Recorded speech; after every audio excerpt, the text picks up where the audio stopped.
After Jiang Che's demise, he came to realize the depth of his wife's love for him. She clutched his photograph daily, weeping incessantly, and ultimately succumbed to despair after 4 years, passing away at his gravesite.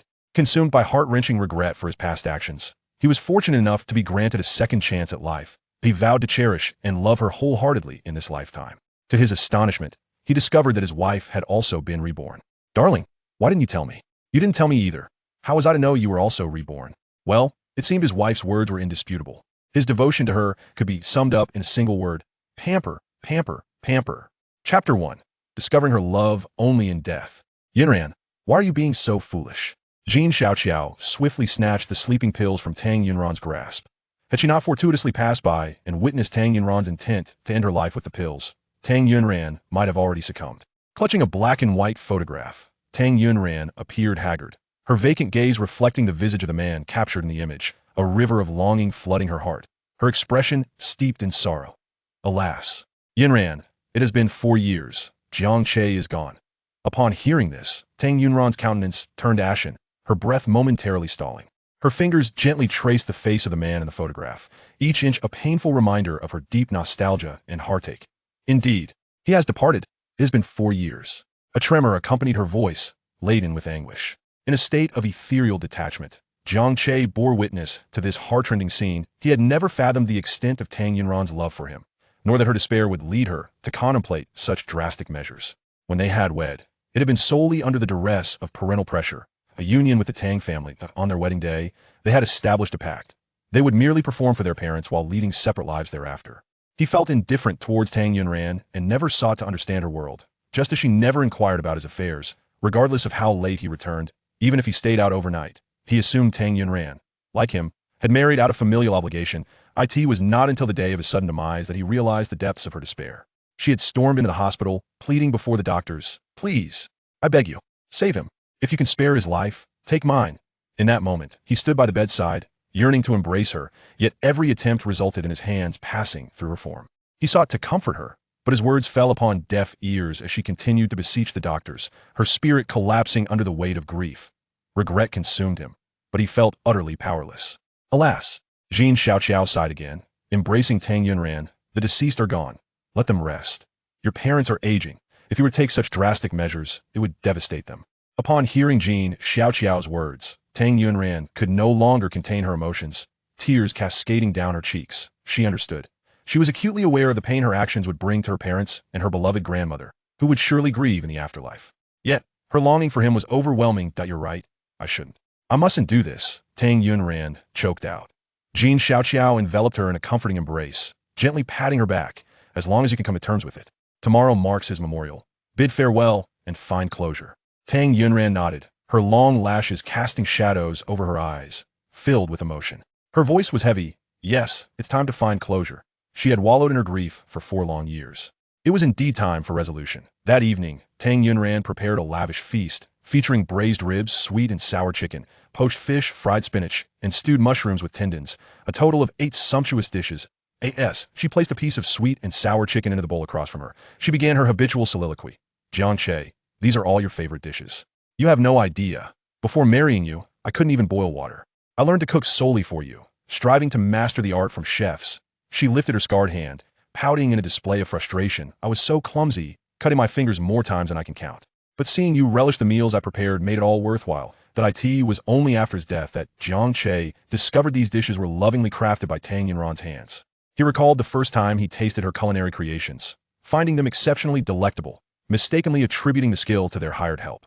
Not only that, but during his drunken stupors, she would tend to him, and every piece of clothing he wore was meticulously ironed by her. She would even steal kisses while he slept. All the while, she remained silently devoted to him, caring for him, and he had been utterly oblivious. Tang Yunran placed a piece of poached fish in Jiang Che's bowl and continued, "This will be the last meal I prepare for you. After tomorrow's memorial, I will forget everything that belonged to you." Perhaps that was for the best, Jiang Che sighed.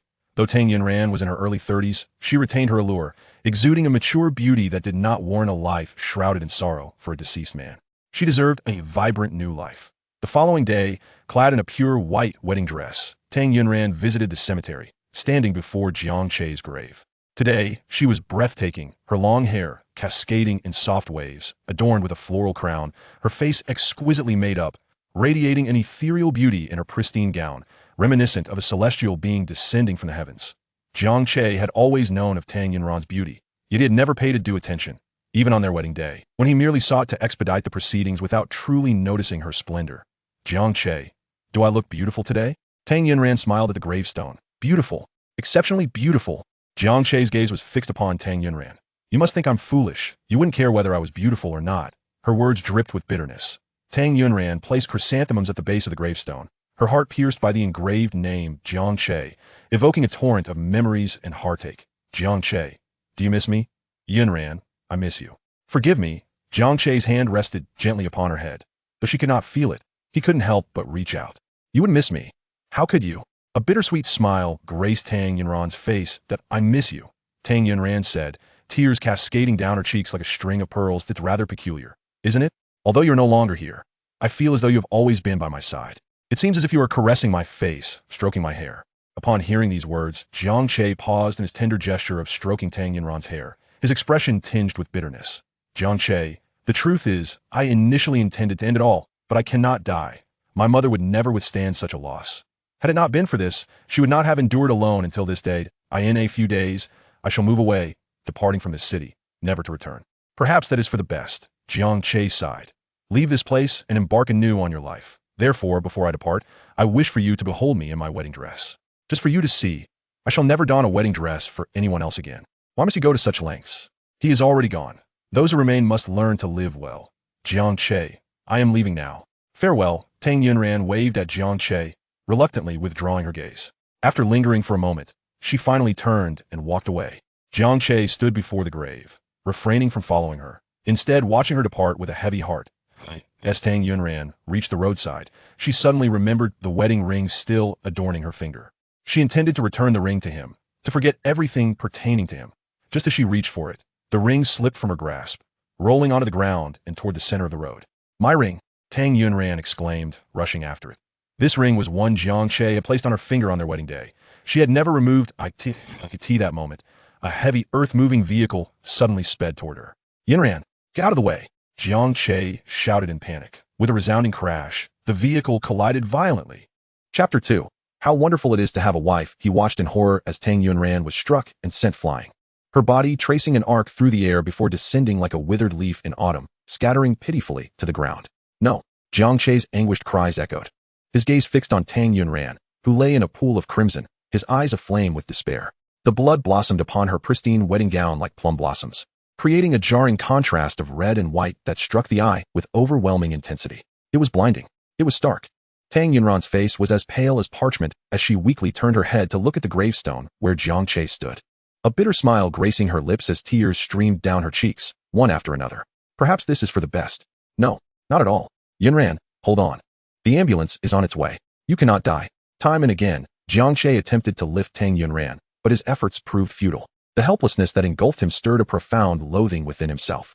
Jiang Che, the greatest regret of my life has been meeting you and falling in love with you. As she spoke, her tears flowed incessantly. If I could turn back time, I would never allow myself to love you again. By the time those words left her lips, Tang Yunran's life force had nearly ebbed away, her body lying lifeless in the sanguine pool. No, no. Jiang Che's desperate wails filled the air. If only he could rewind time. He vowed to make amends, to cherish her, to ensure she never faced an ounce of injustice again, to prevent her from shedding even a single tear. Lost in his thoughts, Jiang Che suddenly clutched his head, a searing pain coursing through him as if his mind were about to explode. Darkness engulfed him, and he collapsed to the ground, falling beside Tang Yunran. Everything returned to dust, silence enveloping the scene. Old Jiang. Who was calling him? Wait, calling him? Wasn't he already dead? Old Jiang, if you're not dead, make a sound. Otherwise, I might have to slap you awake. At the sound of this, Jiang Che hurriedly opened his eyes, and as he did, he found a hefty palm hovering perilously close to his face, almost about to strike. Fatty. Jiang Che's eyes widened in surprise as he beheld Li Hao, his former college classmate, standing before him. The situation and the surroundings felt inexplicably familiar. Old Jiang, have you lost your mind from being hit by the basketball? What kind of reaction is this? Li Hao's gaze was fixed on Jiang Che, incredulous. A basketball? Suddenly, everything clicked. No wonder it felt so familiar. This was the infirmary of his university, where a basketball match had been organized. As he passed the court, a stray ball had struck him on the back of the head. So, he had been reborn. He had returned to his college days. Jiang Che pulled out his phone to check the time. July 12th, 2021. He had indeed been given a second chance. Just then, a mechanical female voice resonated in his mind. Congratulations to the host on achieving rebirth. Would you like to activate the system immediately? A system? Jiang Che was well aware of what that entailed, a necessary tool for rebirth and traversal. What if I don't activate it? Then you can die right now? Activate it. Okay, the love system has been successfully activated. The system will convert each of the host's romantic actions into corresponding experience points, which can be exchanged for soft currency. A love system? The mere mention of it conjured the image of a beautiful and exquisite face in Jiang Che's mind, Tang Yunran. At this moment, she was his classmate in college, the very student who had struck him with the basketball. Soon, as class monitor, Tang Yunran would come to visit him on behalf of their class. With this thought, Jiang Che looked up at Li Hao. I'm fine now, you can go back. I need to rest alone for a bit. If he didn't send Li Hao away, how could he find a moment of solitude with Tang Yunran?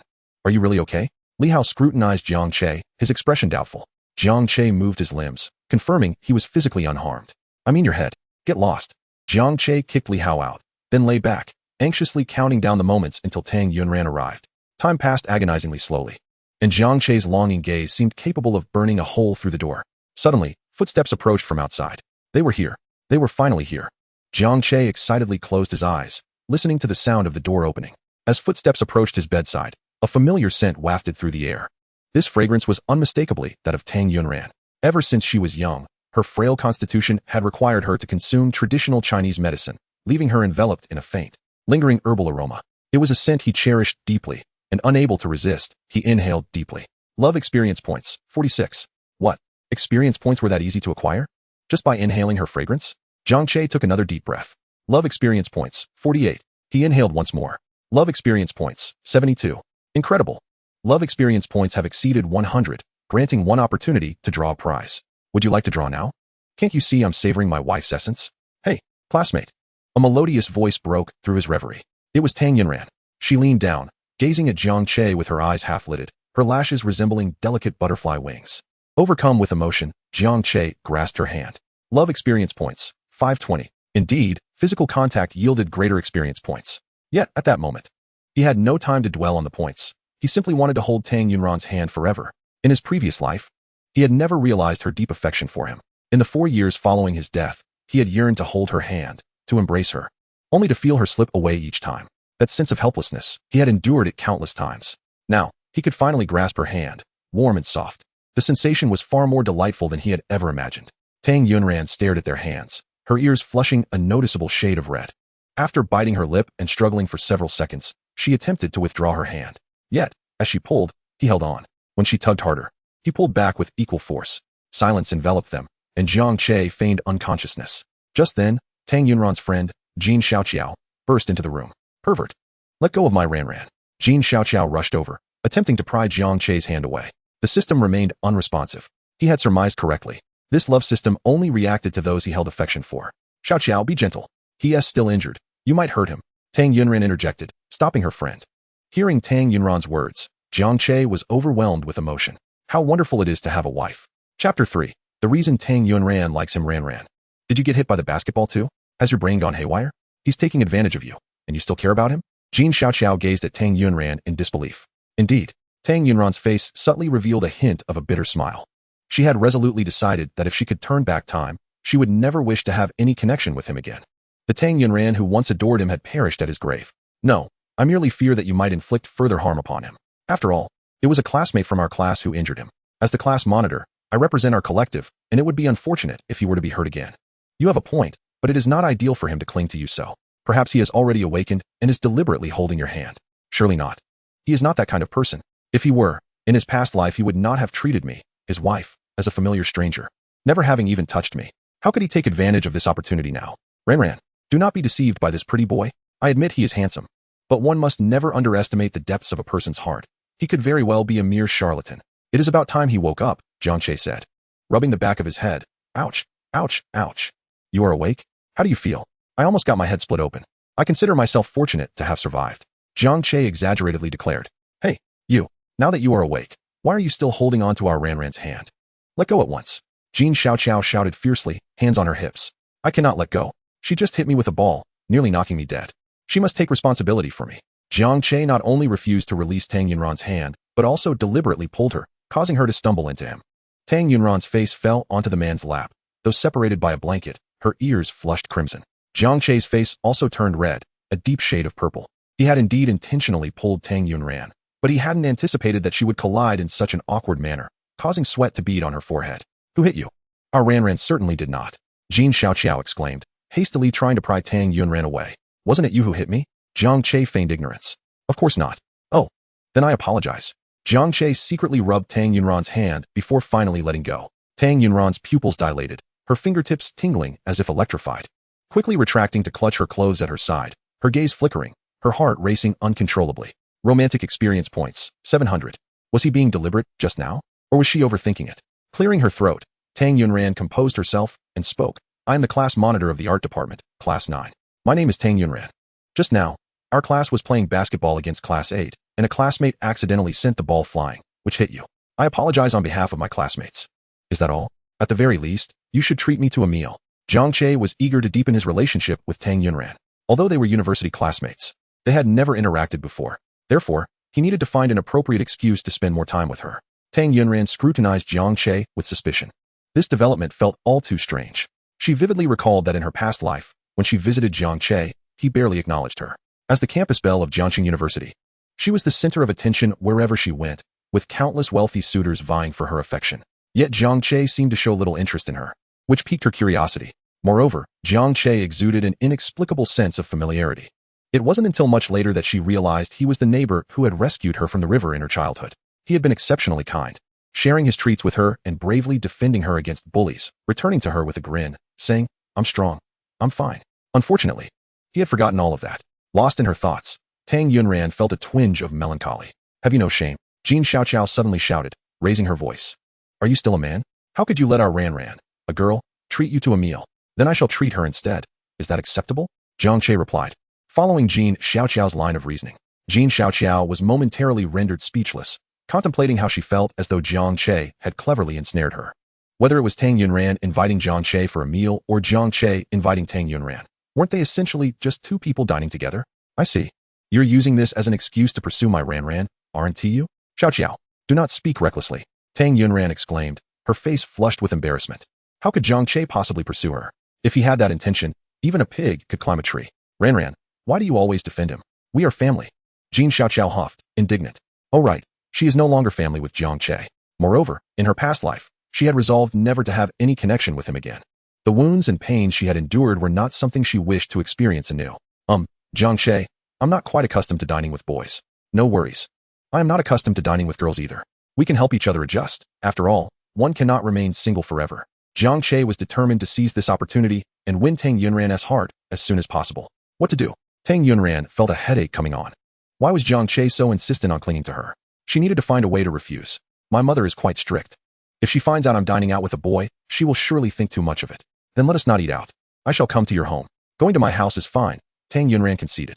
Finally, with no other options, she reluctantly agreed to dine with Jiang Che. After all, it was merely a meal. He would not do anything to her, and she would not let him. After this meal, she would distance herself from him. Tang Yunran pondered to herself. Jiang Che, too, contemplated how he could capture Tang Yunran's attention during their meal. When he wondered, did Tang Yunran start to harbor feelings for him? Although he acknowledged his own attractiveness, Tang Yunran was the belle of Jiangqing University, pursued by many. What could possibly attract her to him? Wait a moment. Jiang Che suddenly recalled something. Tang Yunran had just called his name. How curious. How did she know his name? It was not surprising that he knew hers, given her status as the campus belle. Every male student was aware of her name, even in his past life. Despite not paying much attention to such matters, he knew Tang Yunran was the belle of their university, but he was just an ordinary student in the business department. How could she know his name? Could it be she has already developed feelings for me? With this thought, Jiang Che felt a surge of excitement.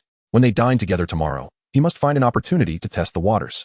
After the afternoon classes ended, Jiang Che retraced his steps home, navigating the paths of his memories. He had been reborn at the age of 18, and the changes over the past decade had transformed the city beyond recognition, turning barren land into a skyline of towering buildings. Jiang Che gazed at the dilapidated houses near the park, which were destined for demolition in 3 years. If he were to acquire a dozen or so of them now, he would undoubtedly amass a fortune. Alas, he found himself devoid of funds. Speaking of money, Jiang Che suddenly recalled something. Although he lacked capital, he possessed a system. The system had just mentioned that the experience points he earned could be directly exchanged for soft currency. System, how many experience points do I currently have? 6,665 points. Why so many? While in the infirmary, you were preoccupied with claiming your wife, leaving no attention for my prompts. So that was the case. Does this mean I can exchange it for 6,000? Yes, over 6,000, though not a vast sum. It nearly equated to the monthly earnings of an average worker. His parents' combined monthly salary was merely 10,000. He would seek out Tang Yunran tomorrow to continue striving for wealth. By the way, didn't Ti receive a chance for a lottery draw? Jiang Che suddenly remembered. Shall we draw now? Yes, I'd rather not save it for the new year. He pressed the lottery button. Congratulations, you have won a European King Experience voucher, valid for 1 week. This is a splendid prize. It could be utilized during special occasions to ward off misfortune. The moment you drew the voucher, it became effective. Wait, I didn't even say to start. This is the system's default procedure. Your consent is unnecessary. How brazen. Can I continue to draw? Of course. 100 experience points for each draw. A tad expensive. Nevertheless, it's worth a shot. After all, if the points were depleted, tomorrow he could simply meet Tang Yunran for a casual encounter and earn back double. Let us draw now. 100 experience points have been deducted, and you may now proceed with the draw. Jiang Che clicked the lottery button. Congratulations, you have earned 200 experience points. Not a loss. However, it brought little thrill. He continued to draw. Congratulations, you have earned 200 experience points. Is it always this? After 10 consecutive draws, Jiang Che grew somewhat impatient. Upon hearing his complaint, the system could not help but retort. Be grateful, had it not been for your European King attribute. You might have received thank you for participating 10 times in a row. One last draw.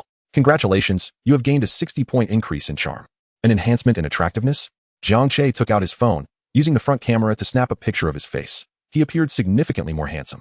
His features were now more defined, and his complexion had improved considerably. Previously, he had been quite handsome in an ordinary sense, but lacked the meticulous grooming of a celebrity, resulting in a somewhat rough appearance. However, now, with the front camera, even his pores were hardly noticeable at a casual glance. He raised his hand to touch his face. The texture was exquisite, though it could not compare to Tang Yunran's softness. Jiang Che looked at his hands, moved his fingers, reminiscing about the sensation of holding Tang Yunran in the infirmary earlier that afternoon. Soft, delicate, akin to the finest mutton fat jade, indescribably delightful. Tomorrow, he'd find an opportunity to touch her again. To clarify, he was not a lecherous rogue. He merely sought to increase his system experience points. Thinking of Tang Yunran, Jiang Che opened WeChat and scrolled through his recently added contacts. Tang Yunran. He had saved her as wife. He sent her the selfie he had just taken. Am I handsome? Ding. As Tang Yunran returned home, she heard the notification sound of WeChat. Upon opening it, her breath hitched at the sight of Jiang Che's message. What could he possibly want? Was he having second thoughts about dining with her? It must be so. She knew Jiang Che would never invite her to dinner. Perhaps he had suffered a temporary lapse in judgment after being struck by the basketball at noon. Or maybe he had exhausted the money his sister had lent him and needed her to foot the bill.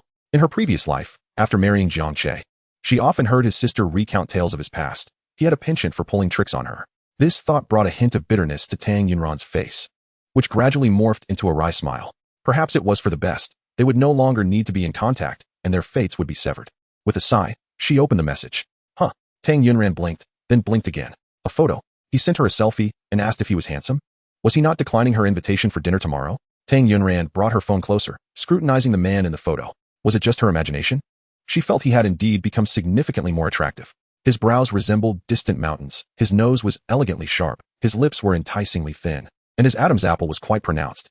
As she gazed, her face flushed a deep crimson. Romantic experience points, 69. Upon hearing the system's notification in his mind, Jiang Che paused. Had she just increased his experience points? All he did was send her a handsome picture. Could it be that, as he had conjectured, she had developed a fondness for him? Did she already know his name? Or was it merely that his photo had captivated her? After much contemplation, Jiang Che hesitated before sending another message to Tang Yunran. I don't believe I mentioned my name in the infirmary this afternoon. How did you know I was called Jiang Che? Chapter 5. Am I exposed? While Tang Yunran was lost in admiration of Jiang Che's photo, she received a new message. Upon reading it, her heart raced with alarm. Oh no. Was her secret about to be revealed? Would he suspect she had been reborn? That seemed unlikely. She dismissed the notion in her mind. Rebirth was a fantastical concept, only plausible in novels. Anyone claiming to have been reborn in reality would undoubtedly be deemed delusional. When you were struck by the basketball, I heard your friend call you by that name. Calm down. She needed to maintain her composure. This reasoning was impeccable, with no flaws. So that was the case. Jiang Che stroked his chin thoughtfully. Tang Yunran's explanation was quite reasonable, without any inconsistencies. But did she now harbor feelings for him? By the way, Yu Haven T answered me. Am I much more handsome than before? Jiang Che sent another message. Tang Yunran studied Jiang Che's photo once again. Honestly, he was handsome, but she couldn't bring herself to say it. Nor did she wish to. Just a little bit. Perhaps? I'm not too sure. Just a little bit? Jiang Che took a selfie, feeling his transformation was substantial. Clearly, it was still insufficient. System, boost my charm once more. You must be able to draw first. Then let us draw, keep drawing, until I succeed. After all, with the European king attribute at his disposal, he could indulge in his whims. He could draw as he pleased. The experience lasted a week, yet he remained skeptical. A week comprises 7 days, averaging 1 draw per second, totaling 168 hours, 80 minutes, and 800 seconds. With a draw every second, that amounts to over 600 attempts. And he still could not believe that not a single charm enhancement had occurred. Throughout the journey, the incessant sounds of the system's reward notifications echoed in his mind. Accompanied by the monotonous winning alerts, Jiang Che returned to the entrance of his residential community. His family was quite ordinary. His parents earned a living through labor, and he had a younger sister. At that moment, the elevator doors opened, revealing a girl with medium-length hair who slowly emerged in an electric wheelchair. "Little sister," Jiang Che exclaimed, rushing forward without hesitation to tug at the girl's cheek. He pulled it long. The texture was unmistakably that of his younger sister, Jiang Yuan. It is worth noting that over a decade later, after her marriage, Jiang Yuan's husband showed her little concern. Following the revelation of his infidelity, she had caused quite a scene, gradually losing weight until she resembled a mere stick, far from the plumpness she exhibited now. "Ouch, ouch, ouch. Jiang Che, are you out of your mind? You're going to stretch my face." Jiang Yuan, unable to resist Jiang Che's grip, resorted to twisting and pinching him. Yet, no matter how much she struggled, Jiang Che stubbornly held onto her face. How could he bear to let go? It was a rare opportunity to indulge in the delightful squishiness of Jiang Yuan's chubby cheeks. "Jiang Che, have you lost your mind? Let go. If you don't release me soon, I'll tell Mom that you're bullying me." As Jiang Che saw Jiang Yuan's face turning red from his relentless tugging, he finally relented. "Ouch, ouch, ouch." Jiang Yuan rubbed her face, repeatedly rolling her eyes at Jiang Che. "You need to see a doctor." After uttering those words, Jiang Yuan noticed that Jiang Che was staring at her intently. "Go ahead and stare. That gaze is something I've never encountered before. Akin to how Dad looks at me, somewhat benevolent. What on earth? Have you truly lost it?" Just as Jiang Yuan pondered this, Jiang Che unexpectedly reached up to gently pat her head. "Little sister, from now on, your big brother will treat you twice as well. If you encounter any difficulties, you must tell me, and I will go to great lengths to help you." Jiang Che professed with heartfelt sincerity, his eyes glimmering with unshed tears. Jiang Yuan was taken aback, retreating her wheelchair several meters back, regarding Jiang Che with a bizarre expression. She contemplated whether to call 119 for the firefighters to spray him down to dispel the madness. "Ah, I understand." Jiang Yuan suddenly glanced at Jiang Che's empty hands. "Where are the spicy strips you promised me?" "I genuinely didn't forget. I was just delayed by something," Jiang Che explained. "What was it? Don't tell me you suffered temporary amnesia after being hit by a ball while walking?" That made sense. It was odd for Jiang Che to act so strangely. In the morning, she had given him 50 yuan with the expectation that he would return with a box of spicy strips. Instead, he came back empty-handed and acted all mushy, confirming her suspicion that he had pocketed her money. Jiang Che widened his eyes at Jiang Yuan, extending his thumb. "Impressive. How did you guess that?" "I don't believe you for a second," Jiang Yuan retorted, picking up her phone, tempted to throw it at her infuriating brother. "All right. I confess." Jiang Che raised his hands in surrender. "I was actually trying to help you find a sister-in-law." Jiang Yuan rolled her eyes so dramatically they seemed to reach the heavens. "You spend all day scheming to swindle my money. And now you say you'll find me a sister-in-law? I'd believe it if you were heading to a monastery." "Jiang Yuan, I must say I dislike your words. But the truth is you're wasting that pretty face of yours. In the past, many girls expressed their affection for you. But what happened? You didn't even spare them a glance. And now you claim you'll find me a sister-in-law? If you manage to do so, I'll stand up to show you." Jiang Che glanced at Jiang Yuan's legs. She was not inherently disabled, but had suffered an accident that left her that way. It hadn't been long since the incident, and in their previous life, their family's meager means had prevented them from affording treatment. Eventually, through his relentless efforts, their family prospered, but by then, the optimal time for treatment had long passed, rendering it futile. "Give me back my money." As expected, older brothers are only good for swindling their younger sisters. Jiang Yuan's round face puffed up with indignation, resembling a steamed bun. Jiang Che dug into his pocket and found only 3 yuan, a meager sum sufficient for just 1 pack of spicy strips. "This is just enough for 1 pack. After consuming it, you'll still be craving more."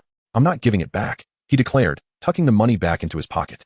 Jiang Yuan clenched her fists, beckoning Jiang Che with a finger. "Come here. I promise I won't kill you." Girls should maintain a semblance of gentleness. Being so fierce will scare potential suitors away. "Mind your own business. Return my money. I won't. Then I'll take your life. My life isn't worth much. You'll be the one losing out."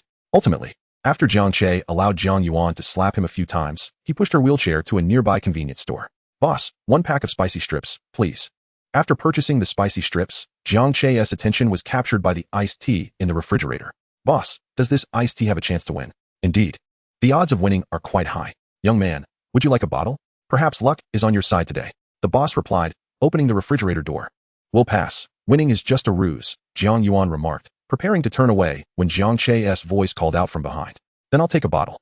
Hey, Jiang Che, when have you ever won anything? You never win anything, not even a 5 yuan lottery ticket. If you win with this iced tea, I'll shave my head. That's a promise, Jiang Che said, eyeing Jiang Yuan's round face, which already resembled a bun, without hair. It would surely look even more so. Boss, I'll take this bottle. It was the moment for Jiang Che's royal fortune to truly shine. After paying, he eagerly twisted open the iced tea's cap. Another one. Though it was anticipated, the excitement was undeniable. Did you really win? It seems you've exhausted all your luck for the rest of your life, Jiang Yuan scoffed. Jiang Che waved the cap in front of Jiang Yuan. Who was it that said if I won, I'd get a shaved head? Jiang Yuan puffed out her cheeks, reluctant to concede. If you win again, I'll shave my head. All right, today I must witness your bald head. Jiang Che handed the cap to the boss, then casually grabbed another bottle from the refrigerator. With his royal fortune at play, selection was inconsequential. Jiang Yuan, however, did not believe Jiang Che could win another time. Haha, won again. Jiang Che thrust the cap, labeled another one, towards Jiang Yuan's face. See, your brother's luck is simply unparalleled. How is that even possible? Jiang Yuan's eyes widened in disbelief as she stared at the cap, which indeed bore the inscription for another win. Now you can shave your head. Jiang Che took a couple of sips from the iced tea. Jiang Yuan gaped, resolutely refusing to consider shaving her head. What's wrong? Still not convinced? All right. Today I'll make sure you're utterly convinced. With that, Jiang Che grabbed another bottle of iced tea. Another one. He reached for yet another. Still another one. The refrigerator was cleared out, and the boss stood there in a daze before opening the boxes. After pulling out 2 large boxes, Jiang Che felt it was prudent to stop. Continuing down this path might land him in the news, and besides, the iced tea bottles lacked caps. Where would he even put them? Surely, he couldn't just pour them down the toilet. Jiang Yuan gazed at the 2 enormous boxes of iced tea on the floor, her mouth agape in astonishment, as if it could accommodate an entire goose egg. Her eyes nearly bulging out of their sockets.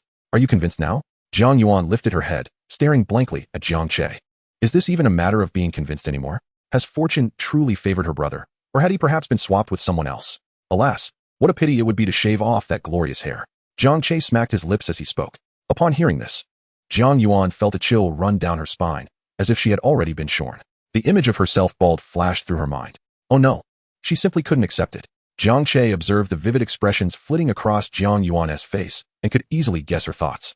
If you don't wish to have your hair shaved, that's also acceptable. Jiang Yuan's eyes brightened, only to be filled with suspicion moments later. Was her brother truly this accommodating? No, there had to be a catch. You propose a condition. Although she sensed a trick, she had no choice but to negotiate. For she was utterly unwilling to face the prospect of a shaved head. Well then, there are 2 boxes of iced tea, totaling 30 bottles. You shall call me dear brother 30 times.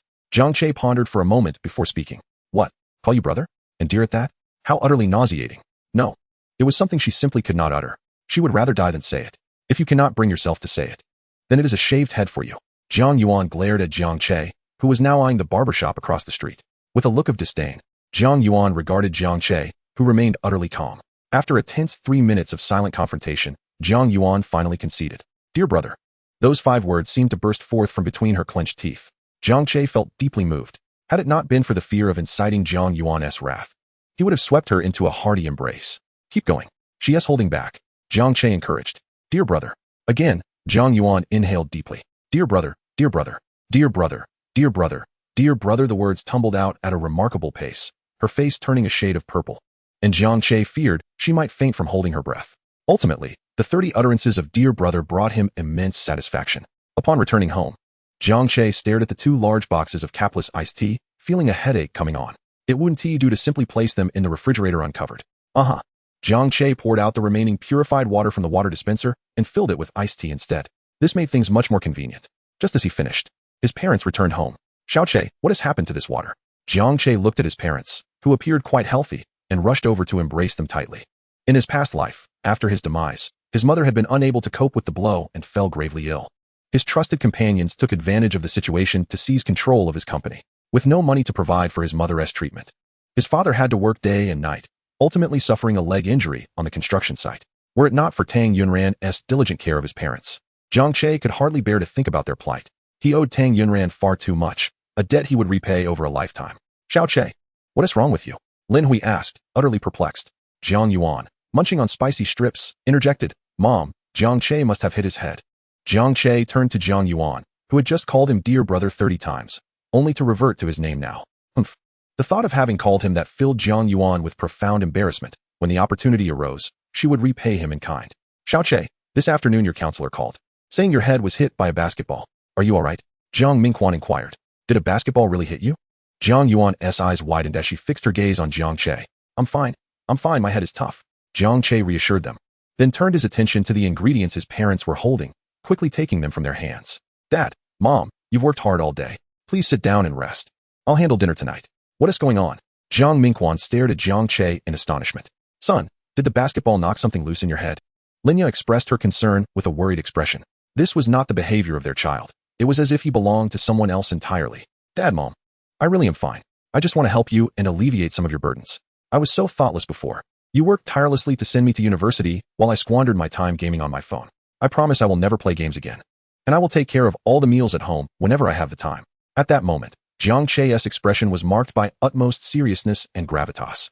A loud crash echoed as Jiang Yuan's spicy strips fell to the ground. Her eyes widened, staring at Jiang Che in disbelief, unable to fathom her own ears. Linya and Jiang Mingquan were equally stunned, their minds in a state of paralysis.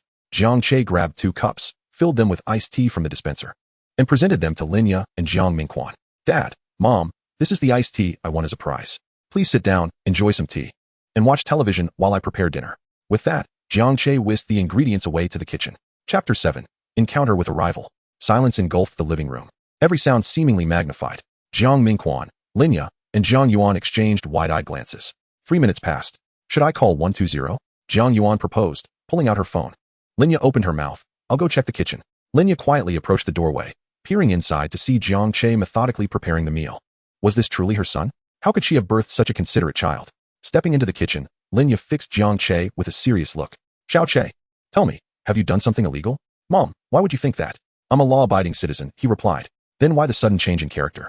You used to never help around the house, would argue with your dad, and spent all your time gaming, being utterly unproductive. Hold on, I wasn't that bad. Jiang Che protested, growing increasingly exasperated. Pretty much. Jiang Mingquan chimed in from the other room. Fine, I admit I wasn't great before, but I've had an epiphany. I'm finally getting my life back on track. Really? You've seen the light? Linya and Jiang Mingquan exchanged skeptical glances, both thinking that this was likely just a fleeting whim that wouldn't last more than a couple of days. One day at most. Tomorrow, their son would revert to being that infuriating little brat once more. Later that evening, after showering and preparing for bed, as soon as Jiang Che reclined on his bed, he picked up his phone and sent a message to Tang Yunran, accompanied by a goodnight emoticon, an animated image depicting a sweet kiss between a boy and a girl. Upon seeing this, Tang Yunran couldn't help but let her imagination wander to the scene of Jiang Che kissing her. Romantic experience points, 289. No, what was she thinking? After dining with Jiang Che tomorrow, they would part ways, each returning to their own lives. Yet, despite her attempts to dismiss these thoughts, she ultimately succumbed and swiped up on her screen, discovering a selfie Jiang Che had sent her just hours earlier. Captivated, she instinctively pressed and held the image to save it. The following day, upon waking, Jiang Che began to refine his appearance. He was to have a meal alone with Tang Yunran and wished to leave a favorable impression. The system had drawn all night. Had his charm improved? No. What then had he drawn? Experience points, 500,000. Such a substantial sum. How to utilize it?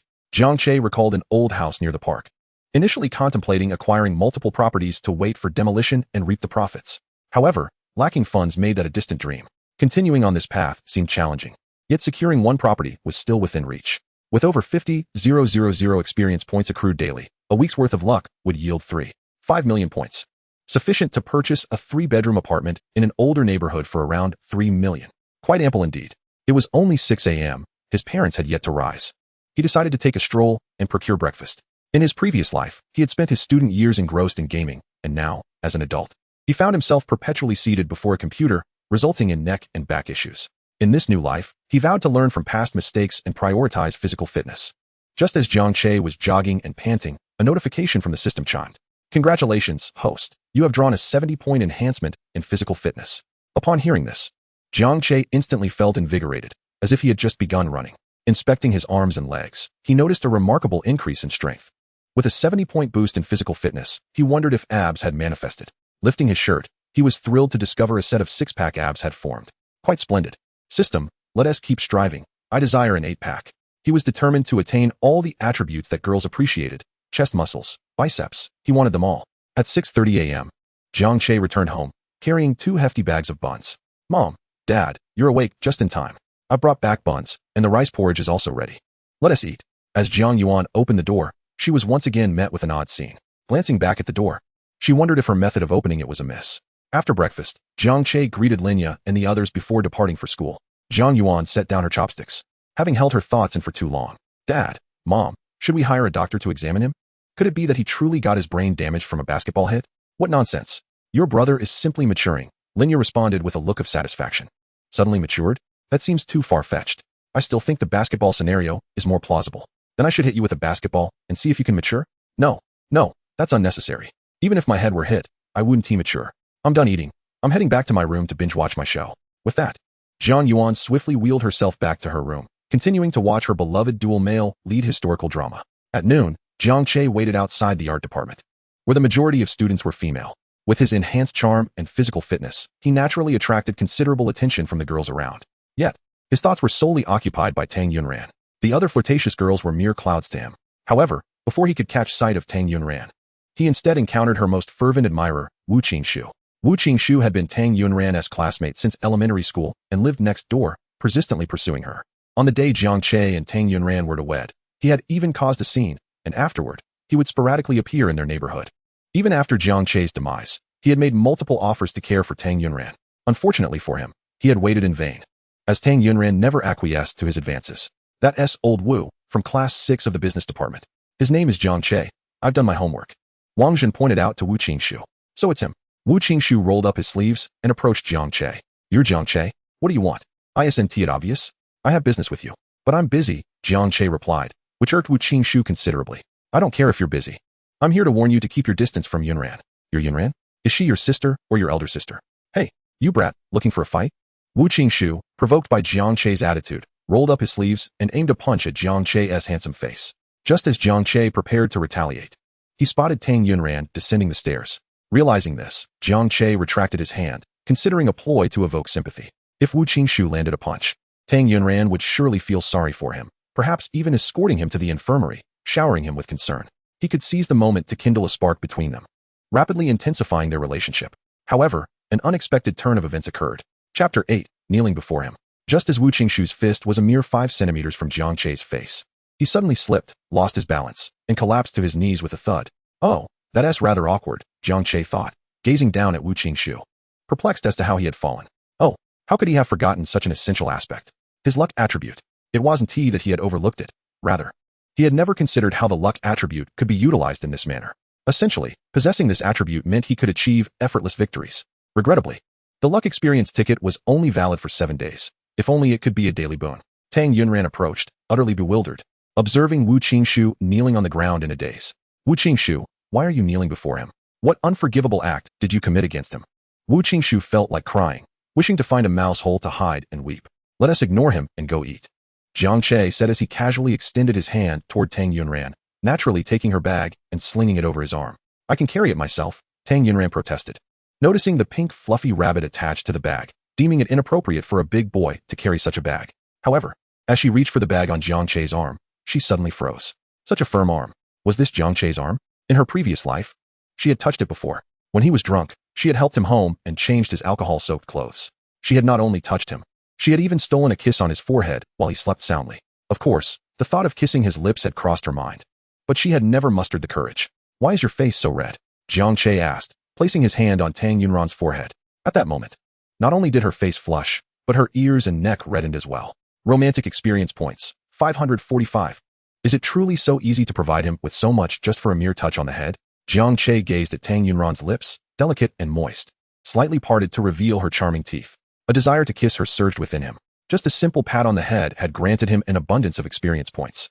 He could only imagine the rewards a kiss might yield. However, he anticipated a swift reprimand in return. Realizing the awkwardness of the moment, Tang Yunran stepped back, creating some distance between herself and Jiang Che. The sun was blazing, and the heat was stifling. Her words stumbled as her heart raced uncontrollably. What on earth was Jiang Che doing? Just yesterday, he had sent her charming photos and wished her good night. And now he was displaying such affectionate behavior. This was not the Jiang Che she had known in her past life. Indeed, the sun was quite intense. Jiang Che looked up at the blazing orb and said, "Come. Let me take you to a restaurant where the ambience is delightful and the food is both delicious and clean. I assure you, you will love the dishes they serve." As he spoke, Jiang Che moved to shield Tang Yunran from the sun with his taller frame. At first, she remained oblivious. But soon she noticed that she had been walking in his shadow the entire time. Initially, she thought it was mere coincidence, but as she quickened her pace, he matched her speed, and when she slowed down, he deliberately did the same, ensuring she remained within the confines of his shadow. Why was he doing this? Tang Yunran found herself puzzled. Stealing a glance at Jiang Che, he stood tall in the sunlight, exuding strength and vitality, a veritable source of security. "Here we are," he announced, stopping before the restaurant. Upon turning around, he noticed that Tang Yunran's cheeks had flushed even deeper. The sun was fierce, but surely not to such an extent. "Oh," Tang Yunran exclaimed, her expression momentarily stunned as she recognized the restaurant. She had frequented this place in the past, and had always relished the food. Had Jiang Che brought her here intentionally? Surely he couldn't have known her preferences? It must be mere coincidence. "Let's not linger in the sun. We should head inside," Jiang Che said, naturally taking her hand and leading her into the establishment. Romantic experience points, 426. Jiang Che chose a secluded corner and handed the menu to Tang Yunran. "Order whatever you fancy. It's on me, or perhaps you should choose." Tang Yunran returned the menu, accidentally brushing against Jiang Che's hand, sending a tingling sensation through her fingertips. Romantic experience points, 398. "Then I shall order the sauerkraut fish," she declared.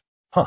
Tang Yunran blinked in surprise. He wasn't particularly fond of sauerkraut fish, and it happened to be her favorite dish. "Stuffed lotus root," Jiang Che continued, leaving her momentarily dumbfounded. She was well aware of his culinary preferences from her previous life, and stuffed lotus root was not among them. He continued, "Honey-glazed jujubes, sweet potato balls, pot-roasted duck, vegetarian ham, and let's add a crucian carp soup." Jiang Che listed the dishes in one breath. Tang Yunran was utterly astounded. These were all her favorites. How did Jiang Che know? After a few minutes of contemplation, Tang Yunran could no longer contain her curiosity. "How did you know I like these dishes?" How could he not know? After his death in his previous life, he found himself inexplicably drawn to Tang Yunran, as if by some magnetic force. Wherever she went, he followed, inseparable. Thus, the details he had overlooked in life became evident as he observed her daily existence. Of course, revealing the truth of his rebirth would be met with disbelief. "I simply guessed," he replied, and Tang Yunran expressed her skepticism. "A lucky guess for one dish may be coincidence. 2 dishes could be extraordinary luck. But to guess so many correctly, how is that possible? Are you secretly investigating my preferences?" "I truly guessed," Jiang Che insisted. "If you don't believe me, I can conduct an experiment later." As Tang Yunran lifted her gaze, she found herself staring into his handsome face, causing her breath to hitch. Romantic experience points, 502. "An experiment? What kind of experiment?" "You'll find out shortly," Jiang Che replied mysteriously. Before long, their ordered dishes arrived at the table. "Here, have a piece of fish," Jiang Che said, using his chopsticks to serve her. Tang Yunran was momentarily frozen. In their years of marriage in her previous life, he had never once fed her. She had long wished for him to recognize her worth and treat her like a typical husband. Yet, until the end, Jiang Che had never shown her kindness. As the thought crossed her mind, her emotions swelled, and she felt tears prick at the corners of her eyes. "What's wrong?" Jiang Che asked, immediately concerned upon noticing her distress. "Nothing, just a bit of sand got in my eye," Tang Yunran replied, striving to calm her racing heart. "Sand? Let me help." Jiang Che stood and leaned closer. Chapter 9, Kiss Me If You Win. Seeing Jiang Che genuinely intent on assisting her, Tang Yunran's cheeks burned crimson, and she instinctively recoiled. "Don't move," he commanded, his tone slightly domineering, causing her heart to race wildly. Moreover, Jiang Che grasped her chin, tilting her face up to facilitate his assistance. With each gentle breath he blew, her delicate eyelashes fluttered like butterfly wings. Her bright eyes sparkled like gemstones, pure and untainted, captivating Jiang Che's heart. In that moment, Tang Yunran felt as if she had turned into a blushing shrimp, her face as red as a ripe persimmon. She was utterly adorable. Romantic experience points, 1,000. The points skyrocketed to 1,000. How astonishing. Jiang Che gazed at Tang Yunran, convinced that she had developed feelings for him, though she was too shy to admit it. This was a matter best suited for a boy to confess. He needed to find the right moment. "All right, my eye is fine now," Tang Yunran said, brushing Jiang Che's hand away, her heart pounding as if it might leap from her throat.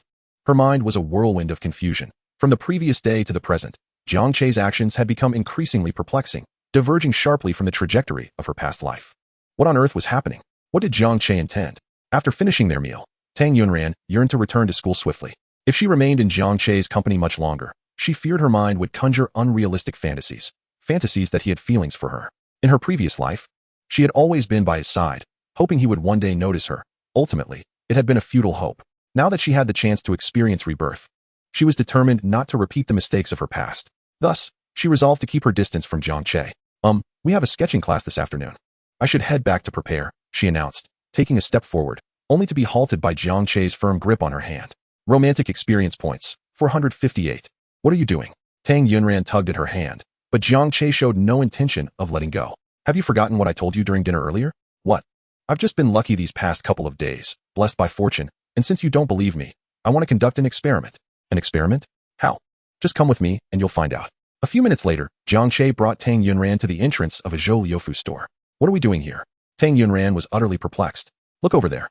Jiang Che pointed to a promotional stand beside the entrance. There's a lottery event. And the grand prize is a specified item in the store for free. That's impossible to win. Look at that enormous lottery box. Each ID can only draw once. And usually, such grand prizes are absorbed by the staff. Tang Yunran felt it was a futile endeavor. How will you know if you don't try? Besides, I've just been lucky these past few days. Let's go. Jiang Che pulled Tang Yunran inside. As she watched Jiang Che's hand, she wondered if he had become addicted to holding on. Jiang Che approached the counter, and the staff, observing their attire and youth, assumed they were university students. Here to participate in the lottery? Yes. Do I just need to register my ID? You also need to spend at least 100 yuan in the store. Upon hearing this, Tang Yunran turned to Jiang Che. When you pulled me in, I noticed the fine print that says you need to make a purchase to enter the lottery. Shouldn't we just leave? She was aware of Jiang Che's financial constraints. Don't worry, I have enough for this. Jiang Che had over 500,000 experience points, equivalent to more than 500,000 yuan, which was quite a fortune for a college student.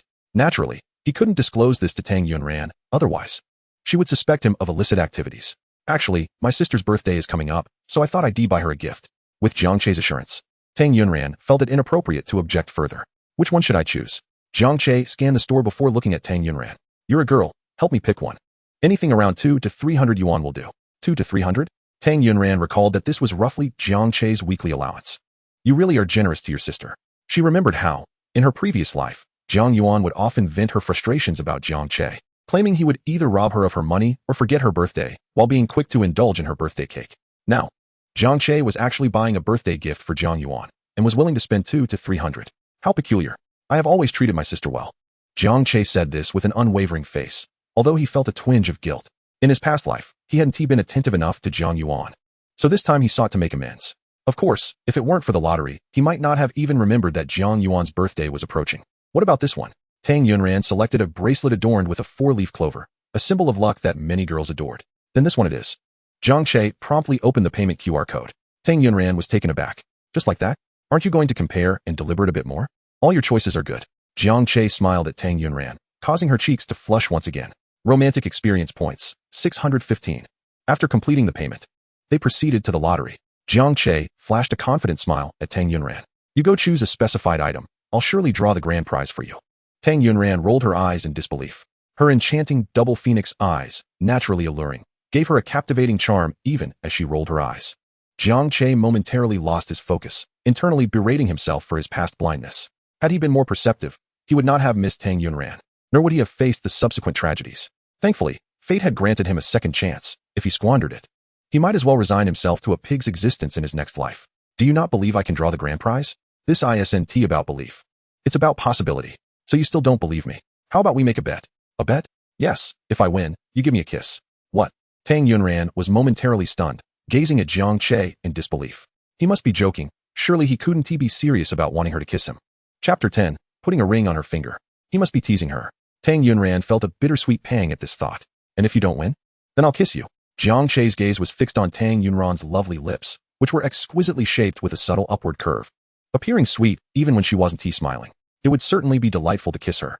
Tang Yunran rolled her eyes at Jiang Che again, her peripheral vision almost ensnaring his soul. Then I leave it to your discretion. Whatever you wish to do, I won't resist. I could even lie down and let you. Tang Yunran shot Jiang Che a suggestive look, inviting him to interpret it as he pleased. Enough chatter, let us draw. I still need to return to school. Are you that eager for a kiss? All right, I'll indulge you. Jiang Che rolled up his sleeves, ready to draw the lottery. Tang Yunran glanced at her phone. She had half an hour before class and couldn't afford any more delays. Just then, Jiang Che presented the drawn slip to her. Open it. Tang Yunran shook her head, swiftly tearing open the slip with an expression of indifference. Just as she was about to say, see? It's impossible to win. She caught sight of the 3 large characters stating grand prize. Instantly, her eyes widened in disbelief. Did we really win? Jiang Che, observing her astonishment, Couldn't he help but ruffle her hair gently. I told you, I've been lucky these past few days. Still in shock, Tang Yunran took a moment to register that Jiang Che was patting her head. Stop being dazed. Hurry and choose your prize. We're about to be late for class. Oh right. Jiang Che nudged her toward the prize area. The selection was limited to just a handful of items in the prize area. Who are you choosing for? Tang Yunran inquired, and before Jiang Che could respond, she added, is it for your mother? He had already purchased a bracelet for his sister, so it couldn't be for Jiang Yuan. For my wife, Jiang Che replied, looking directly at Tang Yunran. Her pupils dilated in surprise. What did he mean by that? Just kidding. It's for you. He was increasingly captivated by the charming expressions Tang Yunran made. The more he looked, the more he liked her. For me? No way. We barely know each other. Tang Yunran's heart was in turmoil. His previous words were far too easy to misinterpret, weren't they? First, he mentioned choosing for his wife. And now he was saying he was choosing for her. By a roundabout calculation, did that mean his wife was equivalent to her? In a past life. She was indeed his wife, but she was not in this life. Just as Tang Yunran's thoughts were in disarray, Jiang Che instructed the sales assistant to retrieve a ring from the glass display case. I want this one. Tang Yunran's eyes fixated on the ring in Jiang Che's hand. Pondering why he was selecting a ring. Could it be that he already had a girl he fancied? Was this the reason for his indifference toward her in their past life? Suddenly, a sharp pain pierced her heart. She understood now. It became clear why he had always been so aloof in her previous life. He had long harbored feelings for someone else. Yet he had never spoken of it to anyone. How outrageous. Jiang Che was far too much. Even more than in the past. He was actually taking her along to help select a ring for the girl he liked. As she contemplated this, Tang Yunran's eyes grew moist, her heart aching to the point of breathlessness. Just as she prepared to leave, to escape from this place, her hand was unexpectedly grasped by Jiang Che. He already had someone he liked. Why was he still holding her hand? Before Tang Yunran could withdraw her hand, she saw Jiang Che place the ring onto her finger. This. Tang Yunran was stunned, staring foolishly at the ring on her ring finger, her mind completely blank. Wasn't he supposed to give the ring to the girl he liked? Why was it being given to her? Did he like her? Jiang Che, gazing at the ring on Tang Yunran's hand, was reminded of their past life. It was for a wedding ring that she had been struck by a vehicle. Huh, how like. Tang Yunran instinctively replied. But immediately after, she shook her head. No, no, no, I can't accept this. Tang Yunran reached to remove the ring. Jiang Che seized her hand firmly. This is something for girls to wear. If you don't accept it, then who should I give it to? My sister? That wouldn't be appropriate. My mother? My father would surely think my mother was having an affair. But this is a ring, I cannot accept it. There was no choice. Among the designated items, this ring had the highest price tag. Since it was free, of course, she would choose the most expensive one. Tang Yunran realized that it had nothing to do with the ring itself, but rather because it was the most costly. She had foolishly thought Jiang Che intended to gift her the ring. If you don't accept it, then I might as well throw it away, Jiang Che said deliberately. You are so wasteful. After all that effort to get it, you would just throw it away? Yes, I am indeed quite wasteful, which is why I need to find someone who can keep me in check. Jiang Che looked deeply into Tang Yunran's eyes. They stood so close that she could see her own reflection in his eyes. This made her blush and her heart race. Romantic experience points, 456. Jiang Che watched as Tang Yunran turned as red as a cooked shrimp, pondering whether he should seize this moment to confess his feelings. It was a splendid opportunity. But they had only met formally for the second day. Would his actions frighten her? Perhaps he should wait a little longer. The Qixi festival was approaching, and he planned to confess on that day, meticulously orchestrating an unforgettable romantic declaration. Imagining a future where they sat together on a swing, basking in the warm glow of the evening sun, reminiscing about their romantic confession, filled him with happiness. Yes, that was the plan. The two walked side by side to the school gate, and Jiang Che insisted on escorting Tang Yunran to the art department's teaching building. You should hurry to class. You'll be late. As Tang Yunran spoke, she clutched the ring with her hand. Have you forgotten something? Jiang Che inquired, gazing at her lips. Upon turning around, Tang Yunran realized Jiang Che was referring to the bet they had made. If she lost, she would have to kiss him. She had kissed him before, but only when he was drunkenly asleep. To kiss him so openly? That was far too embarrassing. Hurry up and kiss. Class is starting soon. Jiang Che leaned his face closer to hers. Her heart raced wildly. Romantic experience points, 879. Romantic experience points, 897. Romantic experience points, 942. The system's prompt echoed in succession. Chapter 11. A kiss on the corner of the mouth. Seeing that Tang Yunran had yet to move, Jiang Che teased. Are you trying to back out? I never thought our illustrious campus belle would be one to break her word. Who said I wouldn't follow through? After saying this, Tang Yunran rose onto her toes, closed her eyes, and planted a kiss on the corner of Jiang Che's mouth before covering her blushing face and running away. After a brief moment of stunned silence, Jiang Che touched his lips, unable to suppress the smile that crept onto his face. He had merely allowed her to kiss him. She could have chosen anywhere. Yet she chose here. It was evident she had developed feelings for him. With that, His plan to confess on the Qixi festival was all but secured. The class bell rang, and Jiang Che felt elated, walking leisurely toward the teaching building while humming a cheerful tune. As he walked, he was intercepted by Wu Qingshu. Wu Qingshu glared at Jiang Che, his eyes ablaze with fury. He had witnessed everything that had just transpired, and the thought of the girl he liked kissing another man made him want to pin Jiang Che to the ground. Seeing Wu Qingshu's jealousy-fueled rage, Jiang Che knew without a doubt that he had seen Tang Yunran kiss him. Jiang Che, I warn you, stay away from Yunran. Why should I listen to you? Who do you think you are? In their past life, Wu Qingshu had hovered around his wife like a persistent fly, relentlessly pursuing her. Jiang Che had to keep a close watch. Who do I think I am? Why don't you take a look in the mirror? With such poor family circumstances, how dare you pursue the campus belle? I'll tell you straight, my family owns a publicly listed company. Jiang Che was well aware of Wu Qingshu's wealth. In their past life, he often drove a Ferrari to pester his wife. So what if you're wealthy? No matter how rich you are, Yunran won't kiss you. Jiang Che's words struck a nerve with Wu Qingshu. His fists clenched so tightly they resembled balloons, veins bulging on his forehead. He had never even touched the goddess's hand, let alone receive a kiss from her. Comparisons like these only fueled Wu Qingshu's jealousy. Jiang Che, this is my final warning. Stay away from her, or I'll make sure you regret it. Each word nearly tumbled from Wu Qingshu's clenched teeth. Excuse me, I need to go to class. You're blocking my way. You want to fight? Wu Qingshu swung his fist toward Jiang Che's face. Jiang Che pointed upward. There are cameras. Upon hearing this, Wu Qingshu quickly hit the brakes. Jiang Che University had strict rules prohibiting fighting. If Jiang Che reported him to the principal, even with his family's wealth, it would be quite a problem for him. Yet, watching Jiang Che walk away without being able to do anything left him seething. Staring at Jiang Che's retreating figure, Wu Qingshu grew increasingly irate.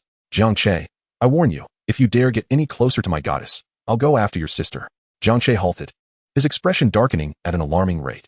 Turning around, he strode purposefully towards Wu Qingshu and, without a word, landed a punch. 10 minutes later, Jiang Che and the bruised and battered Wu Qingshu were summoned to the office of the Director of Education. The director, Fan Yu, was well known at Jiangxing University for her notorious strictness. Adjusting her glasses perched on her nose, she crossed her arms beneath her ample bosom, rendering her forearms nearly invisible. Jiang Che, did you strike first? Without waiting for Jiang Che's response, Wu Qingshu interjected, it was him. Yes, him. Director Fan, our university has a strict prohibition against fighting. Look at my handsome face. He has marred my looks. Fan Yu cast a disdainful glance at Wu Qingshu. Handsome, my foot. Is your vision impaired? Clearly, Jiang Che is the one with striking looks. However, she was not one to judge solely based on appearances. As the Director of Education, she upheld absolute fairness, and she would not show leniency towards students who had erred. With a stern expression, Fan Yu fixed her gaze on Jiang Che. Answer my question. Jiang Che nodded. I struck first. Very well. You are expelled. Fan Yu declared coldly. Upon hearing this, Wu Qingshu rejoiced internally. Splendid. I'll buy firecrackers to celebrate. Jiang Che was taken aback by the severity of the situation. If given another chance, he would have struck Wu Qingshu several more times. Director Fan, aren't you going to inquire about the circumstances? He could not be expelled. Jiangxing University's tuition was exorbitant, and though his family's financial situation was modest, his parents would never allow him to forego a good education, especially in the business program at Jiangxing University, which boasted a formidable faculty. Had it not been for his graduation from here, acquiring substantial knowledge and a solid foundation, he would not have climbed to his current modest success. Being expelled for fighting would leave a mark on his academic record, something his parents would be unable to bear. Is there a need for inquiry? Fighting is a clear violation of school regulations, Fan Yu stated, her face stern. Haven't you heard that a cornered rabbit will bite? All right, I'm curious. How has this rabbit been cornered? He asked after my sister. Jiang Che pointed at Wu Qingshu. You're talking nonsense. How could I pursue your sister? She is disabled. Even if I were blind, I would never look at her. Wu Qingshu retorted, indignant. Dare to insult my sister. No one can bully her, except for me. Wu Qingshu, you're done for. Just as Jiang Che was about to teach Wu Qingshu a lesson, Fan Yu erupted first. You are utterly despicable. Do you hear that? The director says you are despicable. Wu Qingshu pointed at Jiang Che. I am speaking of you. Fan Yu shouted at Wu Qingshu. Wu Qingshu was left dumbfounded. What is going on? Fan Yu stood, her fury palpable as she confronted Wu Qingshu. Wu Qingshu, are you even human? To have thoughts about a disabled person. If it were my sister, you would find yourself flat on the ground, unable to utter a word. Fan Yu too had a sister. And having lost their parents at a young age, they relied on each other. Her sister was her only family, which explained her emotional intensity. Witnessing Fan Yu's wrath, not only was Wu Qingshu stunned, but Jiang Che was also taken aback, thinking that the director's sense of justice was indeed admirable. Then, Director Fan, will you still expel me? Fan Yu placed a hand on Jiang Che's shoulder and, with a serious tone, said, you did the right thing, as an older brother. You must protect your sister. You have done exceptionally well. I commend you and would never think of expelling you. Is this still the most strict director at Jiangche University? Jiang Che felt that Fan Yu's gaze was reminiscent of a mother-s director Fan. He is the one who struck first. How can you let this slide? Wu Qingshu was eagerly anticipating Jiang Che's expulsion. When Tang Yunran learned of this, she would undoubtedly be disappointed in Jiang Che. As Wu Qingshu pondered this, Fan Yu turned to him. Apologize to him. What? Apologize to Jiang Che? Am I hearing this correctly? Not apologizing means expulsion. Fan Yu interrupted Wu Qingshu's protests with a firm voice. Wu Qingshu felt unfortunate. He had hoped to see Jiang Che expelled, yet he nearly found himself in the same predicament. Regardless, he could not bring himself to utter the words of apology. He would never say it. After all, he hadn't struck anyone. I won't say it. I didn't strike him, so you have no grounds to expel me. Fan Yu adjusted her glasses. Jiang Che's sister is likely not yet 18. If you pursue her, it constitutes a crime. Furthermore, given her disability, according to the disability law, you could face imprisonment. It must be said, experience reigns supreme. Attempting to challenge Fan Yu was akin to a chicken pecking at a rock. Wu Qingshu's face turned pale with fear. Director, I was only joking with Jiang Che. Save your explanations for the police station, Fan Yu replied, maintaining her serious demeanor. Seeing Fan Yu pick up the phone from her desk, Wu Qingshu immediately turned to Jiang Che. I'm sorry. Despite his anger, he had no choice but to endure the situation. Jiang Che placed a hand on Wu Qingshu's shoulder and, with a heartfelt tone, said, A wayward son returning is worth more than gold. This time, I won't hold it against you, but if there's a next time, I shall show no mercy. Wu Qingshu felt like he might vomit blood. His face was swollen like a pig's head. Is this what you call mercy? This level of mercy wouldn't be enough to break a wooden board. Just wait. You'll pay for this humiliation 1,000-fold. And as for my goddess, you can forget about ever touching her. Jiang Che, you may return to your class. Understood, director. As Jiang Che left the office, he let out a sigh of relief and patted his forehead. How could I forget such an important matter? He was now under the protection of fortune. Was there any need to worry about expulsion? Moments ago, he had been anxious about it in the office. Reflecting on this, Jiang Che turned to glance back at the office. No wonder the director had suddenly changed her tune. It must have been due to his fortuitous experience.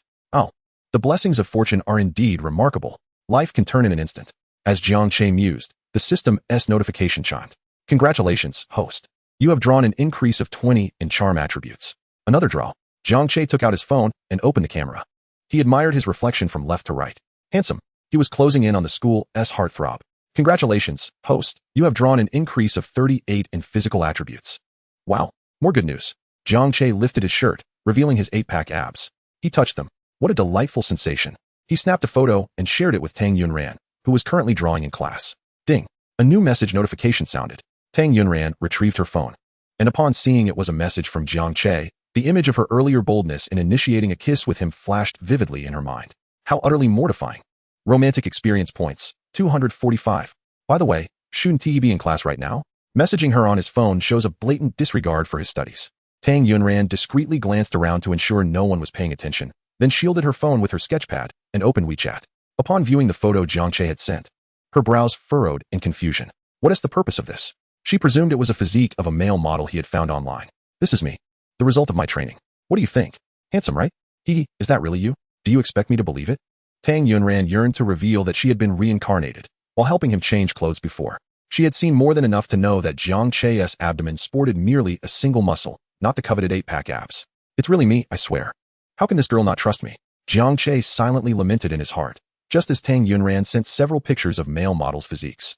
These are better than the ones you found. You could use this to charm girls in the future. Jiang Che sighed. Not only did this girl doubt him, but she also criticized his physique. Her standards were astonishingly high. If he continued to improve his body, she need not worry about her delicate frame being unable to handle it. Very well, if that is the case, I shall not hold back in my quest for strength. Jiang Che resolved to persist in his training, running both morning and night. 7 days passed swiftly, and the streak of luck had ended. Jiang Che attempted to draw again. Thank you for participating. Thank you for participating. Thank you for participating. Just as the system had warned, without the aura of luck, consecutive attempts could yield nothing but a polite rejection. However, he was not disheartened. One must learn to be content. In just 7 days, he had amassed over 4.2 million experience points, which translated to a remarkable sum of over 4.2 million in soft currency. This was indeed impressive. Before purchasing a house, Jiang Che planned to take Zhang Yuan to the hospital for her leg. You want to take me to the hospital for my leg? Zhang Yuan looked at Jiang Che as if he were a fool. Yes. Yes, what? Are you unaware of how exorbitant the surgical fees are? It would cost over 300,000, you know? Zhang Yuan rolled her eyes dramatically. I have money.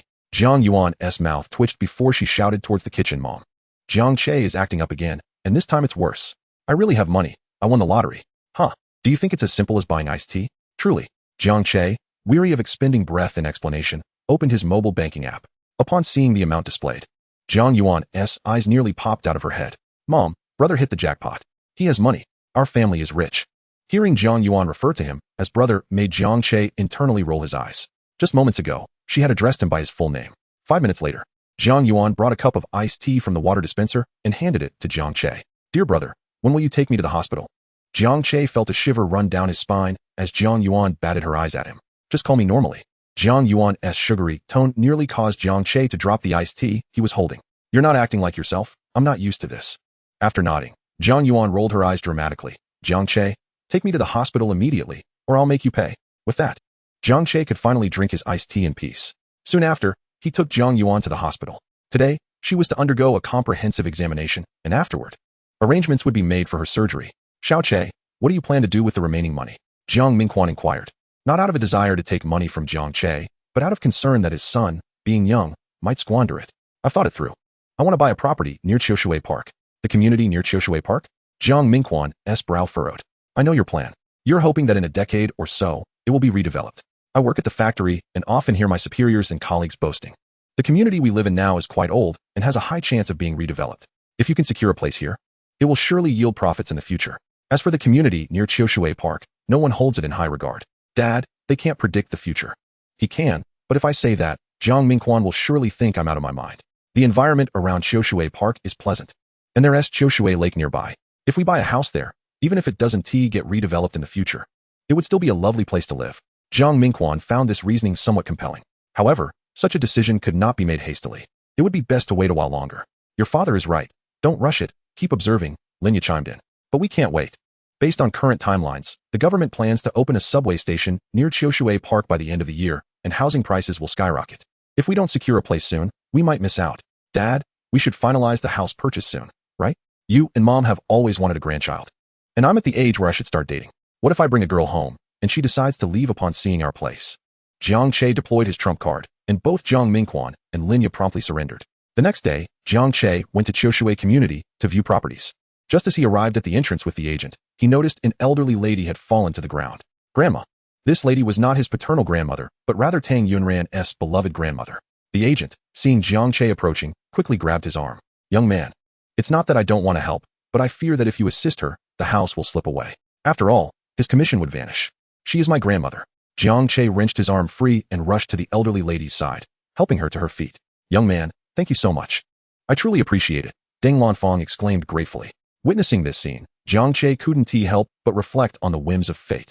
Deng Lanfang adored her precious granddaughter, Tang Yunran, while in his past life, he had been indifferent towards her, resulting in Deng Lanfang's displeasure whenever she saw him. To be frank, had it not been for Tang Yunran's intervention, Deng Lanfang might well have barred him from entering her home. Grandma, are you hurt anywhere? I'm fine. It's just that at my age, a fall can be a bit much, Deng Lanfang replied. Just as she finished speaking, Tang Yunran's voice rang out. Grandma, what happened? Tang Yunran rushed over, taking hold of Deng Lanfang's other arm. Xiaoran, I'm all right, thanks to this young man who helped me up. Deng Lanfang gazed at Jiang Che with affection. Tang Yunran had noticed Jiang Che earlier, but her concern for her grandmother had taken precedence. What are you doing here? Tang Yunran questioned, fully aware that Jiang Che had no relatives residing in this community. You know him? Deng Lanfang inquired. He is also from Jiangxing University. Oh, I see. Grandma, is your leg all right? Tang Yunran observed that Deng Lanfang's legs appeared rather inconvenient, prompting her to express concern. It's nothing really. Just a little rest will suffice. Then allow me to assist you. Perhaps I should carry Grandma, Jiang Che suggested. Grandma, your call is quite smooth, yet in our previous life, you were reluctant to visit her. Tang Yunran understood that Jiang Che's absence during visits was not due to a lack of filial piety, but rather an inverse reflection of his feelings towards her. His indifference towards her naturally extended to her family. As these thoughts swirled in her mind, Tang Yunran felt a flicker of irritation and a hint of grievance. No need, I can support her myself, she said, pursing her lips, her eyes slightly reddening. Jiang Che noticed the subtle expression on Tang Yunran's face, perplexed. Just days prior, their interactions had been harmonious, and now she seemed suddenly discontent. The capriciousness of women truly rivals that of the weather. To his surprise, he also observed that she was not wearing the ring he had gifted her. Why was that? Did she dislike it? Xiaoran, please let him assist me. The elevator is out of order, and you cannot manage alone, Deng Lanfang said. An opportunity arose. Jiang Che promptly knelt before Deng Lanfang. Grandma, allow me to carry you. What a good boy, Deng Lanfang beamed at Jiang Che, her satisfaction evident. Such a handsome and kind young man. Not many like you around these days. As she spoke, she intentionally cast a glance at Tang Yunran. From Deng Lanfang's smile, Tang Yunran discerned her implicit approval of Jiang Che, clearly envisioning him as her future grandson-in-law. Tang Yunran felt a peculiar mixture of emotions. In their previous life, her grandmother would have used her cane to poke Jiang Che away. Jiang Che now possessed a significantly improved physique, effortlessly lifting Deng Lanfang. And with the elevator out of service, they were left to ascend the stairs. Tang Yunran, walking anxiously behind, was concerned. Deng Lanfang weighed over 150 pounds, and their home was on the 5th floor. Jiang Che, though sturdy, was not much more robust than a frail scholar, and she worried about his endurance. Jiang Che, if you struggle, just set my grandmother down. Can this girl speak to a man like that? I'm perfectly capable. Jiang Che retorted, you didn't see me? I'm quite fit. No need to worry. I could manage 10 flights. To Tang Yunran's ears, his bravado sounded like an exaggerated display. They were both married individuals. Did he not understand the weight he was carrying? I'm not worried about you. I'm concerned you might drop my grandmother. At this, Jiang Che abruptly paused. Turning to her with a wounded expression, Tang Yunran was taken aback by his reaction.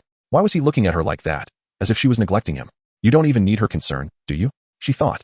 As they reached the 4th floor without Jiang Che appearing fatigued, she wondered how his physical condition had improved so remarkably.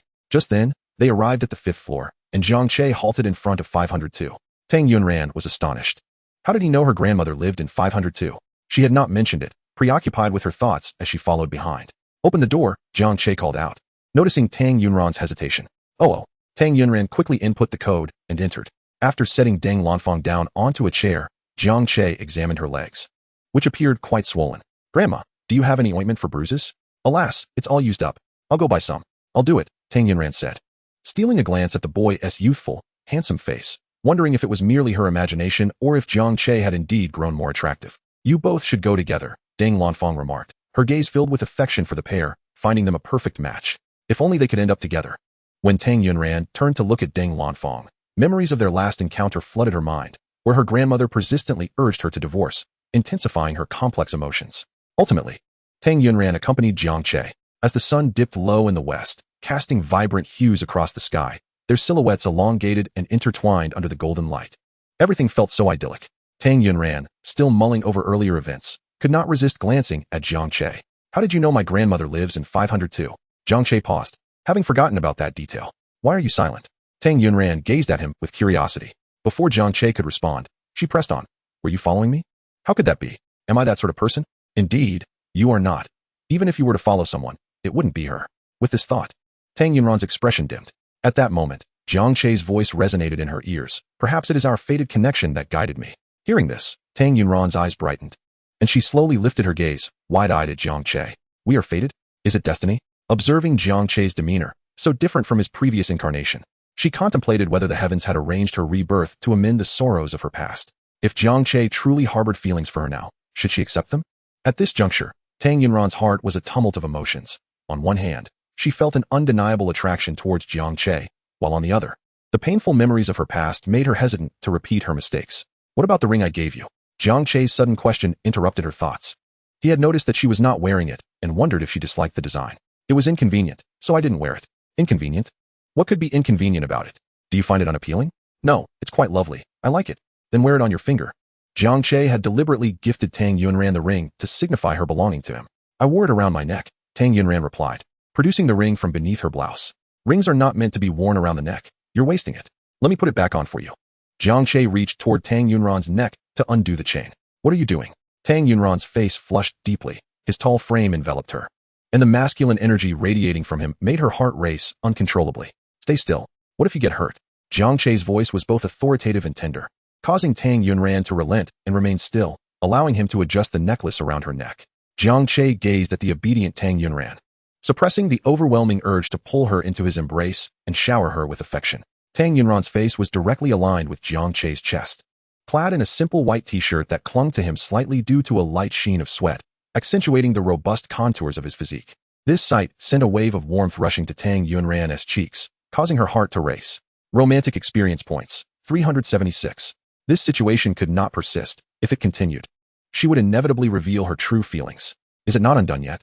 It's snagged on your clothing. Stay still for a moment. Jiang Che, with an air of playful deceit, claimed he had yet to untangle it, deliberately maintaining this ambiguous position to intensify their budding emotions and, perchance, accumulate more experience points. Listen, the frequency of notifications was intensifying. Romantic experience points, 442. Romantic experience points, 399. Romantic experience points, 491. The notifications came in rapid succession, tallying to more than a dozen. Is it not finished yet? Tang Yunran anxiously bit her lip. If it took any longer, she might just turn the color of the evening glow. Almost there. Move a little closer. I can't see clearly. Closer still? This is already quite near, you know? Taking a deep breath, Tang Yunran stepped half a step into Jiang Che's embrace, leaving them merely an inch apart. Before she could acclimate to such proximity, Jiang Che suddenly pulled her tightly into his arms, sealing the distance completely. Heartbeats raced uncontrollably, echoing in both their chests. Romantic experience points, 698. Romantic experience points, 704. Romantic experience points, 699. Romantic experience points, 729. Romantic experience points, 678. The system's audio notifications quickened in pace, their quality ascending. Jiang Che acutely felt his own heart racing as he inhaled the faint medicinal fragrance wafting from the girl. At that moment, he realized that if he did not act, he would not be worthy of being called a man. With determination, he leaned down and pressed a gentle kiss to the delicate, rosy earlobe of the girl in his arms, only to feel her stiffen reflexively, her entire being frozen in surprise. Observing her innocent reaction, Jiang Che found her utterly endearing. Indeed, his wife was the most adorable and remarkable person in the world. At this moment, Jiang Che wanted to shout to Tang Yunran, "Wife, you are truly wonderful. All right, it's undone now. Everything should have its limits." Reluctantly, Jiang Che released Tang Yunran. She stared at him in a daze, taking a full minute to regain her composure from the shock. Then, her pupils dilated in disbelief. Romantic experience points, 1,100. Why you? You just kissed me? Chapter 15. I already miss you so much. I did not. You're lying. Just now, clearly Tang Yunran stammered, biting her lower lip and instinctively covering her ears, which still tingled as if electrified. Perhaps I accidentally brushed against you. Jiang Che feigned an upright demeanor, pondering whether he should have acted so impulsively. Surely, he had not frightened Tang Yunran, had he? Although his internal age was that of a mature man, Tang Yunran was merely a freshman, just 18 years old. Impulsiveness was indeed a devilish folly. I'm sorry, I misunderstood you. Tang Yunran turned her face away. What had she been thinking? Jiang Che had merely been helping her unfasten her necklace. In their previous life, living under the same roof and spending every day together, he had never crossed any boundaries with her. How could he possibly think of taking advantage of her in this life? Let me help you put on the ring. As Jiang Che attempted to grasp Tang Yunran's hand, she swiftly withdrew it. No need, I don't wish to wear it on my finger. With that, she placed the ring back around her neck. Observing this, Jiang Che reflected that he had indeed been too hasty and impulsive, and now he had upset her. He needed to devise a way to appease her. Just as Jiang Che contemplated this, he suddenly sensed an unfriendly gaze directed at him. Who was watching him? Jiang Che swiftly turned to survey his surroundings, but found no suspicious figures. Jiang Che, what's wrong? Tang Yunran inquired, puzzled. It seemed like someone was watching me. Tang Yunran regarded Jiang Che's extraordinarily handsome face and murmured, "Isn't it normal for someone so attractive to be observed?" What? What did you just say? Nothing, nothing. Tang Yunran felt a pang of anxiety. She had spoken so softly. How could he hear? Was his hearing akin to that of a dog? Nothing. That can't be right. I distinctly heard you say something. You wouldn't be speaking ill of me, would you? Of course not. Really? Absolutely. Swear it. To hell with your swearing. Their exchange, albeit childish, radiated a delightful and harmonious atmosphere. Not far away, Wu Qingshu glared, his eyes nearly bulging with rage. Cursed Jiang Che. He has completely disregarded my words. How dare he provoke my goddess? Even more infuriating to Wu Qingshu was Tang Yunran's shy and delicate demeanor, a side he had never witnessed before. Although they had grown up together, Tang Yunran had always treated him coldly, whereas her behavior with Jiang Che was in stark contrast. Old Wu, everything is set. We can proceed now, Wang Jin advised nearby. Quickly, let them take action. I want Yunran to be utterly disappointed in that scoundrel. Wu Qingshu ground his teeth in frustration. All right, I'll have them execute the plan immediately. Upon exiting the pharmacy, Jiang Che and Tang Yunran were approached by two girls.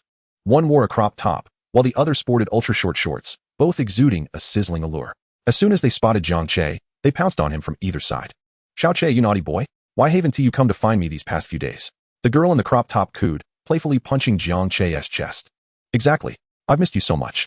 The girl in the tiny shorts pouted, adopting a pose that seemed to demand a kiss. Hidden nearby, Wu Qingshu smirked. Let us see how you explain this to Yunran. I believe you've mistaken the person you're seeking, came the unexpected retort from Tang Yunran. Her gaze icy as she regarded the two girls. Jiang Che, taken aback by Tang Yunran's defense of him, wore a look of surprise. Just moments ago, he had been pondering how to clarify matters with her, yet she had spoken up instead. Hey, who are you? A new fling of Xiao Che's? The girl in the crop top placed her hands on her hips. Xiao Che, are you a player? Have you switched from us to someone else? How many do you need to satisfy yourself in a month? Are we not serving you well enough, sister? Another girl chimed in.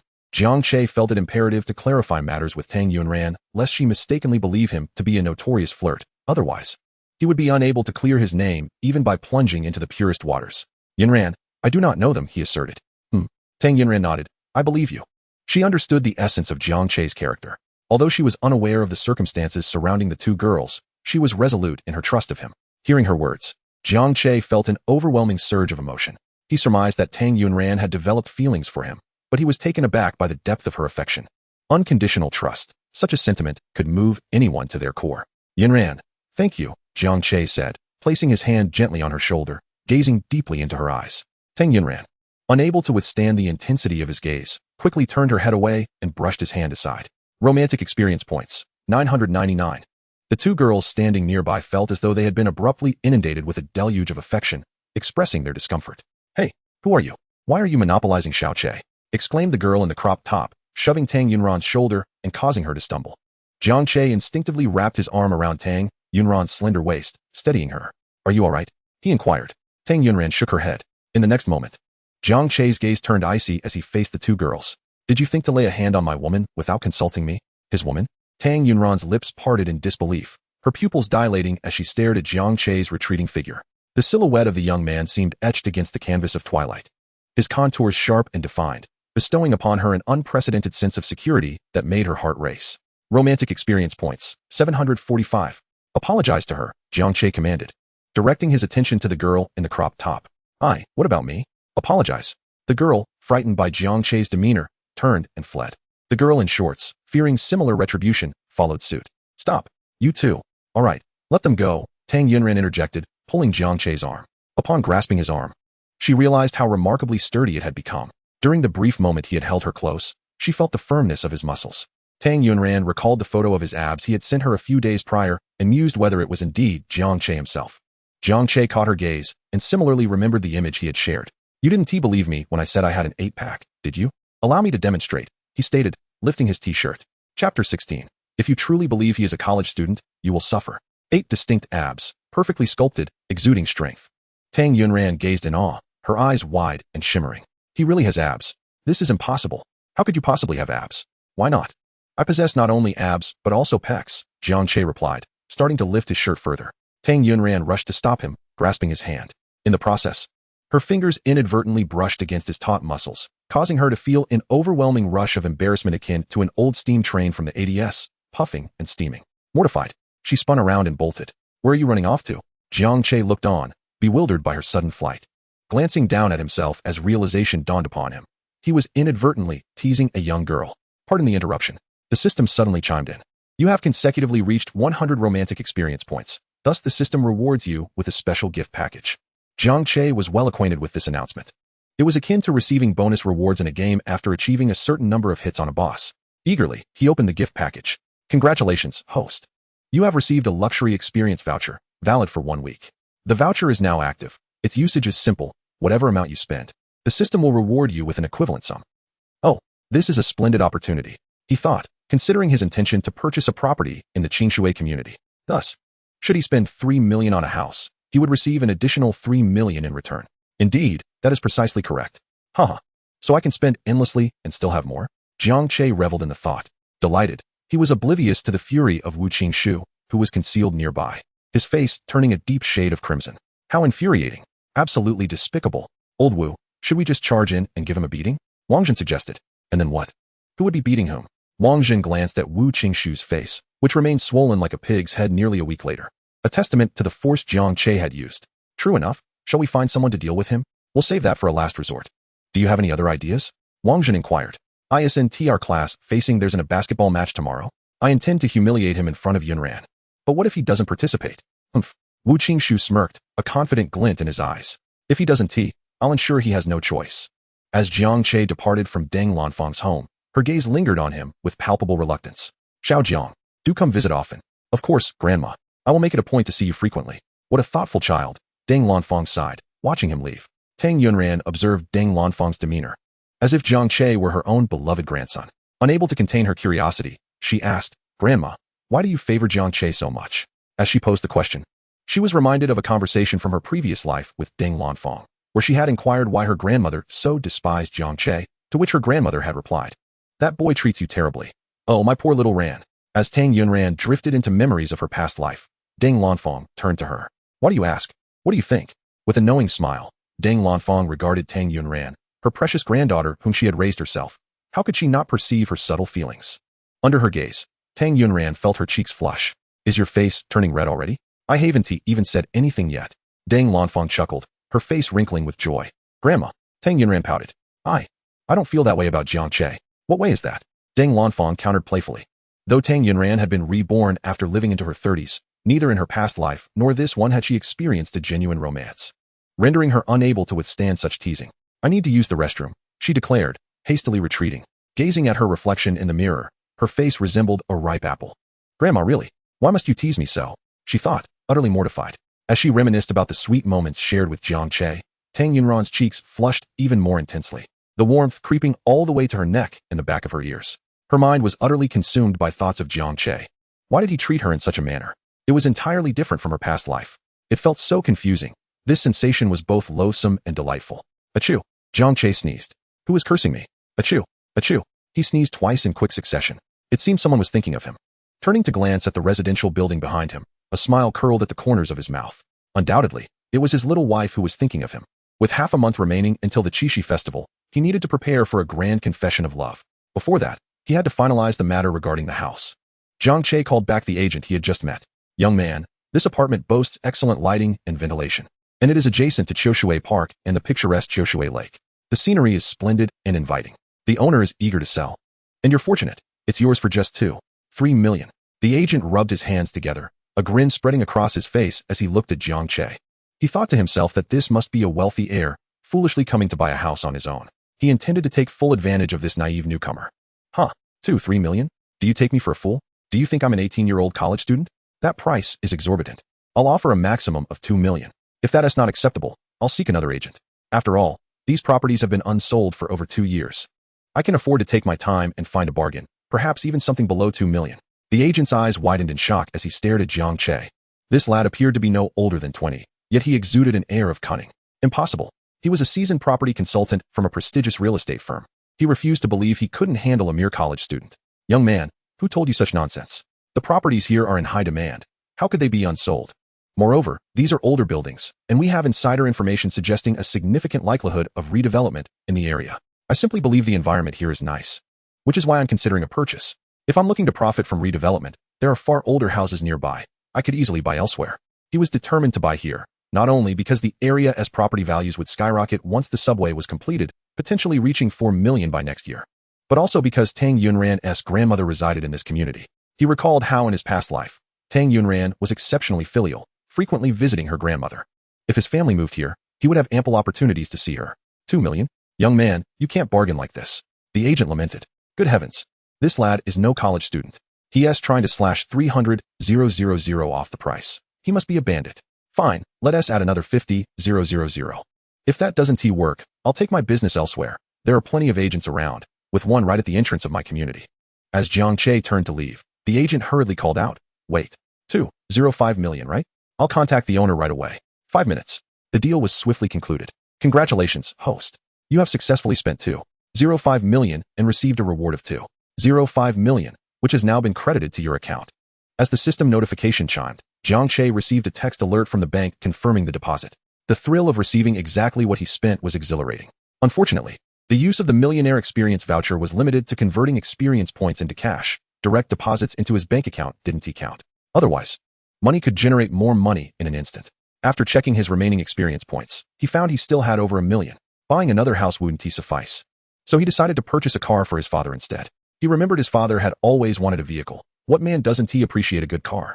As for the remaining funds, he couldn't be bothered to think about how to spend them and simply decided to invest in stocks. He contemplated which stocks would surge in value in the future. Friendly reminder, investments in stocks, funds, and bank deposits do not count towards the Millionaire Experience voucher. They must be tangible purchases. Very well, investing in stocks would have to wait, no matter how lucrative. It couldn't compare to the quick returns from the Millionaire Experience. After some thought, He ultimately decided to use all of his remaining experience points to purchase everyday and educational items, donating them through the Red Cross Association to impoverished regions in the West. He did this not out of a sense of duty to save the suffering, but simply because he felt that being granted a second chance at life was the greatest fortune. He wished to share this fortune with others, as a form of gratitude for his rebirth. Just as Jiang Che was lost in thought, his phone rang. Can we meet again? I have prayed before the Buddha for thousands of years, willing to trade several lifetimes for just one lifetime of love.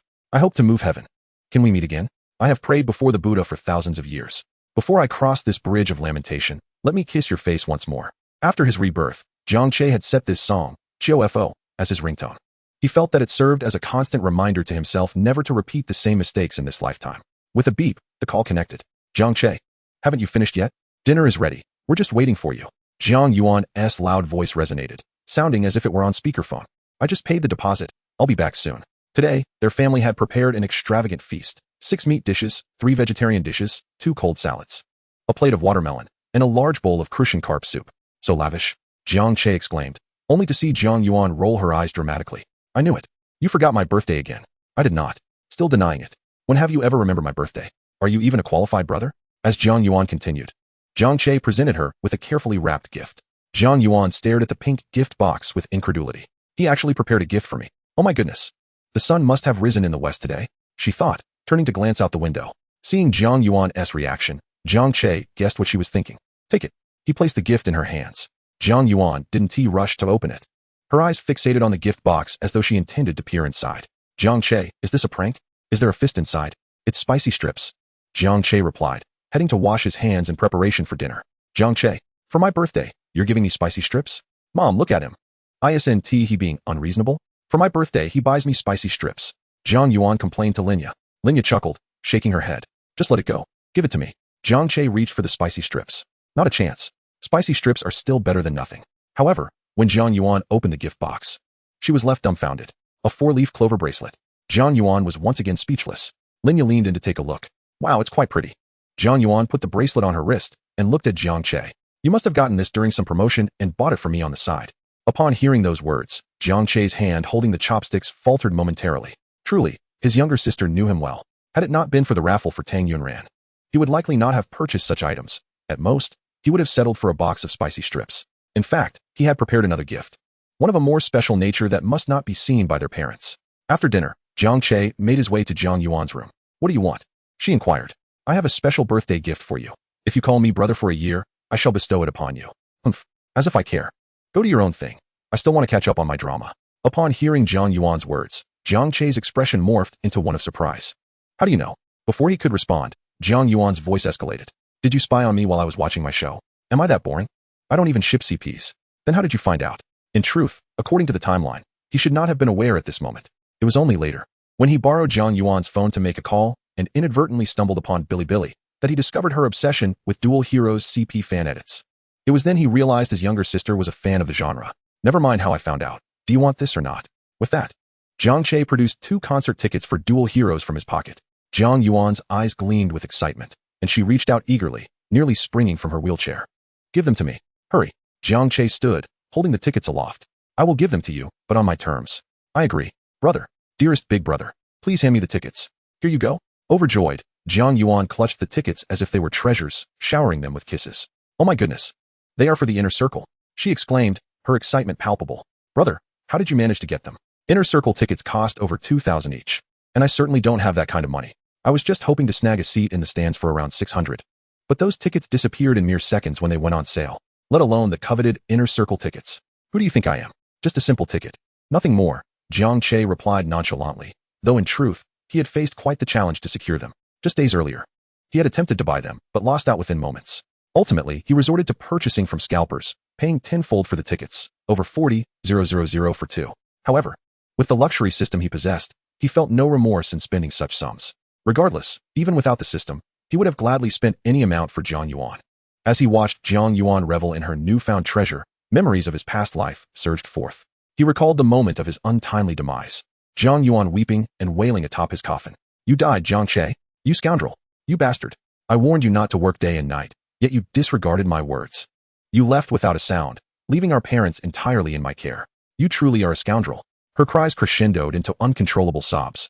And it was then he understood how deeply she cherished her brother, who had always forgotten her birthday. Guilt and sorrow enveloped him. Returning to his own room, Jiang Che found it difficult to shake off the melancholy that clung to him. He picked up his phone and composed a message for Tang Yunran. "What are you busy with?" Tang Yunran paused, perplexed by Jiang Che's sudden message. "I'm not doing anything. Is there something you need?" "I just wanted to hear your voice." Tang Yunran's breath quickened slightly, and after a brief moment of contemplation, she bit her lip and replied, "What's wrong? You seem to have something on your mind."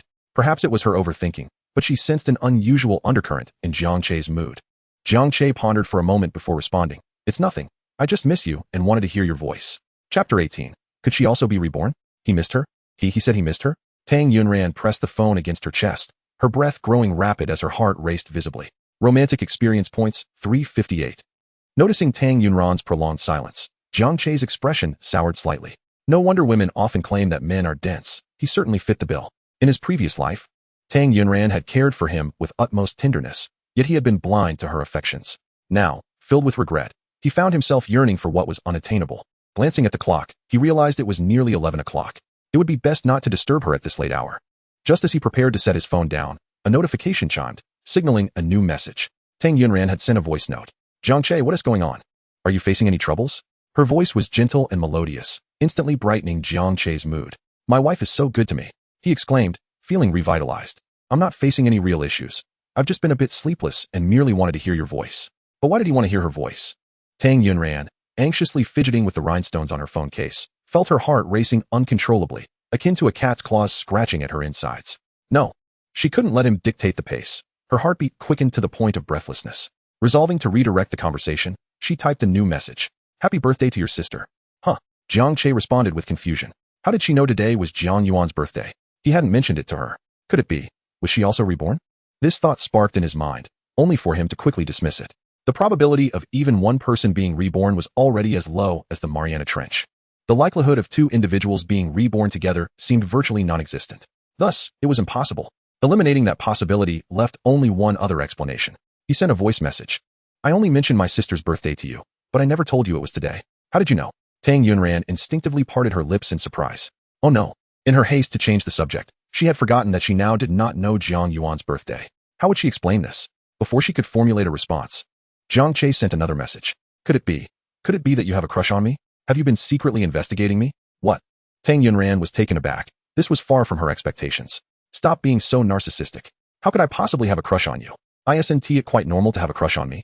I am rather handsome, after all. You truly are full of yourself. Tang Yunran murmured. Though she couldn't help but acknowledge that Jiang Che was indeed handsome, and even more so now, during the daylight hours spent in his company. She would steal glances at him.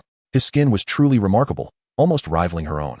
Upon her recent reincarnation, when she first laid eyes on Jiang Che, his complexion could only be described as slightly better than that of an average person.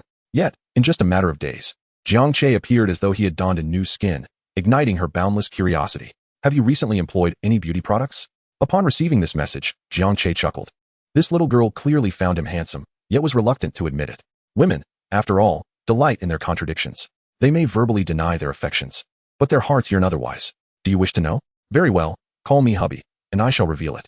What a fanciful thought. She had gone to sleep. He had turned off his phone.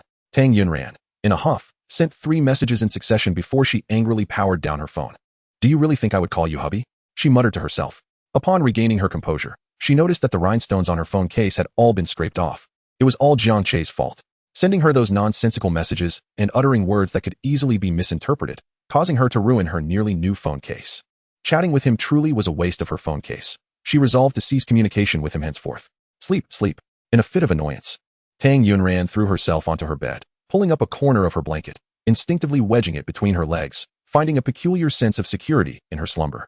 Yet, as she lay there, tossing and turning, sleep eluded her. Every so often, she would tilt her head and glance at the phone on her bedside table. She had turned it off. What if Jiang Che sent her a message? What if he stayed awake, waiting for her reply?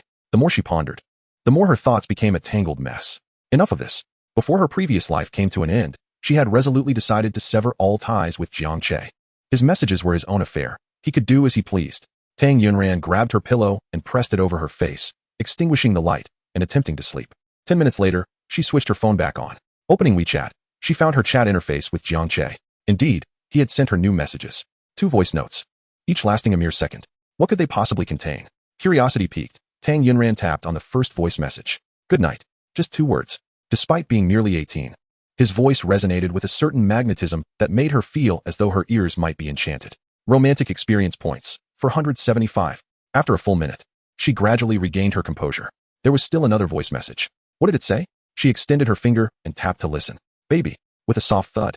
Her phone slipped from her grasp and fell onto the sheets. Tang Yunran remained in a daze for quite some time, slowly regaining her senses. What had he just called her? Baby?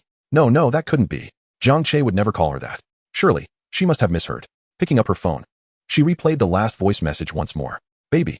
Again she tapped. Baby. Once more. Baby. It was indeed baby. She had not misheard. Jiang Che truly called her baby. Ah. Romantic experience points, 678. Romantic experience points, 754. Romantic experience points, 699. Tang Yunran pulled the blanket up to her chin, fearing that her exclamation might awaken the neighbors. That night, she hardly slept at all, her mind inundated with Jiang Che's voice, repeating baby, baby, baby. Meanwhile, Jiang Che enjoyed a restful night, dreaming of Tang Yunran, calling him hubby. Sooner or later, he could not fathom that, despite his persistent pursuit of Tang Yunran, he might not win her heart. If he failed, it would be a disservice to his handsome visage and robust physique. You have met the requirements to open the shop. Would you like to open it now? The system's notification was quite abrupt. Open. The shop is now open. Please check at your leisure. Jiang Che began to browse. There were numerous items available. One item caught his eye, a familiar experience voucher. The European God experience voucher. What a splendid find. How many experience points were required? Jiang Che scrutinized the price beneath the voucher. 100,000 experience points. And it was only valid for 24 hours. Quite exorbitant. How many experience points do I currently possess? 24,051. Out of reach. Even if he could afford it, he wouldn't buy it. However, in the event of a life-threatening situation, redeeming one would be quite beneficial. Presently, in this era of peace, the likelihood of encountering life-threatening circumstances was rather low. Nonetheless, he was in urgent need of more experience points, which he hoped to obtain through his little wife. Continuing to peruse the other items, he found Charm Enhancement 20 for 20,000 experience points. He could afford that, but decided to look further. New Singer Vocal Talent, 29,845. Singing God, 124,561. Culinary God, 123,456. This system truly excelled in a myriad of skills. Alas, the prices were too steep to redeem. Old Jiang, what are you daydreaming about? Li Hao nudged Jiang Che, lost in thought. Thinking about something? Perhaps about the campus flower, Tang? Li Hao chuckled. Jiang Che regarded Li Hao with a puzzled expression. What are you talking about? Stop pretending. I've heard from the campus flower's friend that you have your sights set on her. Jin Xiaoqiao told you this. Indeed. She asked me to convey a message on behalf of the campus flower. Tang Yunran had Jin Xiaoqiao send me a message. If she had something to say, she could simply text me directly. Yes, Jin Xiaoqiao's exact words were, do not harbor any delusions about her. She will never like you. After delivering this message, Li Hao grew somewhat concerned for his friend, fearing he might take the news too harshly and leap from the building. Oh, Jiang Che replied nonchalantly. He was certain that those words could not have originated from Tang Yunran. Oh, just that reaction? Shouldn't you be more upset? Is this the calm before the storm? Old Jiang, are you all right? I'm perfectly fine. Jiang Che responded with an unbothered demeanor. The more composed Jiang Che appeared, the more anxious Li Hao became. Old Jiang, do you consider me a brother? What do you mean by that? Jiang Che looked at Li Hao, bewildered. If you regard me as a brother, then don't hold back. Direct all your negative emotions towards me. Let it all out. I have no negative emotions. I'm truly fine. Old Jiang. Li Hao clapped Jiang Che's shoulder, gazing earnestly at him. There are plenty of fish in the sea. Why fixate on just one flower? Especially since she's the campus flower of Jiangxing University. Don't let it get to you. Fatty, your words are quite displeasing to my ears. Why should my affection for Tang Yunran be seen as a burden? We are a match made in heaven, destined to be together. And she is fated to become my wife. It's over. I've sunk too deep. There seems to be no salvation. Li Hao shook his head. It appears I must adopt a different approach to persuade him. Old Jiang, are you free this weekend? What is up? He inquired. A few friends and I are planning to set up a gathering with some girls. Right now, we have 3 guys and 4 girls, but we're short 1 male. Can you join us to make up the numbers? Find someone else, he replied. He didn't want Tang Yunran to discover that he was going to a gathering. Old Jiang, you mustn't decline. I've already sent your photo over, and the girls agreed to join us solely because they found your handsome picture appealing. If you don't go, the gathering is off. That is not my concern. I never asked you to send my photo. Weren't you just saying I was merely a filler? Old Jiang, you cannot be so heartless. You must consider my predicament. I haven't even been in a relationship yet. Surely, you wouldn't want to see me remain a lifelong bachelor, would you? Upon hearing Li Hao's words, Jiang Che recalled his previous life. Li Hao came from a relatively affluent background, spending money more freely than the average college student. Unfortunately, He had not chosen the right woman. 5 years into marriage, he discovered he had been cheated on. His wife bore 3 children, none of whom were his, and ultimately, the biological fathers of the children came to claim them. After that, Li Hao fell into despair, spending his days either in casinos or entertainment venues, until he resorted to high-interest loans and ended up hospitalized after a brutal assault. If memory served him correctly, Li Hao's wife was someone he had met at this very gathering. Li Hao was his brother, and in his past life, Jiang Che learned of the tragic fate that befell him only after Li Hao had his hand severed and was taken to the hospital. In this life, he could not stand idly by and let this happen. Fatty, listen to me. I've consulted the stars, and attending this gathering is an ominous sign. It would be best for you not to go. Li Hao stared incredulously, thinking that Jiang Che was utterly hopeless, resorting to such absurdity just to avoid the gathering. It seemed he had to unleash his trump card. Li Hao approached the window, gazing earnestly at Jiang Che, declaring, "Old Jiang, if you refuse, I shall jump from here right now." Chapter 20. Tang Yunran could not forget Jiang Che. Observing Li Hao's resolute demeanor, Jiang Che understood he could not dissuade him from attending the gathering, since he could not prevent it. He resolved to accompany him and adapt to the situation as it unfolded. Just as Jiang Che contemplated this, he noticed Wu Qingshu and Wang Zhun entering the classroom. Wu Qingshu immediately confronted Jiang Che with a challenge. "Jiang Che, our basketball match between the 2 classes is about to commence. You'll be playing, and we shall settle this once and for all. The loser must withdraw and never pursue Yunran again." "What do you take Yunran for? A wager?" Jiang Che replied, unflinching, looking up at Wu Qingshu, a hint of youthful defiance shining through his brow.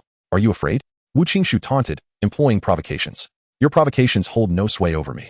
Yunran is a person, not a commodity to be wagered. I shall never use her in such a manner. Who on earth considers Yunran a commodity? Spare me your exaggerations. I ask you, are you willing to engage in a showdown with me? Afraid? He possesses a system. What could he possibly fear?" Jiang Che recalled that he could exchange for basketball prowess attributes in the store. "Very well, I shall play. If you lose, you must keep your distance from Yunran and cease your pursuit of her." Wu Qingshu burst into laughter. "Jiang Che, you just claimed that such a wager treats Yunran as a bet, yet now you are doing the same. I am not like you. My intentions are not to treat her as a wager, but to consider her well-being, to prevent incessant nuisances from buzzing in her ears. You are quite something." Wu Qingshu seethed with indignation. "Just wait.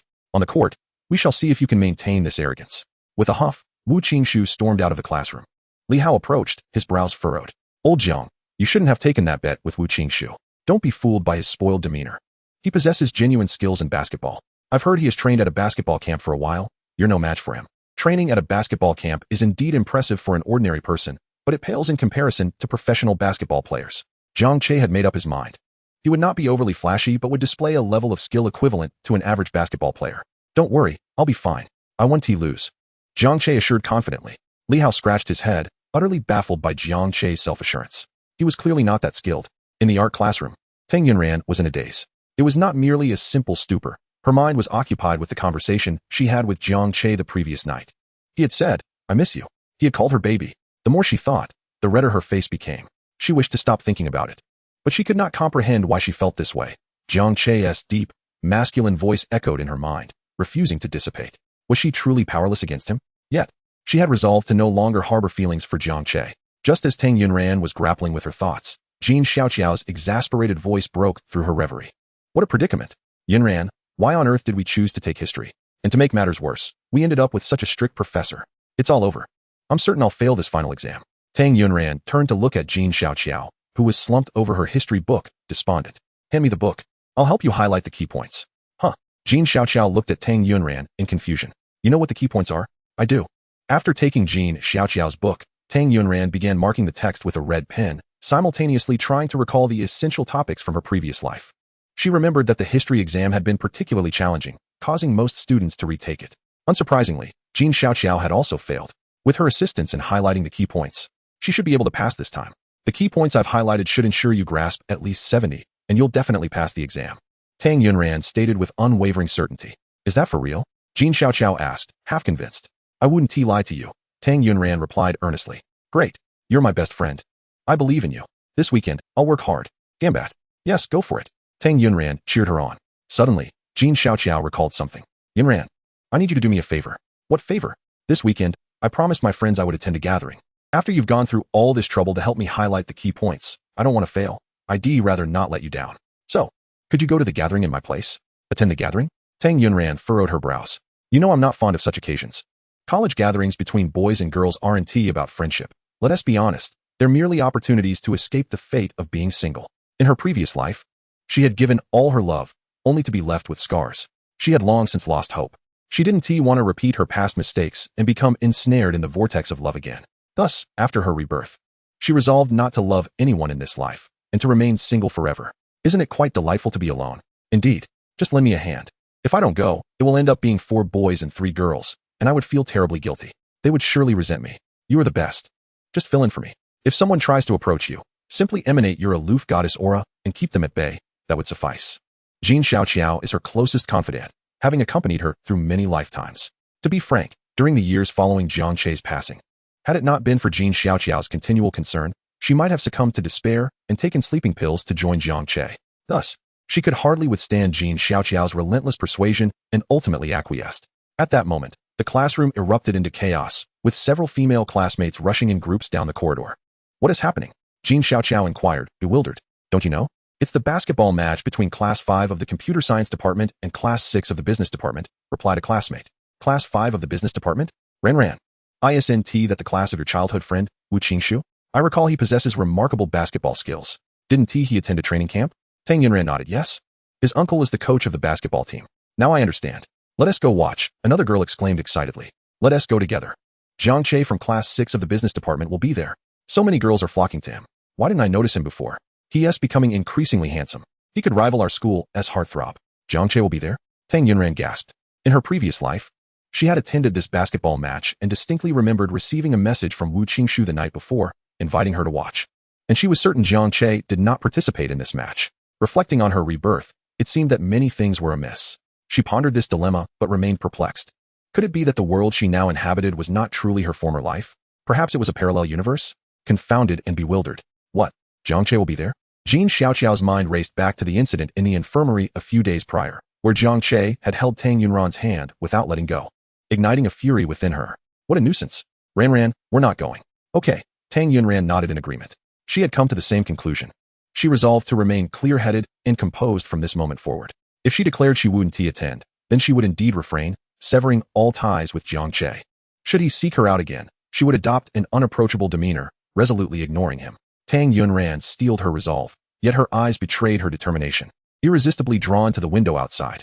No looking, she admonished herself, forcibly turning her head away. Distract yourself. She retrieved her sketchbook and began to draw. Within 5 minutes, she had sketched a basketball. She fixated on the drawing, and as she gazed, it seemed to come alive, with Jiang Che dribbling and preparing to shoot. Suddenly, she pulled her chair back and stood up. Jiang Xiao looked up at her. Ran, what are you doing? I'm heading to the restroom. In a swift transition, Tang Yunran found herself at the basketball court.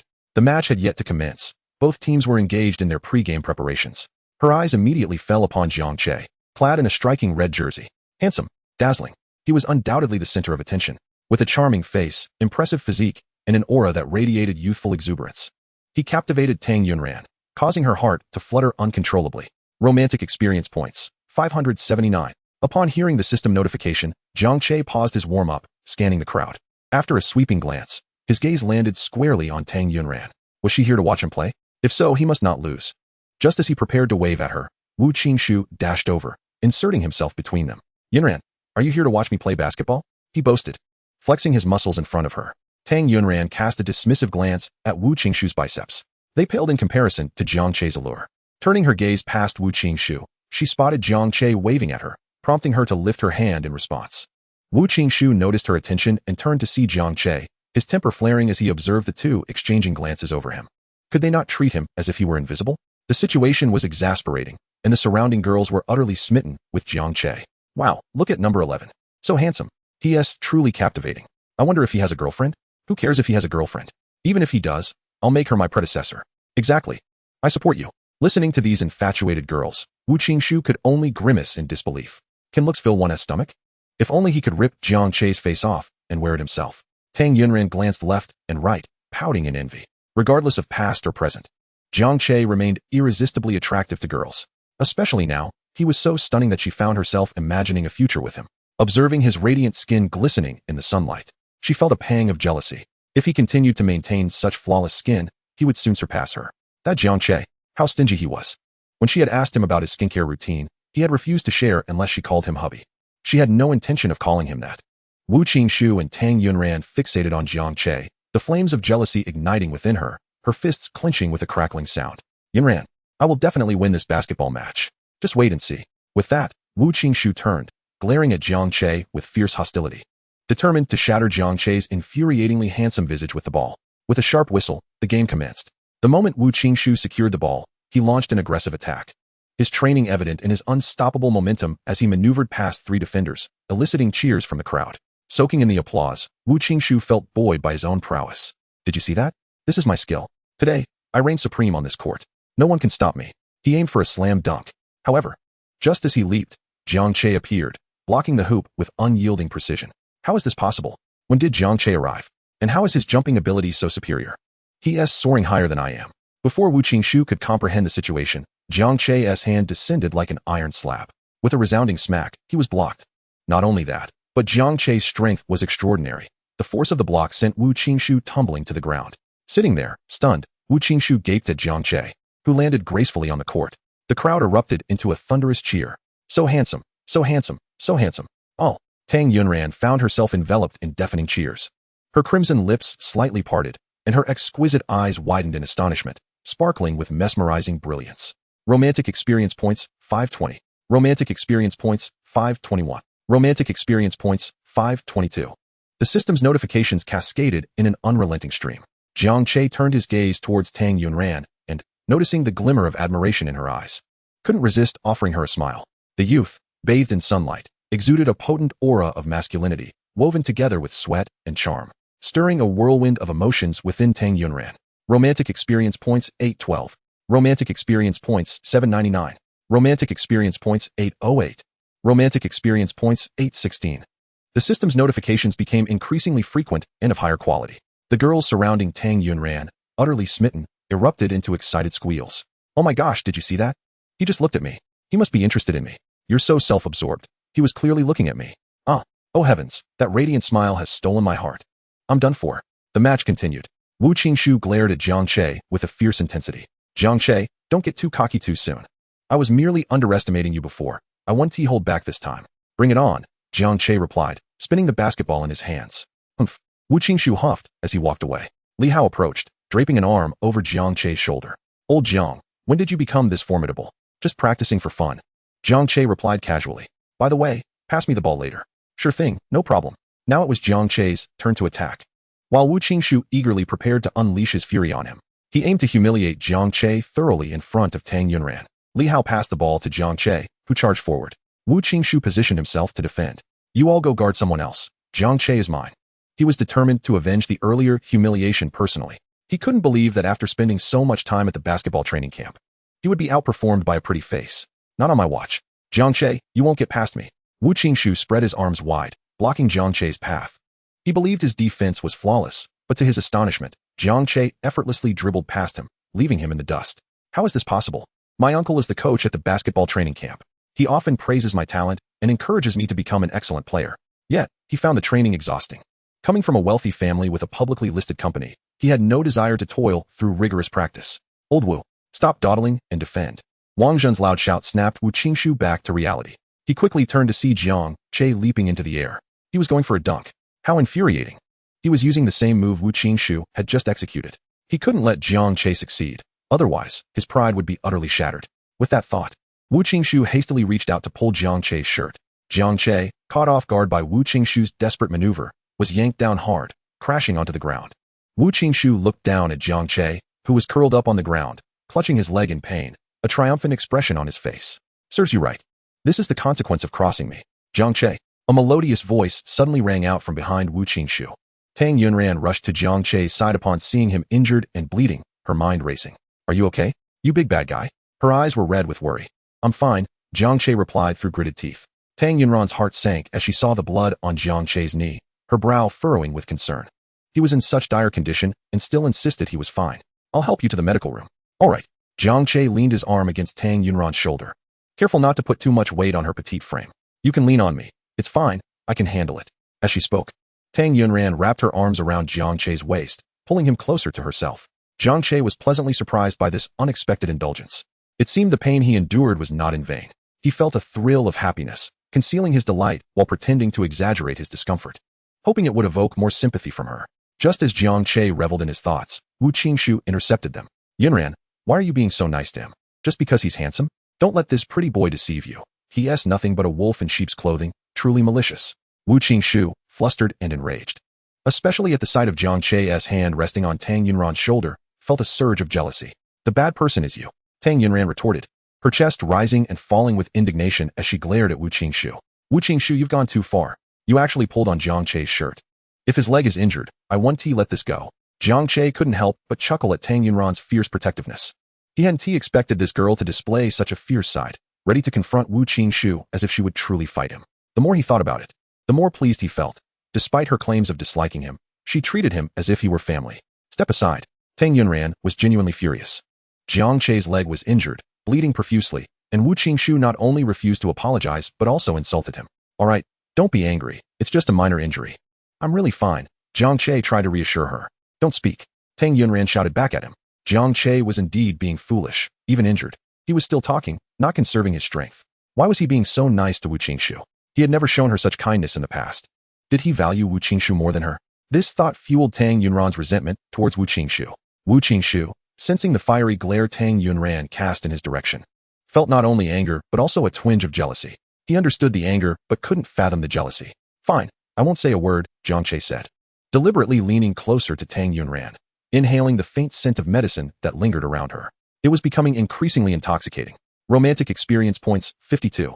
Keep absorbing. More points to gain. Romantic experience points, 56. Tang Yunran noticed how close Jiang Che was leaning against her, his profile nearly touching her face. She thought to herself how he was so badly injured, yet still trying to act tough. Was he really so distant with her? Just last night, he had called her baby. It seemed he didn't truly regard her as someone close to him. Frustrated, Tang Yunran instinctively quickened her pace. Jiang Che, with his bleeding leg, struggled to keep up, letting out a low grunt of discomfort. Apologies, but I do not move at such a rapid pace. As Tang Yunran turned her head, she inadvertently collided with Jiang Che's lips. In that moment, her face flushed a deep crimson, akin to a freshly cooked shrimp, even emitting a hint of steam. Romantic experience points, 1032. Jiang Che had been pressing closely against Tang Yunran, leaning towards her face, merely to indulge in a few more inhalations, seeking to augment his experience points. He never anticipated such a serendipitous occurrence of bliss. Once Tang Yunran regained her composure, her flustered gaze darted around. Rest assured, no one witnessed it, Jiang Che remarked, brushing his lips. Tang Yunran caught a glimpse of his gesture from the corner of her eye, making her yearn for a mouse hole to burrow into. He must have done that on purpose. It was infuriating. Had it not been for his injuries, she would have undoubtedly discarded him without a second thought. In the classroom, Jin Xiaoqiao was perusing the key points that Tang Yunran had illustrated for her. It's been 20 minutes. Has she gone to the restroom? Just as Jin Xiaoqiao pondered this, the campus network's backend displayed a new message. Being a gossip enthusiast, she felt compelled to know every piece of campus intrigue. Upon retrieving her phone, she was taken aback. The campus network's headline featured a harmonious scene of Tang Yunran supporting Jiang Che. What? Wasn't she supposed to be in the restroom? Why is she with that pretty boy Jiang Che? What on earth is going on? After escorting Jiang Che to the infirmary, Tang Yunran urgently summoned the doctor. Doctor, you must help him staunch the bleeding. Quickly. Doctor, why the rush? You might hurt him, she exclaimed. The doctor glanced up, a peculiar and intricate expression on his face as he regarded Tang Yunran. Observing her anxiety, Jiang Che comforted her, saying, it's merely a slight injury. Your demeanor makes it seem as though I'm on the brink of death. Death? The mere utterance of that word sent a jolt through Tang Yunran. In her previous life, who could fathom the anguish she felt upon receiving the news of Jiang Che's demise? To say the sky fell would be an understatement. The world around her dimmed, and disbelief washed over her as she grappled with the reality of his departure. Subsequently, she abandoned all she was doing and rushed to the hospital, only to find a white sheet draped over his face, which unleashed a torrent of tears she could no longer contain. She could not accept the fact of Jiang Che's death, pleading with the doctor that she would willingly trade her life for his recovery. Jiang Che studied Tang Yunran intently, noting the escalating sorrow and despair etched on her face. He wondered if he had misspoken. Reflecting carefully, he realized he hadn't said anything out of line. Yet, why did she appear on the verge of tears? Tears shimmered in her eyes. Yunran? Jiang Che tentatively called out. Tang Yunran remained lost in the sorrow of her past, oblivious to his voice. Furrowing his brow, Jiang Che reached out, grasping her hand. Yunran? What troubles you? It was only at his touch that Tang Yunran snapped back to reality, facing the vibrant Jiang Che rather than the cold, lifeless body she had mourned before. Unable to contain her emotions, she threw herself into his embrace. Wah, Jiang Che, you dastardly villain. How dare you speak of death? You shall not die. You will never die. Chapter 23. Tang Yunran weeps. Tears streamed down her cheeks, saturating Jiang Che's shirt within mere seconds. Jiang Che was left stunned, bewildered by her words. She declared he would not die, that he would never die. At that moment, a daring thought sprouted in Jiang Che's mind. Could it be that she too had experienced rebirth? Gazing down at Tang Yunran, who was weeping uncontrollably in his arms, he felt a sense of deja vu. In his previous life, after succumbing to sudden illness, he witnessed her cradling his cold body, weeping inconsolably. The sight before him mirrored that heart-wrenching moment. The more he pondered, the more he believed in the plausibility of his theory. Yet, something felt amiss. If she had truly been reborn with memories of her past life, how could she so easily forgive him?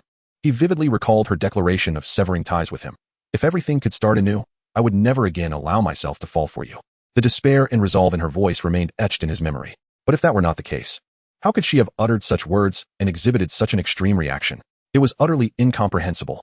As Tang Yunran continued to sob against him, Jiang Che sighed and gently patted her back, attempting to soothe her, akin to comforting a child. However, his attempts at consolation only deepened her feelings of heartache and injustice, prompting her cries to intensify. Jean Xiaoqiao had yet to reach the infirmary door when she caught wind of Tang Yunran's weeping. Yunran is crying? That scoundrel Jiang Che has bullied her to tears. Accompanying her was Li Hao, who, upon hearing the cries, was filled with confusion. He mused, Jiang Che usually carries himself with such gravity. How could he reduce the campus beauty to tears? Is he merely masquerading as a gentleman, concealing a predatory nature beneath? Jiang Che, Jean Xiaoqiao stormed into the infirmary, ready to unleash her ire, only to find Tang Yunran weeping in Jiang Che's embrace. The sight rendered her speechless, and she stood frozen in disbelief. Li Hao, who entered shortly after, was equally taken aback by the scene. Tang Yunran, hearing the commotion, suddenly realized her emotional lapse and quickly withdrew from Jiang Che's arms. Oh no, how could she have lost control of her emotions? He must think her behavior peculiar. Furthermore, the fact that Jean Xiaoqiao and the others had witnessed her embrace with Jiang Che was utterly mortifying. How could she possibly explain this? Jean Xiaoqiao approached Tang Yunran, her expression rife with confusion as she reached up to touch her forehead. No fever? All Tang Yunran desired was to find a mouse hole to hide in. While a mouse hole was absent, she could still make a hasty exit. Resolving this, Tang Yunran promptly turned to flee. Yunran, where are you going? Wait for me. Jean Xiaoqiao called after her. Li Hao, retracting his gaze from the door, gave Jiang Che a thumbs up. Impressive. You actually managed to win over the campus beauty. But, why did you make her cry? Li Hao inquired, curiosity piqued. I want to know too. Jiang Che glanced at his injured knee. His mind flooded with the image of Tang Yunran's tears. You wouldn't know? Or do you simply not wish to share? Li Hao pressed, dubious of Jiang Che's silence. His instincts suggested that something unspeakable had transpired between Jiang Che and the campus beauty, prompting her tears. Did you do something inappropriate to her? Li Hao teased, raising an eyebrow. Jiang Che wore an expression of exasperation. Do you think I'm someone who can accomplish such feats in a mere 3 minutes? What kind of nonsense is that? Do you consider me a mere sprout? Besides, did you not notice my leg is injured? Afterward, Jiang Che sent messages to Tang Yunran, but he received no replies. Perhaps she has yet to regain her composure? It would be prudent for him to send her a message later. Evening. At home. More than an hour past mealtime, Jiang Mingquan still had not returned. Mom, have you called Dad? Linya furrowed her brow. His phone is off. He forgot to charge it last night. Then I'll go look for him. Just as Jiang Che was about to step outside, Jiang Mingquan returned. Why are you back so late? The electric bike broke down. I had to push it back. As Jiang Mingquan spoke, he changed into slippers. Fatigue clearly etched upon his face. Observing the weathered visage of his father, Jiang Che was momentarily overwhelmed with emotion. His father had always been the pillar of their family, never complaining or expressing weariness, silently bearing the burdens alone. So ordinary, yet so magnificent. Dad, I bought you a car. You won't need to ride the electric bike anymore. Jiang Che retrieved a set of car keys from his pocket and handed them to Jiang Mingquan. Staring at the BMW keys in his hand, Jiang Mingquan was momentarily dumbfounded. You bought a BMW. How much did that cost? You can't just squander money like that. What? A BMW? Although Linya was not well versed in automobiles, she understood that a BMW was an expensive luxury, requiring a substantial sum of money. Xiao Che, didn't I ask you to save the remaining funds? Had I known you would recklessly spend, I would have taken the money to save for your future marriage. Linya looked at the BMW keys in Jiang Mingquan's hands, her heart aching at the thought. What? Brother, you bought a BMW? Where is it? Take me to see. Jiang Yuan exclaimed, excitedly pushing her wheelchair out of her room. Go, stop making a fuss. Jiang Mingquan shot a glance at Jiang Yuan, his brows knitting together. Xiao Che, you need to return the car. It's not wise to get carried away after a stroke of luck. We are an ordinary family. We aren't in business. So why would we drive a BMW? An electric bike suffices. Though he said this, his hand trembled as it gripped the BMW keys tightly. What man does not love a car? Jiang Mingquan had long desired a vehicle of his own. It need not be overly extravagant. A car worth around 100,000 would suffice. He had initially planned to buy one after Jiang Che entered university. But with his son unexpectedly gaining admission to Jiangche University, where tuition was exorbitant, he had to shelve his plans for a vehicle. Yet, to his astonishment, Jiang Che had gifted him a car, and a BMW at that, worth hundreds of thousands. Even his boss did not own such an expensive vehicle. Dad, I assure you, I did not squander money. I merely invested the leftover funds in the stock market. Fortunately, I've had a streak of good luck, with consecutive days of gains. You're trading stocks. You made a profit? Jiang Mingquan was taken aback. Chapter 24. Their son truly possesses talent. Yes, Dad, I profited from trading stocks. Jiang Che was not deliberately deceiving them. It was merely inconvenient to discuss the system. Wow, brother, you're incredible. Jiang Yuan now called him brother with such ease. Of course, my luck is extraordinary. Jiang Che feigned a boastful demeanor, which only served to further convince them of his good fortune in the stock market. My Xiao Che is truly exceptional. Linya, who had once envied the children of others, no longer felt any envy, for her son had become the one others envied. How much have you earned from your stocks? Jiang Mingquan asked, clutching the car keys tightly, reluctant to let go. He pondered whether the profits were substantial enough to justify keeping the car. If they were considerable, he longed to experience the joy of driving a BMW. Dad, rest assured. This car is yours to drive. The stock I invested in is exceptionally promising. If this momentum continues, you might soon realize your dream of opening a restaurant. Opening a restaurant. Becoming a boss. This had always been Jiang Mingquan's aspiration, albeit one he thought he might never achieve due to financial constraints. Now, his son assured him that he would soon be able to open a restaurant, which filled him with excitement. His hands trembled as he held the car keys, nearly bringing tears to his aged eyes. The food is getting cold. Let us eat. After dinner. Dad, you can drive us out for a spin, Jiang Che suggested. Brother's right. A drive. Riding in a BMW. Jiang Yuan thought the idea was exhilarating. All right, let us finish our meal. And then I'll take you out for a drive, Jiang Mingquan said as he tucked the keys into his pocket. Throughout dinner, he occasionally reached into his pocket, fearful that this might all be a dream and that the keys would vanish upon waking. After the meal, Jiang Mingquan, elated, drove the family out for a spin. If it weren't for having to work the next day, he would have wanted to circle around Jiangcheng in the BMW. It is said that joy uplifts the spirit. And upon returning from their drive, Jiang Mingquan was radiant, his once bent back now straightened, his face beaming with newfound confidence. After living for more than half a lifetime, Jiang Mingquan felt for the first time that he was truly living. All of this was thanks to his wonderful son. Xiao Che is truly remarkable. Linya spoke with pride. Indeed, no wonder he is my son, Jiang Mingquan said, full of swagger. Oh please, it's not like I didn't teach him well. Right. My wife has done well. You've worked hard. Tonight, I'll take good care of you. You old rascal, how old are you? Who is old? I'm just over 40, in my prime. If I work hard, who knows, I might even give Xiao Che and Xiao Yuan a little brother or sister. Go on. You're becoming increasingly inappropriate. What do you mean inappropriate? With the country's three-child policy, I'm merely responding to the national call, contributing to the future development of our nation. Linya could see that Jiang Mingquan was genuinely joyful. She had often seen him engrossed in live streams about cars. Now that their son had gifted him a BMW worth over several $100,000, how could he not be thrilled? Observing Jiang Mingquan's exuberance, one could surmise that he would likely forego sleep tonight. Knock, knock, knock. Jiang Yuan tapped on Jiang Che's door. Come in. Jiang Che, without needing to guess, knew it was Jiang Yuan. What brings you here so late? Jiang Yuan pulled out a pack of spicy strips from her wheelchair's storage bag and handed them to Jiang Che. It's like a weasel paying a New Year's visit to a chicken. If you have something to say, just say it. Jiang Che had never before managed to procure a single spicy strip from Jiang Yuan. He had always taken them by force or stolen them from her room. Jiang Yuan blinked her round eyes, gazing at Jiang Che. Brother, be honest with me. Where did you get that money? You can rest assured. I won't tell Mom and Dad. I robbed a bank. Brother, are you serious about this? All right, let me tell you the truth. The person standing before you is not the current me, but a reincarnation from the future. After being reborn, I bound myself to a system, acquiring the secrets to wealth. Making money is a trivial matter. Jiang Yuan rolled her eyes dramatically, almost causing her eyeballs to disappear. I told you I was being serious. Jiang Che nodded earnestly. I truly mean it. I don't believe you. I knew you wouldn't tell me the truth. If you want to say it, say it. Jiang Yuan murmured to herself as she pushed the wheelchair away from Jiang Che's room. Jiang Che watched her leave in a huff, a smile creeping onto his face as he shook his head. After speaking with Jiang Yuan, he felt as though a heavy stone had been lifted from his heart, leaving him considerably lighter. Indeed, it is a profound truth that one cannot bear their burdens alone. Sharing them with another brings immense relief. However, there remained the matter of Tang Yuan that required attention. The message he had sent her earlier in the afternoon still awaited a reply. Resolute, he decided to send her another message, and if she remained unresponsive, he would seek her out in her classroom the following day. Just as he picked up his phone, a message from Tang Yuan arrived. The doctor advised that you should avoid getting your injury wet. Upon reading her text, Jiang Che felt a wave of relief wash over him. She truly cared about him. He felt compelled to tease her. Why did it take you so long to reply? I've already taken a shower. No wonder my leg hurts so much. Tang Yuran's frustration was palpable. How old are you? Do you lack such basic common sense? With such a serious injury, how could you possibly take a shower? Well, I need someone to remind me. Jiang Che, after sending his text, followed it up with a voice message. Yuran, would you be willing to be that person? The moment Tang Yuran opened the voice message, she was struck by an overwhelming wave of emotion. His voice was melodious, imbued with a uniquely masculine charm, especially on this quiet night. His voice was so enchanting that it almost made her giddy. Yet, he chose to use such a captivating tone to tease her, which was simply unbearable. What did you say? I don't understand.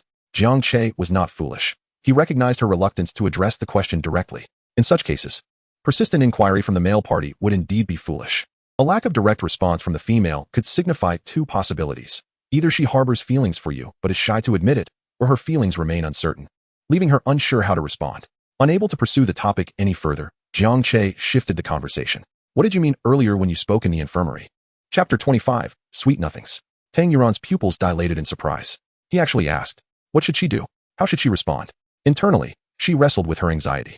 Jiang Che observed the stillness of his phone screen, thoughtfully stroking his chin as he analyzed the situation. He had suspected that Tang Yuran might also have experienced a rebirth, although the notion of double reincarnation was astonishingly improbable. Yet, why should he be the only one granted such an opportunity? Was it not reasonable to consider that Tang Yuran could have also been reborn? The world did not revolve solely around him. Just as Jiang Che pondered this, Tang Yuran finally replied, you're overthinking it. There's nothing to it. Gripping her shirt at her chest, she bit her lower lip in nervous tension. Stay calm. Do not lose your composure. As long as she did not affirm that she, too, had been reborn, who could assert that she had? Was it truly him who was overthinking things? Jiang Che furrowed his brow, reflecting on the events of the past few days. On the very first day of his rebirth, Tang Yuran had called his name.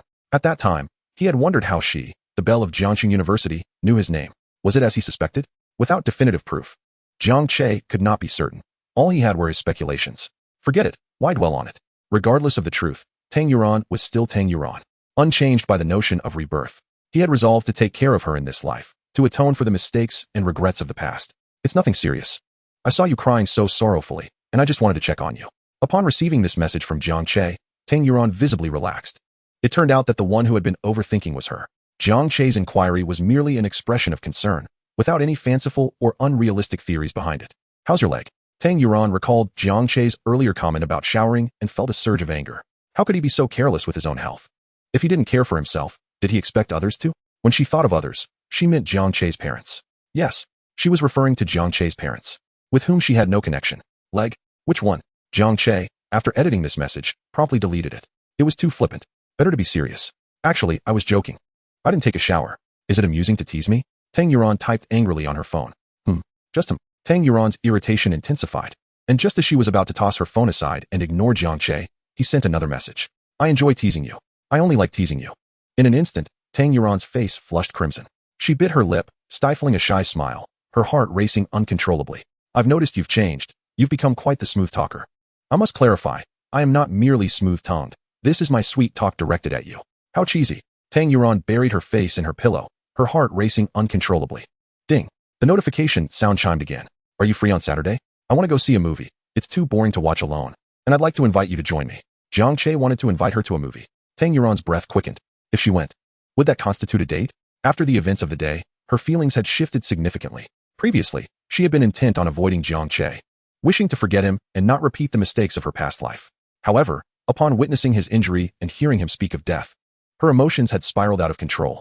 It turned out she still loved him deeply, a love that penetrated her very bones and etched itself into her soul. She could not forget him. If Jiang Che was truly willing to treat her well, perhaps she could dare to love him boldly once more. Yet, thoughts alone could not erase the heartache he had caused her in her previous life. It was not as simple as merely stating it. Given the circumstances, she decided to let things unfold naturally. Where are you? Already asleep?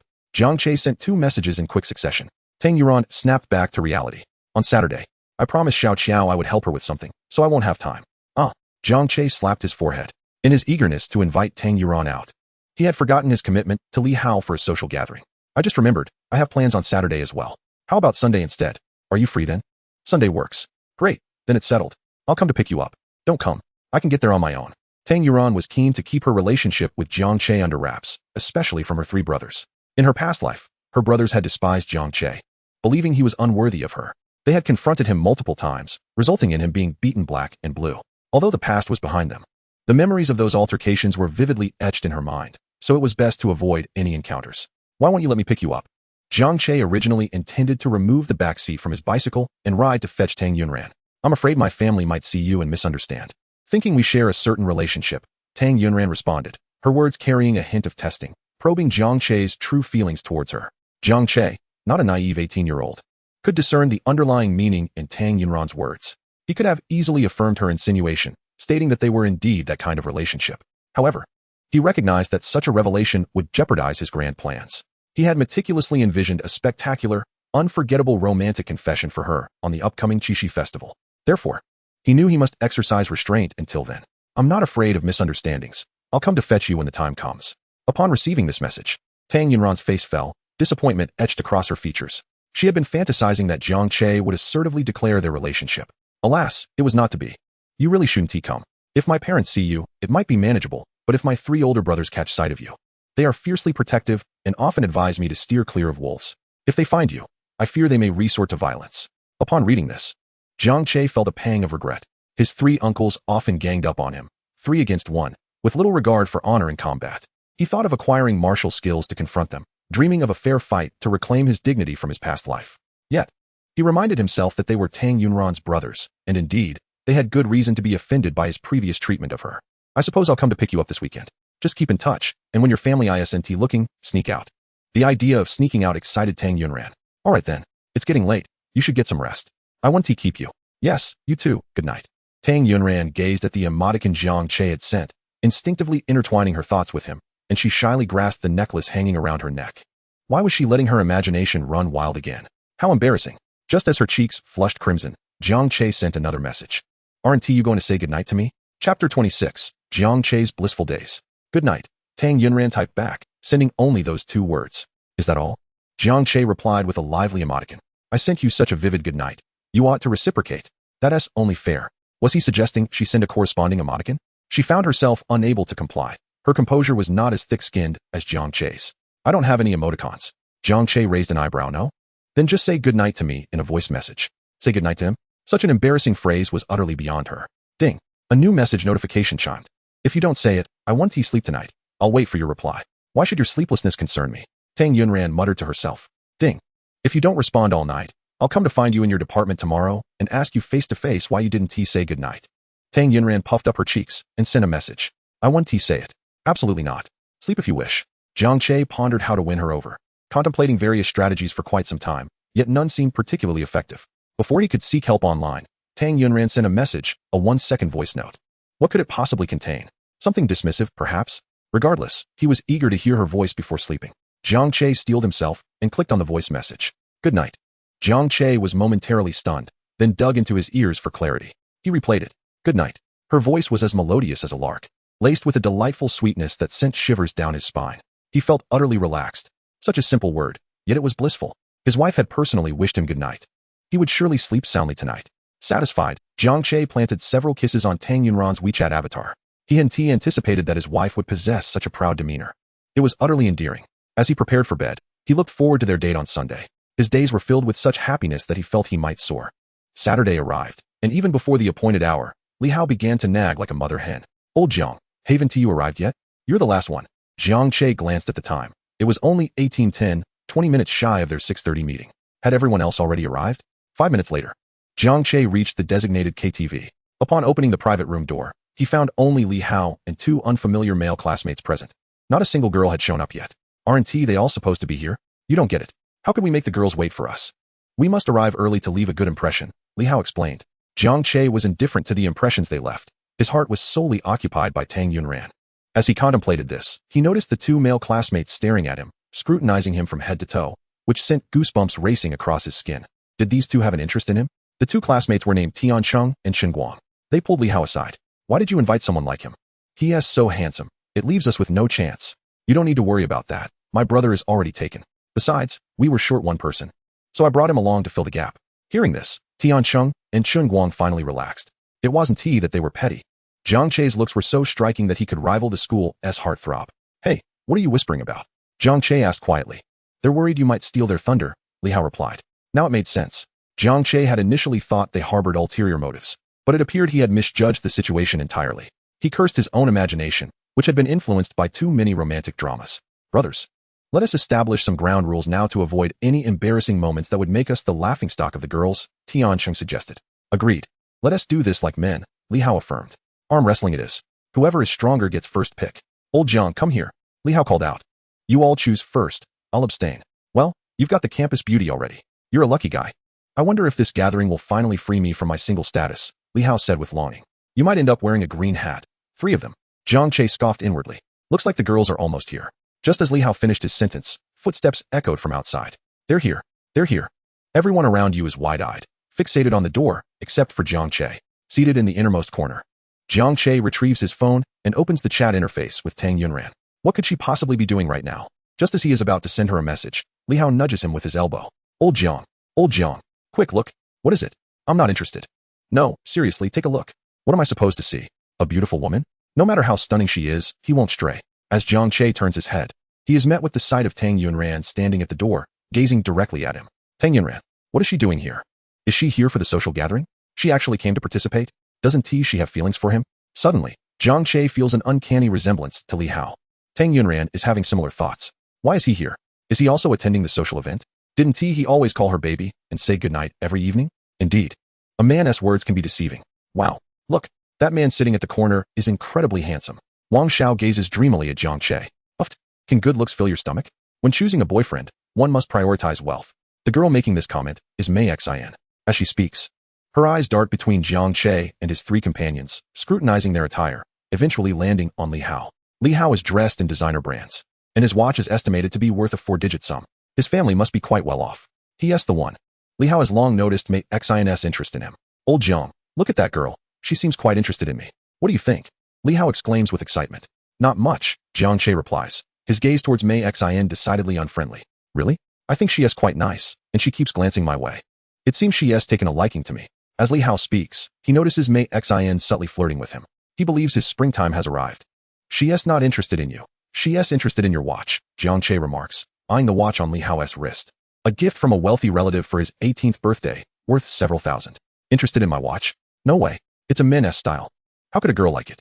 Jiang Che, upon hearing Li Hao, can only twitch his lips in disbelief. It's no wonder his friend was so thoroughly deceived in a past life, having worn 3 green hats before realizing the child wasn't his. His intellect truly leaves much to be desired. The 4 boys and 4 girls sit facing each other. Jiang Che, preoccupied, must keep an eye on Tang Yunran while attending to his friends. Let us introduce ourselves, Tian Cheng suggests. Sure, I'll go first. My name is Tian Cheng, a management student from Jiaodong University. I enjoy sports, particularly football. Just to emphasize, I'm currently single and have had 1 previous relationship. I'm Chen Guang, also from Jiaodong University's management department. We're dorm mates. I love singing and believe my voice is quite decent. I can showcase it later with a song request. I'm Li Hao, from Jiang University. I'm not tall, but I'm adequately plump and have a decent appearance. Although I'm just a university student. I own a house and a car, and I'm kind-hearted. I adore food, and my greatest aspiration is to savor delicacies from around the world. After Li Hao's introduction, he looks at Jiang Che, who is also under scrutiny from Tang Yunran and the other 3 girls, including Mei Xin. Although Mei Xin isn't interested in Jiang Che's wealth, it doesn't prevent her from appreciating his looks. Jiang Che introduces himself. I'm Jiang Che, male, 18 years old. That is all. He is not genuinely here for a social gathering. If he elaborates, Tang Yunran might misinterpret his intentions. So it's better to maintain an aloof demeanor. As he does, Tang Yunran's expression darkens, and she occasionally glances his way. He intends to keep up this cool facade, appearing out of place in this environment, thus avoiding attracting the attention of other girls. However, the reality unfolds quite oppositely.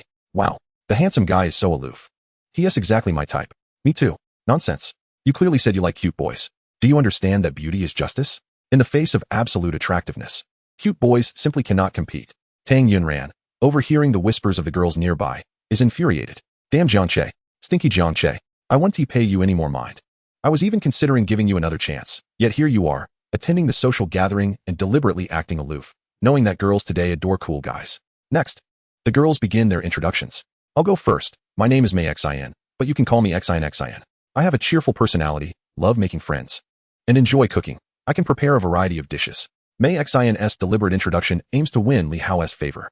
Indeed, Li Hao bites the hook, his gaze nearly shouting his interest. Jiang Che looks at Mei Xin, thinking that the girl's cunning is rather profound. Tang Yunran keeps a vigilant eye on Jiang Che's every move. Seeing him glance at Mei Xin, she lowers her head, pursing her lips, her eyes revealing a hint of sadness. After the other two girls finish their introductions, it's Tang Yunran's turn. Tian Cheng and Chen Guang gaze at her with sparkling eyes, a stark contrast to their previous demeanor during the other girls' introductions.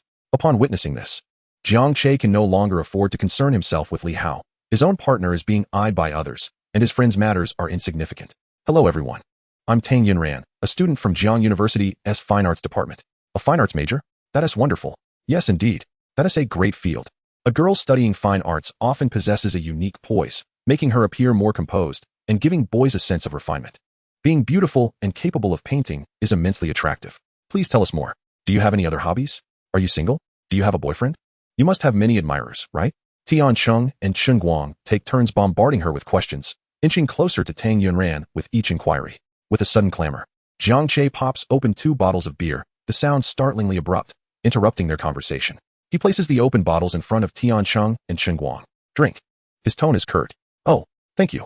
Don't mention it. Seeing this, Li Hao smirks. At this moment, a girl named Wang Xiao turns to Jiang Che and asks, "Do you have a girlfriend?"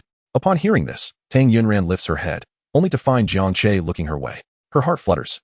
The question was directed at him, yet he gazes at her. Such an action could lead to misunderstandings. Yes. As Jiang Che utters this word, his eyes remain fixed on Tang Yunran. In her eyes, this appears to be the most candid confession imaginable. Romantic experience points, 652. After a brief moment of blushing and rapid heartbeat, Tang Yunran furrowed her brow. Was it possible that she was overthinking? If she truly was, then who was the person Jiang Che claimed to have feelings for? The mere thought that it might not be her sent a pang of discomfort through her heart, as if it were being tightly squeezed. Sitting nearby, Wang Xiao glanced at Jiang Che, then followed his gaze towards Tang Yunran. Was it her imagination? Or did it seem as though Jiang Che's earlier response was akin to a confession directed at Tang Yunran? Beauty, you haven't answered my question yet. Do you have someone you like? Chen Guang inquired, posing a question similar to Wang Xiao's. Upon hearing this, Tang Yunran instinctively looked towards Jiang Che. Now, it was Chen Guang's turn to be puzzled as he asked her if she had someone she liked. What was Jiang Che's intention behind this? Jiang Che observed Tang Yunran's reaction, delight blossoming in his heart. Given the circumstances, he decided to abandon any pretense. Rising to his feet, all eyes were upon him as he circled the table and made his way towards the girls. Every gaze followed him intently. Upon reaching Wang Xiao, who looked up at him in astonishment, a thrill of joy surged within her. Had the aloof male god taken notice of her? Wow. It seemed she was destined for a stroke of romantic luck today, being noticed by such an exquisite handsome man. What if he confessed directly? Would her immediate acceptance appear too forward? Yet, if she hesitated for even a moment, would she risk inciting his displeasure? The thought of losing out on such a rare opportunity left her in a quandary. She resolved that any notion of reserve was futile in the presence of such a captivating individual. The moment Jiang Che spoke, she would immediately agree. Just as Wang Xiao solidified her decision, Jiang Che spoke. "Excuse me, beauty, may I switch seats with you?" Huh, wait what? Wang Xiao blinked in disbelief, momentarily unable to process the situation. Not only her, but the others in the private room were also fixated on Jiang Che. Noticing Wang Xiao's prolonged silence, Jiang Che reiterated, "May I switch seats with you?" Oh, okay. Wang Xiao mumbled, still dazed, and as she stood, she saw Jiang Che settle beside Tang Yunran. The room fell into a hushed silence, the previous scene frozen as everyone continued to observe Jiang Che and Tang Yunran. Tang Yunran stared, bewildered, at Jiang Che. Her lips slightly parted. "Why didn't you tell me you were coming to the mixer 2 nights ago?" Jiang Che was the first to break the silence. "You shouldn't ask her. She wants to ask you the same thing. Why didn't you mention it?" Tang Yunran retorted. "Don't misunderstand. I came to the mixer just to fill in a spot. If you don't believe me, ask Fatty. He was the one who called me over to help complete the trio." After saying this, Jiang Che turned to Li Hao. "Why are you still standing there? Hurry and explain." Right. Tang, don't misunderstand. My brother didn't originally want to come. I had to threaten him to help fill the spot." Li Hao realized too late that he had meddled unnecessarily. He had initially invited Jiang Che because he wanted to spare him from becoming too attached to Tang Yunran, believing there was no possibility between them. Yet, unbeknownst to him, the two had already established a connection. Jiang Che, being his brother, ought to have been more considerate. He certainly owed him a treat. Is that so? Tang Yunran observed Li Hao's demeanor and sensed he was truthful. After all, having experienced a rebirth, she recognized Jiang Che as the neighbor boy who had saved her from the river during her childhood the moment she encountered him in college. Since then, she had been discreetly observing him, gathering information about his life, including whether he had a girlfriend. "And you?" Jiang Che countered, redirecting the question to Tang Yunran. I was asked by Xiao Qiao to come in her place. She was supposed to attend this mixer. With the semester nearing its end and the history elective being particularly challenging, she needed to focus on her studies, so she asked me to fill in. As soon as Tang Yunran finished explaining, she noticed Jiang Che smiling. Realizing her eagerness to clarify had inadvertently revealed her feelings, she felt a sudden rush of embarrassment. Oh, I understand. Jiang Che leaned closer, nodding at Tang Yunran. His smile made her feel shy, almost wanting to flee. In this situation, no explanation was needed. Anyone with eyes could see that Jiang Che and Tang Yunran were indeed a couple. Wow, this isn't fair. Among the 4 girls, Tang Yunran was the most beautiful, yet she was already taken. Tian Cheng and Chun Guang expressed their envy, but upon seeing Jiang Che's stunning visage, they fell silent. If they were girls, they too would choose Jiang Che. Would you like a drink? Jiang Che offered a cup of juice to Tang Yunran. Thank you. Tang Yunran replied politely. Why are you being so formal with me? This is what I ought to do, Jiang Che said, his tone implying familiarity. Really treating yourself as one of us. Aren't you? Tang Yunran quietly muttered. Jiang Che leaned in closer to whisper. Do you consider me an outsider? You are an outsider.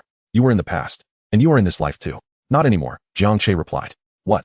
Tang Yunran strained to hear his words. I said, drink your juice. Jiang Che deliberately shifted the topic. Tang Yunran regarded him with suspicion. Though she hadn't caught all his words, she was certain they were not solely about the juice. Why juice? We're all adults here. Let us have some beer.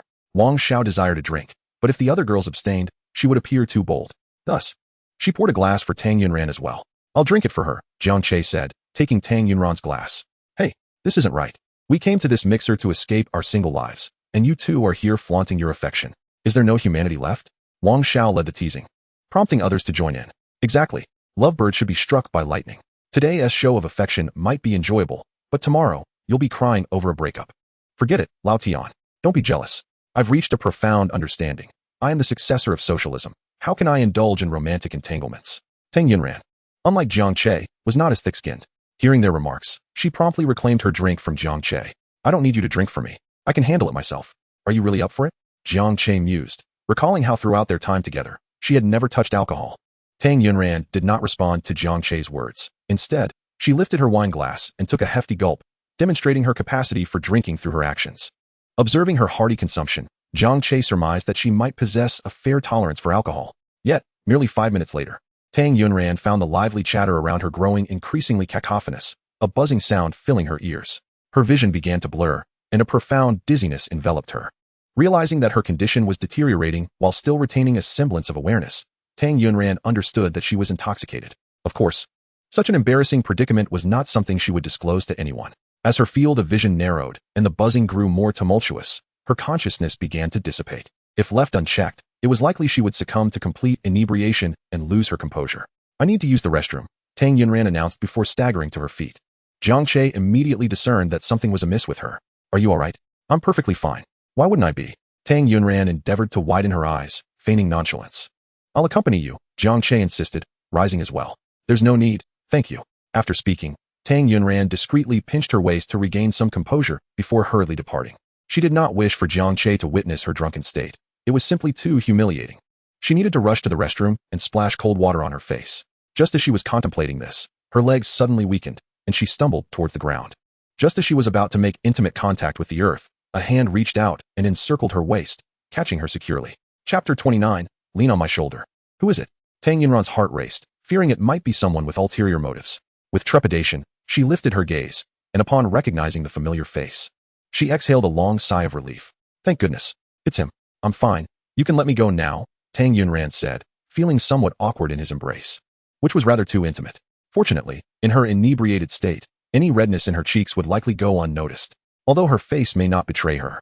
Her heart raced as if it would leap from her throat. Jiang Che gazed at Tang Yunran, her cheeks flushed, and instinctively swallowed hard. At that moment, he yearned to cast aside all notions of propriety and simply kiss her. However, he could not do that to Tang Yunran, for she was the girl he cherished most. To act in such a disrespectful manner would be to betray her trust. You certainly don't look fine. Let me take you home, he proposed. I can return by myself. Really? In that case, I want to interfere. But if you end up in trouble, alone at night, and no one comes to your aid, it would be a dire situation. Jiang Che's words instilled a sense of fear within Tang Yunran. She acknowledged that she was indeed somewhat intoxicated, and even if she were sober, a girl alone at night could easily fall prey to danger. Then, would you mind taking me home? Please. Consider it a favor. From now on, think of me as family. If you need anything, just ask. Family? What did he mean by that? Tang Yunran found herself increasingly puzzled by Jiang Che, unable to distinguish between his sincerity and jest. Jiang Che summoned a taxi through a ride-hailing app and assisted Tang Yunran into the vehicle. The cab was dimly lit, and the alcohol coursing through Tang Yunran's veins made her feel drowsy. Rest your head on my shoulder for a while, Jiang Che suggested. His words seemed to possess a magical allure, compelling Tang Yunran to turn her head toward his shoulder. His shoulder was broad and inviting, appearing quite comfortable to lean against. She thought. However, the notion of actually doing so felt somewhat inappropriate. Come, lean on me, Jiang Che urged, inching closer to her side. Tang Yunran glanced down at their legs, which were now pressed together, and her heart raced uncontrollably. Just as she prepared to shift away from the door, Jiang Che's hand came to rest gently on her head, guiding her to lean against his shoulder with a tender yet authoritative touch. Tang Yunran's pupils dilated in surprise, and where his hand rested felt both warm and electrifying. Thump, thump, thump. Her heartbeat resounded loudly in her ears. Would Jiang Che hear it? Upon hearing the system's notification chime, Jiang Che turned his gaze toward Tang Yunran. Her eyes were wide, and her long, delicate lashes fluttered like butterfly wings, each tremor exuding an irresistible charm that tempted him to succumb to folly. It was utterly intoxicating. Jiang Che's chest rose and fell noticeably, his brow furrowing as he battled with his overwhelming impulses. Just then, the car jolted unexpectedly. Jiang Che, quick on his feet, wrapped his arm around her waist, pulling her securely into his embrace. Tang Yunran was momentarily startled, her complexion paling slightly. Don't worry, I've got you. There's nothing to fear. Jiang Che reassured her in a gentle tone, patting her back soothingly. Initially, Tang Yunran felt a wave of embarrassment wash over her and toyed with the idea of pushing him away. Yet, nestled in his arms, feeling the warmth of his sturdy hand against her back, she inexplicably found solace. She gradually closed her eyes, savoring the fleeting moment of comfort and tranquility, wishing for it to last an eternity. Before long, Jiang Che heard her soft, rhythmic breathing as she drifted into a deep slumber, her breath brushing against his neck, igniting a spark of desire within him. We've arrived, the driver announced, bringing Jiang Che back to reality. He glanced at the apartment complex before shifting his focus to the girl in his arms. A whirlwind of thoughts flooded his mind, including thoughts of giving the driver extra money to rent the cab for the night, leaving him alone with Tang Yunran. Just imagining it sent a thrill coursing through him. This idea quickly spiraled out of control, nearly overwhelming his rationality, but he ultimately reined it in. She was his, an unalterable truth. Thus, he had no need to rush this moment of intimacy. With a long sigh, he lamented the difficulties of being a man, and the even greater challenge of being a good man.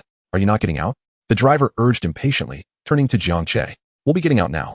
Before awakening Tang Yunran, there was something he felt compelled to do. Otherwise, he might as well forego sleep altogether that night. Lowering his head, he placed a soft kiss atop her head. Chapter 30. Is he going to kiss her? What a relief it was for Jiang Che, though the driver felt he had just been fed a hefty dose of dog food. Get out, hurry. The driver's exasperated tone startled Tang Yunran awake. Rubbing her eyes, she spoke in a drowsy, melodic voice. Have we arrived? Yes, we have. Oh, then I'll take my leave. As Tang Yunran pushed open the car door and stepped out, she noticed Jiang Che following suit. What are you doing getting out? It's still a 5-minute walk from the entrance of the community to your building. No one can guarantee that these 5 minutes won't harbor any danger. Since I have already brought you this far, I might as well escort you to your doorstep. That's really unnecessary. We are already at the community, and there are surveillance cameras here. But there are blind spots in the surveillance, aren't there? Just as Tang Yunran was about to say something further, the taxi had already driven away. Jiang Che shrugged, acknowledging that the taxi's departure left no room for her objections. Observing this, Tang Yunran realized that resisting was futile, so she decided to let it be. After taking a few steps, she suddenly recalled something and turned sharply to look at Jiang Che. How do you know that it takes 5 minutes to walk from the community entrance to my home? She had only mentioned to Jiang Che that she resided in this community, without specifying which building, nor had she hinted that it took 5 minutes to reach her doorstep. How could he possibly know? She had previously suspected that Jiang Che, like her, might have experienced a rebirth. Could it be true? Jiang Che, noticing Tang Yunran's intense gaze, did not entertain the notion of rebirth. He merely thought she suspected him of being a stalker, as if he had followed her before and was thus privy to her home address. This misunderstanding must be clarified. I was just guessing, it was merely a casual remark. He recognized that this excuse was quite flimsy, yet he refused to admit anything. Tang Yunran found herself at a loss for how to confront him. Just as Jiang Che had anticipated, despite the holes in his reasoning, Tang Yunran could not pinpoint any definitive flaw in his argument. She had considered directly asking Jiang Che whether he had also experienced a rebirth, but doing so would reveal her own secret. With a scrutinizing gaze, she occasionally glanced at Jiang Che, attempting to decipher any hint of truth from his expression, yet found nothing. Before long, they had arrived downstairs. You should head back, Jiang Che suggested. Are you really worried about me, a man encountering danger? Who else worried about you? I merely think it's late, and your family will be concerned. Men can face danger too, especially one as handsome as I am. At Jiang Che's comment, Tang Yunran rolled her eyes in exasperation. Are you really not worried about me at all? Not concerned that I might encounter a female delinquent?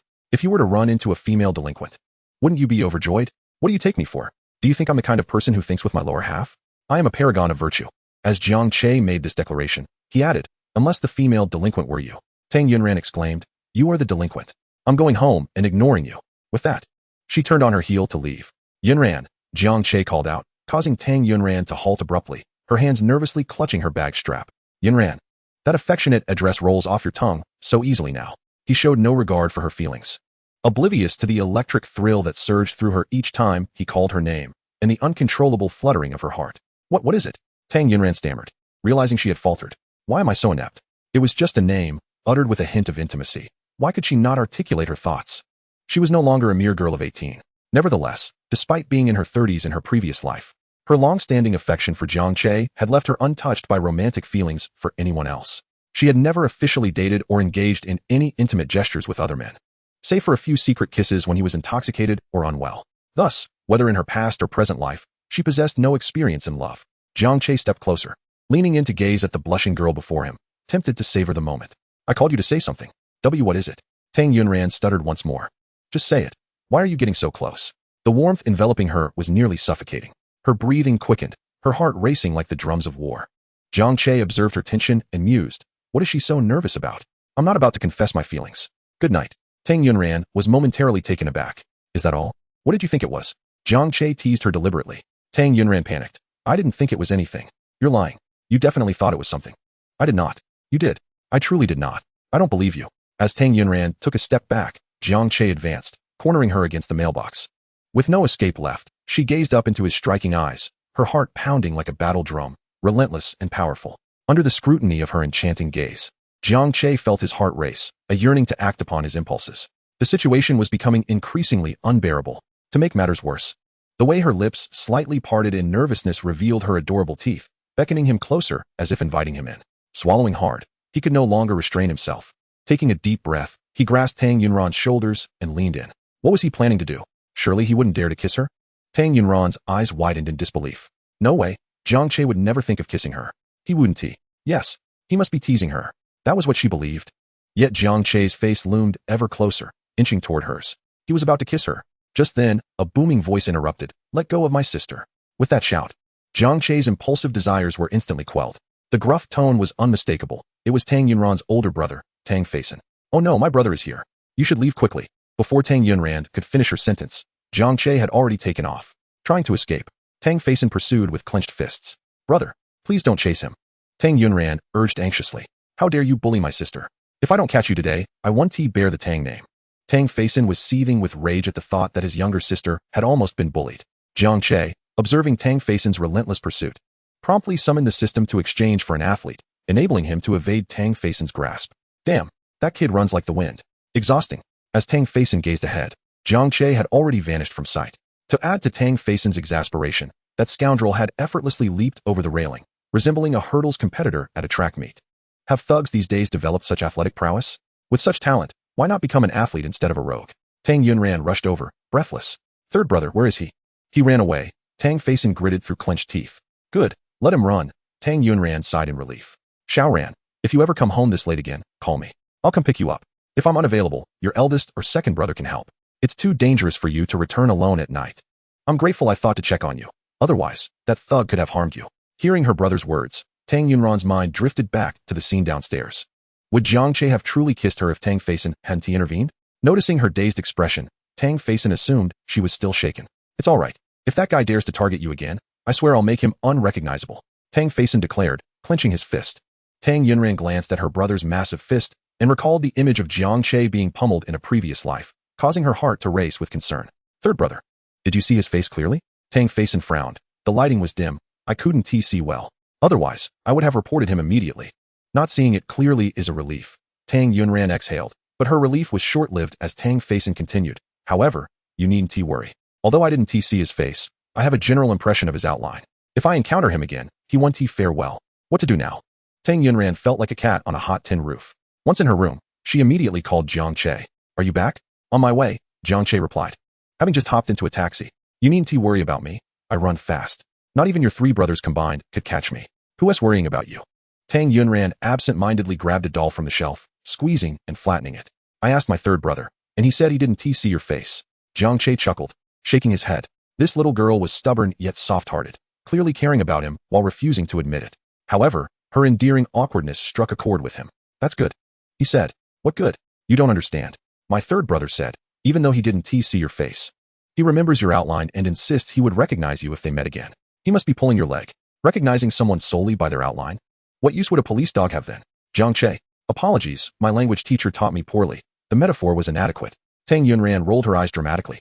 I was considering whether to explain the situation to my 3rd brother, to tell him it was merely a misunderstanding. Absolutely not. Why not? Is your 3rd brother a reasonable person? Has he ever acted with more thought than action? He has nearly been caught several times for fighting. Tang Yunran gasped. How did Jiang Che know so much about her brother? Realizing the silence on the line, Jiang Che recalled his previous words. That was inappropriate. You. How do you know this? Tang Yunran bit her lip, feeling anxious. He knew because, in a past life, he had been one of the victims beneath Tang Feisen's fists. Ranran, there are things I don't want to lie to you about. I'm still figuring out how to tell you. I fear that if I say it, you'll be angry and never speak to me again. His words caused her to ponder. Was he truly a reincarnation? Was he acting this way merely to make amends? She didn't need anyone's pity or atonement. What she had desired in her previous life was for Jiang Che to be resurrected. She would have traded her life for his revival, regardless of the conditions. Now, after spending time with Jiang Che, she had come to understand her true feelings. She couldn't forget him. She wanted him to treat her well, sincerely, not out of guilt. Yet, upon further reflection, something felt amiss. Even if Jiang Che was reincarnated, he shouldn't feel guilty towards her. In their past life, they had only been married in name, living separate lives without any interaction. In simple terms, she lived her life, and he lived his, with no communication. She had never confessed her feelings to him. Why would he feel guilt towards her? But if that were the case, why would Jiang Che say such things? And what about her brother and all those other events? It didn't add up. Why the silence? Jiang Che grew anxious, knowing that girls' thoughts were often complex. He feared Tang Yunran might overthink things. Ranran, you're not upset, are you? No, really not. Really not. Indeed, Tang Yunran wasn't angry, merely feeling unsettled and needing to gather her thoughts. Just then, a knock echoed at the door. Xiaoran. My headphones broke. May I borrow yours? It was her 3rd brother. Oh, shoo, don't say anything. Tang Yunran whispered into her phone before getting up to open the door. Tang Feisen regarded her with suspicion, sensing something was off. His gaze drifted to her phone, wondering who she was speaking to at this hour. Who are you talking to? Chapter 32. I still want to hear you say good morning. Tang Yunran's heart raced. I'm just chatting with Xiao Qiao. Tang Yunran clutched her chest nervously. Oh, Tang Feisen continued to scrutinize her phone. Do you need anything else, 3rd brother? Tang Yunran handed her phone to him. Just borrowing headphones, nothing else. Finish your chat and get some rest. Okay. After Tang Feisen left, Tang Yunran sighed in relief. Why so tense? Jiang Che asked. You can stand there talking without a care, but if it were you, how would you feel if your family saw you? If my family saw me chatting with such a beautiful girl at night, they'd only smile ear to ear. Enough of this. It's late. I should get some sleep. You should rest early to be energized for our movie tomorrow night. Tang Yunran paused, taken aback. So much transpired today, each moment more exhilarating than the last, that she remained in a state of heightened tension, ultimately forgetting this matter altogether. Furthermore, Jiang Che had yet to finish his statement. Just a moment ago, while standing beneath your building, I bid you good night, but you have yet to reciprocate. Do you not find it tedious to utter the same phrases daily? Is it truly that dull? I long to hear your morning greeting each day. You rogue. With a huff, Tang Yunran abruptly hung up the phone. She cradled her flushed face in her hands, feeling both warm and embarrassed. Romantic experience points, 578. Perhaps a choco roll would help to cool her down. In the end, she indulged in 3, her fluttering heart finally calmed. The following day, Jiang Che rose early and sent Tang Yunran a message of good morning before proceeding with his habitual stroll in the nearby park. System. How many experience points do I have now? 94, 521. Oh, quite a substantial amount. All thanks to his little lady's diligent efforts. During their movie date that evening, he intended to find a fitting opportunity to reward her handsomely. Just the thought of it filled him with excitement. If memory serves, the high roller experience voucher is set to expire today, correct? Only 5 hours remaining. How swiftly time passes. This past week, thanks to the high roller experience voucher, he had managed to acquire 3 additional properties in Choshui community, as well as a villa with significant appreciation potential. Of course, his interest in the villa was not solely based on its potential value. He recalled an event from his previous life when, at a class reunion of Tang Yunran's, one of her classmates had boasted incessantly about her wealthy husband, even mentioning how she had purchased a luxurious villa worth over 10 million. That classmate not only boasted but also subtly mocked Tang Yunran, insinuating that despite having once been the school belle, her life paled in comparison. He had not witnessed Tang Yunran's reaction at the time because he had been indifferent to her feelings. They were merely bound by a superficial engagement. And he assumed she would not care, even if he succeeded in life. Thus, he had ignored her throughout the reunion. Reflecting on it now, he felt certain she must have been deeply hurt. Exceedingly so. He longed to slap himself for his previous ignorance. Jiang Che shook himself from his reverie and gazed toward the villa he had purchased. Once he married her, he would present it to her as a gift. Moreover, during this period, all the donations he made to alleviate poverty in the western mountainous regions were conducted under Tang Yunran's name. Just then, his phone rang. Who could be calling so early? Jiang Che retrieved his phone. He had completely forgotten about the fat man. Last night, he had been so consumed by thoughts of Tang Yunran that he had completely overlooked Li Hao. He wondered how Li Hao was faring now. As soon as the call connected, he heard Li Hao's exuberant voice exclaiming, "Old Jiang, you must congratulate me. I am no longer single. Ha. After 18 years of being a bachelor, I have finally found someone." Hearing this, Jiang Che halted in his tracks. "What did you just say?" He. "Guess what happened last night between me and Xin? Li Hao inquired mischievously. Xin, you've grown quite familiar with her, haven't you? I don't have time to guess, just tell me. After you and the school belle Tang left last night, Xin and I hit it off remarkably. I adore gourmet food, and she loves to cook. Not only that, but we share many other interests. I truly feel we are destined to be together." Get to the point. The crux of the matter is that she got drunk. Initially, I intended to drive her home, but she mentioned that her parents are quite strict and wouldn't allow her to drink outside. If they found out, they would certainly scold her. She asked me to find a hotel. A hotel? Jiang Che's expression tightened. You stayed over? Of course. I'm a man. I had to stay. Did you too? What nonsense are you spouting? I'm not the sort to take advantage of someone inebriated. I attended the social event solely to find a serious relationship. Then why did you say you stayed? I stayed to take care of her. I can't just abandon a drunken girl, can I? Upon hearing this, Jiang Che breathed a sigh of relief. Thankfully, it hadn't escalated to an irreparable point. Old Jiang, don't you want to congratulate me? I confessed my feelings to her this morning, and she said she would consider it. Consider it? Weren't you just saying you were no longer single? Listen to me. At first, she said she needed to think about it. Then I noticed she kept glancing at my watch, recalling what you mentioned about her admiring it. So, I took it off and gave it to her. To my surprise, you were spot on. She truly loved my watch. After that, when I confessed again, she agreed. Jiang Che pondered deeply. Given how far things had progressed, if he were to directly advise Li Hao to abandon the pursuit, it would undoubtedly strain their brotherly bond, possibly leading to a complete fallout. Just as he would not tolerate anyone disparaging Tang Yunran, he needed to find a way to navigate this situation thoughtfully and swiftly. Old Jiang, I'm planning to set up a dinner with Xin, and you should invite Tang Yunran too. Just the four of us. All right, let us plan for next weekend. This was a splendid opportunity. He must devise a strategy to successfully disrupt their budding romance, unveiling Mei Xin's true character to Li Hao. After his walk, Jiang Che returned home to find Jiang Mingquan struggling with the lid of a Lao Ganma jar. The lid was proving quite obstinate. Jiang Mingquan strained, his forehead veins bulging, yet he could not pry it open. Old man, Linya remarked with a shake of her head. Who's old? Let me try again. Go on. You're becoming increasingly shameless with age. With children present, how can you speak so indiscreetly? Can modesty replace Lao Ganma? If I were modest, would I have children? At this point, Jiang Mingquan glanced at Linya's abdomen. So how is it? Any movement? Jiang Che was taken aback by Jiang Mingquan's words. Were his parents secretly planning to provide him with siblings? Stop probing. Nothing's happening. Chapter 33. Jiang Che is insufferable. Linya swatted Jiang Mingquan's hand away, catching a glimpse of Jiang Che, who had returned unbeknownst to them. Little Che, you're back? Oh, I just got back. I saw nothing, and I heard nothing. Linya, Jiang Mingquan, you would have been better off saying nothing. Jiang Che picked up the Lao Ganma jar from the table. Little Che, this jar is difficult to open. Before Jiang Mingquan could finish his sentence, Jiang Che had already twisted the lid off. Father, what were you saying? Nothing. Jiang Mingquan replied, his face reddening. Linya stifled a laugh. Linya sighed. My little Che has grown up.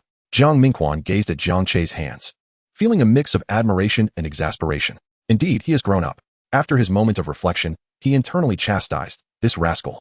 Couldn't he have waited for his mother to leave before opening that jar? Does he have no shame? It's high time he found himself a bride to manage this scoundrel. But I'm only 18. 18? What's wrong with that? Your mother and I were already parents by your age. Is that so? If I recall correctly, you are turning 39 this year, and in just 2 months, you will reach the milestone of 40. Why do I feel like my calculations are amiss?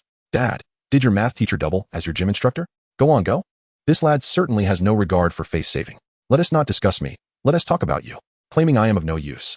I have yet to reach the legal marriage age. Then you should find yourself a girlfriend. I am already pursuing one. Upon hearing this, both Jiang Mingquan and Linya turned to look at Jiang Che in unison. Are you dreaming? I am not dreaming. I am serious. I am referring to myself as the one dreaming.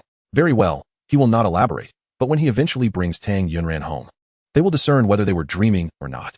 Speaking of Tang Yunran, Jiang Che recalled the good morning message he had sent her earlier. It appeared she had yet to reply. Perhaps she is still in slumber? In reality, Tang Yunran had long since awakened, her eyes fixated on the animated good morning image on her screen. Yet again, a cutesy animated graphic of a boy and girl. Romantic experience points, 458. Honestly, sending her that early in the morning is rather annoying. Tang Yunran tossed her phone aside. Did she think she would respond? Dream on. She would not dance to his tune. 5 minutes later, a notification chimed. Jiang Che received a new message from Tang Yunran. It was yet another animated graphic. This time, a kitten lifting the covers to say good morning. The kitten's cheeks were flushed, and its little mouth was irresistibly adorable. Jiang Che felt that this charming kitten embodied Tang Yunran, prompting him to plant several playful kisses on the image of the kitten on his phone. As Jiang Yuan exited her room, she was met with this scene and was immediately struck by its absurdity. Brother, you truly lack finesse. Can't you simply find a girlfriend? A boy would suffice. Embracing your phone and kissing it is utterly disgraceful to me, your sister. Jiang Che approached Jiang Yuan, playfully tugging at her cheek. During this period, Jiang Yuan had developed quite an appetite, and her face had become rounder from the added weight. Ouch! Are you pulling my face like a rubber band? My face is going to come off. Let go. Let go. That sensation is quite relieving. Jiang Che had no intention of releasing her. Can't you use your brain for something sensible? Why choose lilies or chrysanthemums of all flowers? Different strokes for different folks. What business is it of yours? Just let go. Am I not allowed to be concerned? I am your brother, and today, I shall control you. Ouch, it hurts. Mom. Mom. Brother is bullying me. Dad. Dad. Just as Linya was about to indulge in a brief nap, she heard Jiang Yuan's voice echoing from outside the door. I'll go take a look. What is so interesting? Am I not more interesting? Jiang Mingquan pushed Linya back onto the bed. Just sleep well. We'll all rest together, ignoring them. But the noise is quite loud. It's fine. We'll be even louder soon. The outside was lively, and so was the inside. The family shared a harmonious atmosphere. As evening approached, around 7 o'clock, Jiang Che rode his bicycle towards Tang Yunran's residence. You really shouldn't come. Tang Yunran sent a message. My parents are home, and all 3 brothers are here as well. I am already on my way. I'll be at your neighborhood in 5 minutes. So soon? Tang Yunran reached her door and peered through the crack. Her 3rd and 2nd brothers were in the room, while her mother was in the kitchen washing dishes, and her father and elder brother were also in their room. If she stepped out like this, they would undoubtedly notice. I am at your neighborhood's entrance. Come out. Jiang Che messaged her. Tang Yunran frowned. They are all in the living room, and if I go out, they will surely ask questions. Then simply concoct a casual excuse. I don't want them to think I'm lying. Then just tell them the truth. Tang Yunran. I'll be waiting for you at the neighborhood entrance. Tang Yunran grew increasingly anxious. There are really so many mosquitoes in your neighborhood. Tang Yunran's brow furrowed deeper. The mosquitoes are large, with sunken bellies and long legs. Her phone buzzed incessantly. Each message was from Jiang Che. Why did you come? I told you not to come pick me up. After sending the message, Tang Yunran grabbed her bag and headed out. Sharon, where are you going? Tang Faison looked up at Tang Yunran. Tang Failin also turned to her. I have plans with a friend. Tang Yunran gripped the bag strapped tightly, feigning calmness. So late. Which friend are you going out with? Xiao Xiao. She has been quite tired from studying, so we decided to watch a movie together to unwind. Oh, when will you be back? I'll come pick you up. That depends. I can't be certain when I will return. Well, when you finish having fun. Just call me. Okay, don't be too late. Sure. Avoid wandering in dark alleys. Yes, I understand. Also, if you find yourself in any danger, just.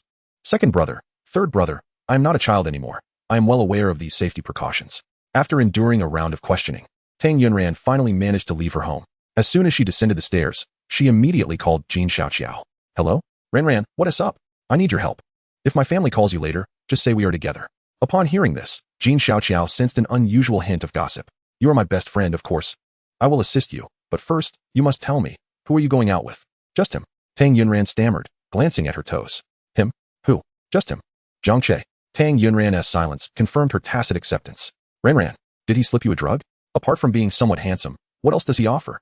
I specifically inquired about him. He often plays games, gets caught during class, plays while sleeping, and has no remarkable strengths. His family background is average as well. I do not care about his family background. It is not that I am materialistic, but my mother says that if one lacks a solid economic foundation in life, it will be quite difficult. I am fully aware, Xiao Xiao. Thank you. I have my own thoughts. All right. Just don't be sobbing on the bicycle later. As soon as Jin Xiaoqiao finished speaking, Tang Yunran noticed Jiang Che riding his bicycle over. Chapter 34, Bicycles, Sweetness. How did he get into the neighborhood? Doesn't he fear her family might see him? What are you doing here? You need not worry about me. It's all good. If I truly get discovered, I can slip away quickly. I won't get caught. Who is worried about you? You are so full of yourself. Tang Yunran rolled her eyes at Jiang Che in exasperation. I am not full of myself. I am indeed beautiful. No, I am truly handsome. Tang Yunran shot Jiang Che a look, urging him to discern the implication himself. Get on. Sure. After a nod from Tang Yunran, she glanced at the back seat of the bicycle, only to find it missing. There was no place to sit. Whereas the back seat. It broke. Jiang Che wasn't lying. When he dismantled the back seat last night, he had exerted a bit too much force, resulting in its destruction. Then where do I sit? Jiang Che lowered his gaze to the small space between his legs. Sit here. Tang Yunran eyed the minuscule space. If she were to sit there, she would have to be pressed closely against him. Pressed closely. Tang Yunran found her gaze wandering, her cheeks flushing crimson like a shrimp. Romantic experience points 657. I want to get in. I'll take a taxi myself. She adamantly refused to enter the vehicle. Wasn't this a tad too ambiguous? Speaking of which, weren't you aware of your own physique? How could you let her sit in that position? You may be shameless, but she still has her dignity to uphold. Allowing her to sit there? That thought made Tang Yunran's heart race and her face burn even more. Romantic experience points 316. In her past life, although she had helped him change clothes while he was intoxicated, it was only the outer garments. She had refrained from touching where she ought not to. I rode my bicycle here. Why would you take a taxi? Hurry up and get on. Jiang Che, witnessing Tang Yunran's stubbornness, began to regret his earlier haste. Had he been too impulsive? Had he known, he wouldn't have disassembled the back seat. I'll take a taxi, Tang Yunran insisted. Striding towards the entrance of the community, observing her retreating figure, Jiang Che had a sudden inspiration. He turned back to the building and shouted, hurry and get in. Your third brother is coming out. Upon hearing this, Tang Yunran acted more on impulse than thought, quickly lifting her leg to hop on. Jiang Che wrapped his arms around her, pedaling furiously as they sped out of the community like the wind. After several minutes, Tang Yunran was still somewhat disoriented. Glancing back at the diminishing community, he didn't see us, did he? He shouldn't have. I rode fast. Jiang Che intentionally leaned his face close to her head, inhaling the fragrance that wafted from her. Romantic experience points 78. Romantic experience points 74. Romantic experience points 81. Even the smallest mosquito is still meat. The love system he was bound to relied entirely on this little girl, his wife, to achieve prosperity. He needed to work doubly hard to extract an endless stream of romantic points from her. You weren't just fooling me, were you? Tang Yunran finally regained her composure and asked. Fooling you about what? Stop pretending. Your third brother didn't come down just now, did he? I saw someone who looked like him. You're getting worse by the day, Tang Yunran teased, her tone playful. Men are only bad because women like it that way. Is that so? Does that mean you prefer good men? Who doesn't like a good man? Like Grey Wolf, perhaps? The ride from the community to the cinema took 30 minutes. Although lengthy, their conversation was lively and enjoyable, even though they were fined $30 by the traffic police. This minor incident did nothing to dampen their spirits. At the cinema entrance, Tang Yunran sent Jiang Che a $30 red envelope. What is this for? I'm not used to letting guys pay. It was because I was sitting on the bike that you got fined. You're keeping such close tabs on me. Since I pedaled the bike all the way here, should I start calculating that too? Jiang Che playfully flicked her nose with his finger. Don't keep tally with me in the future, understood? At that moment, Tang Yunran was oblivious to his words. The gentle touch on her nose sent tingles through her body. How could he perform such a shy-inducing action? Romantic experience points 1245. What should she do? She felt her self-control slipping away. Her face must surely be beet red. Let us go? Jiang Che took her hand, leading her toward the cinema. During this time, Tang Yunran couldn't help but stare at Jiang Che's hand, continuously providing him with experience points. One after another, they came in quick succession, each one more substantial than the last. Hearing the incessant notifications from the system, Jiang Che deliberately slowed his pace to maximize his gains. Wait for me. I'm going to buy some popcorn and cola. Okay. Tang Yunran kept her head down, unable to meet Jiang Che's gaze. Her face, neck, and ears were all burning. How about some ice cream to cool down? There's a KFC over there, Jiang Che said with a smile. Jiang Che, you're so bad. Tang Yunran huffed in playful annoyance, retracting her hand. Romantic experience points 578. I'm heading to the restroom. Watching her dash away, Jiang Che felt it prudent to temper his teasing. He didn't want to scare her off. After catching her breath in the restroom, Tang Yunran gazed at her reflection, feeling as though she had been drinking. What was Jiang Che doing, constantly teasing her? Did he really enjoy seeing her blush? And his hands, so thick and warm. When he held hers, it felt as though she was completely enveloped. As she pondered, her thoughts went awry. What was she thinking? It must be Xiao Qiao, always whispering about which star had a great figure and abs, leading her mind to wander into inappropriate territory. After several moments, Tang Yunran finally steadied her emotions. Upon exiting the restroom, she found Jiang Che waiting for her at the door with a sweet cone of ice cream. Why did you only buy one? I'm not eating, you can have it. Oh, Tang Yunran thought Jiang Che didn't like ice cream. However, after she took a couple of bites, she noticed Jiang Che's gaze was fixed on the ice cream in her hand. Do you want some? I didn't want any initially, but seeing you eat it now makes me want some. Should I go buy another one? The movie is about to start. Let us just endure it. Jiang Che said this while his eyes remained glued to the ice cream in her hand. Well, if you don't mind, you can have a bite. As soon as she finished speaking, Jiang Che's hand reached out, pulling hers closer. Leaning down to take a bite from the ice cream she had just tasted. Chapter 35. It's better to just hurt you. Tang Yunran's pupils dilated in shock. Thump, thump, thump. Her heart raced uncontrollably. The romantic experience points surged, relentless and unyielding. Romantic experience points 1198. Romantic experience points 1396. Romantic experience points 1242. Tang Yunran felt as though her heart might leap from her chest. Moreover, the spot where Jiang Che had just bitten was precisely where she had just eaten. As she stood there, stunned and unable to process, the melting ice cream dripped onto her fingers. What happened next left Tang Yunran feeling as if she might evaporate. Jiang Che, taking advantage of the situation, leaned down to suck on her finger. Romantic experience points 2000. Such a high score. Jiang Che was taken aback.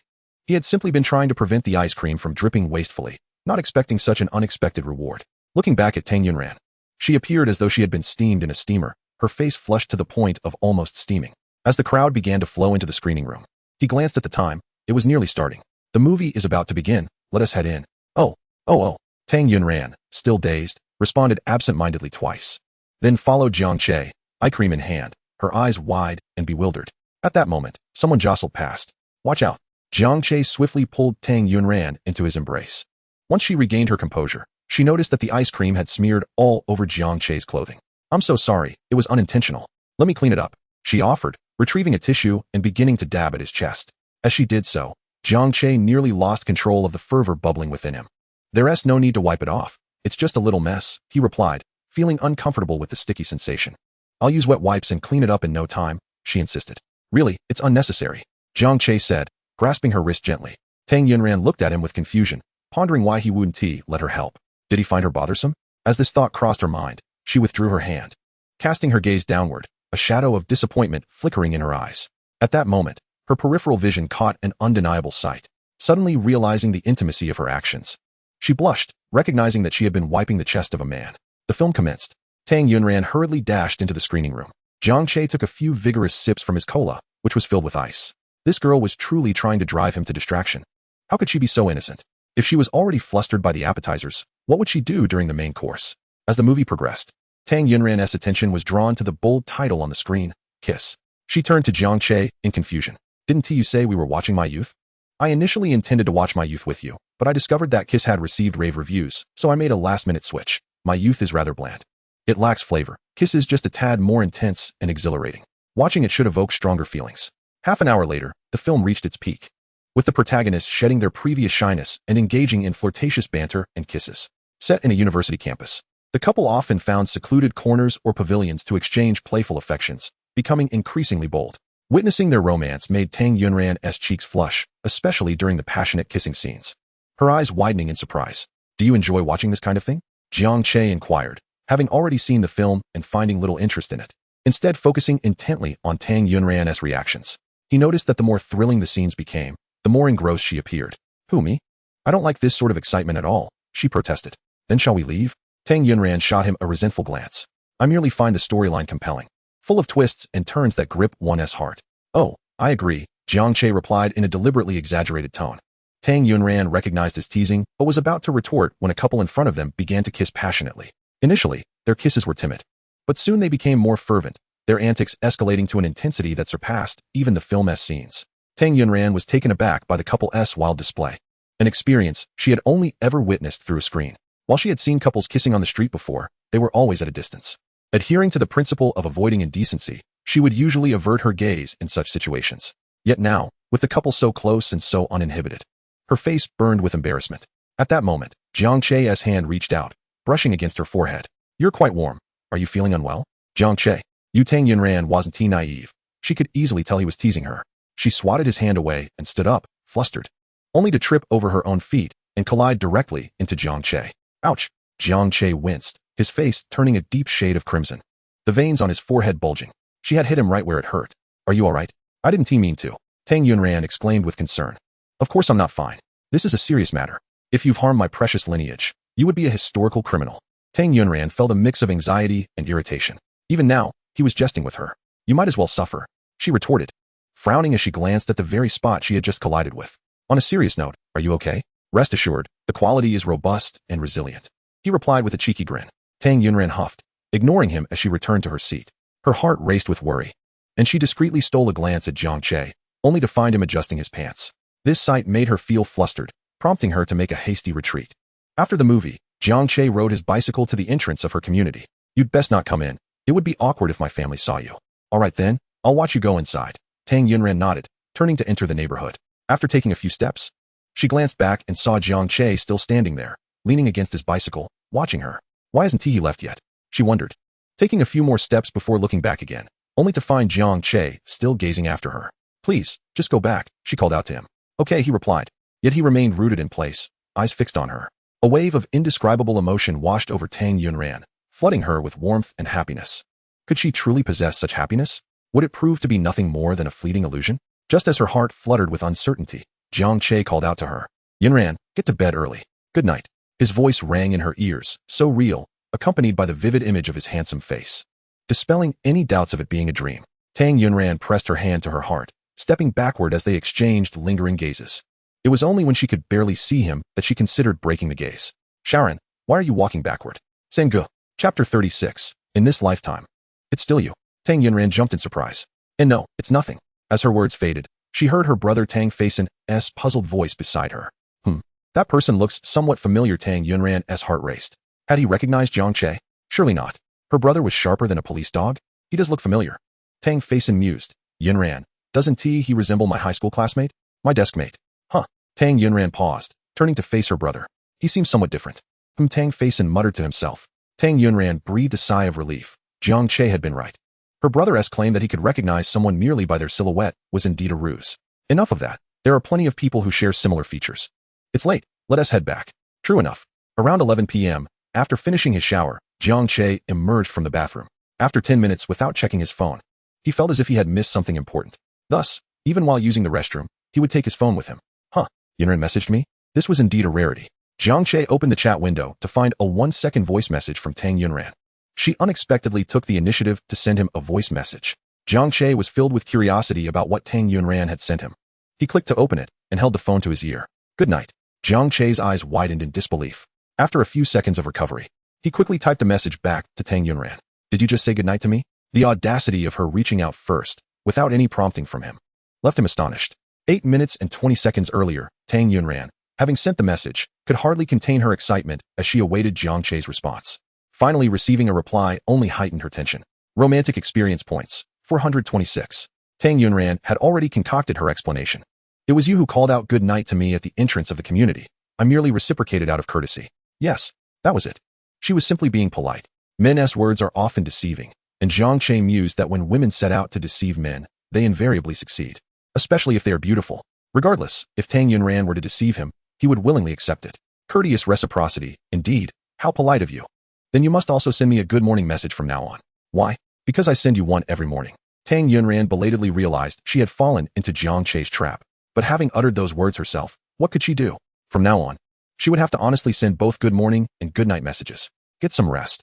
Girls should sleep early to look beautiful. Jiang Che glanced at the time. It was nearly 11:30, and with finals approaching at Jiangxing University, there was a bit of pressure. Unfortunately, their majors and elective courses differed. Otherwise, he could have advised her on what to study for the exam. What do you mean? Are you implying that I look bad right now? Tang Yunran sent the message. Fuming, Jiang Che immediately replied, No, you are truly beautiful. Romantic experience points, 346. Did you not just say that sleeping early and rising early makes one more beautiful? Then you should go to bed later. Staying up all night is fine too. After a moment of silent contemplation, Tang Yunran savored Jiang Che's words, and a radiant smile blossomed on her face. Staying up all night? Was she really that beautiful in his eyes? He. Tang Yunran laughed aloud, her giggles growing louder. Living next door, Tang Feisen knocked on her door. Sharon, what are you laughing about? I'm scrolling through Douyin and saw something funny. Get some rest. You have to wake up early tomorrow. Okay, I got it. Tang Yunran pouted, gazing at Jiang Che's profile picture, murmuring to herself, It's all your fault for making me lie again. With that, she pressed her phone tightly against her heart, longing to meld it into her very being. After a few seconds, she set the phone aside, lay down, and spoke to Jiang Che's photo on her screen. Jiang Che, I have made my decision. It will always be you in this lifetime. I hope you won't let me down again, alright? Achoo. Jiang Che let out a large sneeze. One sneeze meant he was thinking of her. 2 sneezes meant he was cursing. Surely, his little wife was thinking of him. Jiang Che turned on his desk lamp, took out paper and a pen. He was determined to write a love letter to present to Tang Yunran on Valentine's Day. How to begin? Jiang Che scratched his head. He had never written a love letter in either this life or his past one. His best friend, Li Hao, was the most playful among his peers. Remembering Li Hao's intellect, Jiang Che shook his head. Asking him for help would be akin to seeking advice from a kindergarten child. Why do it then? Jiang Che found several excerpts. My most adorable girl, I would hold up a heart-shaped umbrella for you, shielding you from the storm. And I would wipe away all your sorrows, ensuring your eternal happiness. Please accept my infatuated heart, would you? Please accept my genuine affection, would you? Ugh, how overly sentimental. The greatest fortune of my life is knowing you, yet the greatest misfortune is not being able to possess you. Perhaps you will encounter someone you love deeply, but you will never find another who loves you as I do. The entire meaning of my existence thus far has been to meet you at this moment. A headache. Jiang Che continued to search, approaching midnight, utterly at a loss for words. The following day, Jiang Yuan emerged from her room only to find Jiang Che sporting dark circles under his eyes. Brother, did you not sleep last night? I went to bed at 2. Jiang Che replied dully. Did you not promise Mom and Dad that you wouldn't get lost in gaming again? Staying up so late, do you not fear exhausting yourself? I tell you, a person is like a burning candle. It can sustain a normal burn for a while, but when you fan the flames, you hasten its demise. Be careful of an early death.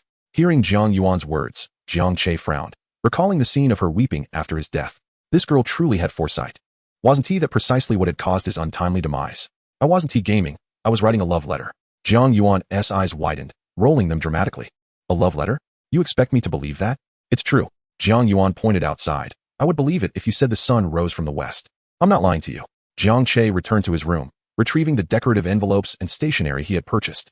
Well, take a look for yourself. The stationery bore 2 versions of the love letter, which he had ultimately selected. My dearest Ranran, you are like the moon in the sky, anchored in the center of the water, forever resting in my heart. You are like the moon in the sky, you do not drift with the currents. Always close to my side. Ugh. Jiang Yuan could no longer bear to read further. She flipped to the next page. Oh my, this one is even more excruciating. Chapter 37, A Sincere Love Letter. I miss you. I miss you. I miss you so much. I want to hire an artist to paint your portrait, affixing it to my cup so that I can kiss you every time I drink. You err. I must ask, brother, how much do you detest that girl to write such nauseating things that she cannot even bear to eat? Is it that bad? Surely, it's not that exaggerated? It's not just a little gross. It's a lot. You often watch idle dramas, right? How do you think I should write this love letter? Jiang Yuan gazed at Jiang Che with wide eyes. Brother, you're not seriously trying to pursue a girl, are you? Of course. If I'm not pursuing girls, am I supposed to pursue boys? I support you. Jiang Yuan's eyes sparkled. Jiang Che rolled his eyes, then playfully flicked Jiang Yuan on the forehead. What nonsense fills your head? You wouldn't understand the world of Fujoshi. Jiang Che, I'm asking you a question. How do you think I should write this love letter? Why flick me on the head for asking? Does that hurt? Such rudeness. With that attitude. How will you ever win a girl's heart? I can assure you that I will find the best sister-in-law in the world for you. Jiang Che declared confidently. Jiang Yuan pursed her lips, clearly skeptical. You don't believe me? Not a chance. How about we make a bet? I'm in. Think it over first. Don't forget about that bucket of iced tea. Upon hearing Jiang Che's words, Jiang Yuan immediately zipped her lips with a hand gesture. It is not shameful to feel timid. Rather, it would be embarrassing to lose a bet and end up shaving your head, as happened last time. Now, regarding the previous topic, if you truly wish to pen a love letter to that girl, you must lay bare your sincerity. Young women today are not as easily swayed as they once were. Mere sweet words will not suffice to win their hearts. Therefore, you must find a way to demonstrate your genuine feelings to them. Jiang Yuan's words resonated with Jiang Che, who found them quite reasonable. So how can I make her see my true intentions? He inquired. Keep it simple, Jiang Yuan replied. What do you mean? Jiang Yuan picked up a love letter from the table and explained that there is no need for ornate language. Simply convey what you wish to express from your heart and what you aspire to do for her. Jiang Yuan's advice was enlightening for Jiang Che. Indeed, at over 30 years of age, he had not grasped such truths as clearly as a high school student might. Be sincere. Isn't that wonderful? He now understood how to compose the love letter. Rising to his feet, he instinctively reached out to tug at Jiang Yuan's cheek. You may be young, yet you possess quite an arsenal of wisdom. That hurts. Why do you keep pulling my face? She exclaimed. Your cheeks are quite plump. Jiang Che, you may harm my body, but to wound my heart is intolerable. You are being excessive. I am merely complimenting you. I take pride in having such a sister as you. Pride in my chubby cheeks? Jiang Che, I will not let this go. After their playful banter, Jiang Che looked at Jiang Yuan and couldn't help but commend her once more. You truly have been a tremendous help. Your suggestion is splendid. Of course, this wisdom has accumulated from my endless reading of romantic novels. In matters of love, feel free to consult me in the future, Jiang Yuan declared, puffing out her chest with a hint of pride. Jiang Yuan was astute and clever, possessing a quirky charm. Moreover, due to her disability, she had matured beyond her years. This made Jiang Che ponder why, with such clarity about love, Jiang Yuan had chosen such a scoundrel, dragging her life into turmoil. Reflecting on this, he felt a pang of guilt.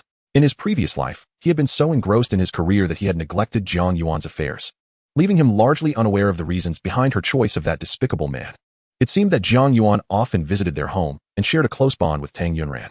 He wondered if she had ever confided in Tang about her feelings. Yet, currently, Tang Yunran was unfamiliar with Jiang Yuan. If she, like him, had experienced reincarnation, he might have been able to inquire further. But such musings were mere flights of fancy, for the most improbable thing in this world is the if. As Jiang Che sank into contemplation, Jiang Yuan stared at him with wide eyes. She could not discern if it was merely her imagination, but Jiang Che appeared remarkably mature and composed, far removed from the demeanor expected of an 18-year-old. Suddenly, she recalled their conversation from a few days prior, when she had asked him about the source of his wealth. Her instincts suggested that he had not won the lottery, and his rambling had led him to claim he was reincarnated. Could it be true? Brother, you mentioned being reincarnated. How old were you when you passed away? Jiang Yuan speculated, indulging in idle curiosity. If he truly had returned from a previous life, how old had he been when he met his end? Was it possible he had been an old man with a white beard? Jiang Che was taken aback by her sudden question, his gaze dimming for a moment. 32. 32? A life cut short by excessive accumulation leading to sudden illness? Jiang Che's tone carried a hint of melancholy as he spoke. I must be truly idle to discuss such things with you. Jiang Yuan rolled her eyes at him, exasperated. Just moments earlier, she had warned him against staying up late, citing its detrimental effects on health and the potential for premature death. Yet he had immediately turned her own words against her. How infuriating. Someone as mischievous as her brother was destined to live a long life. He could hardly have died at 32. As Jiang Che observed Jiang Yuan's retreating figure in her wheelchair, he sighed deeply, returning to his room to write the love letter. It was time to express his true feelings. Simplicity was key. With newfound direction, he took up his pen. Ran, I apologize for my blindness and ignorance. I have failed to see the goodness in you and have been oblivious to your quiet support and care throughout. I feel remorse and regret. I understand that no amount of apologies can truly compensate for my shortcomings. Half an hour later, he completed a heartfelt letter spanning 2,000 words. With a heavy yet anxious heart, he placed it into an envelope, sealing it and storing it in a drawer. He would wait for Valentine's Day to personally deliver the letter to her. He wondered what her reaction would be upon reading it. Just then, his phone rang. The caller ID revealing it was Li Hao. What is it? Old Jiang, I'm in a bind. Can you lend me 500 yuan? You're asking me for money? Li Hao's family was considerably better off than his own in the previous life, though their current circumstances were more comparable. Quickly, I need a favor. I was out dining with Xin, and we're short on cash. 500 for a meal. Just the two of you? Li Hao's family had decent means. His pocket money was more than that of the average college student, but his parents were merely workers, far from the wealth of someone like Wu Qingshu, who drove around in a Ferrari. We spent over 1,000. We're short 500. Such an extravagant meal. Jiang Che's brow furrowed. It seemed Mei Xin had no sense of responsibility. Did she not realize that others' money was earned through hard work? Despite his grievances, Jiang Che transferred 500 yuan to Li Hao. Thanks, bro. Once I marry her, I'll have you as my best man. Let us not get ahead of ourselves. I'll go pay now. With that, the call ended with a beep. As for being a best man, rest assured, with me around, you and Mei Xin will never reach that day. During the day, Jiang Che found his classes monotonously identical to those of the past. System, let us draw a prize. Although he had little interest in gambling, he believed in the saying that a little wager could add some excitement to life. Thank you for participating. Does the host wish to draw again? Let us draw 10 times. With each draw costing 100 experience points, 10 draws would amount to 1,000 points. A trivial sum compared to the prowess of his current wife. Okay. Thank you for participating. Thank you for participating. Thank you for participating, X9. Upon hearing this, Jiang Che reminisced fondly about the days when he possessed the divine experience vouchers, where wishes were easily granted. However, redeeming a single divine experience voucher required 100,000 experience points, a daunting prospect. He resolved to save that for a special occasion. As Jiang Che mused, the system finally ceased its monotonous refrain of thank you for participating. Congratulations to the host, you've drawn a 10-point enhancement in physical fitness. Finally, my efforts were not in vain. Jiang Che examined his arms, noting the more defined contours of his muscles. Old Jiang, your physique is impressive. Have you been secretly hitting the gym? Li Hao inquired, eyeing Jiang Che. I've merely increased my exercise routine, you glutton. Care to join me for some morning runs? Jiang Che suggested. Forget it. My parents worked hard to raise me to this size. If I lose weight, it would be the utmost unfilial act, he retorted. Jiang Che had seen many who made excuses for their inability to shed weight, but never had he encountered someone who linked weight loss to filial piety. I believe it's in your best interest to exercise. Carrying that excess weight must be quite burdensome, he remarked. Only the slender endure such hardship. constantly weighing themselves, restricting their diets and exercising, ever vigilant against gaining even a couple of pounds. For those of us who are heavier, we have no such concerns. We eat and drink as we please. What a delight. Jiang Che found some merit in this reasoning, albeit skewed. You cannot be so self-indulgent. If girls see you like this, they won't find you appealing. Different strokes for different folks. XIN likes chubby guys. If I slim down, she might be upset. The conversation had reached an impasse. After a brief pause, Jiang Che furrowed his brow and said, "Fatty, let us suppose that Mei-Xin is attracted not to you, but to your wealth? Impossible. Are you so sure? You simply don't understand XIN. Once we meet this weekend, you'll see for yourself that she is the best girl in the world. No. The best girl is my little wife." It was evident that Mei-Xin had Li Hao completely ensnared. This matter required careful consideration, not haste. As school was about to end, Jiang Che sent a message to Tang Yunran. "Shall we go home together? Together? Our homes are not even in the same direction. It's fine. I'll accompany you partway before heading back." "You really are a bore," Tang Yunran retorted, though her heart was as sweet as honey. Romantic experience points, 298. "I'm not bored. It's just that there are so many wicked people around, and you are so beautiful. I'm concerned for your safety if you go alone." "Beautiful." She giggled. Romantic experience points, 369. There have been recent reports of a string of murders involving strong women. 3 victims have already been identified, all university students. "I think it's best if I escort you home." Jiang Che recalled that in his past life, this murderer had committed 5 crimes before being apprehended. Although Tang Yunran was not among the victims, he could never shake off his worry for her. "My third brother is coming to pick me up. That insufferable brother-in-law. Stealing my role. Fine, I'll wait for you at your community entrance tomorrow morning. My second brother said he would ride me to school tomorrow. That detestable second brother-in-law. Then I'll drive you home tomorrow night." After sending this message, Jiang Che quickly added, "And don't tell me you've already made plans with your eldest brother." "Not at all. The second brother-in-law is slightly better." Just as Jiang Che was contemplating this, Tang Yunran sent a message. "My third brother said he'll come to pick me up tomorrow night." Another third brother-in-law. Tomorrow is out of the question. We'll have to push it to the day after. By the way, my eldest brother has 2 days off starting the day after, and he said he would specifically come to pick me up. So the eldest brother-in-law is the most insufferable. Tang Yunran gazed at the unresponsive screen and threw it. She could almost envision Jiang Che as clenched teeth. Unable to contain herself, she burst into laughter. Just as she did, the professor called her name. "Tang Yunran. Is my class that amusing? I'm sorry. No need for apologies. Please read this article aloud." Hearing this, Jin Xiaoqiao gasped. The article was filled with English text, and after skimming just a few sentences, she found 4 or 5 unfamiliar words. How could she possibly read this? This was bad news for Ranran. Oddly enough, Tang Yunran was usually very serious in class. What could have made her laugh just now? While Jin Xiaoqiao was lost in thought, she noticed Tang Yunran's phone lighting up in the drawer. Jiang Che had sent a crying emoji, so it was Jiang Che's fault. That Jiang Che, indeed, was no good. She needed to devise a way for Ranran to realize that Jiang Che was not a man worthy of lifelong commitment. All right, Tang Yunran nodded. At Jiangxing University, students typically took the CET 6 exam in their 2nd or 3rd year, yet she was a first-year student, having been reborn. She had already passed the exam long ago. Moreover, in her past life, she had studied abroad for 2 years, and her English proficiency was nearly as good as her native tongue. Reading a single-page article was child's play for her. Tang Yunran picked up the book and, in a perfectly fluent and authentic English accent, read without a single stutter. Chapter 39, A Moment of Crisis. The professor and her classmates stared, agape. Some students secretly recorded the moment and posted it on the campus forum. The campus belle truly lived up to her title. Not only was she beautiful, but her academic prowess was also top-notch. With such fluent, authentic English, if I closed my eyes, I would have no doubt that a foreigner was speaking. Jiang Che also stumbled upon this campus forum. Watching the video of Tang Yunran's impeccable pronunciation filled him with a sense of pride. This was his wife, and he couldn't help but feel a swell of pride. He remembered that in her past life, Tang Yunran had studied abroad and excelled in English. Now, as a first-year student, her proficiency was already remarkable. Her talent was indeed extraordinary. The forum buzzed with activity as students fervently debated below. What kind of man could possibly be worthy of such an exceptional girl? Speaking of which, do you remember the last basketball match between the business school and the computer science department?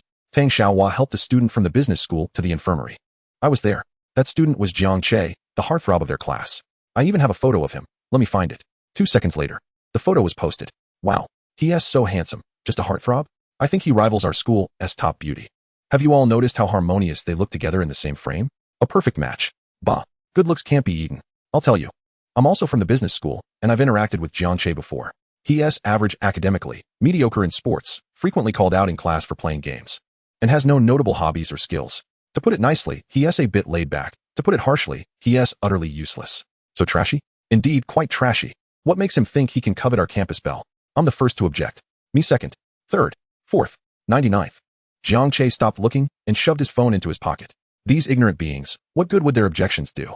Tang Yunran's affection for him was not something they could interfere with. It was a pity. He had originally planned to walk home with Tang Yunran after school. But now he was thwarted by 3 brothers-in-law. By the way, the landlord of the Qiushui community moved out today, so you want to take a look. Tang Yunran's home is located near the Qiushui community, and once they relocate there, it will be convenient for them to see each other. Just as Jiang Che was lost in these thoughts, he suddenly heard a rather discordant voice. You little brat, how dare you meddle in my affairs? If you don't kneel down and apologize today, I'll make you regret it. The tone was unmistakably that of a thug seeking trouble. Typically, a person encountering such a situation would distance themselves as much as possible to avoid unnecessary complications. Jiang Che, being an ordinary individual devoid of the heroic spirit that characterized legendary figures, reacted in the same manner as any average person. However, just as he was about to leave, he heard a familiar voice ring out. Bah, you thief, you want me to kneel and apologize? Not a chance. This voice belonged to none other than his third uncle. Jiang Che followed the sound to the entrance of an alley and peered inside. Sure enough, it was his third uncle. Tang Faison was surrounded by 3 individuals, each wielding a steel pipe. In that moment, Jiang Che recalled a past incident. While shopping at the supermarket, Tang Faison had witnessed a thief attempting to steal a pregnant woman's bag. He had shouted loudly, scaring the thief away. Subsequently, the thief sought revenge, gathering a few accomplices to beat Tang Faison severely, resulting in a broken leg. Since that incident, he had been limping uncomfortably. Damn it, not going to apologize? Then I'll break your legs. Brothers, attack. The thief and his accomplices charged at Tang Faison with their weapons.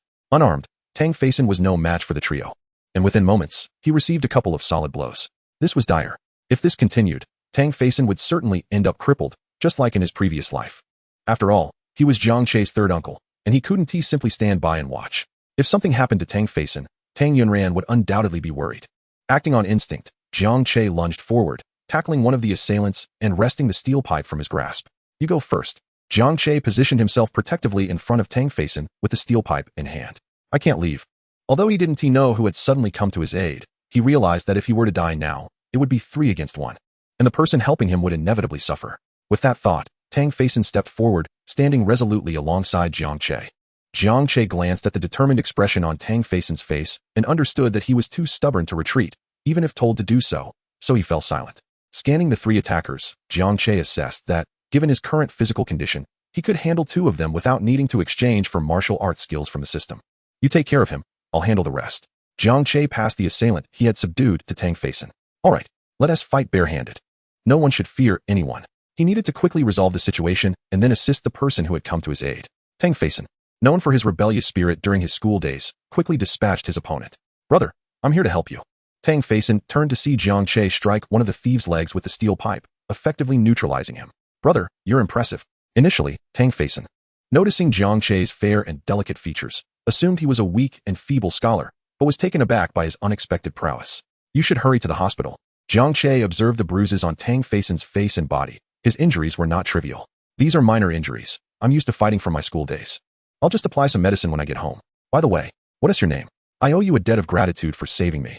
Jiang Che couldn't help but think, could you possibly give me your sister in return?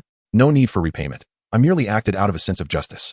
Upon hearing Jiang Che's selfless words, Tang Faison felt a surge of admiration for him. My name is Tang Faison. I have decided you are my friend. I'm Jiang Che. Jiang Che, excellent. From now on, you are my brother, Tang Faison. If you need anything, just ask. I will certainly help you as long as it's within my power. Hearing Tang Faison's heartfelt declaration, Jiang Che recalled their past life, when Tang Faison often threatened him and beat him up. The stark contrast made him feel quite peculiar and subtly amused. At that moment, one of the thieves rose from the ground and stealthily picked up the steel pipe. Damn it, I'll make you pay. The thief swung the pipe towards the back of Tang Faison's head. Watch out, Jiang Che shouted, realizing that if the pipe struck Tang Faison's head, it could be disastrous. Chapter 40. I'll help you apply medicine. Jiang Che, seeing that Tang Faison could not evade in time, hurriedly pushed him aside. With a loud thud, the steel pipe struck Jiang Che's shoulder blade. In that instant, a numbing sensation shot through his shoulder and into his brain, causing him to nearly lose consciousness. Damn it, Tang Faison, witnessing Jiang Che take a blow for him, was instantly filled with fury and lunged at the thief, pummeling him relentlessly in retaliation. After a few minutes, Jiang Che gradually regained his composure. Stop hitting him. If you continue, someone might die. At this point, the thief's face had been reduced to a swollen mess, blood streaming from his nose and mouth. Tang Faison rose from the defeated thief, asking, "How are you?" "It shouldn't be serious." Jiang Che shrugged his shoulder. "Ugh, it really hurts. Let me take you to the hospital. It's just a bruise. I'll be fine with some pain relief ointment. I have some at home. Let us go there." "Going to his house? That sounds good. No trouble at all. If it weren't for you today, I might have been knocked out, or just left with a broken leg." If Jiang Che hadn't intervened rashly, the thief wouldn't have been pushed to the point of using the pipe against Tang Faison. Reflecting on the recent events caused Jiang Che to break out in a cold sweat. Had that steel pipe struck Tang Faison's head, he would have been directly responsible. Although his intentions were noble, the outcome could have been irrevocably severe. Thankfully, they had escaped without serious harm. 10 minutes later, "We have arrived at my home," Tang Faison announced as they reached the entrance of the community. Jiang Che was tempted to say that he already knew, having visited twice in his previous life and narrowly escaping each time. Following Tang Faison into the elevator, Jiang Che pressed the button for the 17th floor. "Huh, how did you know I lived on the 17th floor?" "You mentioned it earlier," Jiang Che replied, maintaining a calm facade despite his inner anxiety. "Did I? I don't recall saying that. You probably said it without thinking.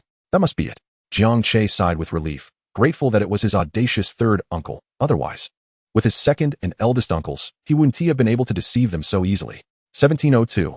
As Tang Faison inserted the key, the door swung open from the inside. "Third brother, weren't you supposed to pick me up? Why are you only now back? I thought something might have happened to you on the way." As Tang Yunran spoke, her gaze fell upon Jiang Che standing behind Tang Faison, her eyes widening in shock. "What is going on? Why is Jiang Che here? And with my third brother?" Jiang Che waved at Tang Yunran. "What a coincidence. I didn't expect him to be your third brother." Tang Faison glanced at Jiang Che, then turned to Tang Yunran. "Do you know each other?" "We attend the same school." Jiang Che replied. "I see. Then how did you two end up together?" Tang Yunran stumbled over her words. "I was just blocked on the road earlier, and fortunately, he came to my aid. Otherwise, I might have lost my life today." "Are you hurt?" Tang Yunran inquired. "I'm fine," Tang Faison began, but before he could finish, he saw Tang Yunran hurriedly rush past him to stand before Jiang Che, her anxious gaze sweeping over him in a thorough inspection, filled with concern. "No, Xiaoran. I'm injured too," Tang Faison protested, sounding somewhat aggrieved. "So Jiang Che is hurt as well," Tang Yunran exclaimed, realizing the significance of this revelation. "Where are you hurt?" "Let me see. It's not very serious, you needn't worry." "I don't believe you, show me." Tang Yunran remained unconvinced. Recalling the last basketball match when Jiang Che had a continuous flow of blood from his knee, despite his claims of it being not serious. Therefore, she insisted on seeing for herself to feel reassured. "It's just here on my shoulder blade, really not serious." "Let me see. Isn't that a bit inappropriate?" "What is inappropriate about it?" "Take off your shirt." "Right here?" "Stop with the nonsense, hurry up." Unable to wait any longer, Tang Yunran reached out and began tugging at Jiang Che's shirt. Ahem, Tang Faison cleared his throat and then gently pushed Tang Yunran's hands away. "Xiaoran, you're a girl, what are you doing? You can't just pull a boy's shirt off like that, even if he is handsome." Upon hearing Tang Faison's words, Tang Yunran was momentarily taken aback, failing to grasp his meaning. A few seconds later, she realized that he had misunderstood.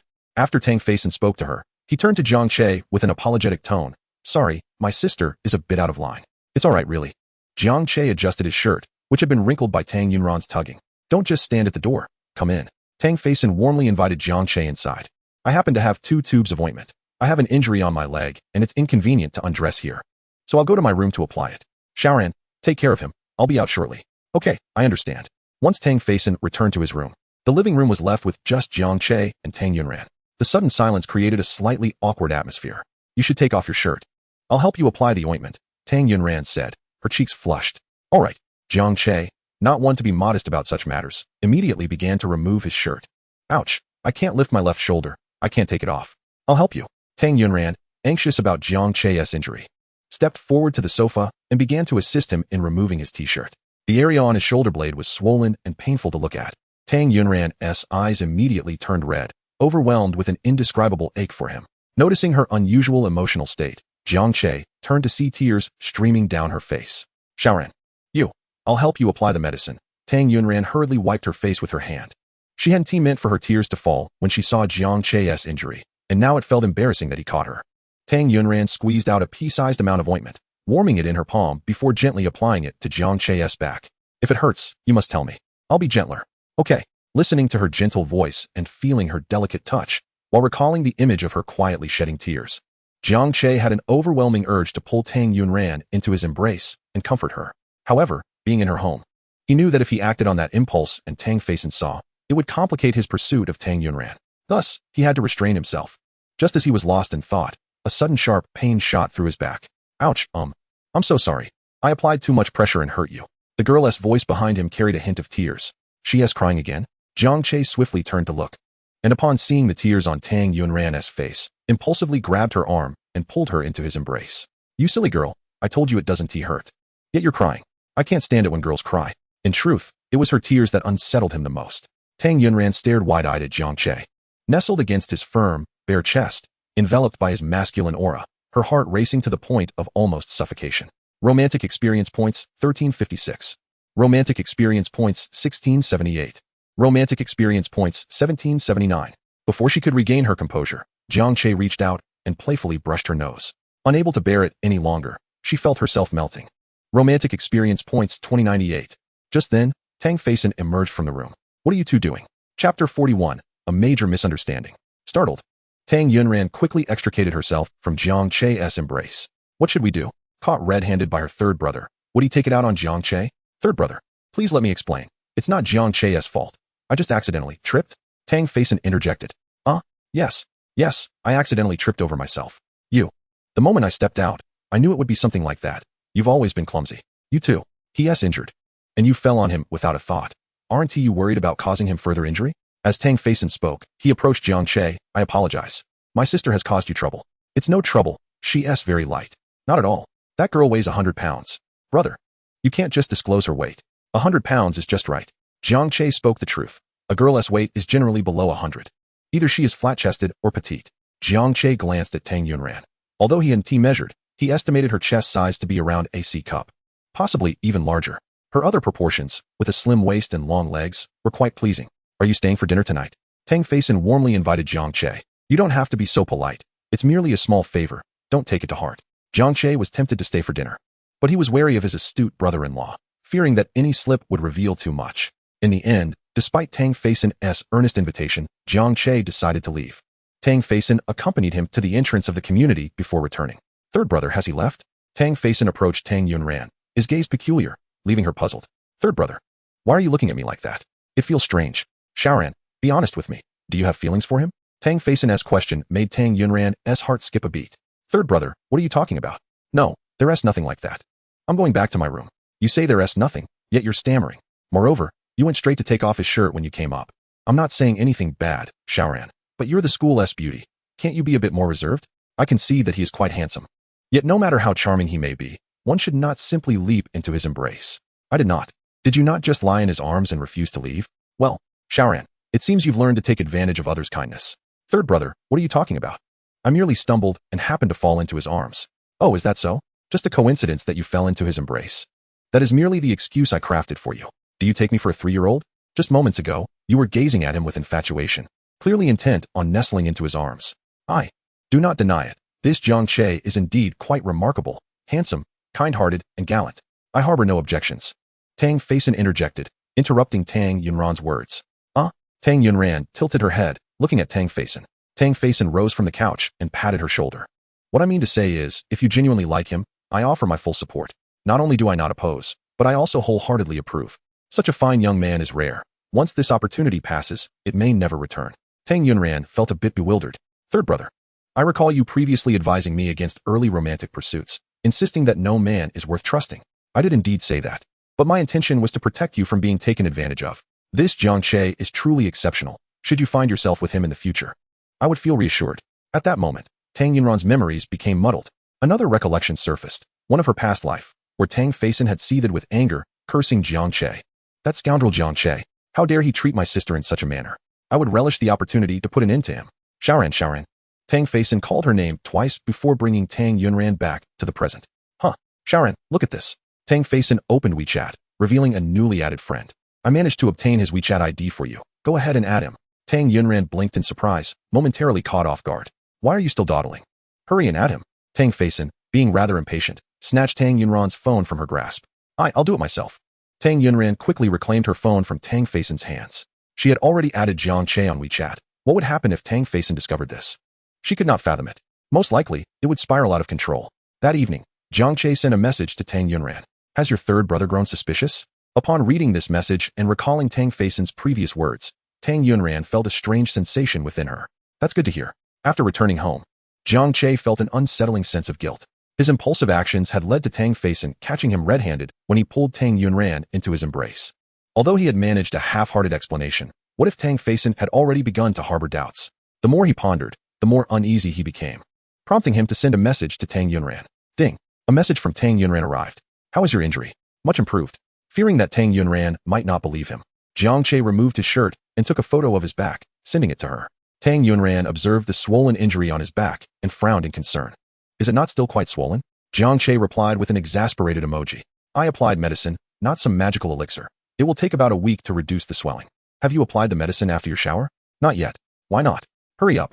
My sister is currently engrossed in a drama. I'll have her apply it once she's finished. You want your sister to apply it? She tends to be rather rough. Are you sure you want her to do that? Huh. Jiang Che's face displayed a puzzled expression. How do you know my sister is heavy-handed? You know her quite well? Oh no. In her haste, she had inadvertently revealed too much. She indeed knew Jiang Yuan well. But that knowledge stemmed from her past life, where she shared a close bond with Jiang Yuan. Jiang Yuan adored her. Every time they met, she would chatter incessantly in her ear. Such an innocent and vibrant girl. Too bad she had not encountered a worthy partner. Should she have the opportunity to meet Jiang Yuan again, she would devise a way to alter her tragic fate from the past. Setting aside thoughts of Jiang Yuan for now, she needed to swiftly navigate the current predicament. Did you not frequently mention how clumsy your sister is? So it was you who said that.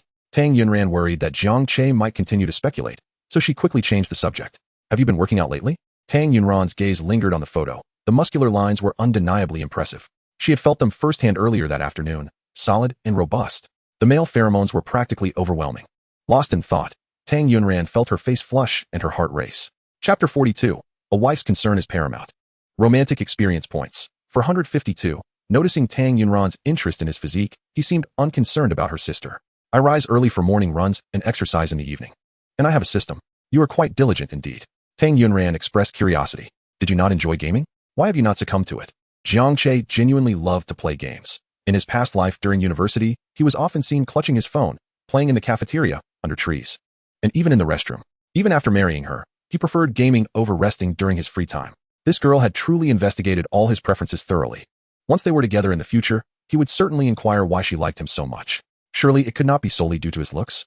If it were merely about appearance, he was handsome in his past life, yet still merely a class heartthrob, not quite reaching the level of a campus idol. Gaming was a casual pastime, a trivial amusement. It should not consume one's life. After all, losing oneself in it could lead to dire consequences. After uttering these words, Jiang Che sighed. Tang Yunran contemplated his message, lifting her hand to her heart. She had previously suspected, and could nearly confirm, that Jiang Che had indeed been reborn. Now she felt almost certain. Yet one question lingered in her mind. If Jiang Che truly had been reborn, why was he so kind to her? She had considered that perhaps he felt guilt towards her and sought to make amends. Yet that reasoning seemed flawed. The secret deed she had done for him remained unknown to him until the end. So how could he feel guilt and seek to compensate her? If not for this point of confusion, she would be entirely convinced that Jiang Che was indeed reborn. In addition to this theory, she had another hypothesis. Could it be that her own rebirth triggered a butterfly effect, leading to changes in Jiang Che? And then there was the incident from earlier that day. While waiting for Tang Faison to pick her up at school, she waited so long without seeing him, prompting her to return home alone. Upon returning, she still did not see Tang Faison, and he did not answer her calls. Suddenly, a memory struck her. In her past life, during her freshman year, her third brother had been targeted for pointing out a thief in a supermarket and suffered retaliation, resulting in a broken leg. Calculating the timeline, it was roughly the end of the term. In a panic, she rushed to the door, preparing to leave, only to see her third brother returning with Jiang Che. Indeed, her third brother had been retaliated against, but Jiang Che's intervention altered the trajectory of past events. Perhaps this was the series of butterfly effects set in motion by her rebirth. Thus, after much contemplation, Tang Yunran surmised that the latter possibility was far more plausible. As for whether Jiang Che was also reincarnated like her, that remained to be verified. Jiang Che set his phone down and scrutinized himself in the mirror, flexing his top muscles. Women are often attracted to robust men. Tomorrow morning, he resolved to rise 10 minutes earlier to engage in further physical training. He aimed to make that little girl utterly infatuated with him. A series of knocks interrupted his thoughts. Come in. Without needing to glance, he knew it was Jiang Yuan. Earlier, he had summoned her to assist with applying medication, yet she was now glued to her computer screen, engrossed in a drama. As if she might leap into the screen to fervently ship the on-screen couple, emitting various bizarre sounds akin to a crowing rooster. Observing her in such fervor, he dared not disturb her, fearing she might become so enchanted that she would hurl anything within reach at him. Brother, why did you call me? She queried. Help me apply some medication. Medication? Where? I won't be applying anything for hemorrhoids. Jiang Che felt an urge to retaliate. Zhang Yuan stuck out her tongue and peered at Jiang Che's back. Where exactly? Jiang Che removed his shirt, and upon seeing the injuries on his back, Zhang Yuan hastily maneuvered her wheelchair closer. What happened to you? Did you get into a fight? Why on earth would you engage in a brawl? Look at the state you're in. Why are you more nagging than mom? He retorted. Don't change the subject. What on earth happened to your injuries? I helped someone in distress, he asserted. Do I look like someone who would believe that? I'm merely speaking the truth, if you don't believe me. There's nothing I can do. Zhang Yuan stared at Jiang Che, noting he appeared sincere. What's wrong with you? Do you fancy yourself a hero? Lacking the prowess of a true hero yet imitating their postures. And now look at you, battered and bruised. As she grumbled, she diligently applied the medication to Jiang Che's wounds. Ouch! You little rascal, must you be so rough? A girl should be gentle. As he uttered these words, he reminisced fondly about the tender care Tang Yunran had shown while tending to his wounds, her touch delicate and soft. Yet here was Zhang Yuan, her approach akin to that of a brutish man. They were both female. How could their methods differ so vastly? Who decreed that girls must be gentle? If you desire tenderness, seek someone else to tend to you. Tomorrow, I'll ask your sister-in-law to do it. Zhang Yuan halted her motions abruptly. Are you truly going to find me a sister-in-law? Jiang Che unlocked his phone, revealing a screensaver and wallpaper featuring a singular person, Tang Yunran. Well, this is your sister-in-law. How about that? Isn't she beautiful? Zhang Yuan, upon seeing the photo, rolled her eyes in exasperation and then opened her own phone, showcasing a wallpaper of a popular male celebrity. Look, this is your brother-in-law. What do you think? Handsome, right? Jiang Che scoffed. I don't believe it. Huh. If I believed it, I'd be a fool. How could such a stunning young lady possibly have eyes for you? Is she blind? This teasing made it evident that if anyone claimed Zhang Yuan wasn't his biological sister, he would vehemently disagree. All right, I shall not explain further. Just wait for your own eyes to be opened, he replied. Zhang Yuan playfully patted Jiang Che's shoulder. All done. I'm off to bed now. Oucha, he exclaimed. This girl truly had a ruthless streak. Even in his wounded state, she could apply her strength without a second thought. What if she never finds a husband? He pondered. If she doesn't, fine, I'll take care of her. After all, not many men are worth much. Ding. A message from Tang Yunran appeared. Has your sister helped you apply the medication? You truly care for me, he teased. Tang Yunran's brow furrowed in confusion. What's the matter? You have no idea how harsh Zhang Yuan can be. Having her apply medication feels like a second injury. Upon reading this, Tang Yunran's heart raced with concern, prompting her to initiate a video call immediately. Are you alright? As I always say, my wife is the best. With Tang Yunran's words of concern, Jiang Che found his shoulder pain dissipating. At that moment, Tang Yunran was dressed in a homey nightgown adorned with delicate floral patterns, her simple attire rendering her appearance pristine and refreshing. In their past life, after their marriage, he realized he had never truly paid attention to whether Tang Yunran wore nightwear. Jiang Che scrutinized her closely, surmising that she likely wasn't wearing a bra. Chapter 43. A secret meeting in the grove, even without such undergarments. She managed to present such an astonishing silhouette, evoking a poem in his mind, to stand atop the peak and survey all beneath. This description aptly captured the scene before him. In his previous life, he had been blind to such beauty, squandering the opportunity to appreciate it while indulging in frivolities. Noticing Jiang Che's gaze linger, Tang Yunran blushed, suddenly aware of her preference for sleeping in the nude. Realizing her predicament, she swiftly pulled the covers to conceal herself. Romantic experience points, 213. The view obscured, disappointment flickered in Jiang Che's eyes. Fortunately, it was not a grave matter. He wouldn't perish from it. Then, please don't let your sister apply the medication again. I don't wish for that either. I can't let my parents see these injuries, or they'll fret over me. I can't reach that spot myself, so I have no choice. I can help you, Tang Yunran replied, her face instantly flushing. Romantic experience points, 356. That would be a burden on you. In return, I shall treat you to lunch tomorrow. Actually, I should be the one expressing gratitude. If it weren't for you saving my third brother today, he might have faced lifelong consequences. What? What had Tang Yunran just said? Consequences? How did she know? Jiang Che's eyes widened in shock, his smile freezing in place as he remained motionless, phone in hand. Tang Yunran felt a wave of panic wash over her. Striving to compose herself, I saw my third brother's leg. The injury is quite severe, so I thought, if you hadn't intervened, he might have suffered lasting repercussions. After stumbling through her explanation, she felt an overwhelming sense of unease. Would her rationale suffice to placate him? As long as Jiang Che wasn't also a reincarnated soul, he should not suspect her. Tang Yunran anxiously awaited Jiang Che's response. A second ticked by. Jiang Che remained silent. Tang Yunran's anxiety intensified. 5 seconds passed. The phone remained devoid of sound. Why was there no response? Was Jiang Che truly doubting her? Just as she prepared to speak, Jiang Che's voice finally resonated through the phone. Oh, I see. His tone remained flat, conveying a sense of calm. Jiang Che's gaze was partially veiled, the light casting shadows that deepened the mystery in his eyes, obscuring his true emotions. Tang Yunran meticulously reflected on Jiang Che's words, observing that he didn't seem particularly alarmed. Her explanation was solid. He likely held no suspicions. After the call ended, Jiang Che lowered the phone from his ear, opened a drawer, and retrieved a love letter he had previously penned. Ran, could it be that you, like me, are truly a reincarnated soul? The next day, Jiang Che and Tang Yunran arranged to meet in the grove on campus. Jiang Che had arrived at their appointed rendezvous early, clutching a tube of ointment in his hand. As Tang Yunran glanced at the time, she set aside her easel, preparing to sneak out of the classroom. Where are you off to, Ran? Jin Xiaoqiao inquired. I'm heading to the restroom, Tang Yunran replied, gesturing toward the facilities. I'll join you, Jin Xiaoqiao said, also putting down her easel and linking her arm with Tang Yunran's as they made their way to the restroom. Tang Yunran felt a headache coming on. How would she manage now? Jiang Che was still awaiting her in the grove. Hiding in the stall, Tang Yunran deliberately delayed her exit. Xiaoqiao, I'm feeling a bit unwell. I need to stay here a little longer. You should head back, she suggested. No worries, I'll wait for you, Jin Xiaoqiao replied loyally. 5 minutes later, Tang Yunran received a message from Jiang Che. Have you arrived? Panic surged within her. I got held up, but I'll be there shortly. Xiaoqiao, I forgot to bring tissue. Could you fetch some for me? I have plenty. Here you go. Jin Xiaoqiao slid a pack of tissues under the stall door. In truth, Tang Yunran was dealing with her monthly cycle. Then I'm out of tissues. Just wait a moment. I'll go buy some. Finally, she managed to shake Xiaoqiao off.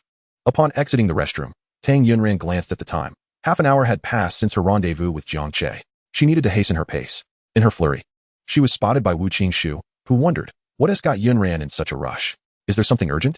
Previously, he had wagered with Jiang Che that whoever lost would have to keep their distance from Tang Yunran. However, the last match was interrupted due to Jiang Che's injury.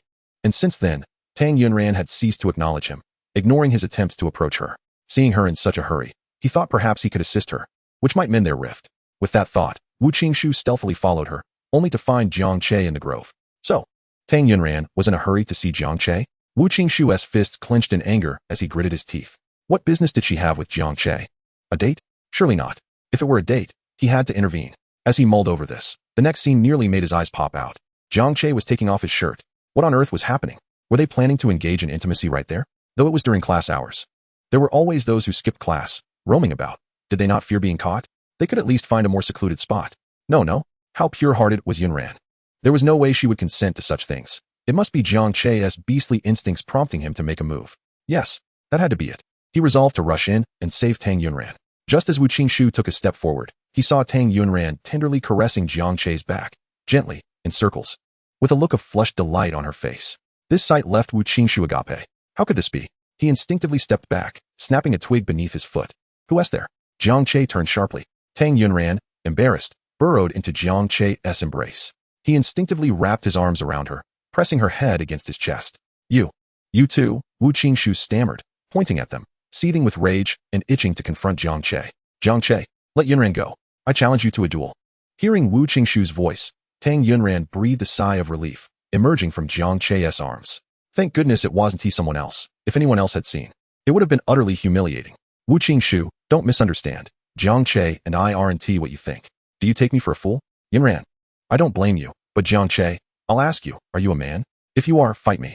Jiang Che had been weary of Wu Qingshu for quite some time. He constantly clung to his little girl, relying on their family's acquaintance to visit Tang Yunran often, even at night. Let us do this. Who is afraid? Chapter 44, the fight begins. Jiang Che. Tang Yunran grasped Jiang Che's wrist, shaking her head earnestly. No. Seeing the concern etched on her face, Jiang Che smiled at her. All right, I'll heed your wishes. Wu Qingshu clenched his fists, his face turning a shade of red, like a volcano on the brink of eruption. This was utterly outrageous. Jiang Che had not only stolen his childhood sweetheart, but was flaunting their affection right before his eyes. No man could tolerate such an affront. With fists raised, Wu Qingshu charged at Jiang Che. Tang Yunran quickly interposed herself between them. Wu Qingshu, you must not harm him. Wu Qingshu halted, taken aback by Tang Yunran's tense expression and the intensity of her gaze, which suggested that if he dared to touch Jiang Che, she would retaliate fiercely. Wu Qingshu felt as though his heart had been pierced multiple times. Yunran, what does he have that is so special? Why do you like him so much? What are you talking about? I don't like him. Tang Yunran's face flushed crimson at his unexpected question, caught off guard by his accusation. Having grown up with her, Wu Qingshu recognized the telltale signs of her embarrassment. It was evident that she had indeed developed feelings for Jiang Che. What is wrong with me? Our mothers were classmates. We grew up together, and they hope we'll end up together. I've always liked you. Why can't you feel the same? What is wrong with me? If you tell me, I can change to suit your preferences. Wu Qingshu had professed his feelings for Tang Yunran countless times since elementary school, showering her with love letters throughout their childhood. Wu Qingshu, I've told you before, I only see you as a neighborly older brother, a good friend. This has nothing to do with how you might change. Even if he transformed, he could never replace Jiang Che. Tang Yunran hesitated to voice this last thought. I don't care. I like you, and I intend to marry you. I want to give up. Even if you marry him, I want to relent. Wu Qingshu's declaration was no jest in Jiang Che's ears. The truth was, as Wu Qingshu had stated, in a past life, Tang Yunran had married him, and he had frequently harassed her in his flashy Ferrari. However, in that lifetime, he had shown no regard for her, never treating her as a wife. In this lifetime, Jiang Che vowed not to grant Wu Qingshu any opportunity to intrude. With this determination, Jiang Che's expression hardened. Jiang Che, I advise you to give up quickly. I cherish her more than you do. Only I can treat her right in this world. If you dare continue to cling to Yunran, I will make you regret ever being born. With that, Wu Qingshu stormed off without a backward glance. Tang Yunran turned to Jiang Che, her cheeks flushing as she took in his impressive physique. Hurry and put your shirt back on. It wouldn't do to be seen by others. It's all right. No one comes around here. You just said the same thing. So how did Wu Qingshu arrive? He must have followed you. After putting on his clothes, Jiang Che gazed towards the artificial lake ahead. It was rumored that someone had drowned here in the past, and students often felt an eerie chill when they came alone, especially after dark, with some claiming to hear sounds of swimming in the lake. For this reason, very few students dared to venture here. Every student at Jiangxing University knew this campus legend, and Tang Yunran was no exception. Aren't you afraid? What is there to fear? After his death in a previous life, he had lingered as a wandering spirit beside Tang Yunran for 4 years. Was he to fear his own kind? The truly frightening ones were not the ghosts, but the people. Jiang Che turned his gaze towards the direction where Wu Qingshu had departed. Wu Qingshu's unusual reaction had alerted his instincts. He sensed that Wu Qingshu would soon take significant actions. He needed to remain vigilant. Following Jiang Che's gaze, Tang Yunran surmised his thoughts. You needn't worry too much. I've known Wu Qingshu since childhood and understand him well. He is all talk and wouldn't dare to engage in any unlawful activities. I don't doubt your understanding of Wu Qingshu, but you don't comprehend men. It is often said that a woman's jealousy is fierce. A few women can turn into a palace drama. Men are no different. Haven't you heard the saying about brothers fighting for one another or a man fighting for a woman? Hearing Jiang Che's words, Tang Yunran felt a flicker of unease. Then I'll go find Wu Qingshu and tell him not to harm you. Otherwise, I swear I'll never speak to him again. Jiang Che looked at Tang Yunran, bemused. Isn't that just provoking him? Huh, is it? Tang Yunran's innocent demeanor was endearingly adorable. How could she be so charming? Jiang Che felt his heart melt at her cuteness. To put it mildly, if Tang Yunran desired the stars, he would find a way to pluck them from the sky for her. You needn't concern yourself with this. It's a matter between men. Rest assured. I want to engage in a fight with him. He will only receive a one-sided beating. You must follow through on your word? Absolutely. Pinky swear? Sure. Even a kiss would suffice. You're insufferable. On the way home from school, Jiang Che found himself cornered by Wu Qingshu and his entourage. He had anticipated that this matter was far from over. Jiang Che, I'm giving you one last chance. Stay away from my Yunran. Otherwise, I'll beat you so badly your mother won't recognize you. Wu Qingshu threatened. Jiang Che raised his fist. Indeed, there were times when matters between men had to be resolved with fists. System, exchange for martial arts master attributes. With Wu Qingshu and his 4 accomplices, it was a 5-on-1 situation, and Jiang Che knew he couldn't rely solely on his physical strength. I see you're asking for trouble. Don't blame me for being merciless. With a wave of his hand, Wu Qingshu commanded the others to charge at Jiang Che. 5 minutes later, all 4 hired thugs lay defeated on the ground. Incredible. Wu Qingshu's eyes widened in disbelief at the scene before him. According to his investigations, Jiang Che was merely an ordinary college student from a common family, living an ordinary life. How could he possess such remarkable skills? Before Wu Qingshu could fully process his astonishment, Jiang Che's piercing gaze shot towards him. This afternoon at school, you said real men act decisively. Come on, I'll let you have 3 moves. Jiang Che provocatively beckoned Wu Qingshu with his finger. Damn it. Wu Qingshu cursed, raising his fist and lunging towards Jiang Che, aiming to shatter his handsome face, hoping Tang Yunran would lose interest in this pretty boy. Chapter 45, An Unexpected Turn of Events. Dreams may be beautiful, but reality is harsh. Just as Wu Qingshu's fist was a mere 5 centimeters from Jiang Che's face, Jiang Che deftly sidestepped, easily avoiding the blow while seizing Wu Qingshu's wrist, kicking his knee, and forcing his hand behind his back. Wu Qingshu knelt on one knee, his face turning a sickly shade of blue and purple. Jiang Che, you bastard. Let me go? I'll let you go, but you must stay away from Yunran. In your dreams. Jiang Che twisted his grip. A blood-curdling scream escaped Wu Qingshu's lips. You lot, get up. Take him down. I'll double the pay. Triple it.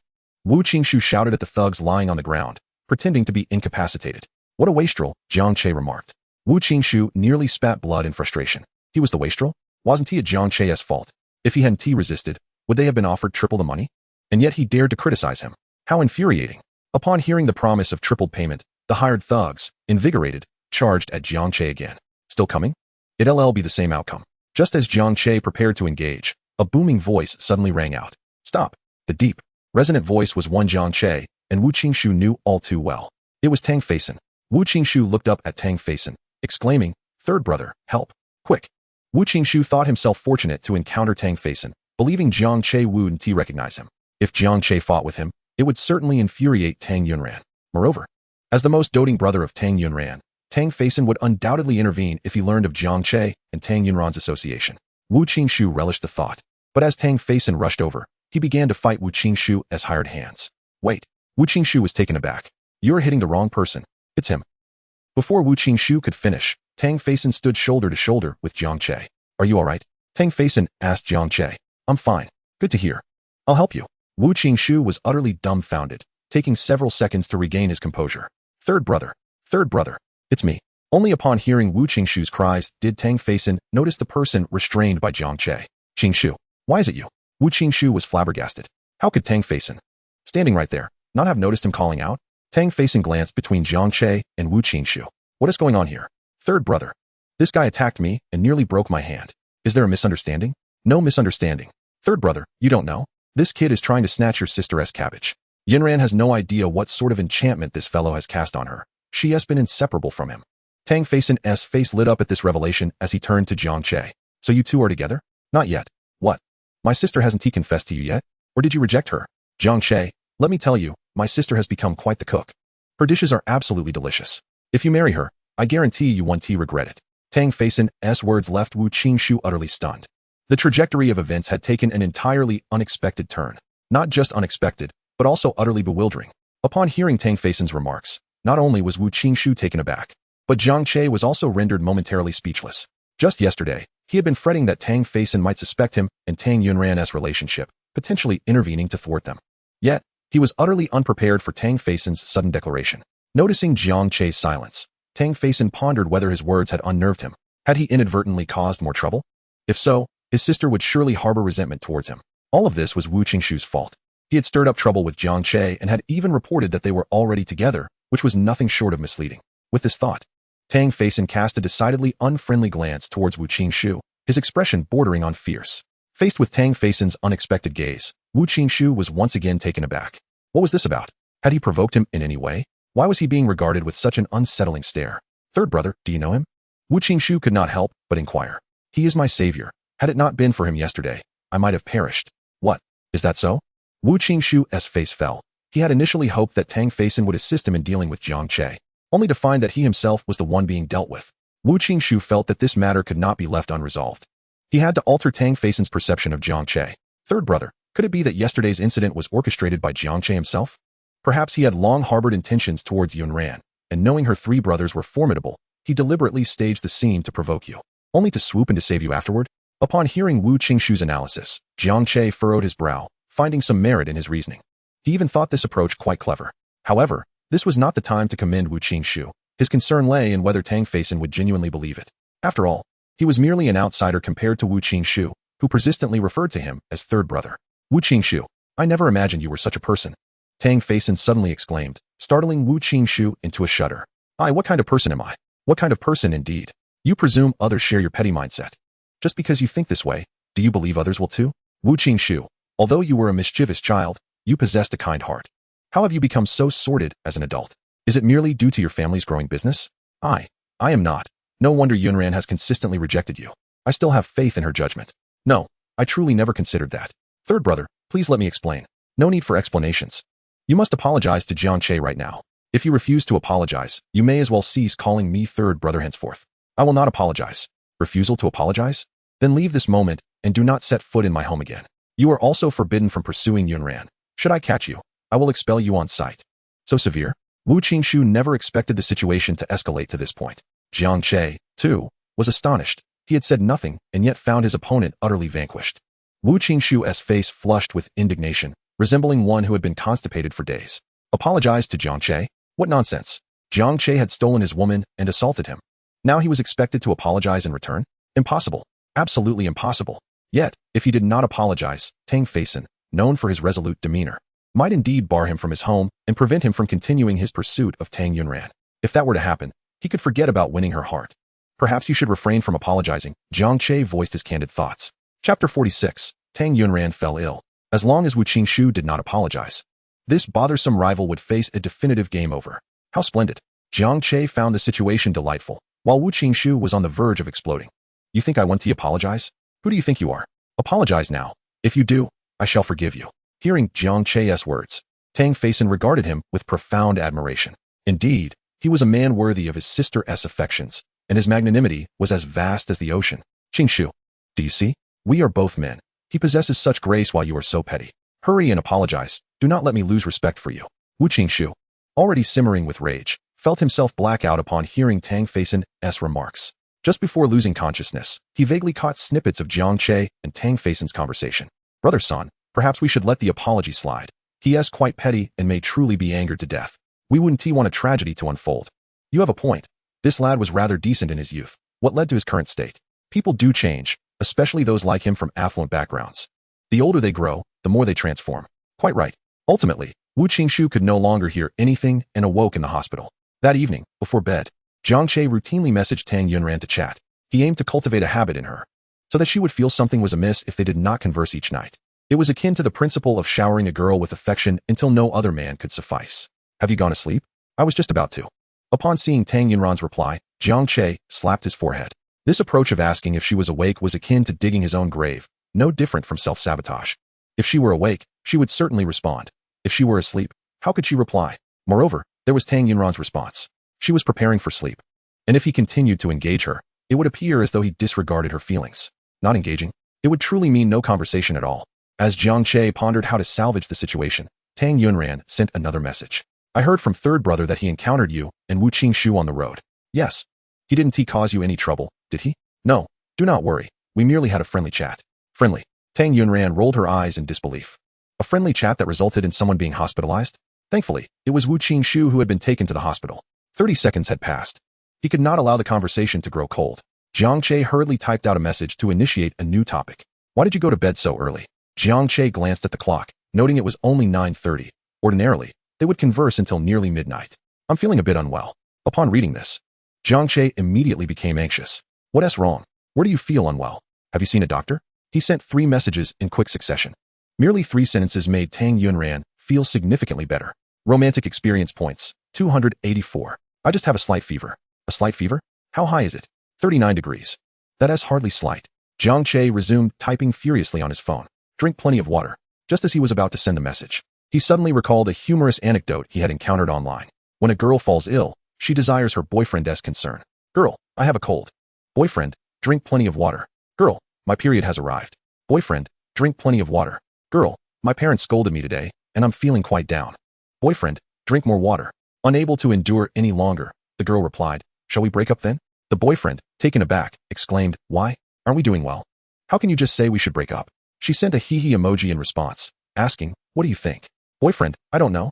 Please don't break up with me. I can't bear the thought of being without you. It would make me so sad. Girl, it's fine. Just drink more water. This exchange may appear humorous at first glance, yet upon deeper reflection, it reveals a profound truth. The suggestion to drink more water is a thoughtless response, uttered without genuine consideration, requiring no mental effort or sincere action, and thus comes off as insincere. With this thought, Jiang Che promptly deleted the message he had just composed. Take care and rest well. I won't disturb you any longer. Sleep early. After sending this message, Jiang Che swiftly changed his clothes and grabbed his phone, rushing outside. Brother, where are you going? Jiang Yuan called out. To buy medicine. With a loud thud, Jiang Che shut the door behind him. Buying medicine? Jiang Yuan blinked, then nodded, muttering to herself, indeed, it's time to get some medicine. Tang Yunran gazed at the last message from Jiang Che, her expression marred by disappointment. She had hoped for more caring words from him, yet it ended so abruptly. Tang Yunran lay down with her phone, feeling persistently gloomy, perhaps due to her illness. She removed her phone from her chest, illuminating the screen, but found no new notifications. Despite this, she could not resist opening the chat with Jiang Che. Upon seeing the last message, take care and rest well, I won't disturb you any longer. Sleep early, her mood sank even further. She recalled a past life when Jiang Che had fallen gravely ill. She had rushed to the pharmacy for medicine, applied ice packs, and stayed awake all night to care for him. When his fever finally broke in the early hours, she had gently wiped his sweat with a warm towel. Worried he might catch a chill, the next morning, she had prepared congee for him to enjoy upon waking. Now, as she fell ill, she faced it alone. Lost in thought, tears involuntarily slipped down her cheeks. Why am I crying? What is wrong with me? She had resolved to be strong, to manage on her own. Besides, this version of Jiang Che was already far superior to the one from her previous life. One must not be ungrateful. The more one covets, the more one suffers. In her past life, during their cohabitation after marriage, Jiang Che had often overlooked her. At that time, she had merely wished for him to glance her way. Just once would suffice. Tang Yunran, you mustn't be so greedy. You are already quite fortunate. She repeatedly reassured herself, gradually stabilizing her emotions. Just as she was about to close her eyes and sleep, her phone rang unexpectedly. At such a late hour, who could be calling her? Tang Yunran strained to reach for her phone on the bedside table. Jiang Che. Tang Yunran bolted upright, unable to conceal her excitement. Chapter 47. She is going to confess to Jiang Che. This was her nature. She easily succumbed to Jiang Che's emotional stirrings, crying and laughing for him, like a fool. Tang Yunran eagerly tapped to answer the call. Before she could speak, Jiang Che's voice came through the phone. I'm downstairs. Huh. Tang Yunran froze momentarily. I'm at the entrance of your neighborhood. I bought you some medicine. He came. Tang Yunran flung off the covers and hurriedly jumped out of bed. Not even stopping to put on shoes as she rushed to the window, craning her neck to look down. There, she spotted his familiar silhouette. Though it was summer, the evening rain had dropped the temperature, and the cool breeze felt brisk against her skin. Jiang Che stood below, clad in a short-sleeved t-shirt and cropped jeans, clutching a bag emblazoned with the pharmacy logo, occasionally rubbing his arms for warmth. Seeing this, Tang Yunran hastily exited her room, grabbing a jacket from the sofa as she dashed outside. Tang Faison emerged from the bathroom and glanced towards the sofa. Hey, where's my jacket? I distinctly remember leaving it here. How could it be gone? Having recently snagged a food delivery gig on his phone, he had just retrieved his jacket before heading to the bathroom, only to find it missing upon his return. After searching around the sofa to no avail, he found it quite odd. As he awaited his delivery, Tang Faison thought it was easier to grab another jacket. As Tang Yunran raced down the stairs, she felt a wave of tenderness swell in her heart upon seeing Jiang Che standing there, so thinly clad against the wind. You should put on a jacket, she urged, rising on her toes to drape her jacket over him. Tang Faison, stepping out of the elevator, caught sight of this scene and discreetly hid, observing from the sidelines. The term snoop felt inappropriate. He had no intention of being a third wheel. Jiang Che looked at Tang Yunran, who had rushed out in her sleepwear, and immediately removed his jacket, wrapping it around her instead. You're sick, yet you're still worried about me? Jiang Che was genuinely moved by Tang Yunran's actions. She was the one unwell, yet she had hurried down dressed like this, anxious about whether he was cold. What a foolish girl she was. Truly the most naive in the world. Are you feeling better? Yes. Before Tang Yunran could finish her words, Jiang Che's hand was already resting on her forehead. His hand felt as cool as marble against her fevered skin, creating a striking contrast that sent her heart racing. Her heart nearly stopped. Romantic experience points, 789. Romantic experience points, 784. Romantic experience points, 917. Thump, thump, thump. Her heart raced uncontrollably, accelerating even more. So hot, Jiang Che frowned. Not only was she hot, but her face was also flushed. Listening to the continuous system notifications, Jiang Che understood why Tang Yunran's cheeks were so red. While experience points were crucial, his wife was even more important. Given that Tang Yunran was still unwell and emotionally charged, it wouldn't be good for her health. He withdrew his hand, and the frequency of system notifications noticeably decreased. Have you taken your medicine? Yes, I have. Tang Yunran's feeble, sickly demeanor resembled that of a wounded little rabbit. Soft and delicate, which made Jiang Che want to hold her tightly and shower her with affection. I bought some fever-reducing medicine. These are for internal use. And this is a cooling patch. I'll help you apply it. It should make you feel better. Jiang Che tore open a packet of cooling patches. I can do it myself. Tang Yunran reached out. Don't move. I'll do it for you. Jiang Che gently swept her bangs aside and applied the cooling patch to her forehead. Tang Yunran looked up at him, her brows furrowing slightly. The cool sensation on her forehead contrasted with the warmth that spread through her, creating a soothing feeling deep within. Romantic experience points, 412. I also got you some vitamin C. Taking this when you're sick can boost your immunity. Thank you. Tang Yunran accepted the bag from Jiang Che's hands. The wind outside howled fiercely, and the temperature was rather low. You should hurry up and go. Deep down, Jiang Che felt reluctant to part with Tang Yunran. Yet considering her circumstances, he could only suppress his feelings for the time being. Tang Yunran pressed her lips together and took a couple of steps before turning back to glance at Jiang Che, her eyes brimming with reluctance. Go on. Jiang Che gestured to her with a wave of his hand. After a nod, Tang Yunran looked back repeatedly as she walked away. At that moment, an impulse blossomed in her heart. She longed to disregard everything and rush into Jiang Che's embrace, holding him tightly. However, despite her yearning, she restrained her impulses. Though their relationship had grown considerably closer, neither had dared to shatter the final layer of ice that separated them. She had contemplated confessing her feelings first. But after much hesitation, she ultimately lacked the courage to voice it. She feared that this rebirth might merely be a fleeting illusion, a dream that would dissipate if she spoke out, shattering the reality of Jiang Che's concern for her. She also worried that Jiang Che might not truly harbor deep feelings for her. Perhaps he merely regarded her as a good friend. What if her confession altered the atmosphere between them, rendering it awkward? Running outside while you're sick? A sudden voice jolted Tang Yunran from her thoughts. Third brother, what are you doing here? Tang Faison tilted his chin towards her, eyeing the layers of clothing she wore. I thought I lost my clothes. So, you lent them to someone else. Third brother, are you mocking me? A sister ought not to be left single. He continued, originally. Your older brothers and I had discussed that if you couldn't find a suitable partner in the future, we would ensure you remain unmarried and let the three of us support you. Tang Yunran had always understood how much her three brothers cared for her. In her previous life, when she planned to marry Jiang Che, they had vehemently opposed the idea. However, due to the family's difficult circumstances, their company had been collaborating with Jiang Che's, and the families had maintained a good relationship, leading to discussions of a union. At that time, aside from Jin Xiaoqiao, no one knew of her feelings for Jiang Che. When she heard about the arranged marriage, she feigned indifference, but inwardly, she was more elated than anyone else. Xiaoran, I mentioned some things to you yesterday, but I wish to reiterate. Jiang Che is truly a remarkable individual. You have no idea how Wu Qingshu treated him during the day, yet Jiang Che responded with grace and kindness. Such generosity is rare. Furthermore, he came to check on you late at night when you were feverish, which indicates that he genuinely cares for you. You must seize this opportunity, Tang Faison said earnestly. His gaze fixed on her. Tang Yunran lowered her head slightly. Whether she could truly seize this opportunity was not solely in her hands. If Jiang Che did not share her sentiments, then all her efforts would be in vain. While she hesitated to comment on other matters, she firmly believed in one principle. It is better to act than to remain passive. Without making an effort, how would she know the outcome? If she was unwilling to try, she might as well wait for a pie to fall from the sky. She was not the type to wait idly for fortunes to come her way. Tang Faison's words inspired Tang Yunran greatly. Indeed, taking the initiative was far superior to being passive. She resolved that this Valentine's Day, she would confess her feelings to Jiang Che. As for the outcome, she could no longer afford to dwell on it. She was determined not to repeat the mistakes of her past life, where Jiang Che remained oblivious to her affection for him even until his demise. In this life, if she continued to hide her feelings and remain stagnant, would it not be akin to reliving her previous existence?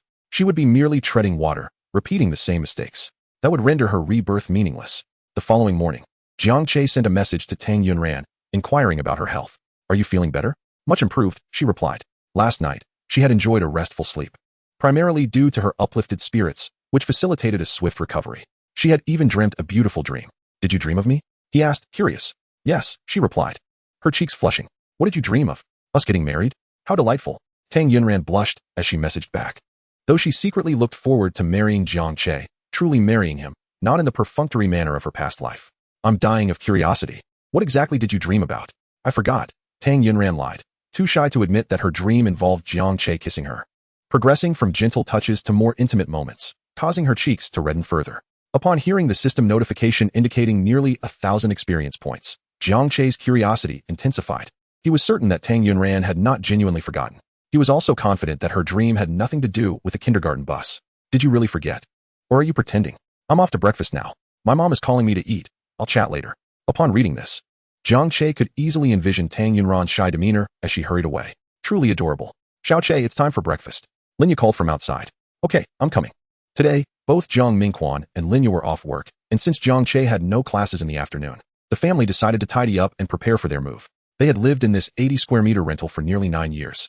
And now they could finally move into their own house, joy radiating from their faces. Do we still need the shoe cabinet? Linya pondered, glancing at the somewhat worn cabinet, reluctant to throw it away, but it seemed out of place in their new home. Just toss it, it's too worn out. Jiang Mingquan said as he emerged from his room with a suitcase. But it's still usable. Mom, let us just get rid of it.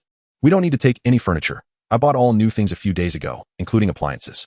We can just move in with our bags. Upon hearing Jiang Che's words, Linya and Jiang Mingquan exchanged glances, their eyes reflecting their satisfaction. Their son was growing increasingly responsible, and he was only 18. While other children his age were often rebellious, lounging about and demanding money, their son frequently cooked, helped with chores, earned money, and even took his sister to the hospital. They must have been exceptionally virtuous in their previous lives, accumulating immense merit, which is why they were blessed with such a wonderful son in this life. Xiao Che, don't spend money too extravagantly. Earning it is not easy. Save some for when you marry, Linya advised. Earning money was indeed challenging, but for Jiang Che, as long as he spent quality time with Tang Yunran and accumulated experience points, wealth would flow endlessly. Don't worry, Mom and Dad. I know what I'm doing and won't waste money. Every penny I spend is necessary. You two have worked hard your entire lives without ever thinking of enjoying life. Living is not merely about saving money. It's about enhancing our quality of life. Now that we have some financial stability, we should improve our living conditions. If we live as frugally as before, what difference is there between earning and not earning?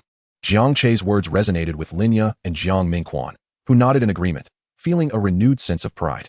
Their son, at such a tender age, possesses such profound insights. Indeed, they have been blessed with a remarkable child.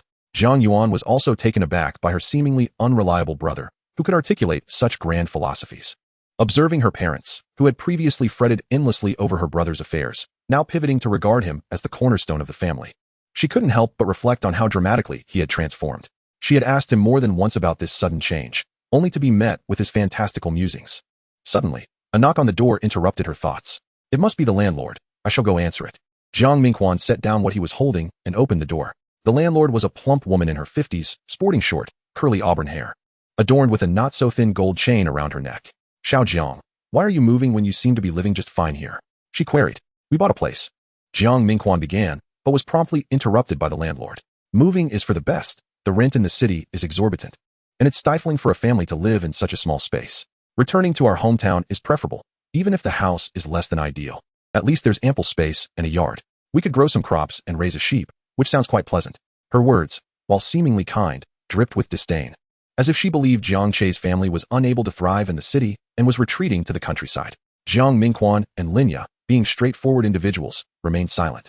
But Jiang Yuan could no longer contain herself. Wang Ai, you misunderstand. We are not moving back to our hometown, but rather, we purchased a home in Qiushui community. Over 100 square meters. We will be moving there. Qiushui community? You bought a house there? The landlord's disbelief was palpable. The price there was significantly higher than in their current neighborhood. How could the Jiang family possibly afford it? It was inconceivable. She was well aware of their professions, and their combined income barely reached 10,000 yuan. Even if they lived frugally, purchasing a property in Qiushui community was out of the question, especially with Jiang Che still attending Jiangxing University. If they were truly affluent, they would have surely treated Jiang Yuan to something nice rather than investing in real estate. They must be boasting. Is that so? How impressive. Though we reside in a somewhat suburban area, the prices in Qiushui community are not low, are they? Indeed. Over 20,000, Jiang Che replied. Over 20,000 for 100 square meters? That amounts to over 2 million. Yes, Jiang Che confirmed. Huh, over 2 million? You really think you can afford that? Are you truly moving to Qiushui community? Once you're packed, just let me know. I'll transfer the remaining month's rent and deposit via WeChat, Jiang Mingquan stated. All right, I happen to be free today. My husband bought me an SUV, and I can drive you there. Feigning indifference, she thought it was merely a matter of time before they were proven wrong. Wang Jia, there's no need to trouble you. Xiao Jiang, don't be so polite with me. You've lived in my house for so many years, and we've known each other for quite some time. If you refuse my help, aren't you being distant? No, Wang Jia, we Xiao Jiang. If you continue to be polite, I will be displeased. Well, enough of that. Let me tell you, this SUV my husband bought me was over 150,000 yuan. It's simply gorgeous. It's definitely more comfortable than a taxi. And when I drive you, it'll be quite the spectacle. Jiang Yuan interjected. Wang Ai, we have a car. We just bought one. So there's no need for your assistance. What?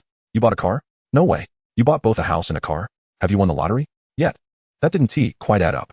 If they had indeed struck it rich, why hadn't there been any buzz about it? Were they deliberately keeping a low profile? Or had they merely scraped together a little money for a cheap, low-spec second-hand vehicle? The landlord suspected it was the latter. She was determined to see what kind of car they had bought. No matter how nice it was, it couldn't possibly compare to her 150,000 yuan SUV. Before long, Jiang Che's family had finished packing. The landlord followed them downstairs. Where's your car? Which one is it? That one. Jiang Yuan proudly pointed to her BMW. That one. The landlord's face contorted with disdain.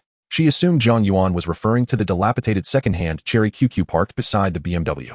Why buy such a wreck? A new car costs only 20 to 30,000. You could probably get this old one for just a few thousand.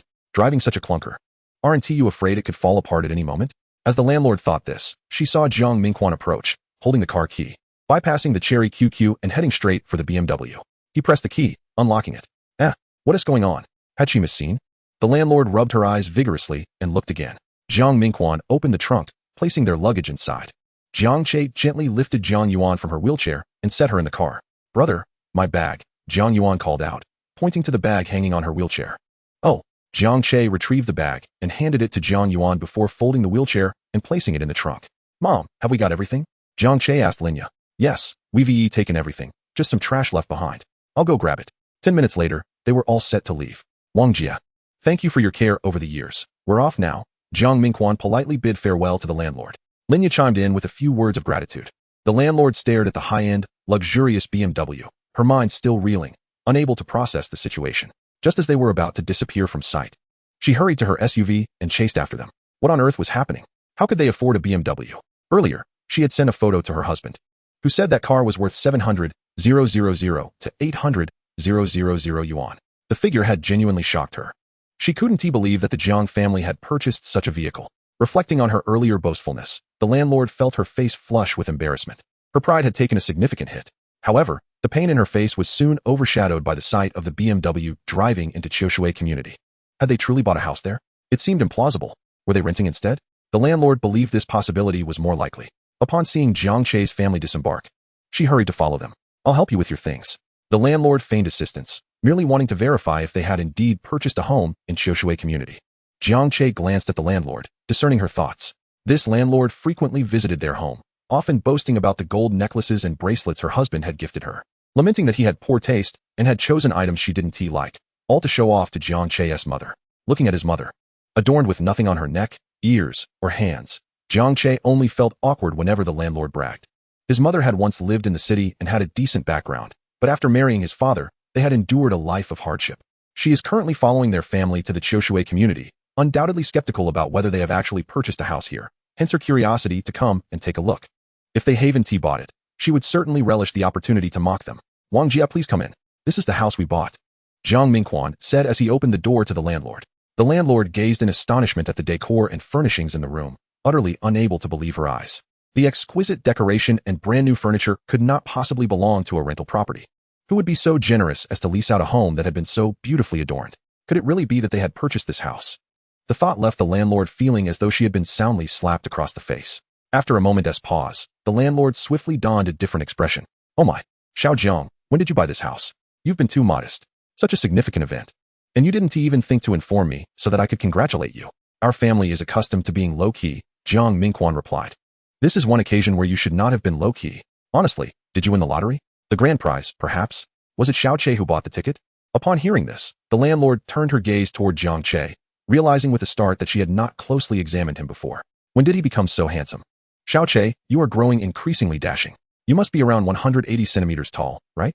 Good looks combined with the ability to earn money. Impressive at just 18. Remarkable indeed. Just lucky. That's all, Jiang Che thought to himself as he observed the landlord's swift change of demeanor, pondering how her expression would transform if she were to discover that he possessed not just 2 houses in the Qiushui community, but also a villa. Such humility. This boy is truly remarkable. No wonder my daughter often speaks of you. You don't have a girlfriend yet, do you? At 18, you're not too young anymore. It's time to start dating. How about I introduce my daughter to you? Chapter 49. Jiang Che tests Tang Yunran. Jiang Che was taken aback by the landlord's words. He had met the landlord's daughter before. She was taller than Tang Yunran, standing at over 1.7 meters and weighing over 200 pounds. Although he was in good shape, he dared not entertain such a romantic prospect. Thank you, Aunt Wang. But I must decline your kind offer. Don't be so quick to refuse. I think you two would make a lovely couple. That is your opinion. Aunt Wang, please. It's not feasible. Your daughter is several years older than me. It wouldn't be appropriate. What is inappropriate about that? A woman 3 years older can still marry a man. My daughter is 4 years older than you. She could be marrying a diamond. Given your daughter's physique, she might be more of a diamond in the rough. Actually, I already have a girlfriend, Jiang Che asserted. Really? Then you should bring her over so I can believe it. I can't bring her right now. Then that means you don't have one. I'm currently pursuing her, Jiang Che insisted, looking earnestly at Linya. Linya scrutinized Jiang Che, knowing him better than anyone else in the world, and could see that he was not lying. Mom, I've made a decision. Valentine's Day is approaching, and I intend to confess my feelings to her. I'll bring her back for you to meet. Jiang Che's expression grew increasingly serious. Linya was convinced, as was Jiang Mingquan. Aunt Wang, I choose to respect Xiao Che's decision in this matter. The landlord's expression soured. Her beautifully laid plans had fallen apart before they even began. Confessing doesn't guarantee success, Xiao Che. If you get turned down, just tell me, and I'll arrange a blind date for you with Tingting. Is that a curse? Rest assured, he will do whatever it takes to successfully confess to Tang Yunran, even if it means avoiding a blind date with your daughter. Mom, Dad, I need to step out for a moment. Jiang Che dashed to the fruit stall and purchased 2 large durians. He remembered that Tang Yunran's grandmother, Deng Lanfang, adored durians, and since he had just moved nearby, he thought it only right to pay her a visit. Ding dong, ding dong. Coming, coming. Deng Lanfang called as she approached the door. Upon seeing Jiang Che, Her face instantly lit up with delight. It's you. Grandmother, our family just moved to this community, and I thought I'd come by to see you. I brought you some durians. You dear boy, you come by and bring gifts. Come in, come in. Deng Lanfang warmly welcomed Jiang Che. Please have a seat. I'll go cut the durians. No, grandmother, you sit. I'll take care of it. Jiang Che carried the durians into the kitchen. Deng Lanfang watched him with a smile, pulling out her phone to message Tang Yunran. Come over here. What is going on? Grandma, don't ask, just hurry over. Upon receiving this message, Tang Yunran wondered if Deng Lanfang's foot injury had not yet healed properly. With this thought in mind, she rushed out of her house. Their community was less than 10 minutes away from Chioshui community, and Tang Yunran arrived on her bicycle in just a few minutes. Grandma, does your foot still hurt? As she entered, she spotted Jiang Che carrying the cut durians. Jiang Che, what are you doing here? He came specifically to see me. Deng Lanfang said with a smile. He came all this way just for you, Grandma. Our family just moved here and happens to be in the same community. So I thought I'd drop by, Jiang Che explained. What? You moved to Chioshui community? Tang Yunran stared at Jiang Che in shock. Such a thing had never occurred in her previous life. Yes, our home is right next to Grandma's, Building 9. Weren't you living in Shiayuan all along? How did you end up here? How do you know we lived in Shiayuan? Jiang Che furrowed his brow in questioning. Xiaoran, how did you know? Deng Lanfang was equally curious. Under Jiang Che's scrutinizing gaze, Tang Yunran felt an involuntary flutter of nervousness. You mentioned it before. Oh, Jiang Che subtly withdrew his gaze, convinced that he had never mentioned living in Shiayuan to Tang Yunran. If he had, he would have thought she had harbored feelings for him and had done her research. However, the last time Tang Yunran brought up Tang Faison's near disability, it left him pondering the implications. Dinner time is approaching. Xiao Jiang, why don't you stay for a meal? Deng Lanfang suggested. No. Xiaoran, don't leave. Stay and help with dinner. Deng Lanfang's voice overshadowed Jiang Che's protest. Then I'll help too, Jiang Che said, quickly changing his mind. Can you cook? Tang Yunran looked at Jiang Che with a skeptical expression. After all, she had never seen Jiang Che cook, nor had she heard Jiang Yuan mention that Jiang Che could cook. I've learned a bit from my mother recently. After Jiang Che made his remark, he continued to inquire. Last time I heard your third brother mention that you used to be unable to cook, but now you can? He added. I have recently learned from my mother as well. Jiang Che observed Tang Yunran washing the vegetables, which were among his favorites.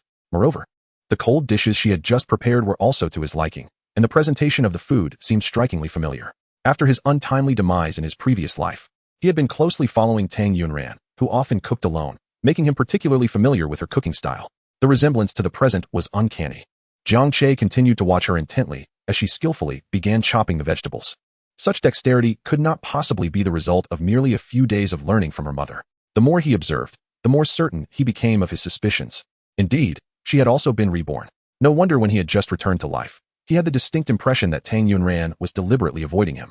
There were numerous other suspicious details, all of which could now be easily explained. If he was not mistaken, he would have to hold off on presenting her the love letter he had written previously. He pondered whether Tang Yunran chose not to mention her rebirth in an effort to leave the past behind and start anew. If she were to discover that he too had been reborn, what if it caused her discomfort? Thus, even if he decided to confess about his own rebirth, it could not be at this moment. At least, Tang Yunran suddenly exclaimed in pain. What happened? Chapter 50. Using his mouth to stem the bleeding. Upon turning his head, Jiang Che saw that Tang Yunran had cut her finger, and crimson blood was trickling from the wound. Without a moment's hesitation, he took her finger and placed it in his mouth. While this action would not effectively stop the bleeding, it would at least serve to disinfect the wound to some degree. Romantic experience points, 1000. Romantic experience points, 1000 x 1. Romantic experience points, 1000 x 2. Romantic experience points, 1000 x 3. Romantic experience points, 1000 x 520. Such frequency. The system's prompt notifications overlapped in quick succession. Jiang Che glanced at Tang Yunran's face, which appeared even redder than the tomatoes on the cutting board. Her beautiful eyes were wide open, fixated on his mouth, and her expression was one of stunned bewilderment, prompting him to involuntarily swallow hard. Tang Yunran felt as if she had been electrocuted. Combined with Jiang Che's swallowing motion, she thought she might just faint. Romantic experience points, 1200. How could he possibly have her finger in his mouth? Just moments ago, he had swallowed. What on earth is happening? As Deng Lanfang entered, she was met with this rather compromising scene. Had it not been for Tang Yunran's injury, she would have discreetly slipped away to avoid interrupting their intimate moment. Grandma. Ranran cut her finger. There are alcohol wipes in the fridge. Please disinfect it while I fetch a band-aid. All right. Jiang Che hurriedly retrieved the alcohol wipes from the fridge. I can do it myself, Tang Yunran insisted. Jiang Che shot her a glance, but did not hand her the wipes. Instead, he gently began to clean the wound himself. Tang Yunran winced, biting her lower lip, her eyes shimmering with unshed tears. Memories of her previous life flooded back. recalling the countless times she had cut her fingers while learning to cook, enduring the pain in silence. This time, Jiang Che was showing concern for her. Her heart felt so warm, so very warm. "I'm sorry, I'll be gentler," Jiang Che said, observing the wound on her delicate finger, feeling a pang of pain that surpassed his own recent injuries. "It's fine, it doesn't hurt that much." How could it not hurt? Jiang Che could see that Tang Yunran had been holding back. She had only cried out when the pain became unbearable. "Here comes the band-aid." Deng Lanfang returned with the band-aid in hand. "Give it to me." Jiang Che reached out, tore it open, and carefully applied it to her wound. "How could you be so careless?" Jiang Che's words were not meant as reproach, but rather expressed genuine concern. "Well, that's your fault." "My fault? You were staring at me, making me nervous. So that was it." Jiang Che's expression turned to one of bemusement. "Then let me take over. You can keep your eyes on me." "I refuse to watch you. You must watch me. Most of these ingredients you prepared, I haven't a clue how to cook. You need to guide me." With that, Tang Yunran found herself without any choice but to stay. Deng Lanfang, sensing her presence was no longer needed, discreetly departed. "I'll start chopping these vegetables," Jiang Che announced, picking up the knife. "Be careful. The knife is very sharp," Tang Yunran cautioned. "Do you think I'm you? Just a glance from you would make me cut myself?" "That's because you have thick skin," Tang Yunran retorted, her tone playful, creating an atmosphere of harmony in the kitchen. Once all the vegetables were chopped, they began to cook. "What shall we prepare first?" "Let's start with braised pork ribs." Jiang Che turned to Tang Yunran, only to find that it was one of his favorite dishes. Oh, of course, she knew what he liked to eat. "And what about these?" "Braised mushrooms with tendons, sweet and sour chicken, boiled fish fillets. All of these are my favorites."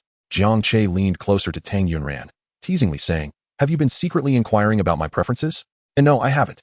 In truth, Tang Yunran had indeed done some clandestine research on Jiang Che's likes, most of which she learned from Jiang Yuan. After their wedding, she had enrolled in cooking classes, transforming from someone who couldn't even boil water to someone capable of preparing a wide array of home-cooked dishes, a journey filled with trials that she alone had endured. "Is that so?" Jiang Che elongated his tone, raising an eyebrow to tease Tang Yunran, causing her cheeks to flush and her heart to race. In mere moments, he accumulated a significant amount of experience points. Jiang Che looked at the system, seeing his experience points had surpassed 500,000. He felt an overwhelming urge to embrace Tang Yunran, showering her with kisses and exclaiming, "Long live my wife. Teacher Tang, please teach me how to cook." What did you call me?" Tang Yunran's eyes widened, deeply suspecting she had misheard. "Teacher Tang, as in teacher? Why do you call me that? You're teaching me to cook. Is it not correct to address you as my teacher?" "ID rather you didn't T. Romantic experience points, 548. "I like calling you that. Hurry and teach me, teacher." Tang Yunran felt as if she might spontaneously combust. Romantic experience points, 1,000. "I already said, don't call me that." "All right, teacher." By the end of their cooking session, Tang Yunran's face was flushed crimson. Jiang Che tallied the experience points he had earned in the kitchen. A total of 834,566 points. Converted to currency, that amounted to over 800,000. In the span of preparing a meal, Tang Yunran had truly earned him a fortune, making her undoubtedly the best wife in the world. "Eat up, you've worked hard." Jiang Che placed the peeled shrimp into Tang Yunran's bowl. Tang Yunran stared blankly at Jiang Che, realizing that the culinary effort was his, the laborious task was his. And primarily, it was due to his teaching. "What merit is there in teaching? I merely spoke a few words," he replied modestly. "I am too foolish. Instructing a student like me only adds to your burden as the teacher." Did he dare to call her teacher again? Did he not feel a shred of shame? "You should taste it quickly. How does this shrimp I made fare?" "It's my first attempt." The word first made Tang Yunran blush, her countenance radiating an uncontainable joy. Romantic experience points, 333. As she lifted the shrimp to her mouth, she noticed Jiang Che gazing at her with wide eyes. "Why are you looking at me like that? Is it delicious?" "Quite satisfactory, indeed." In truth, with Jiang Che's unwavering gaze fixed upon her, she had lost all sense of the shrimp's flavor. "It might have been overly sweet." "That's splendid. Shall I peel another for you?" "I can manage on my own." "Your hand is injured. Allow me to assist you." With that, Jiang Che peeled another shrimp, dipped it in sauce, and placed it in Tang Yunran's bowl. Romantic experience points, 678. Subsequently, with each shrimp he peeled, a notification sound echoed through the system. His parents had remarked on how difficult it was to earn money during the day. Yet, look how effortlessly this was achieved. Ahem. Deng Lanfang cleared her throat. "If only Xiaoran's grandfather were still here, I would have someone to peel shrimp for me." Upon hearing this, Jiang Che immediately peeled a shrimp for Deng Lanfang. "Grandma, please eat." "Good child, so filial." Deng Lanfang savored her meal, her gaze towards Jiang Che brimming with warmth, as if she had adopted him as her own child. After dinner, "Xiaoran, please see Jiang Che off." "All right, Grandma." The summer sun lingered long before setting. As they descended the stairs, it was the moment when the sun dipped below the horizon, painting the sky in a beautiful evening glow. They had barely taken a few steps before reaching the base of Jiang Che's apartment complex. Both felt a lingering reluctance. Well, here we are, Tang Yunran said, stopping in front of Building 9. Just then, Zhang Yuan emerged from the elevator, spotting Jiang Che and Tang Yunran standing outside. Chapter 51. Tang Yunran reveals herself. That girl. Isn't she the one from the photo on her brother's phone? She's not a figment of imagination. She truly exists in reality. My goodness. This young lady is even more stunning in person than in the photo. Can her brother truly win her affection? He will surely need to confess. He will undoubtedly be rejected. Jiang Che felt regret. He had chosen Building 9 intentionally, wishing to remain close to Deng Lanfang. Now, with the two buildings so near, their time together had come to a swift conclusion. Shall I walk you back? Before Tang Yunran could respond, Jiang Che continued. The perpetrator of that violent crime has yet to be apprehended. I cannot in good conscience let you return alone. Tang Yunran nodded. She had been cherishing their private moment. Yet it felt all too brief. Jiang Yuan observed the departing figures, blinking in disbelief. Had she seen correctly? Did that beautiful young lady seem to blush? Could it be she harbored feelings for her brother? That seemed implausible. Jiang Yuan turned her gaze towards the western sky, attributing it to the glow of the evening. Yes, it must be that. The distance from Qiushui community to Tang Yunran's neighborhood was not far. A 10-minute walk had stretched into half an hour for the two of them. And they still felt it was too short. There's a park up ahead. Should we take a stroll? Jiang Che proposed. Sure. They continued along the road, engrossed in conversation. Indeed, the old adage holds true. One walks quickly alone, but two walk far together. Jiang Che felt no fatigue at all, not merely this distance. But as long as Tang Yunran was willing to accompany him, he would gladly wander around Jiang City all night. Why did your family move to Qiushui community? Tang Yunran inquired with curiosity. The scenery here is lovely, but housing here must be expensive to rent, right? It's not rented. Tang Yunran paused, lifting her gaze in confusion at Jiang Che. Not rented? Then what is it? Purchased. Purchased? Tang Yunran gazed at Jiang Che with astonishment. She knew well about Jiang Che's family. They had come from the countryside with little financial foundation. Jiang Che's parents were as ordinary as they come, working-class individuals. And Jiang Yuan's medical expenses were exorbitant. How could they possibly afford to buy a house? I won the lottery jackpot and used part of it to buy the house. The rest I invested in stocks and made quite a profit. You won the lottery. Such fortune was never bestowed upon Jiang Che in his previous life. As for the stocks, it so happened that in his past life, Jiang Che had also been fortunate, investing in several medical equipment stocks that skyrocketed shortly thereafter. Could it be that this current situation arose from the butterfly effect of her rebirth, causing such good fortune to arrive prematurely for Jiang Che? That sounds rather splendid. Indeed. It is quite wonderful. Having my own home instills a sense of security, and I have sufficient funds to send my sister for medical treatment. Our family will surely thrive. Jiang Che remarked, gazing at the moon emerging in the sky. Tang Yunran observed Jiang Che's profile, sensing an air of maturity that belied his 18 years, a demeanor uncharacteristic of a university student. By the way, are you free this weekend? Jiang Che turned to face Tang Yunran. I am free. Tang Yunran immediately lowered her head upon speaking. Why could she not be a touch more reserved? Romantic experience points, 123. Jiang Che, captivated by the endearing expression on Tang Yunran's face, nearly succumbed to the impulse to reach out to her. Tomorrow, I have plans with Fatty, Li Hao, my friend, whom you met during our last social gathering. I know. He is dating Mei Xian, as you are aware. He invited me to dinner. As they are a couple, I would merely be there to consume dog food. Thus, I thought you might accompany me to help share the burden of that dog food. I can, but... Tang Yunran's brows furrowed. Jiang Che's friend Li Hao was married to Mei Xian in his previous life, and she had attended Li Hao's third child's full moon celebration with Jiang Che. Later, when Mei Xian was caught cheating, she begged for forgiveness, and Li Hao, in a moment of weakness, granted her reprieve. While Li Hao could forgive her, his parents were unable to bear that emotional burden, secretly taking their 3 grandsons for a paternity test, which left the elderly couple devastated in the hospital. What is it? Jiang Che's words interrupted Tang Yunran's thoughts. It's nothing. After taking a few steps, she wrestled with her thoughts, ultimately deciding to voice her concerns. Jiang Che, I don't mean to speak ill of Mei Xian, but I feel she is ill-suited for Li Hao. Jiang Che halted, observing Tang Yunran with a calm demeanor. Feigning ignorance as he asked, why do you say that? How could she articulate her thoughts?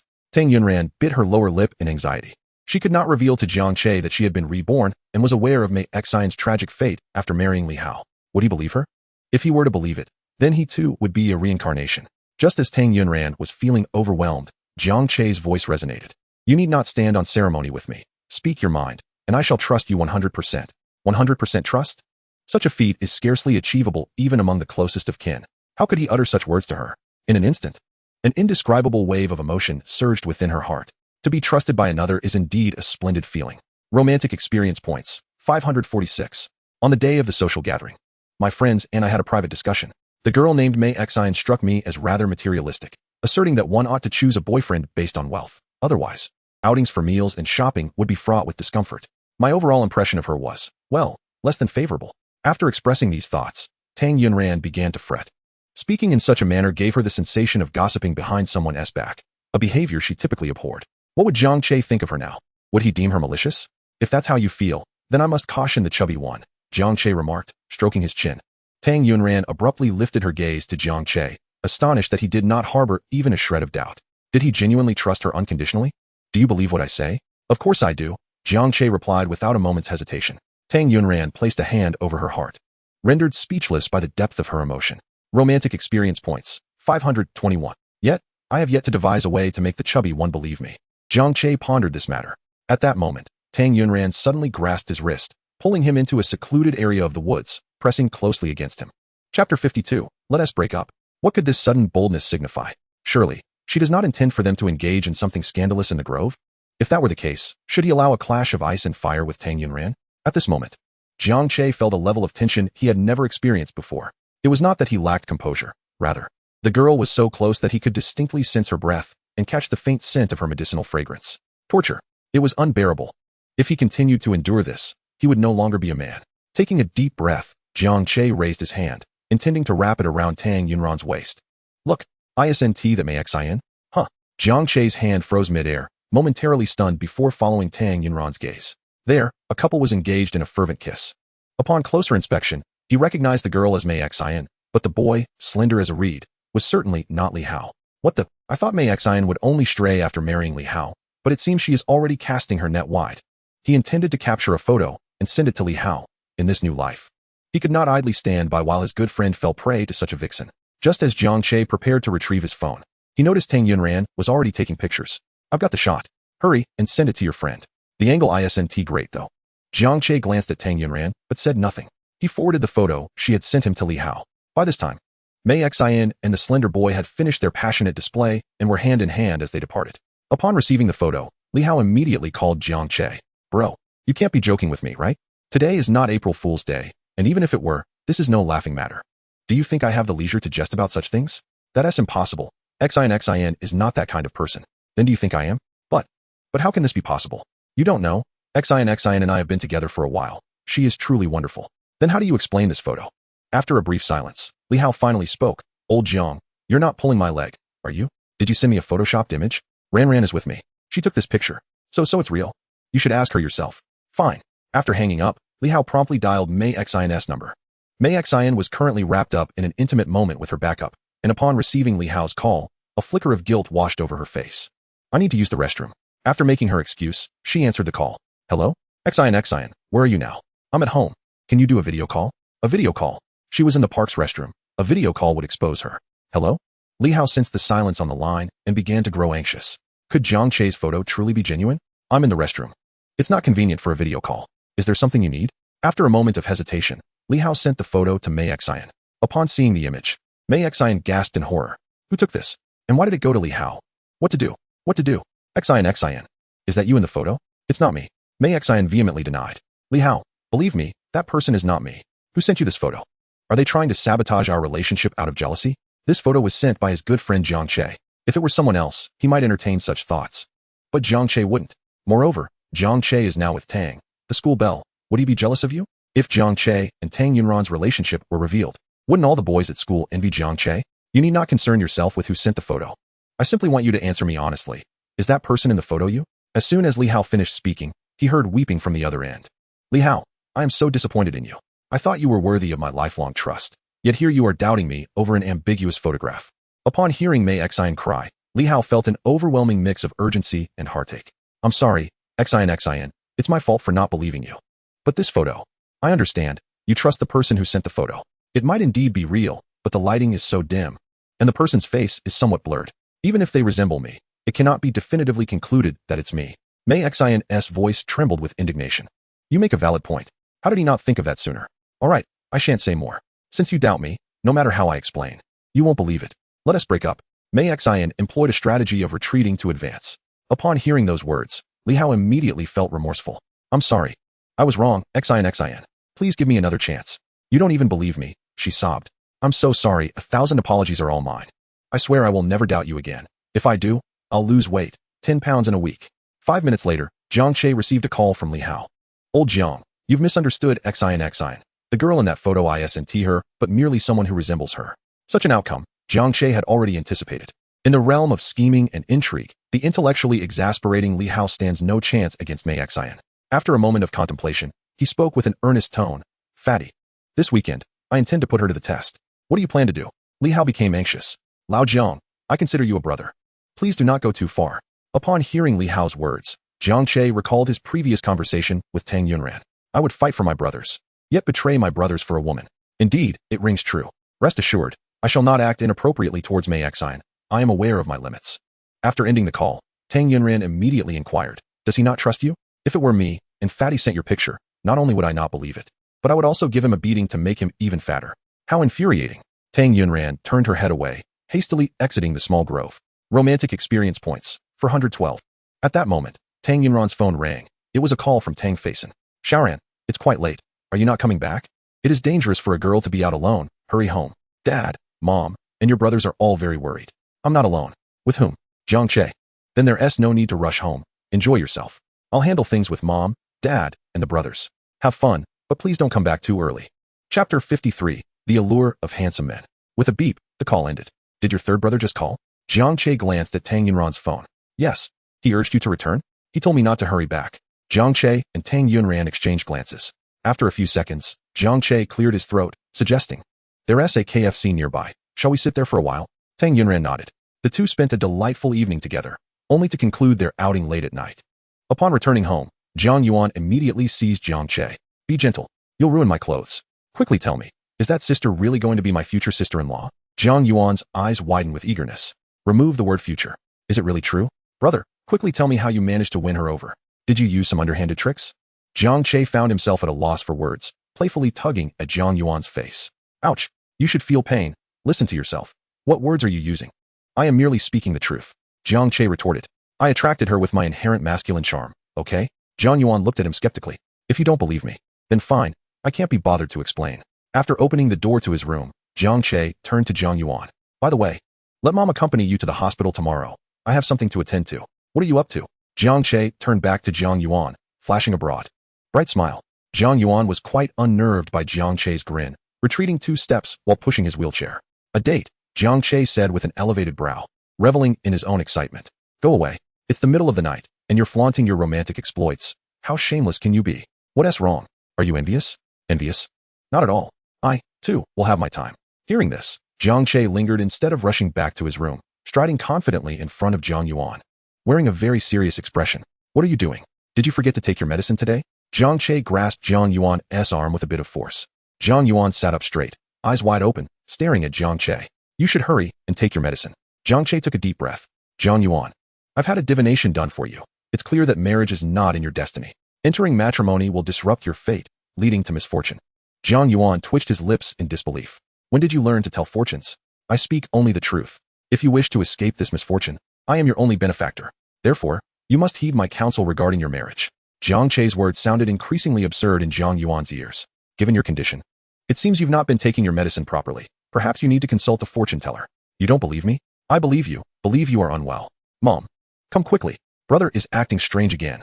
Mom is very busy right now. She can't attend to you. Mom, stop yelling. It will delay the arrival of your siblings. The next day, Saturday, Jiang Che and Li Hao arranged to meet at a KTV. Arriving first, Jiang Che stood outside, enjoying the breeze. I'm sorry, traffic is terrible. I'll be there shortly. Tang Yunran spoke on the phone from a taxi. It's fine. I just arrived as well. In truth, he had been waiting outside for over 10 minutes. In a previous life, Tang Yunran had waited for him for such an extended period without complaint. A mere 10 minutes was nothing. He should wait. When Tang Yunran arrived, she noticed Jiang Che standing at the entrance, and her intuition told her he had been waiting far longer than a few minutes. Feeling a surge of emotion as she looked at Jiang Che, who seemed to be focused solely on her, Tang Yunran was deeply touched. Romantic experience points, 358. Fatty is waiting inside. Let us go in, Jiang Che said. All right.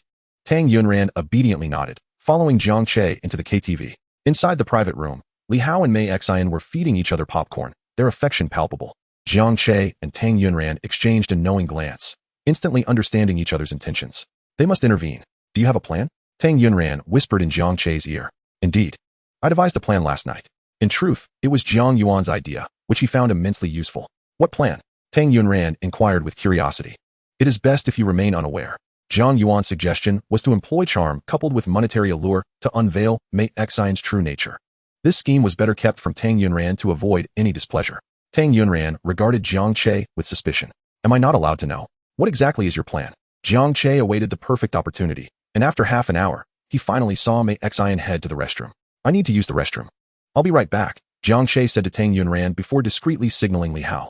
Li Hao followed suit and exited. Fatty, no matter what happens, do not reveal yourself, Jiang Che instructed earnestly. Lao Jiang, be careful. If you make Xian cry, I won't spare you. You need not worry. Just then, Mei Xian emerged from the restroom. I'm heading out. Jiang Che signaled for Li Hao to hide as he stepped outside. Mei Xian, wait a moment. Jiang Che called out to her. At that moment, Tang Yunran happened to pass by, quickly hiding upon witnessing the scene. Is there something you need? Mei Xian looked at Jiang Che with confusion. Jiang Che approached Mei Xian, exuding an aura of dominance. Mei Xian found herself cornered against the wall by the overwhelming masculine energy radiating from Jiang Che. He leaned in and performed a wall slam, leaving Li Hao and Mei Xian stunned, and Tang Yunran's eyes widened in disbelief. What are you doing? Mei Xian gazed at Jiang Che with wide, astonished eyes, captivated by the striking features of his face, which seemed magnified in their proximity, causing her heart to flutter uncontrollably. It is a universal truth that women are drawn to handsome men, just as men are attracted to beautiful women. Though she perceived Jiang Che as lacking in wealth, this did not deter her from admiring his remarkably handsome visage. What am I doing? Can't you see how obvious I am? Jiang Che feigned interest in Mei Xian, his tone playful. Wow, he actually wall-slammed his girlfriend. Li Hao thought, feeling a surge of indignation as he rolled up his sleeves, ready to confront Jiang Che. However, a phrase from Jiang Che echoed in his mind. Fatty, no matter what happens, don't show your face. Reluctantly, Li Hao withdrew his foot. For Jiang Che was his brother, and he could not bring himself to believe that Jiang Che would betray him. He decided to endure the situation for the time being. Tang Yunran clutched her shirt at her chest, her eyes wide as she observed the unfolding scene. At that moment, her mind was a whirlwind of thoughts. Mei Xian was no novice in matters of the heart. Jiang Che's intentions were as clear as day, and for her not to comprehend them would be sheer folly. Jiang Che, you really shouldn't. I'm your brother's girlfriend. Chapter 54, A Passionate Confession. Upon hearing this, Li Hao reflected, see? He said that Xian's heart belongs solely to him. She is definitely not the type to flit from one man to another. I know you are my brother's girlfriend, which is precisely why I have restrained myself until now. But I can no longer hold back, for I have discovered that I have long been deeply enamored with you. After uttering these words, Jiang Che nearly retched, internally ridiculing Jiang Yuan for providing him with such nauseatingly sentimental lines. Just the previous night, Jiang Yuan had trained him, making him act as a prop in his little play, insisting that he must gaze into the eyes of his beloved with a look that conveyed the depth of the world. To be frank, he found it utterly impossible to look at a woman like Mei Xian with such heartfelt admiration, but for Li Hao's sake, he bore it. Imagining Mei Xian as Tang Yunran instead, Jiang Che, Tang Yunran whispered his name in her heart. Initially, she had thought Jiang Che was merely acting, but upon witnessing the depth of his eyes, she felt as though a knife had pierced her heart, leaving her breathless with pain. Gradually, her eyes began to glisten with unshed tears. Mei Xian scrutinized Jiang Che closely, confirming that his words were heartfelt. Her allure was undeniable. She had not even attempted to flirt with him, yet he had taken the bait. Aren't you with Tang Yunran? I heard she is the campus belle of Jiangxing University. How could you possibly like me? What of the campus belle? In my eyes, she pales in comparison to you, Jiang Che replied, though internally, he was apologizing to Tang Yunran. I'm sorry, Ran. Everything I said was a fabrication. You are infinitely more beautiful than Mei Xian. Tears betrayed Tang Yunran, slipping down her cheeks as she bit her lower lip until it turned white. Her reddening eyes shimmered with unshed tears, teetering on the brink of spilling over once more. Mei Xian felt a swell of pride. Being desired was a delightful experience, yet her heart belonged solely to Li Hao. Li Hao exhaled a sigh of relief, gazing at Mei Xian with profound affection, deeply moved. Ah, what a pity. I had hoped to take you for a drive. Jiang Che shook his head, feigning disappointment. Driving? Mei Xian seized upon this pivotal detail. During her conversations with Li Hao, she had learned that Jiang Che's family was not particularly well off, residing in an old rented apartment in a remote area. Could someone from such humble beginnings truly afford a car? Yet, she mused, a vehicle costing 20 to 30,000 could be within the reach of an average family. Of course, the ability to purchase a car does not equate to the means to maintain it. Fuel and upkeep require substantial funds. Wealthy individuals, on the other hand, treat their cars as possessions to serve them, unfazed by the slightest scratch. Indeed, my father just bought me a car. I had planned to take you out on a date if you agreed to be with me. As Jiang Che spoke, he reached into his pocket, intentionally dropping a key onto the floor. The BMW key. Mei Xian's eyes widened in shock, sparkling with disbelief as she stared at the key. Earlier, when she and Li Hao had arrived, they had spotted a brand new BMW parked not far from Jiang Che. She had even asked Li Hao about the price, to which he had replied it cost over 700,000. 700,000. That was no small sum. Li Hao's family was already quite well off, and he himself owned a car, albeit one that his father had given him after driving it for 2 years. She recalled it being around 200,000. For an average college student to drive a car worth 20,000 was already impressive. So, could it be that the BMW they had seen earlier truly belonged to Jiang Che? Is this car really yours? It isn't rented, is it? If it genuinely belonged to Jiang Che, his family must be far wealthier than Li Hao's. Moreover, Jiang Che was undeniably more handsome than Li Hao, and just moments ago, he had gazed at her with such passion, even declaring she was more beautiful than Tang Yunran. While she may have harbored a touch of narcissism, she was not blind enough to overlook the fact that Tang Yunran was far more beautiful. The fact that Jiang Che had called her beautiful signified something profound. Love truly renders one blind. Jiang Che must genuinely be infatuated with her. Of course it's mine. I just bought it. But I heard from Li Hao that you came from the countryside and have always rented your home. How could you afford a BMW? Just because one has money doesn't mean they can't rent a home. We prefer to maintain a low profile.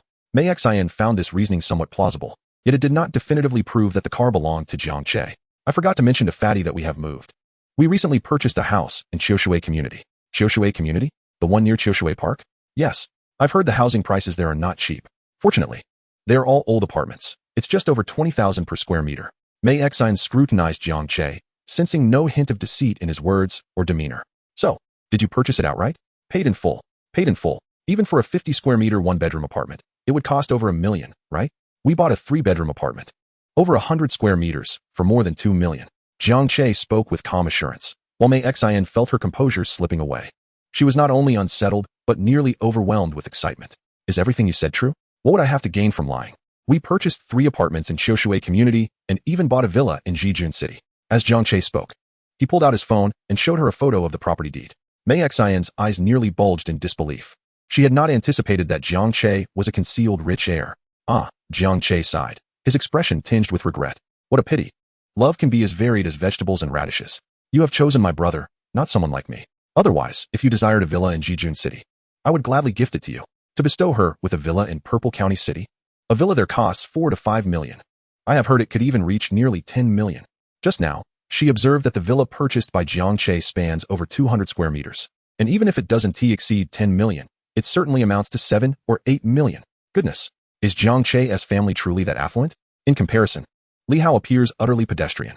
The more she pondered, the more exhilarated Mei Xian became. If she could be with Jiang Che, it would be akin to soaring to the pinnacle of success. Undoubtedly, just as Mei Xian entertained such thoughts, Jiang Che's voice, tinged with disappointment, reached her ears. Since you hold such fondness for the chubby one, I shall refrain from meddling further in your affairs. I wish you both a lifetime of happiness and a harmonious union. With that, Jiang Che cast a lingering gaze at Mei Xian, his eyes reflecting a bittersweet farewell, before closing them and turning away in anguish.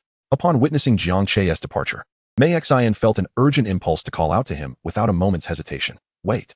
Chapter 55, Caught in a Trap. What is it? Now it was Jiang Che's turn to feign ignorance. Li Hao stared at Mei Xian, bewildered. What could she possibly be up to? Mei Xian approached Jiang Che, her lips pursed, as she tucked a stray lock of hair behind her ear, feigning a bashful demeanor. Actually, I've given it some thought, and I don't quite like Li Hao that much. What? Li Hao could scarcely believe his ears.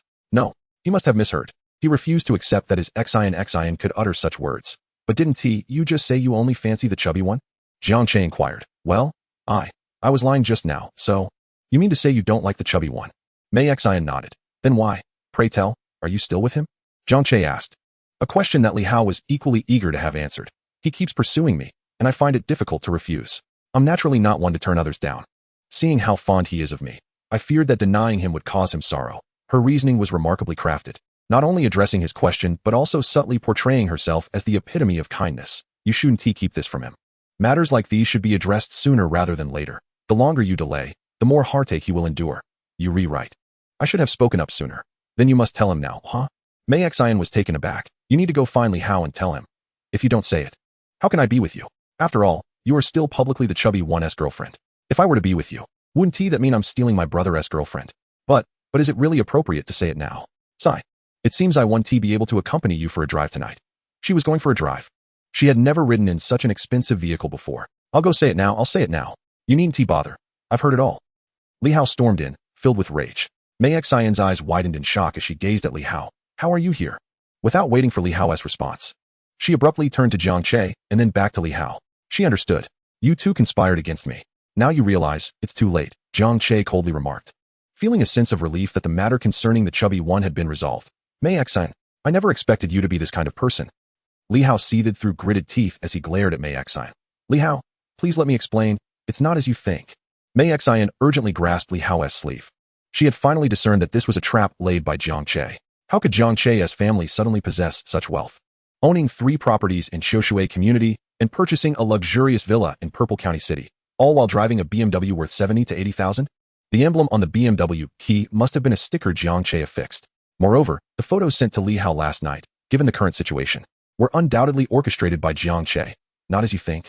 Do you take me for a fool? I saw it with my own eyes and heard it with my own ears. Li Hao furiously flung Mei Xian's hand away.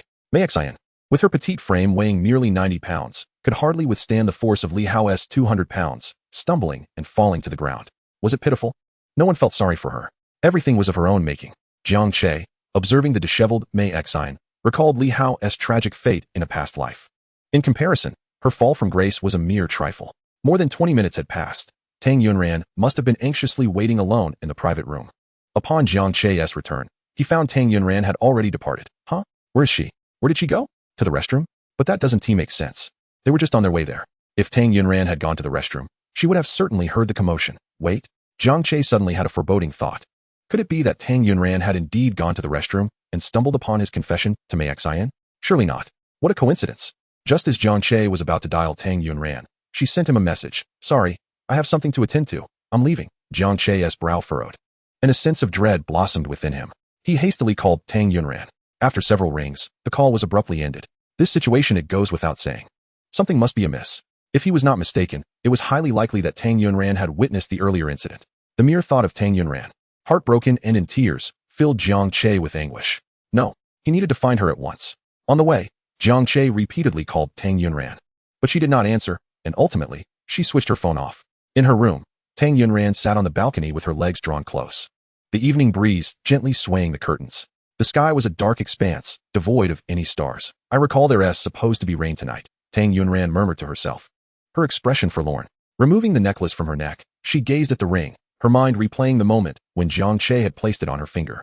As she reminisced, tears began to cascade down her cheeks uncontrollably. Tang Yunran, why are you crying? You've known all along that Jiang Che doesn't harbor feelings for you. Even if given a second chance, disinterest is disinterest. Why indulge in self-pity? You must not cry. If you do, I shall look down upon you. Tang Yunran bit her lower lip tightly, struggling to suppress her emotions. The tears ceased flowing but remained brimming in her eyes, increasingly moist, blurring her vision. Rising to her feet, she clutched the ring tightly in her palm. She was determined to cast it away, bidding farewell to her former self and the self of her past life. Having been heartbroken by Jiang Che in 2 lifetimes was enough. Truly, it was more than enough. Jiang Che, from this moment forth, you shall no longer influence my emotions or my life. Taking a deep breath, Tang Yunran raised her hand, clasping the ring, and hurled it out the window. Simultaneously, Jiang Che sped down the road, racing towards Tang Yunran's residential complex. After Jiang Che exited the vehicle, he attempted to call Tang Yunran once more, but her phone remained switched off. Should he confront her directly? At this hour, her family should all be at home. However, as Tang Yunran was not answering his calls, he feared she might dissolve into tears. Just as Jiang Che anxiously paced back and forth, Tang Faison emerged from the elevator. Jiang Che, what brings you here? Are you looking for Xiaoran? Jiang Che smacked his forehead in realization. How could he forget that he had Tang Faison's contact information? Clearly, concern had clouded his judgment. Brother son, could you do me a favor? What is it?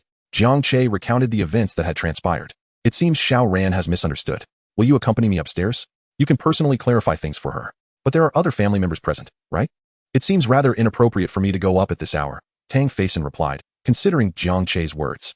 While he approved of Jiang Che and Xiaoran's relationship, the presence of his elder and second brother posed complications. It would indeed be inappropriate to bring Jiang Che upstairs at such a late hour. Moreover, the misunderstanding between Xiaoran and Jiang Che would require more than a few words to resolve. In such situations, a man might need to employ a firm and assertive approach. Creating too much commotion could draw unwanted attention from their family. Thus, it would be better to call Xiaoran down. Please wait a moment. I will summon Xiaoran, Tang Faison said. Thank you, Brother Senator, we are family. So there is no need for such formalities. Tang Faison knocked on the door to Tang Yunran's room. Third brother, is something the matter? She asked, her eyes slightly red, clearly having been in tears. Xiaoran, have you been crying? I have not. Tang Yunran turned away. Your misunderstanding with Jiang Che. Before Tang Feisin could finish, Tang Yunran interrupted. It matters not whether it is true or not. I have made my decision. From this moment on, Jiang Che and I are like parallel lines that shall never intersect again. We will have no further connection. These words were not directed at Tang Feisin, but were a resolute declaration to herself. At that moment, she tightly grasped the ring she had almost discarded. Xiaoran, please listen to me. Third brother, she interrupted once more, pulling Tang Feisin's hand and pressing the ring into his palm. Please return this to him. The ring? Tang Feisin stared wide-eyed at the piece of jewelry. He had worried that their relationship was progressing too slowly, unaware that they had already reached the point of exchanging rings. Xiaoran, it truly is a misunderstanding. You must let me explain. No, you should go down and hear him explain in person. Third brother, I am tired. I wish to rest. Just as she finished speaking, a thunderous crash echoed, as if the night itself were being torn asunder. Following this, a torrential downpour commenced. Tang Yunran instinctively moved toward the window, wanting to see if Jiang Che had left, but ultimately resisted the urge. She had made up her mind. From now on, she would be herself, and Jiang Che would be Jiang Che. Tang Feisin strode to the window to close it. Is he foolish? Why is he standing outside in the rain? Tang Feisin leaned out to look below. Tang Yunran's pupils dilated slightly as she glanced toward the window. She needed to be resolute. Xiaoran, come look. Jiang Che is truly out in the rain. He is looking up. Tang Yunran's heart tightened. In such heavy rain, if he continued to stand there, he could get seriously ill. Observing her hands clenching tightly at her sides, Tang Feisin realized she found it impossible to be as resolute as she claimed. It seemed he would need to resort to more drastic measures. Oh no, he has collapsed. Upon hearing this, Tang Yunran could no longer contain herself and rushed toward the window. Tang Feisin swiftly closed the window and drew the curtains shut. Third brother, step aside. She urged anxiously. I will not. Since you have resolved to sever all ties with him, then do so completely and without hesitation.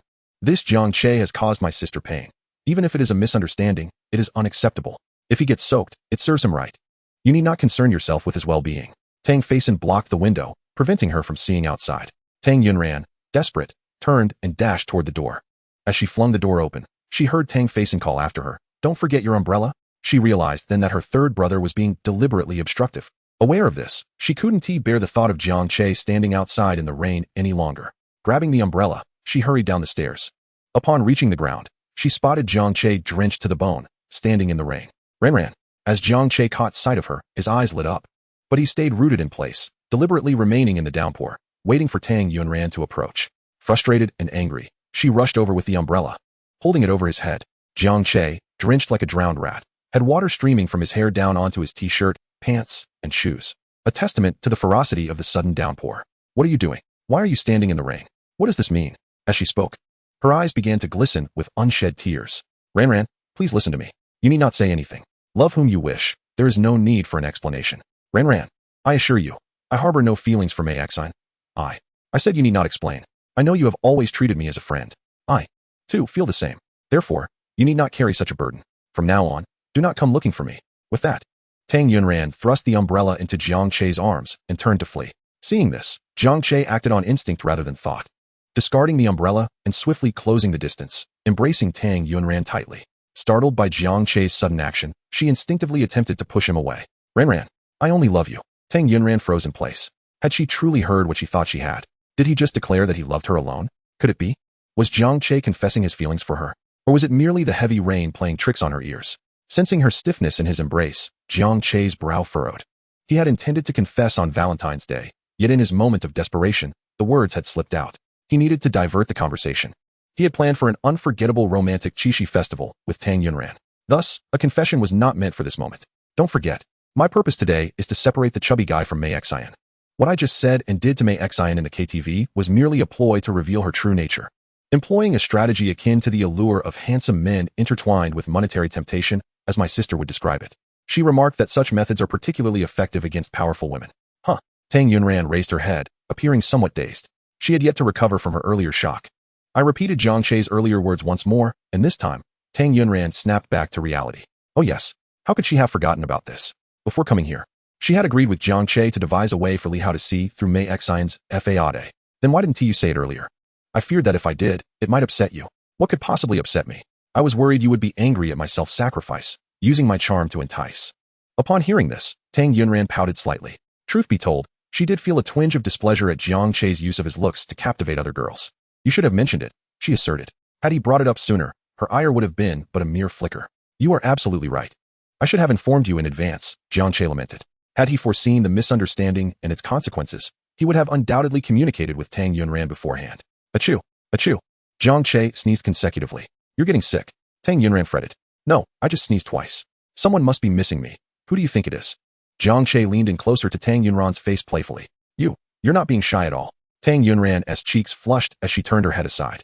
Observing her bashful state, Jiang Che felt an urge to tease her further, but given the intensifying rain and the fact that Tang Yunran had just recovered from an illness, he decided against it.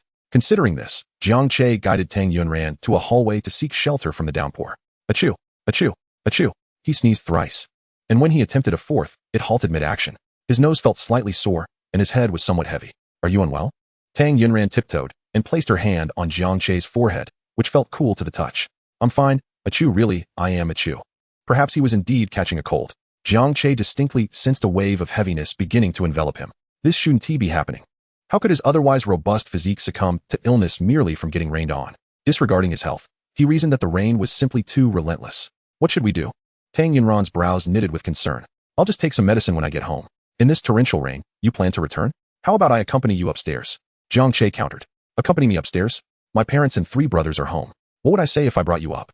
Observing Tang Yunran's furrowed brow, Jiang Che gently smoothed her creased forehead with his fingers. Smile a little. Furrowing your brow will only hasten the appearance of wrinkles. You're the one who will get wrinkles. Tang Yunran huffed, pouting. She was only 18. After all, had she ever seen someone her age with wrinkles? Not to mention, even in her previous life, she had not a single line to show for her 30-plus years. Achoo. Jiang Che sneezed again, rubbing his sore nose. With the rain pouring like this, it's quite chilly outside.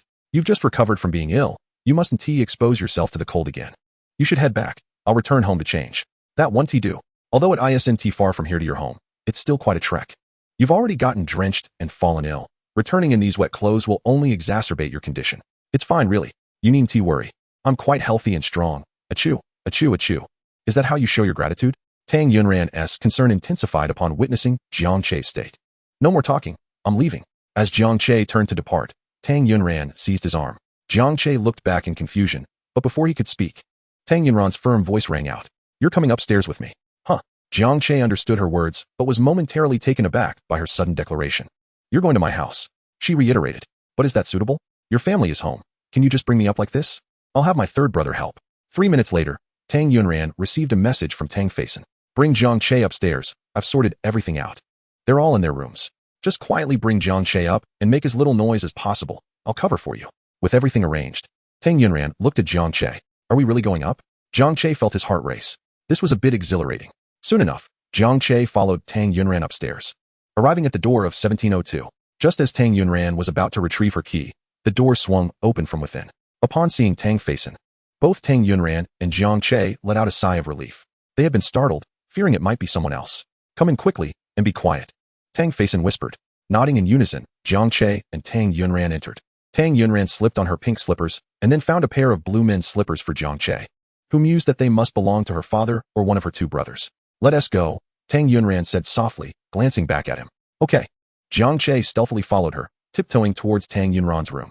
At that moment, Tang Faison emerged from his room, his gaze settling on the recently closed door of Tang Yunran's room. He thought he had seen someone else enter with her. Did her friend come over? Tang Faison speculated. Assuming it was Jiang Xiaoqiao. The rain intensified outside, pattering against the window. As he withdrew his gaze from the window, doubt crept into his mind. At this hour, with such heavy rain, Jiang Xiaoqiao wouldn't possibly come over, would she? Perhaps I was mistaken. Just as he turned to head to the bathroom, a sudden thud resonated from Tang Yunran's room. Chapter 58. Tension. What was that noise? Tang Faison's puzzled gaze returned to Tang Yunran's door. Inside the room, Jiang Che was underneath, and Tang Yunran was on top, both gazing wide-eyed at one another in astonishment. Moments ago, Jiang Che had slipped and fallen, soaking wet, and in a reflexive action, Tang Yunran reached out to steady him. However, her petite frame was no match for Jiang Che's weight, resulting in both of them tumbling down together. To prevent Tang Yunran from hitting the ground, Jiang Che instinctively tilted his head back, cradling her in his arms to serve as a cushion. Contrary to the cliched scenes depicted in dramas, where lips would meet, the reality was that Tang Yunran's forehead collided with his chin. Ouch! If it had been my jaw, it surely would have dislocated. Are you all right? Tang Yunran gently caressed Jiang Che's chin with her hand. Jiang Che gazed at Tang Yunran, who was still resting on him, nearly blurting out that it felt utterly delightful. However, he felt a twinge of discomfort. A man who consistently strives to be heroic and appears steadfast before a woman often forfeits many splendid opportunities. Thus, a wise man must occasionally display a touch of vulnerability. Let me help you, she offered. All right, but be gentle, he replied. With a tender heart. Tang Yunran continued to massage Jiang Che's chin, her urgency making her oblivious to their current position. Jiang Che furrowed his brow in feigned pain, while internally, he felt as if a small creature within him had sprouted wings and soared. He had always noticed that Tang Yunran possessed a truly remarkable figure. And now he was experiencing the sensation of being pressed against her chest, feeling a delightful constriction. Just as Jiang Che continued to savor the moment, a sudden knock at the door interrupted them. Shaoran, what is happening? My second brother is here. Tang Yunran exclaimed nervously, glancing towards the door. Jiang Che recognized the voice of Tang Feilin. Indeed, he would never forget his second uncle's voice throughout his life. Whenever his three uncles came to trouble him, it was always the second uncle who refrained from taking action.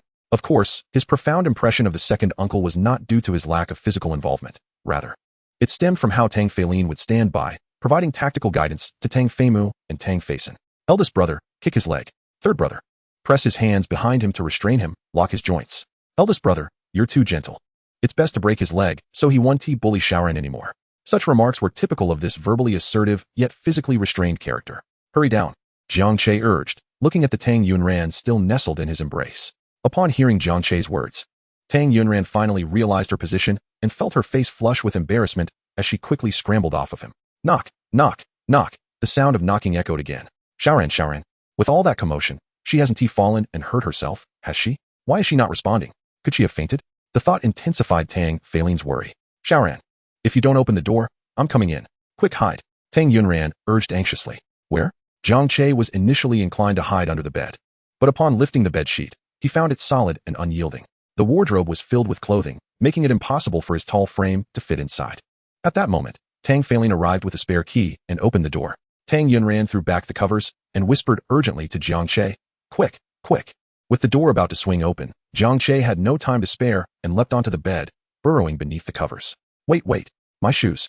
Jiang Che hurriedly jumped off the bed, stashed his slippers in the wardrobe, and then dove back under the covers just as the door opened. Feigning sleep, Tang Yunran rubbed her eyes and peered out from under the covers. Second brother, what's the matter? Tang Feilin scanned the room, his gaze lingering around for anything unusual. I've been knocking on your door for a while. Why didn't you open it? Huh, you knocked? I didn't know. I was so tired I fell asleep. And with the thunder so loud, I couldn't hear, Tang Yunran explained, her words devoid of any flaws. Huh, she stifled a yawn. Then you should go back to sleep. Good night, second brother. Just as Tang Feilin took a step away, his attention was drawn to the bulge under the covers.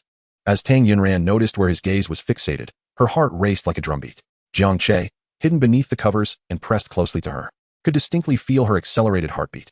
Amidst the hushed atmosphere, although he could not see, he sensed something unusual was afoot. As this realization dawned on him, a wave of anxiety washed over Jiang Che. Shaoran, what is that? Tang Feilin's question sent both Tang Yunran and Jiang Che's hearts racing. It's me. I bought a plush bear. The thunder was so loud, I was a bit scared, so I held it close, and it made me feel much safer. Tang Yunran endeavored to maintain her composure. Tang Feilin continued to scrutinize the bulge. A bear that large. Are you comfortable holding it? Very comfortable. I sleep so well with it. She replied, striving to sound at ease. Oh, then continue your slumber. With that, Tang Feilin ceased his inquiries and closed the door behind him as he left. Tang Yunran let out a long sigh of relief, her tension dissipating. Suddenly recalling that Jiang Che was still concealed beneath the covers, she hastily pulled them back. Gazing at Jiang Che's flushed face, she fanned him with her hand. Are you too hot? A bit, Jiang Che replied, reluctant to rise. The atmosphere of a girl's bed was entirely different. The blanket and sheets were fragrant and soft, unlike those of men which either bore no scent or an unpleasant one. Lost in thought, Jiang Che felt an overwhelming drowsiness wash over him, craving sleep. Jiang Che, just as he began to close his eyes, he heard Tang Yunran's voice calling him. Jiang Che lifted his heavy eyelids to look at her. Noticing something amiss with Jiang Che, Tang Yunran reached out to touch his forehead. You're burning up. You have a fever. Jiang Che raised his hand to check his forehead, confirming it was indeed hot. No wonder he felt so tired. The fall earlier, combined with his weak legs, had contributed to his exhaustion. Wait here, I'll get some medicine. Okay. Jiang Che observed Tang Yunran bustling about in concern for him, thinking that in a past life, she must have cared for him in a similar manner. Embracing Tang Yunran's fragrant, soft blanket, he wished he could stay and sleep there that night. However, he was acutely aware that such notions were merely fantasies. They were still just 18-year-old college students, and it was inappropriate for a lone man and woman to share a bed. What if things got out of hand? Here's the medicine. Tang Yunran poured a cup of warm water, tasted it to ensure it was at a suitable temperature, and then handed it to Jiang Che. Jiang Che sniffled, struggling to sit up, and accepted the water from her hand, taking the medicine. It's getting late. I should head back, Jiang Che said, pulling back the covers. You're in this condition. How can you drive? What else can I do? Sleep here? Jiang Che's suggestion made Tang Yunran's face flush crimson. All right. I want to tease you further. I'll head back, she said. Jiang Che swung his legs over the side of the bed, feeling slightly unsteady. Tang Yunran watched his retreating figure, torn within herself. Yet if she didn't return, Jiang Che would have no choice but to sleep in her bed. Turning back to her, Jiang Che said, Can you keep watch for me? I'm afraid of running into your family if I step outside. MHM. Tang Yunran nodded and stepped beside Jiang Che, exiting the room first. The lights in the living room were off, casting only the glow from the room into the hallway. My parents must be sound asleep by now. Good. Jiang Che hastily changed into his shoes and stepped outside. You need not see me off. Hurry back and get some rest, he urged. Tang Yunran felt a wave of concern wash over her as her heart fluttered anxiously. Jiang Che closed the door behind him and descended the stairs alone. The rain outside fell in torrents, creating a sheer curtain of water. His head still felt a bit foggy. Driving in such a state was ill-advised. Fortunately, their homes were in close proximity, and he could reach his destination in mere minutes. Otherwise, it could easily lead to a traffic mishap. Jiang Che, Tang Yunran's voice suddenly called out from behind him. He turned to see her wearing slippers, clearly having rushed down to catch up with him. What are you doing down here? The rain is quite heavy, she remarked, frowning as she glanced outside. I know the rain is heavy, but your coming down won't change that. You should return quickly. What I mean is, wait until the rain eases before heading back, Jiang Che suggested, noticing her worry. I'll heed your advice and stay in the car for a while. Once the rain lightens, I'll drive home. Tang Yunran felt a sense of relief wash over her at his words. Jiang Che opened the car door and settled inside, watching as she lingered by the entrance. Reluctant to leave, he sighed inwardly. How foolish. Yunran, Jiang Che called out. The rain was so loud that she couldn't quite hear him. But sensed he was beckoning her. Come here. He gestured. Acting on impulse, she dashed toward the car, closed the door quickly. With a resounding thud, the door shut tight. They were now enclosed in the confined space of the car, where the sound of their breathing filled the air, quick and heavy. Shall we listen to some music? Jiang Che inquired, sensing her tension. Yes, she replied. Jiang Che recalled that in his previous life, Tang Yunran had a fondness for the song Shallow, so he had taken the liberty of downloading it. As the music began to play, Tang Yunran's eyes lit up. It's shallow. Indeed. Do you enjoy this song? She asked, remembering Jiang Yuan had mentioned that her brother lacked musical talent, hence rarely listened to songs. Of course, I enjoy it.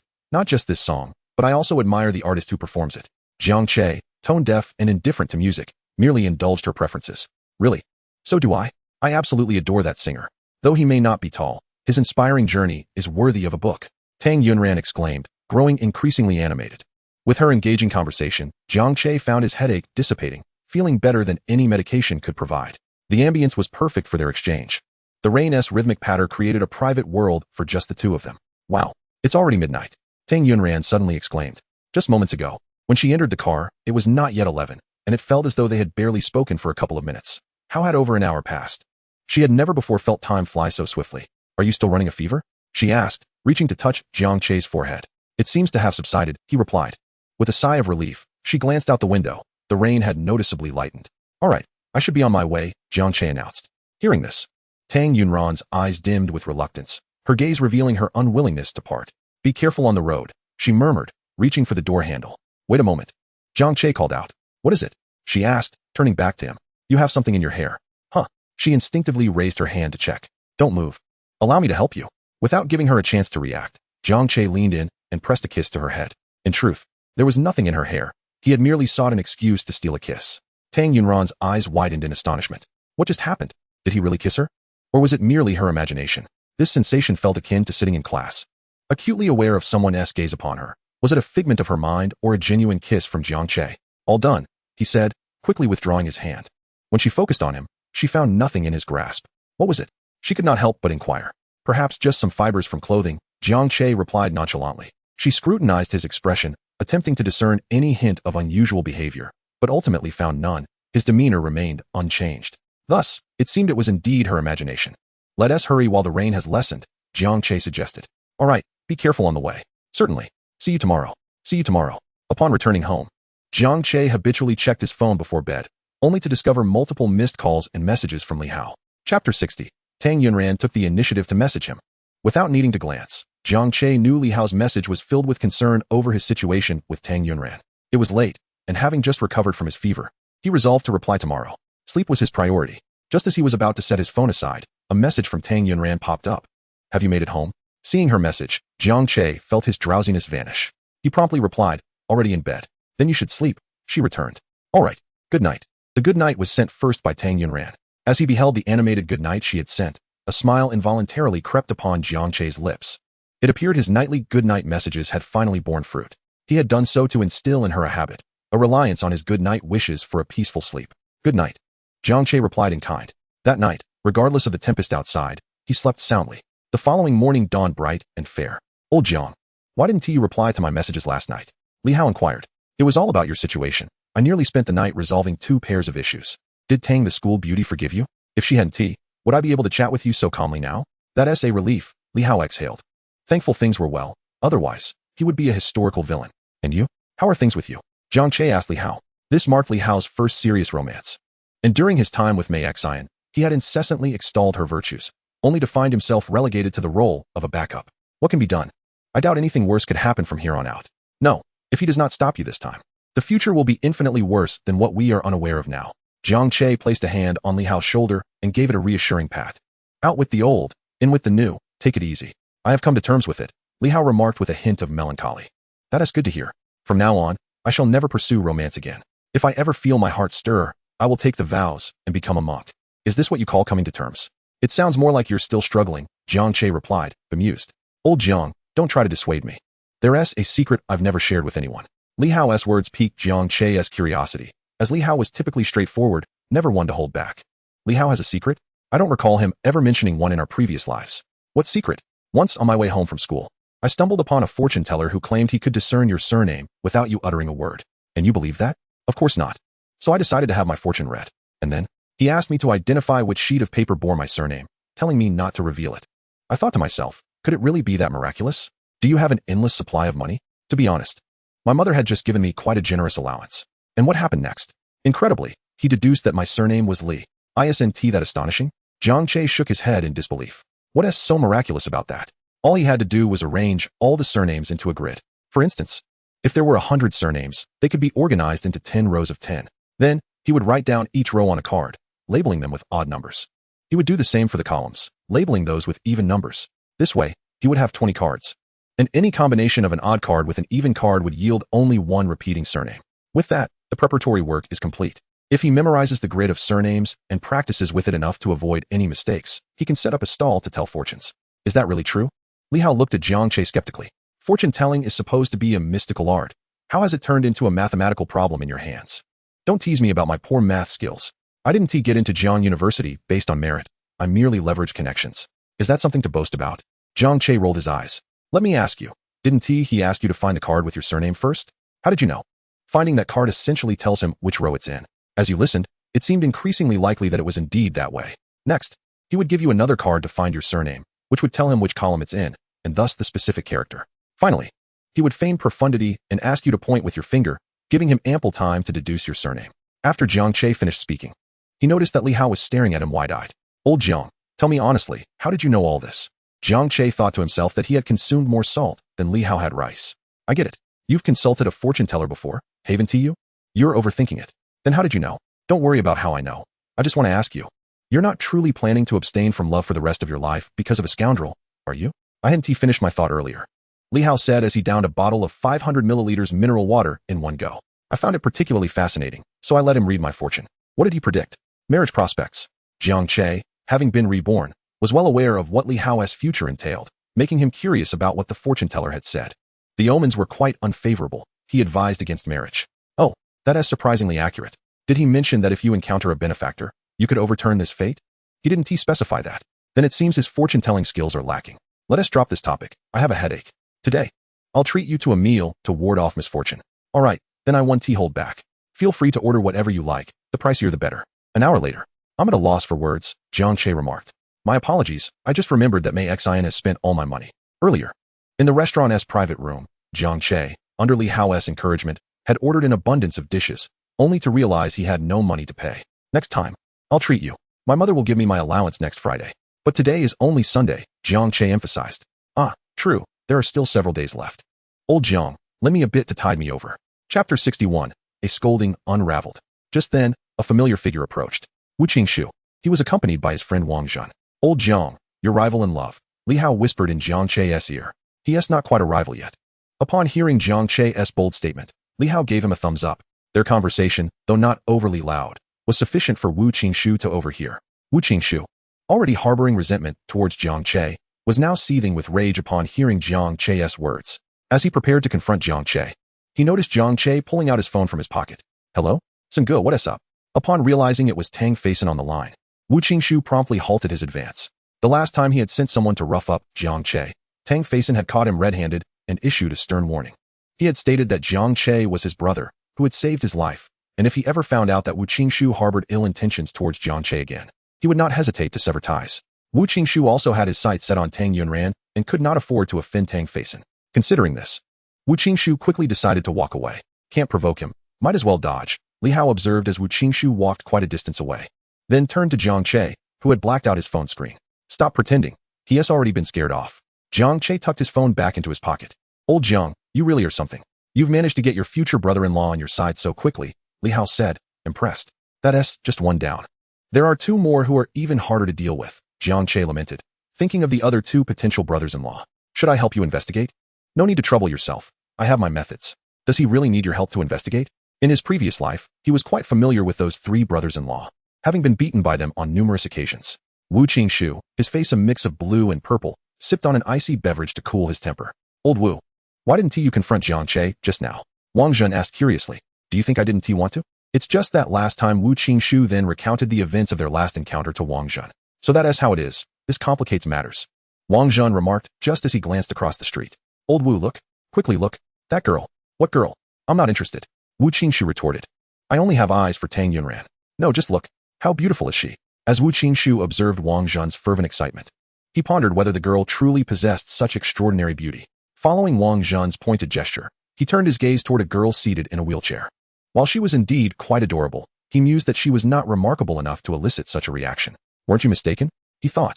Upon closer inspection, she is Jiang Che's sister. Jiang Che's sister? Wu Qingshu's eyes widened, and he scrutinized the girl in the wheelchair once more. Wang Zhen had previously gathered extensive information about Jiang Che, including details about his sister.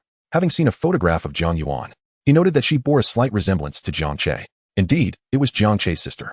Jiang Yuan was currently inside the convenience store across from them, purchasing something. Let us go over, Wang Zhen suggested. Boss, I'll take a box of spicy strips, Jiang Yuan said as she pulled out her phone to scan the payment. At that moment, two unfamiliar individuals obstructed her path. Can I help you? Jiang Yuan inquired, her brow furrowed in confusion as she regarded Wu Qingshu and Wang Zhen. Are you Jiang Che's sister?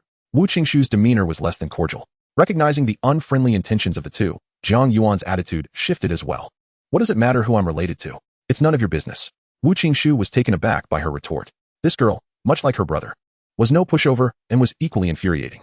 Being Jiang Che's sister makes it your concern, he insisted. I am indeed Jiang Che's sister, but what of it?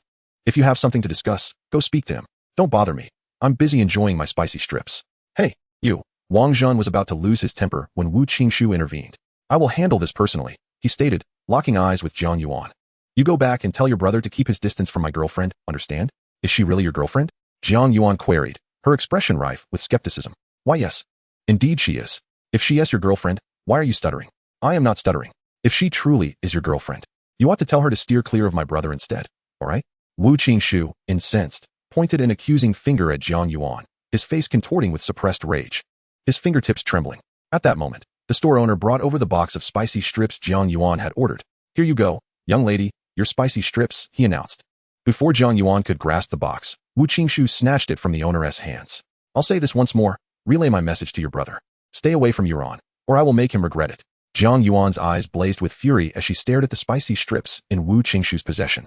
In the past, she had fought tooth and nail with Jiang Che for a mere bag of spicy strips. Now, having had an entire box stolen from her, she felt an overwhelming urge to retaliate. Hey, I'm talking to you, are you deaf? Wu Qingshu's words barely left his mouth when Jiang Yuan suddenly raised her gaze. Her eyes filled with fierce determination. Taking a deep breath, she unleashed a tirade. Are you even a man? No wonder you can't compete with my brother. You lack the capability to charm a girl, yet you have the audacity to intimidate someone in a wheelchair. Is this your only trick? Why not use this time to devise a way to win over a girl instead? A man like you, even without my brother, would still struggle to attract a woman's attention. Unless every other man on this planet were to vanish, you would still face competition. Are you planning to confront each of them and their families, threatening them? And bullying a disabled person? How shameful. Seeing you like this makes me feel embarrassed for you. I utterly despise you. Jiang Yuan's impassioned outburst rendered Wu Qingshu speechless, leaving him rooted to the spot, his gaze fixed on her in disbelief. Return my spicy strips. Jiang Yuan shouted fiercely at Wu Qingshu. The store owner, having witnessed the scene, snatched the box from Wu Qingshu's hands and handed it to Jiang Yuan, casting a look of utter disdain towards Wu Qingshu. Humph, you think you can just take my spicy strips? Jiang Yuan huffed defiantly before maneuvering her electric wheelchair out of the convenience store. Hey, stop right there, Wang Zhen called out as he rushed after her. Upon noticing that Wu Qingshu remained stationary, he exclaimed, Old Wu, she is gone. Why aren't you chasing after her? Wu Qingshu opened his mouth, then sighed. Forget it. I won't chase her. What? Not chasing? Why not? Don't you think she made some valid points? What? Wang Zhen exclaimed, perplexed. I believe she spoke quite wisely. Wang Zhen stood dumbfounded. Have you been rendered speechless by her scolding? Let us go, Wu Qingshu said, turning in the opposite direction from where Jiang Yuan had departed. Hey, Old Wu, wait for me. After a considerable time, Jiang Che returned home, and shortly afterward, Jiang Yuan arrived. Did you go out to buy spicy strips yourself? Speaking of which, I was nearly infuriated, Jiang Yuan retorted, clutching the box of spicy strips with indignation. What happened? Who dared to provoke you? The little tyrant. Jiang Che. You should call me brother. It's all because of you. Just now, a guy stole my spicy strips and told me to relay a message to you, to keep your distance from his girlfriend. Wu Qingshu. Jiang Che immediately surmised who it was. I don't know his name. I just heard his friend call him Old Wu. Wang Zhen. That's right. It's Wu Qingshu. Did he do anything to you? Jiang Che's expression darkened, his eyes scanning Jiang Yuan for any signs of harm. If he detected anything amiss, he would undoubtedly confront Wu Qingshu. His sister was only to be bullied by him. Yes. How did he bully you? Jiang Che's fists tightened, eager to hear what Jiang Yuan had to say and to settle the score with Wu Qingshu.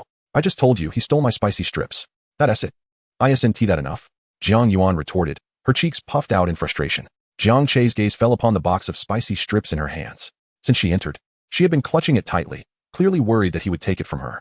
Recalling past instances when she had fiercely defended her spicy strips from his grasp, he couldn't help but feel a twinge of sympathy for Wu Qingshu.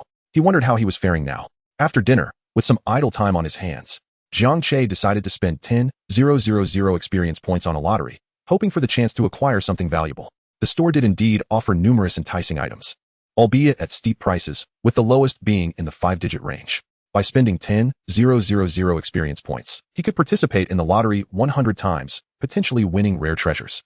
If he failed to win anything, he could always chat with Tang Yuan to regain his experience points.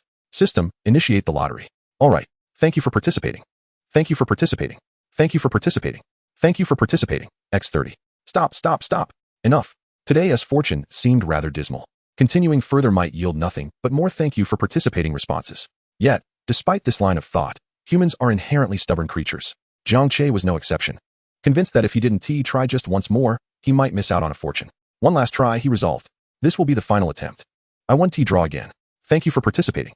He remained unconvinced by the odds. One more draw. Thank you for participating. Thank you for participating, X99. The incessant rewards left Jiang Che at a loss for words. Was it possible that I am triumphant in matters of the heart, yet woefully unfortunate in gambling? Host, there is only one last chance remaining. Would you like to draw again? With nothing left to lose, he decided to proceed. He refused to believe that luck would evade him once more. If he failed this time, he would. Thank you for participating. Jiang Che fell silent. His tongue tied. The flags were not raised in vain. He took a deep breath and drew one final time. After 100 attempts yielding naught, an indescribable frustration welled within him. Fortunately, his obsessive tendencies were not too severe. Otherwise, he would have felt compelled to continue until he secured a prize. Just as Jiang Che pondered this, a distinct system notification chimed in. Congratulations, host, you have drawn a Crow's Mouth experience voucher, valid for 1 week. A Crow's Mouth experience voucher, as its name suggests, required no further explanation. He understood its purpose all too well. It was merely a ticket to misfortune. What if I were to declare that Wu Qingshu choked on water or struggled while eating?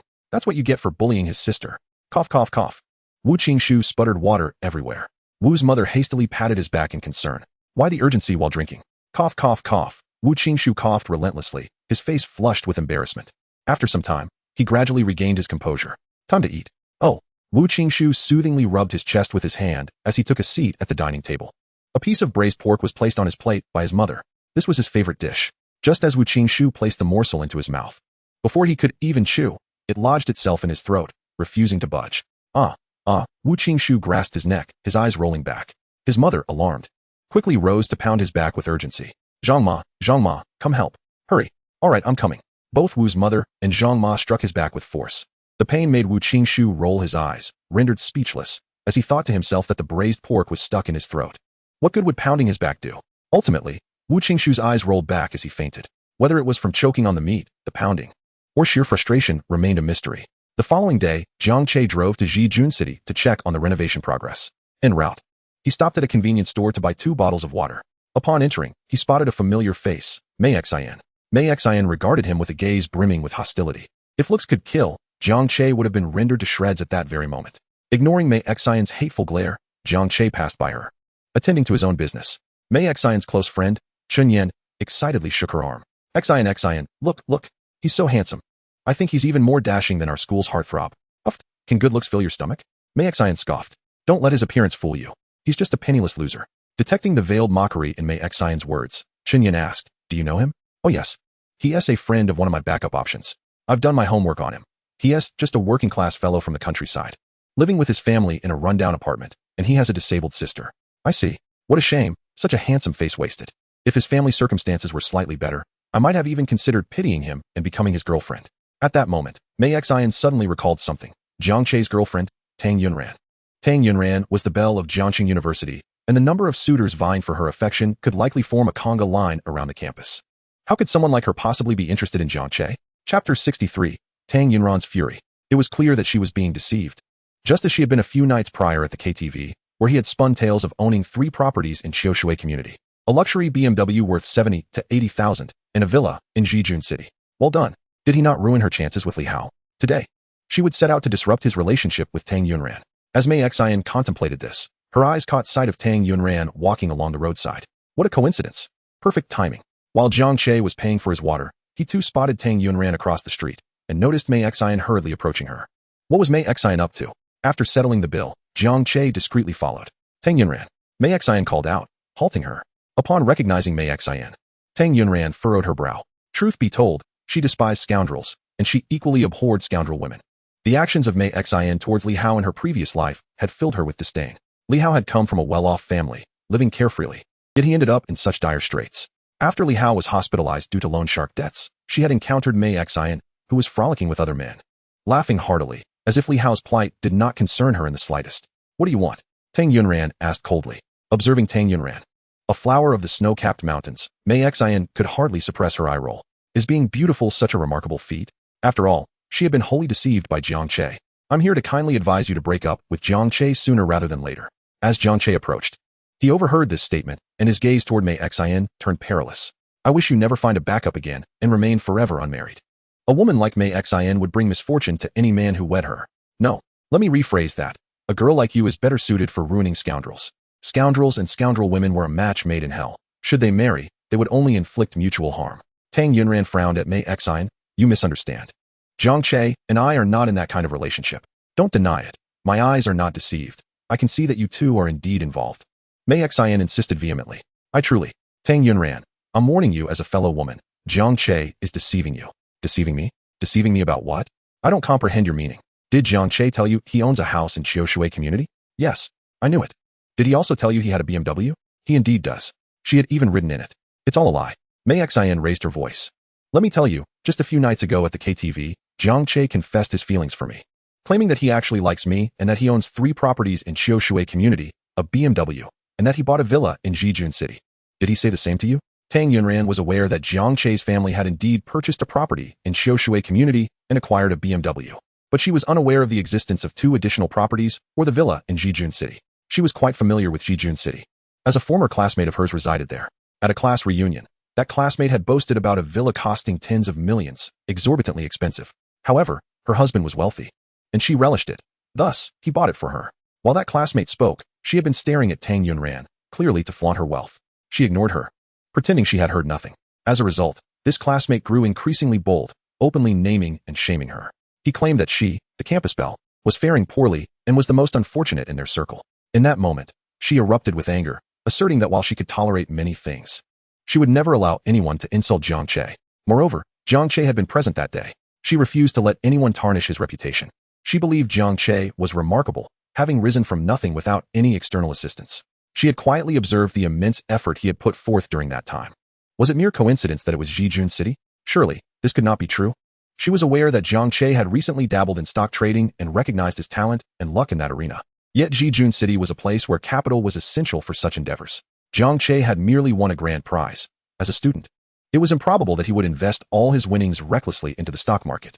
Furthermore, properties in Jijun City were not cheap, often costing several million, which Jiang Che could not possibly afford. She speculated that perhaps Jiang Che was intentionally spreading rumors to ensnare Mei Xian.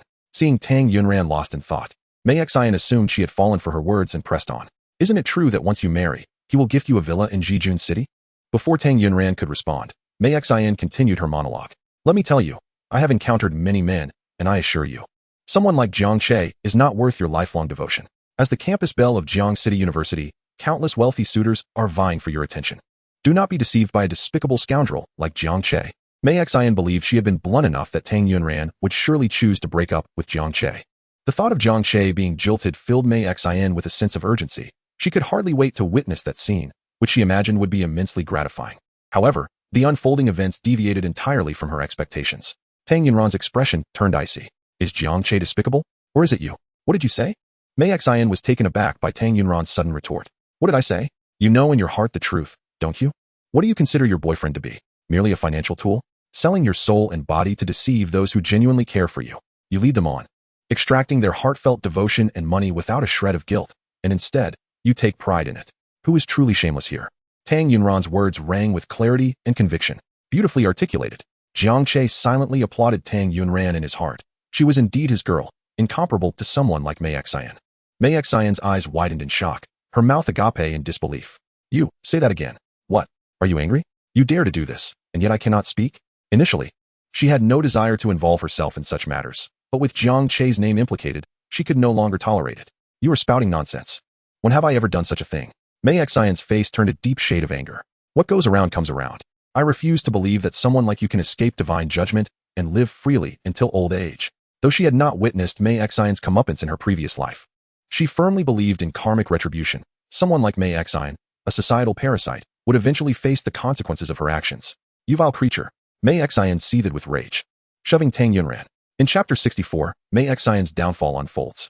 Tang Yunran was taken aback by Mei Xian's sudden aggression, stumbling backward as she was unexpectedly pushed. Just as she was about to fall, a hand reached out, securing her waist.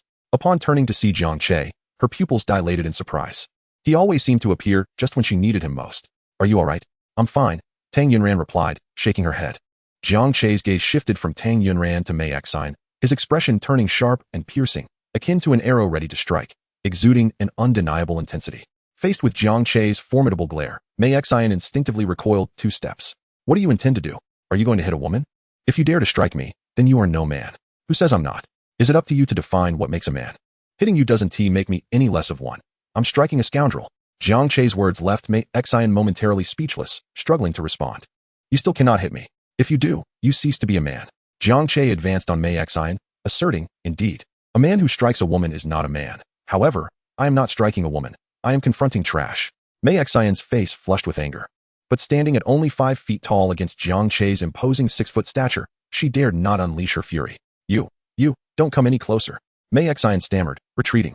Jiang Che raised his hand, poised to slap this scoundrel in retaliation for Tang Yunran. At that moment, Tang Yunran intervened. Let it go. Let it go? Ran. You're too kind. No, it's just that she is too filthy. Hitting her would sully your hands. Hearing Tang Yunran's final remark, Mei Xian was nearly driven to the brink of rage. Jiang Che nodded in agreement. You are correct. She is indeed too filthy, and with all her affairs. What if I caught something? You are the filthy one. Your entire family is filthy. Mei Xian erupted in a tirade. Concerned that Jiang Che might be provoked by Mei Xian's words, Tang Yunran quickly suggested, let us ignore her barking and find a place for afternoon tea. All right, I'll follow your lead. Jiang Che was witnessing a side of Tang Yunran that was both infuriating and endearing. He had not anticipated her to possess such a charmingly mischievous streak.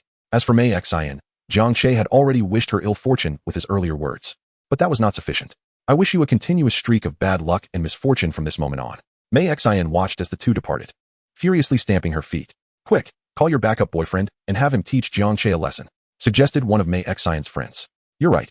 Mei Xian had a plethora of backup options on her phone, numbering in the hundreds, each with varying backgrounds. Among them was a gang leader. Just as she reached for her phone, her friend pulled her aside. What is going on? Look, isn't that your backup boyfriend, Jiang Che? Following her friends, Mei Xian spotted a couple walking together across the street. The man appeared to be her backup boyfriend, Jiang Che. How could this be? He explicitly stated that I was the only one in his heart. How could he be with another girl? She consoled herself internally, but before she could finish her thought, she saw the couple across the street stop and embrace, sharing tender kisses. This sight sent Mei Xian into a frenzy of rage, prompting her to leap forward. Xian, what are you doing here? Jiang Che was equally taken aback by the unexpected encounter. Who is she? Mei Xian demanded fiercely, pointing at the girl beside Jiang Che.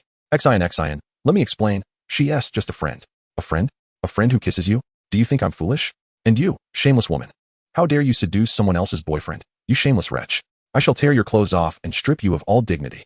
Mei Xian lunged at the girl behind Jiang Che, knocking her to the ground. Stop it, Xian. Let go.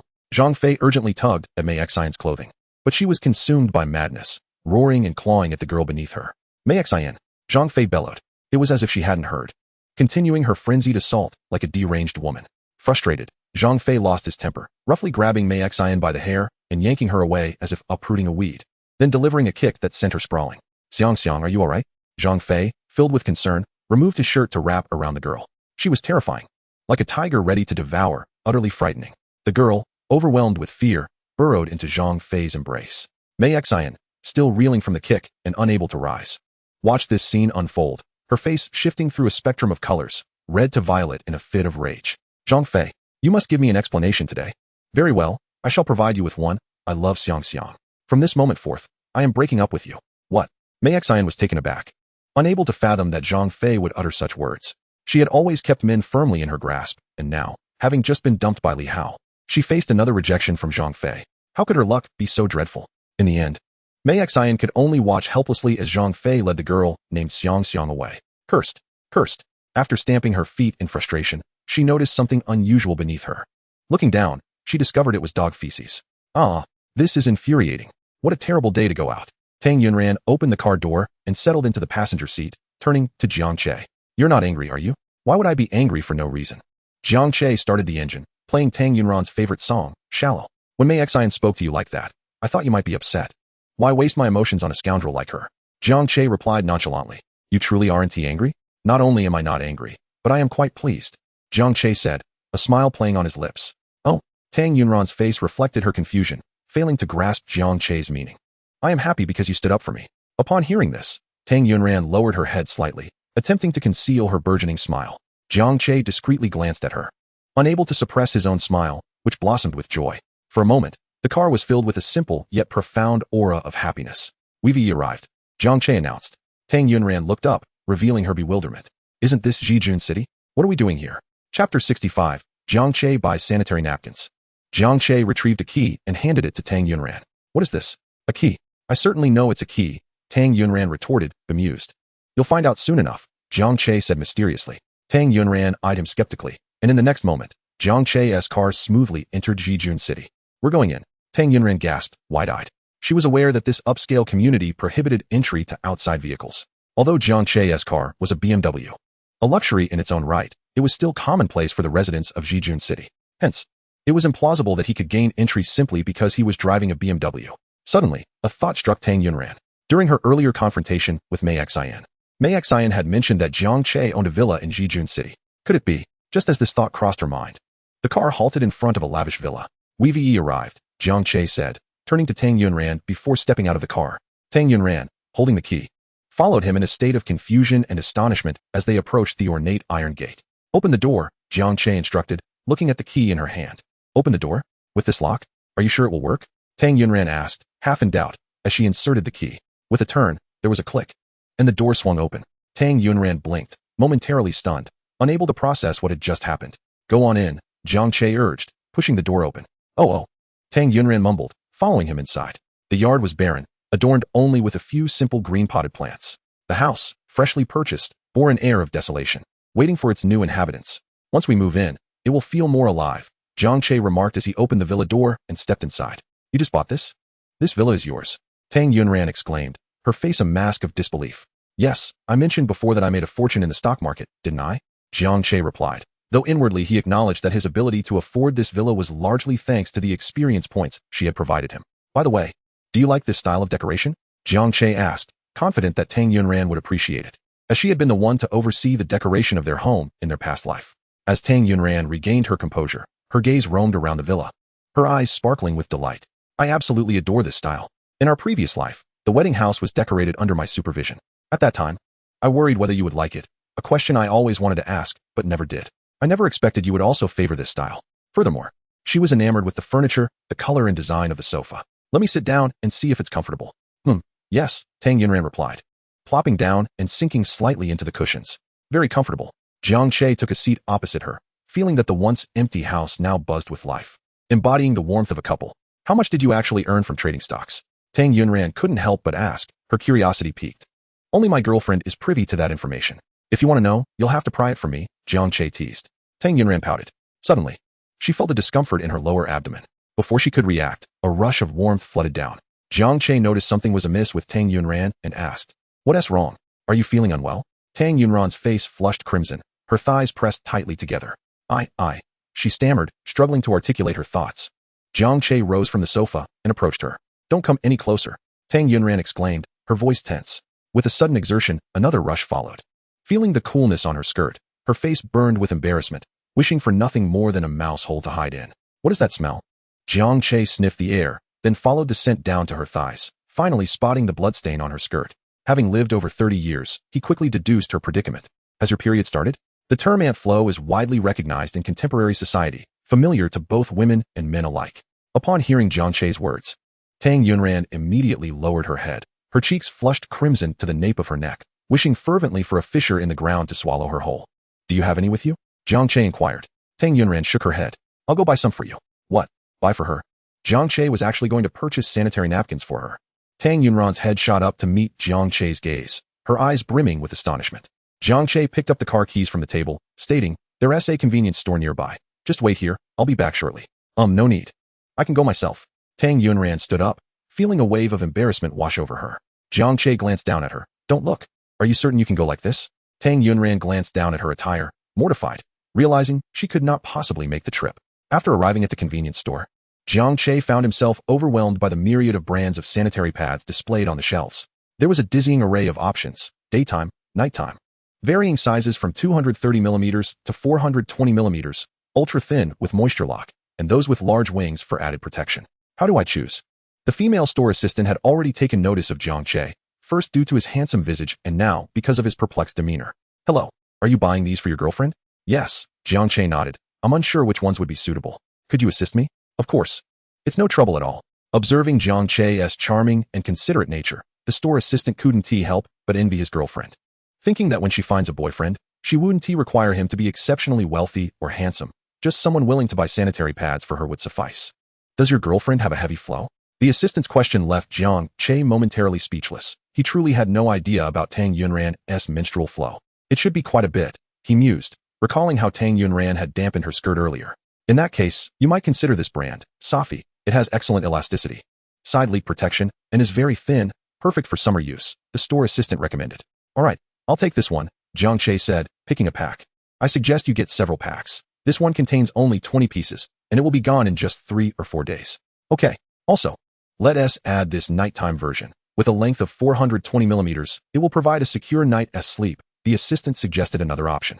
In the end, Jiang Che left the store with 2 large bags filled with sanitary napkins. "By the way, does your girlfriend experience menstrual cramps?" Jiang Che pondered, recalling how he had seen Tang Yunran clutching her abdomen, her complexion pale. "Perhaps a little. Then you should buy some heating patches. They are quite effective. Whenever I have cramps, I apply one, and it alleviates the pain significantly. I assure you, gifting this to your girlfriend during her period is the most thoughtful gesture." "Then let me get a few of those as well." Ultimately, Jiang Che departed with 2 hefty bags in hand. The store assistant gazed after him, unable to suppress her admiration, exclaiming, "I wish he were my boyfriend." Upon returning to the villa, Jiang Che found Tang Yunran in a state of shock. "Why did you buy so much?" "For you to use gradually." "Gradually? This could last half a year." Hearing her words, Jiang Che felt an urge to reply. "I've covered your entire lifetime supply of sanitary pads. I also bought you heating patches," the assistant said. "Applying them to your abdomen can ease the pain." Jiang Che retrieved a pack of heating patches from the shopping bags and handed them to Tang Yunran. "Thank you." As Tang Yunran accepted the patches, A wave of warmth surged within her, an indescribable feeling of gratitude. Her eyes began to glisten with unshed tears, and had she not forced herself to hold back, tears would have surely spilled. Jiang Che's romance experience points, 897. Jiang Che observed Tang Yunran's touched expression and felt a pang of guilt. Were it not for his previous treatment of her, she wouldn't be so moved by such a small gesture now. Quickly change, you're about to stain your shoes. At his words, Tang Yunran's earlier sentiment was swiftly replaced by embarrassment and shyness as she hurried towards the bathroom. Thump, thump. Tang Yunran pressed against her heart, feeling as though it might leap from her throat if she didn't hold it down. Jiang Che's romance experience points, 999. After a while, she managed to calm herself. As she tore open the package of heating patches, ready to apply it, a knock on the door interrupted her, followed by Jiang Che's voice. I forgot to tell you, don't apply the heating patch directly to your skin. Use it over your clothing to avoid burns. Okay. In truth, Tang Yunran was already aware of this, but the reminder from him felt different. It was akin to knowing to wear an extra layer when it's cold outside. Yet the warmth of a family member's reminder made it all the more comforting. At that moment, Jiang Che provided her with that very warmth. Jiang Che's romance experience points, 755. Once she finished changing, just as she was about to step out, she suddenly remembered her clothes were stained. And it wouldn't be appropriate to go out like this. Are you ready? Jiang Che inquired from outside. Yes. Yet Tang Yunran did not exit. My clothes. At this, Jiang Che recalled the situation and promptly removed his t-shirt. Wrap my shirt around your waist. That way, it won't be noticeable. But what will you wear? Tang Yunran thought. Surely he doesn't intend to go shirtless? The mere thought of Jiang Che's muscular physique made her blush uncontrollably. Jiang Che's romance experience points, 452. I have a tank top underneath. Weren't you always against wearing tank tops? Tang Yunran remembered that Jiang Che had never adopted the habit of wearing tank tops. Neither in this life nor the last. That's because I've recently become stronger, my metabolism is better, and I sweat more. As Tang Yunran emerged from the bathroom, she found Jiang Che showcasing his muscles. She couldn't help but wonder if it was her imagination, but he seemed even more muscular than before. Noticing her gaze lingering on his physique, Jiang Che extended his arm towards her. Isn't it impressive? Tang Yunran stared at his arms, which were several times thicker than her own legs. The contrast to his previous physique was stark. In his past life, Jiang Che had been average at best, perhaps even slightly below. My muscles aren't just for show, they're quite firm. Would you like to feel how solid they are? Tang Yunran's eyes were transfixed on the well-defined contours of Jiang Che's muscles, resembling a flawless sketch she might have drawn. They appeared almost unreal in their perfection. Come on, give it a try. Don't be shy. Jiang Che encouraged, presenting his arm once more. With such a heartfelt invitation, Tang Yunran thought it would be inappropriate to refuse any longer. Thus, she reached out her hand, her breath becoming erratic and her heart racing uncontrollably. Jiang Che's romance experience points, 288. Jiang Che's romance experience points, 247. Firstly, her fingers grazed against Jiang Che's arm, a sensation akin to touching stone. She squeezed it, astonished by its rigidity. Tang Yunran often pondered how Jiang Che had sculpted such strength. You're wrapping both your hands around my arm, Jiang Che remarked. What's the matter? Don't ask questions, just hold on. Oh, with both hands clinging to Jiang Che's arm, the next moment, he effortlessly lifted it. Tang Yunran found her feet no longer on the ground, her balance faltering as she instinctively leaned forward, nearly collapsing onto Jiang Che's robust arm. Jiang Che's eyes sparkled with surprise, feeling as though electricity coursed through him. Initially, he had intended merely to showcase his masculine prowess, akin to a peacock fanning its feathers to attract a mate. Little did he know he would encounter an unexpected boon. As he observed Tang Yunran practically draped over his arm, the fabric of her clothing contorted and wrinkled under the pressure. He couldn't help but swallow hard, feeling the soft texture akin to cotton against his skin. Please, put me down, Tang Yunran exclaimed, terrified of falling, gripping Jiang Che's arm tightly. Oh! Jiang Che deliberately slowed his movements as he lowered her. Had it not been for the consideration of Tang Yunran's discomfort during her menstrual cycle, he would have continued to hold her aloft. Once her feet touched the ground, Tang Yunran steadied herself before attempting to smooth out her rumpled clothing. It was only then that she realized the awkward position she had found herself in moments ago, all because of her fear of falling. The realization hit her like a bolt, and her face flushed crimson. Love experience points, 413. Love experience points, 504. Love experience points, 555. The system's notifications were incessant. Had Jiang Che noticed? Probably not. She surmised she was the only one aware of the situation. After hesitating for a few moments, she discreetly glanced up at Jiang Che, only to find him fixated on the wrinkled fabric in front of her. Chapter 67. Tang Yunran felt an amalgamation of embarrassment and indignation. He was actually looking flustered. She quickly turned away to continue adjusting her attire. Love experience points, 785. Such an awkward matter was best left unspoken. Thus, she would not broach the subject first. Shall I escort you home? Although Jiang Che wished for Tang Yunran to stay a little longer, he had recently researched that girls require ample rest during this time. After returning Tang Yunran home, he messaged her to remind her to drink plenty of warm water, just as she lay down on her bed. She received Jiang Che's caring message, prompting her to joyfully roll around under the covers, nearly tumbling to the floor. Ecstatic. Love experience points, 572. Love experience points, 418. Love experience points, 485. Hearing the cascade of system notifications, Jiang Che smiled and shook his head. This silly girl, instead of resting, was busy providing me with experience points. Originally, Jiang Che intended to send a cute emoji, but reconsidered, fearing it might overly excite her. As he drove back to the community, he spotted Zhang Yuan walking alongside a boy. Instantly, his demeanor shifted to one of tension, his sharp gaze directed at the young man. His icy glare scanned the boy from head to toe, crew cut, thick brows, bright eyes, approximately 175 centimeters tall, of average build, exuding a sunny disposition as he conversed cheerfully with Jiang Yuan. At that moment, as Jiang Che observed, the boy handed Jiang Yuan a bottle of iced tea. Thank you. No need to mention it, the boy replied, sheepishly scratching the back of his head. Seeing this, Jiang Che drove closer, flung open the car door, and shot the boy a particularly unfriendly look. The boy, Zhuang Ming, felt as though he were experiencing the pressure of meeting his future father-in-law. Do you know each other? Zhuang Ming inquired, glancing at Jiang Yuan. Bro, why are you back? Is that a question? This is my home. Am I not allowed to return?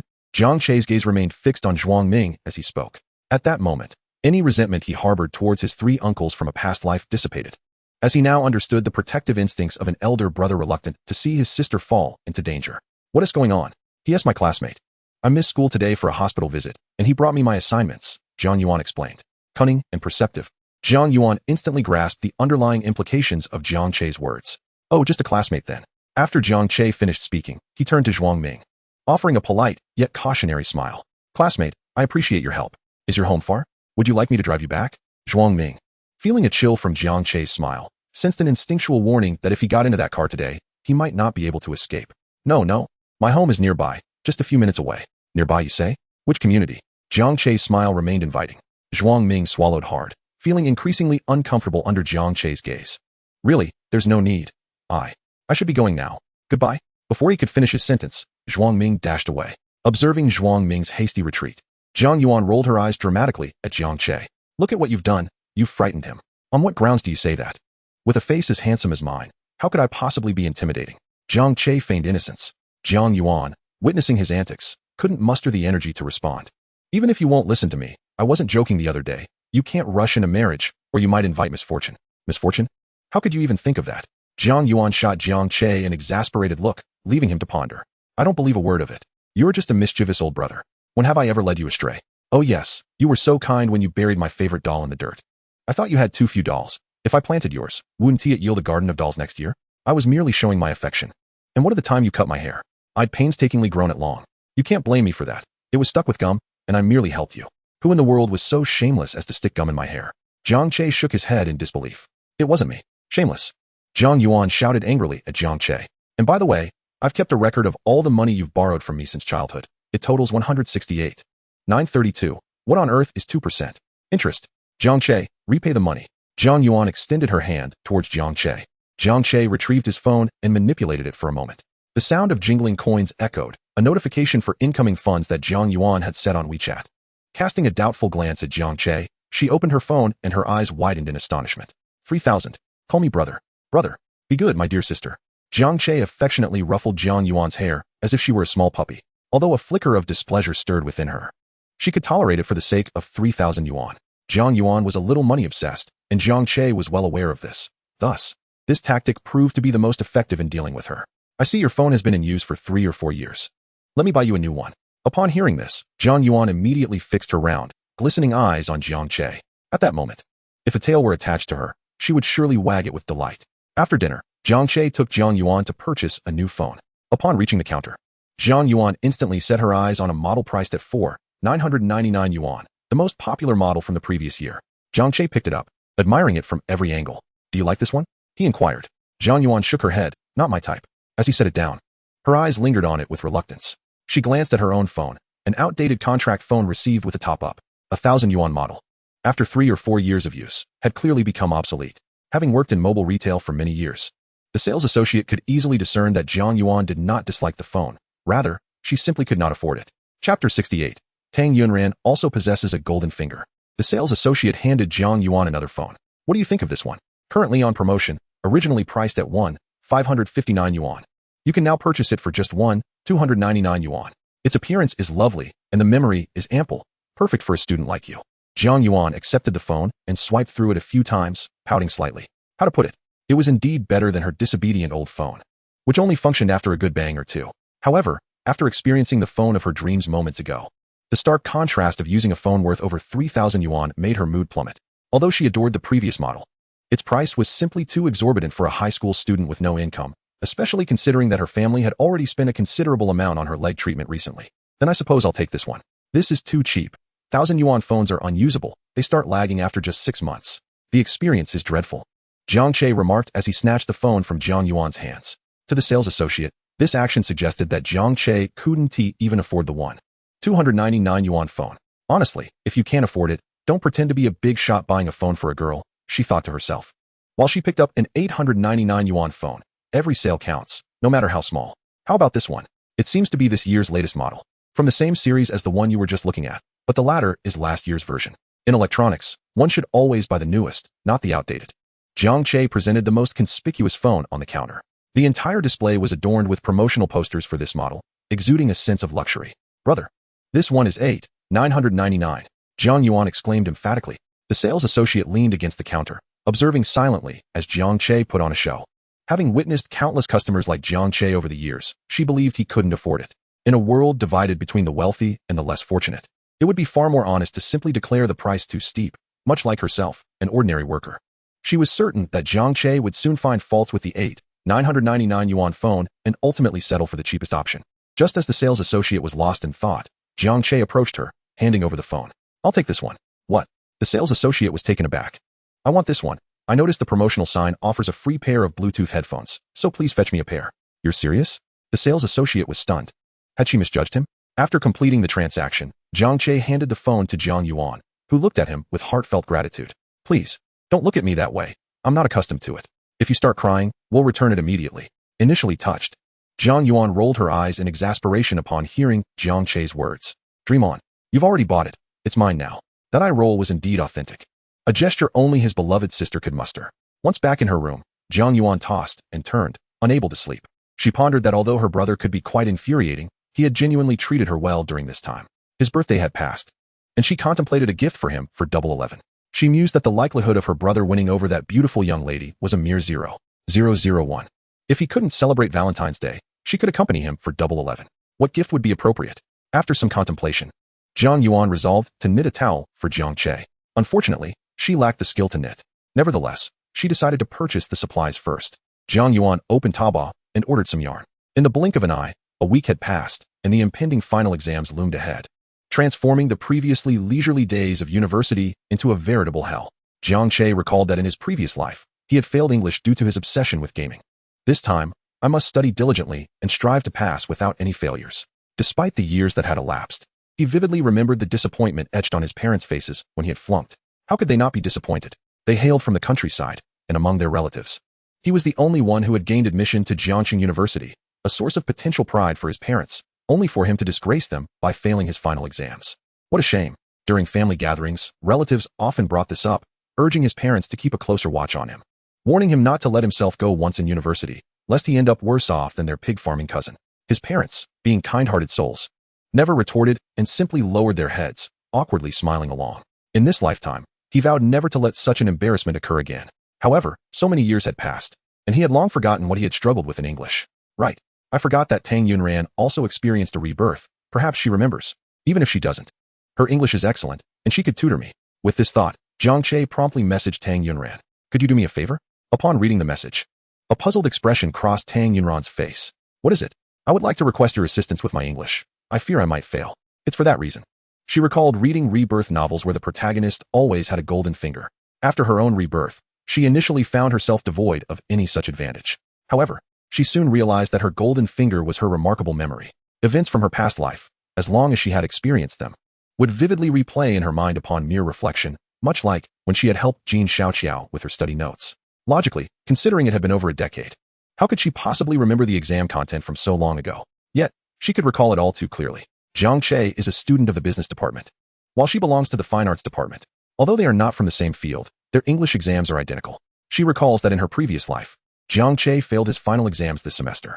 If he is willing to learn from her, she guarantees that he will pass with flying colors. Sure. Thank you, Teacher Tang. Why does he keep calling her teacher? Isn't that a bit embarrassing? Romantic experience points, 421. As long as Teacher Tang helps me pass the exam, I am willing to serve you for a day, toiling like a beast at your command. Who would want you to toil like a beast? Tang Yunran muttered to herself. Suddenly, a brilliant idea struck her. Are you truly willing to serve me for an entire day? Of course. A man's word is his bond, Jiang Che replied. Adding a note, just to be clear, I'm offering my services, not my body. Tang Yunran rolled her eyes. I'm being serious. I want you to be my model for a day. All right. Whatever pose you want me to strike, I will do it, ensuring your satisfaction. This statement should not be scrutinized too closely. Those who do so will surely overthink it. Ding. Jiang Che sent another message. How about a nude art photograph? If you need it, I can provide. Chapter 69, being her model for a painting. You need not feel any psychological burden. It's all for the sake of art. Tang Yunran sent another eye-rolling emoji, followed by 3 more. I'm being serious. I want you to model. What is unserious about my suggestion? Works like the bathing Anna.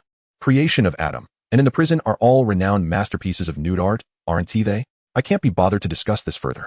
Tang Yunran felt her cheeks heat up, as she contemplated that perhaps Jiang Che had a point. However, the thought of painting a nude portrait of Jiang Che was beyond her capabilities. Jiang Che indeed had an admirable physique. If she were to use him as a model for such artwork, it would undoubtedly result in a masterpiece. The more she pondered, the more her thoughts spiraled out of control. Romantic experience points, 458. How annoying. It's all Jiang Che's fault.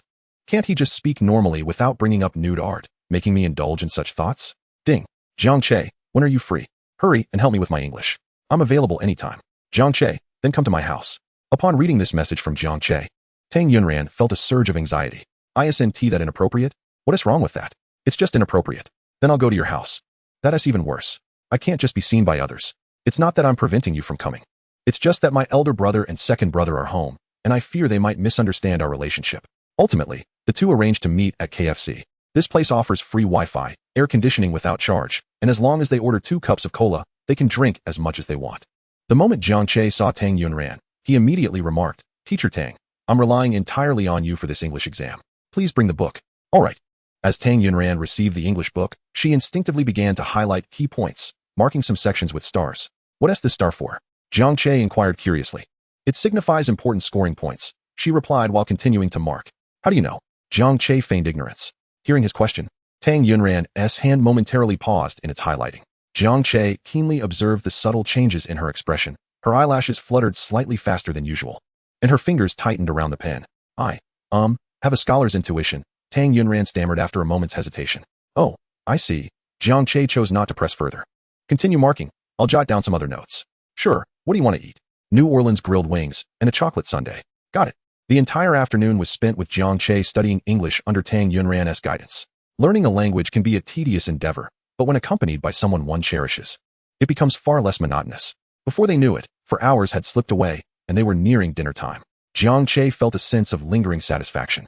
He could easily engage in many more rounds of study. Is it over already? Tang Yunran, hearing Jiang Che's slightly regretful words, couldn't he help but ask, Haven't we studied enough for one afternoon? Aren't you tired? I have great stamina and endurance. Though Tang Yunran understood, he was merely referring to studying English. She couldn't help but misinterpret his words. Romantic experience points, 396. Shall we meet again tomorrow? Jiang Che leaned closer to Tang Yunran. Initially, he sought her out solely to bolster his English skills, but after a solitary afternoon spent together, he realized how wonderful it felt to have their own little world. Moreover, Tang Yunran frequently provided him with experience points, learning while accruing experience points, all while nurturing their relationship. It was a trifecta of benefits. How delightful. Tomorrow? Tang Yunran hesitated. Do you have plans? I promised my third brother I would accompany him shopping for clothes. That is no problem. I'll message him now. Jiang Che took out his phone, preparing to send a message to Tang Faison. Just as he finished composing it and was about to hit send, he heard Tang Yunran's voice. And my second brother, we 3 agreed to go together. And my second uncle? Now that complicates things. It was clear whom she prioritized between her 2 brothers. Hello? Tang Yunran was on the phone with Tang Faison. Second brother. Could you go shopping for clothes with third brother tomorrow? I have something to attend to. You see, with finals approaching, I'm quite worried about failing. So I plan to review with Xiao Qiao. Sorry about that. All right, let us leave it at that. After hanging up, Tang Yunran turned to Jiang Che. Then let us meet here again tomorrow. In that case, I will serve as your model for an entire day. As always. Just say the word, and I'll strike any pose you desire. Jiang Che's smile widened. Indeed, having such a wife is a blessing. Meeting someone like her must be the result of his past life's karma, having been blind to her in his previous life. He must cherish and love her well in this one. Here we go again. Tang Yunran playfully chided as she gathered her pens and phone, stowing them in her bag. I'll walk you home. The proximity of their residences was advantageous, allowing them to return together without any pretense. Indeed, the ancients were not wrong. Proximity yields favor. As the saying goes, time flew, and before they knew it, finals had come and gone in a whirlwind of tension. The moment Jin Xiao exited the examination room, she excitedly embraced Tang Yunran. Ranran, you're a genius. The key points you provided were almost all on the exam. You did well too. I must say, I'm confident I won't fail. Not only will I not fail, but I'll also perform exceptionally. Hee. I was merely fortunate to hit the right notes. Your hard work is what truly counts. Still, thanks to you. Come on, let me treat you to a meal. Tang Yunran paused, turning to Jin Xiao with a flicker of hesitation in her eyes. Xiao, I have plans to eat with someone else. Someone else? Who? Before Tang Yunran could respond, Jin Xiao had already made a guess. Jiang Che? Tang Yunran nodded. But honestly, I don't understand why, out of so many admirers, it had to be Jiang Che? After a slight furrow of her brow, Tang Yunran smiled. The question you pose is one I ponder myself. Her words left Jin Xiao momentarily speechless. It was evident, Tang Yunran was truly infatuated with Jiang Che. Just as Jin Xiao was lost in thought, Jiang Che approached. Shall we go? He asked, looking at Tang Yunran. All right, she replied, walking alongside him. Jin Xiao watched the pair grow increasingly distant before hastily catching up. I'll join you too. Chapter 70. Displaying affection, sharing dog food. 10 minutes later, in the restaurant, Jin Xiao and Tang Yunran sat together while Jiang Che occupied the seat opposite Tang Yunran. Jin Xiao scrutinized Jiang Che, scanning him as if she were a human scanner, examining him from head to toe. Jiang Che could easily discern her thoughts. She was likely contemplating his worthiness to be with Tang Yunran, much like in their past lives. Indeed, Jin Xiao's suspicions were not unfounded. In their previous life, he had not been worthy of her. The proprietress approached with the menu. What would you like to order? Our specialty is sauerkraut fish. Would you care for a portion? Jiang Che turned to Tang Yunran. Do you want to try it? I quite like it, she replied. We have tomato fish, golden soup sauerkraut fish, and pepper fish. Which would you prefer? Tang Yunran then turned to Jin Xiao. What flavor do you fancy? I enjoy the golden soup variety. How about you? Then let us go with the golden soup. Tang Yunran eagerly anticipated Jiang Che's choice of the same flavor. We serve live fish freshly killed. Would you like to choose one? The proprietress inquired. I'll pick, Jiang Che said, standing up. Such matters should not trouble the ladies. Once Jiang Che left, Tang Yunran quickly turned to Jin Xiao. Jiang Che and I aren't in that kind of relationship yet. Please don't stare at him like a scanner. What? He hasn't confessed to you yet? Jin Xiao's eyes widened in disbelief. You two are practically inseparable, and he hasn't declared his feelings? That's infuriating. The more she spoke, the more agitated she became. Perhaps he is just not ready. What more preparation could he need? Is he toying with you? Not genuinely caring for you? That can't be true. He is not that kind of person. Initially, Tang Yunran had considered the possibility that Jiang Che viewed her merely as a friend. But as their interactions deepened, she realized his kindness towards her was anything but ordinary. You still defend him? Jin Xiao scoffed. I can't sit idly by. I must test him. What do you intend to do? Why are you so anxious? You're testing him, not me. Xiao, please don't act recklessly, Jiang Che. Before Tang Yunran could finish her sentence, Jiang Che returned. Jin Xiao handed the menu to him. Would you like to order? Really? How generous, Jiang Che remarked, eyeing Jin Xiao suspiciously. His instincts warned him of ulterior motives. Jiang Che focused on the menu, analyzing Jin Xiao's intentions. While it is often said that a woman's heart is as inscrutable as the depths of the ocean, Jin Xiao's current behavior was not entirely without clues. She had always protected Tang Yunran, treating her as her dearest friend. Her presence was solely for Tang Yunran's sake. Now, by asking him to order, it was undoubtedly for her benefit. He realized her true motive. Jin Xiao was testing him to see if he truly understood Tang Yunran's tastes. If he genuinely cared for her, he would undoubtedly know what she liked to eat. Conversely, if he was oblivious, he would be unworthy of her affection. In their previous life, having followed Tang Yunran in spirit for so long, he was keenly aware of her culinary preferences. This task would pose no challenge for him. Honey-glazed dates, sweet potato balls, pot-roasted duck, vegetarian ham, spicy and sour shredded potatoes, home-style tofu, shrimp, and since we have sauerkraut fish, I'll skip the fish soup. For cold dishes, let us have marinated tofu and enoki mushrooms. As for drinks, a bottle of orange juice will suffice. Jiang Che listed them all in one breath. Jin Xiao stared at him, astonished. She had not expected him to recite such a lengthy order all at once. It is common for a boy to remember a girl's favorite dishes, but most only recall a few. Yet Jiang Che had articulated an entire list, including hot dishes, cold dishes, soup, and drinks. This was truly remarkable. Could it be that Jiang Che was not as unworthy as she had presumed? But she reminded herself not to jump to conclusions. Perhaps he had merely memorized the options. Further observation was necessary. Can you finish all that? Tang Yunran asked. Touched yet curious. You're too thin. You need to eat more. Jiang Che's words brought joy to Tang Yunran. I'm not thin. I weigh 100 pounds. You're not overweight. You simply have more curves in the right places than others. How annoying. Jin Xiaoqiao shifted her gaze between Jiang Che and Tang Yunran as they exchanged flirtatious banter, their eyes sparkling with unspoken affection. She felt utterly superfluous. As the dishes were served, Jin Xiaoqiao felt even more like an outsider. This fish slice is delightful. Do give it a try, Jiang Che urged, serving Tang Yunran a piece of fish. Thank you, but don't just focus on me. You should eat too. I've been eating all along. Why didn't you order something you like? Because you didn't let me. You can order tomorrow. Okay. The meal progressed with Jiang Che and Tang Yunran immersed in their own world, while Jin Xiaoqiao felt like a mere spectator. After dining, the trio strolled to aid digestion. There's an ice cream shop over there, Jin Xiaoqiao pointed out. Jiang Che took notice. Really? I adore their ice cream. The cream is exceptionally authentic. Jiang Che immediately sprang into action. I'll go buy some. Jin Xiaoqiao observed the stark contrast in Jiang Che's demeanor and could not help but scoff internally. As they walked, she inadvertently bumped into someone. I'm sorry, it was unintentional. Is a simple apology enough? Can't you watch where you're going? A gruff voice boomed from above. Jin Xiaoqiao looked up, startled, and stumbled back a few steps. The figure before her was imposing, with a stocky build and purple hair. He wore a thick copper chain around his neck, a floral shirt, and baggy shorts, his muscular arms adorned with flamboyant tattoos. While his legs and chest were covered in dense hair, reminiscent of a gorilla, he appeared fearsome and not to be trifled with. Behind the burly man were two companions who resembled lackeys. Their demeanor suggested they were not the sort to be trifled with. Seeing Jin Xiaoqiao nearly on the verge of tears, Tang Yunran quickly linked arms with her. I apologize on behalf of my friend. She truly didn't mean it.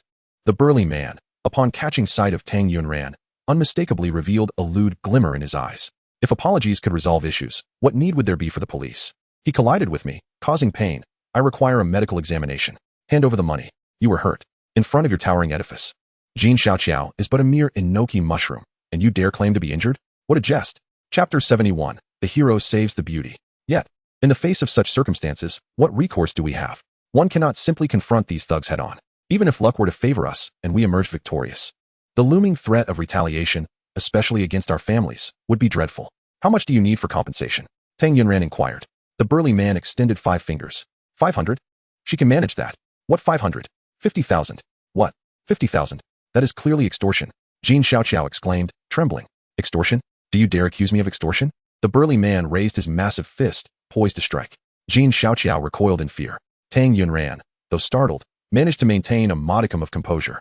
Having lived over 30 years, still, her calmness was but a flicker compared to Jin Xiaoqiao's panic. After all, she was just an ordinary girl with no martial prowess. And to claim she was unafraid would be disingenuous. Thus, she feigned bravery, standing protectively in front of Jin Xiaoqiao. We are merely ordinary university students. We truly do not have 50,000. Would you accept 1,000 if we pooled our resources? What? You expect me to accept 1,000 when I demand 50,000? Do you take me for a fool? But we genuinely lack the funds. The burly man's lascivious gaze roamed Tang Yunran's figure. Considering you are indeed university students, I shall not make things difficult for you. Hearing this, both Tang Yunran and Jin Xiaoqiao breathed a sigh of relief. However, if you spend an entire night drinking with my friends, I shall not demand a single cent from you. The burly man rubbed his hands together, leering at Tang Yunran. Her face paled with horror, a clear expression of distress. Yunran, run, Jin Xiaoqiao shouted. Realizing the gravity of the situation, Tang Yunran turned to flee alongside Jin Xiaoqiao. Yet, barely a few steps into their escape, the burly man seized her arm. Tang Yunran gasped in pain. Yunran. Jin Xiaoqiao turned back, seeing Tang Yunran captured, gritted her teeth, and steeled herself to return. You let her go? Otherwise, I shall call the police. Jin Xiaoqiao stammered, her legs trembling, but neither could escape. Sure, I can release her, but first, she must drink with us. The burly man tightened his grip on Tang Yunran's hand. She felt as though her wrist might fracture. It hurts. What should I do? Desperation consumed her. With her wrist firmly ensnared, escaping seemed an insurmountable challenge. The thought of calling the police filled her with dread. Jin Xiaoqiao might not even manage it before the burly man intervened. Just as she pondered this, a henchman snatched Jin Xiaoqiao's phone away. Still thinking of calling for help? You're courting death. Jin Xiaoqiao was also captured. One's not enough. 3 of us will play. The more, the merrier. Let Xiaoqiao go. Tang Yunran cried, anxious. Miss. You should focus on yourself rather than others, the burly man said, dragging her roughly along. Let go. Let go. Just as Tang Yunran felt like a frantic ant on a hot pan, a hand reached out and grasped the burly man's arm. Turning, she saw Jiang Che, and an unexplainable sense of security washed over her. Yet, concern swiftly followed. Jiang Che was indeed strong, but this burly man was significantly larger, and with three of them, she and Jin Xiaoqiao combined hardly constituted half a fighter's strength. If a brawl ensued, Jiang Che would undoubtedly be the one to suffer. The more she thought, the more her worry deepened, nearly etching the word concern onto her face. What the hell are you meddling in? The burly man glared at Jiang Che, his brows furrowing in anger. Ordinary people would have fled at the sight of such a fearsome visage, yet Jiang Che, emboldened by the system he possessed, felt no fear. Even without the system, he would never stand idly by while anyone bullied Tang Yunran. Release her, Jiang Che said, his expression unyielding, his tone commanding. Jiang Che's demeanor moved Tang Yunran, while it astonished Jin Xiaoqiao. She had not anticipated that Jiang Che could remain unfazed in the presence of such a formidable foe. Even if his bravado were feigned, she found it commendable, for he appeared delicate, akin to a frail scholar in ancient times or a timid modern-day recluse. Such a person daring to confront a thug head-on was indeed courageous. Jin Xiaoqiao's gaze shifted to Tang Yunran, pondering if Jiang Che's actions were motivated by his feelings for her. If so, she would regard him with newfound respect. You want me to release her? The burly man scanned Jiang Che with disdain. You, a mere bean sprout, dare command me? I shall grant you one opportunity. Remove your hand and slap yourself twice, or I will break all three of your legs. Tang Yunran, in a state of panic, urged Jiang Che, you should leave and find help. Jiang Che turned to offer her a reassuring smile. Leave first? Do you truly believe I could abandon you? But you cannot defeat him. Whether I can or cannot, we shall see. Regardless, I will never leave you behind. Listening to the boy's earnest words, Tang Yunran bit her lip, her eyes reddening. Had she not restrained herself, tears would have surely fallen. Romantic experience points, 1241. Romantic experience points, 1345. Romantic experience points, 1099. Romantic experience points, 1248. Romantic experience points, 1181. Subsequently, Jiang Che and Tang Yunran locked eyes, their mutual affection palpable in the air. The burly man observed them, grinding his teeth in frustration. To flaunt your affection in front of me is intolerable. With an explosive roar, the burly man lunged, only to find himself firmly restrained by Jiang Che. What tremendous strength! The burly man had not anticipated that this seemingly delicate figure possessed such power. But surprises were yet to come. Jiang Che faced the burly man directly, narrowing his eyes as he tightened his grip even further. The burly man cried out in pain, his face contorting in agony. Release her, Jiang Che commanded. I dare you. The burly man's defiance faltered, but before he could utter another word, Jiang Che intensified his grip once more. It hurts. Please, spare me. Chapter 72. Jiang Che, be careful. The burly man's cries echoed as he knelt, his face turning an alarming shade of blue. Both Tang Yunran and Jin Xiaoqiao stared at Jiang Che in shock, their eyes filled with disbelief. The burly man continued to wail and plead for mercy, yet his eyes signaled to the other two, urging them to advance. The two lackeys, comprehending the unspoken command, simultaneously swung their fists towards Jiang Che. Jiang Che, be careful. Tang Yunran shouted anxiously. Jiang Che seized the burly man's hand and forcefully twisted it, producing a sharp crack as it broke. Following this, he delivered a swift kick, sending the burly man crashing into one of the lackeys. The immense momentum toppled both the man and his accomplice, and with a swift spinning kick, Jiang Che propelled another would-be assailant away. The burly man and his two henchmen lay sprawled on the ground, groaning pitifully. This spectacle left Tang Yunran and Jin Xiaoqiao wide-eyed in disbelief. Particularly Jin Xiaoqiao, had she not witnessed this event with her own eyes. She would never have dared to believe that Jiang Che could single-handedly defeat three ruffians. How incredibly impressive. Jiang Che, let's hurry and leave, Tang Yunran urged, fearing they might summon reinforcements, as she grasped Jiang Che's arm and pulled him away. All right. The burly man rose from the ground, glaring fiercely in the direction Jiang Che had departed, and spat onto the ground. One of the lackeys, clutching his abdomen, approached and said, Feng Ge. Is this how it ends? Ends. Absolutely not. How dare he offend me, Feng Ge. I will make him kneel and call me grandpa. I will follow him now and see where he lives. Hurry. Understood. Jin Xiaoqiao's gaze towards Jiang Che had completely transformed. I never expected this. Jiang Che, you are astonishingly powerful, taking on three at once. As she spoke, she playfully pinched Jiang Che's arm. Wow, you're the real deal. Not just for show. You're solid. Xiaoqiao. Tang Yunran called out to Jin Xiaoqiao. I was just pinching him. Are you jealous? TSK, you really don't let single dogs live. Upon hearing Jin Xiaoqiao's words, Jiang Che and Tang Yunran exchanged a glance. In mere seconds, Tang Yunran shyly averted her gaze, her cheeks betraying her with a flush. Romantic experience points, 289. Ahem. Tang Yunran cleared her throat to dissipate the awkward atmosphere. Jiang Che, you should be a bit more cautious over the next few days.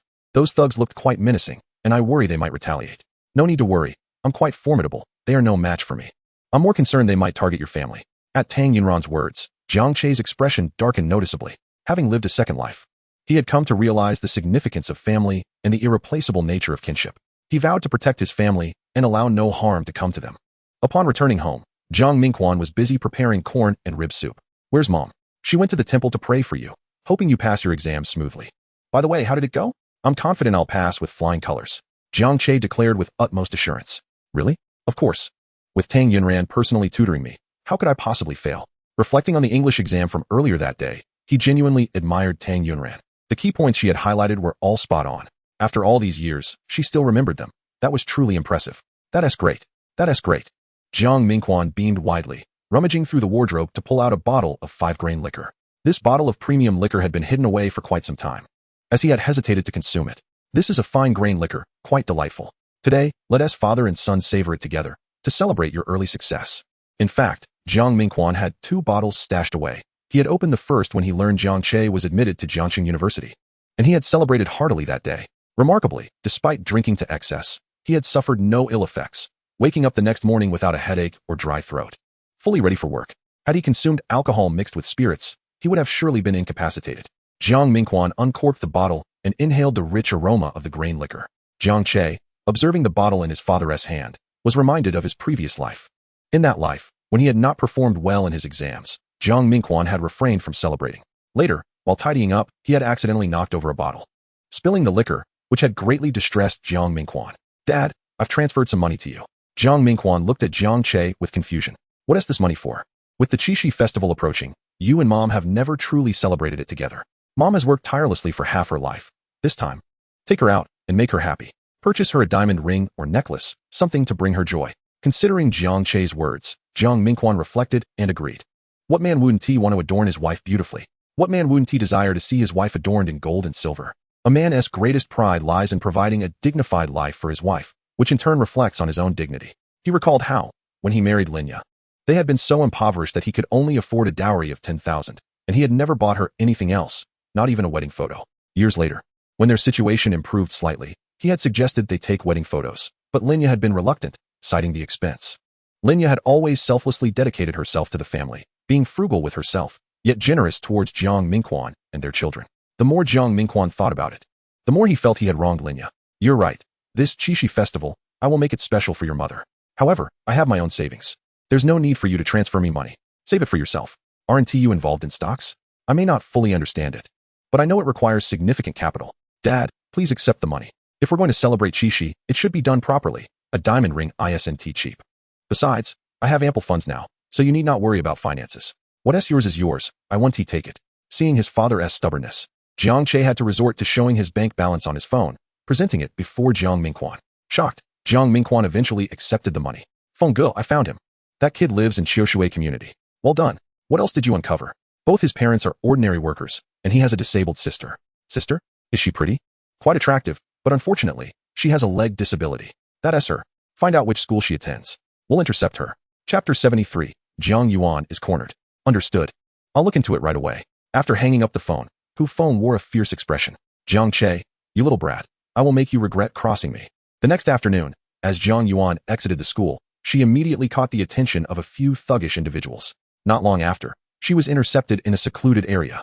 Faced with the intimidating figures, Jiang Yuan felt a surge of fear, although she tried to mask it. What do you want? Hu Feng stepped forward. I'm a friend of your brother Jiang Che. We'd like to invite you to dinner. Jiang Yuan was not fooled by Hu Feng's deceitful words. Her mind raced as she sought a way to escape. Her large, round eyes darted around until they landed on a familiar face. Not quite a friend, but someone she had seen once. Wu Qingshu, her brother's non-threatening rival. Jiang Yuan waved her hand towards Wu Qingshu, beckoning. Come here, hurry. Wu Qingshu glanced around hesitantly before finally pointing at himself. What are you standing there for? Come over. I have something to tell you about my brother.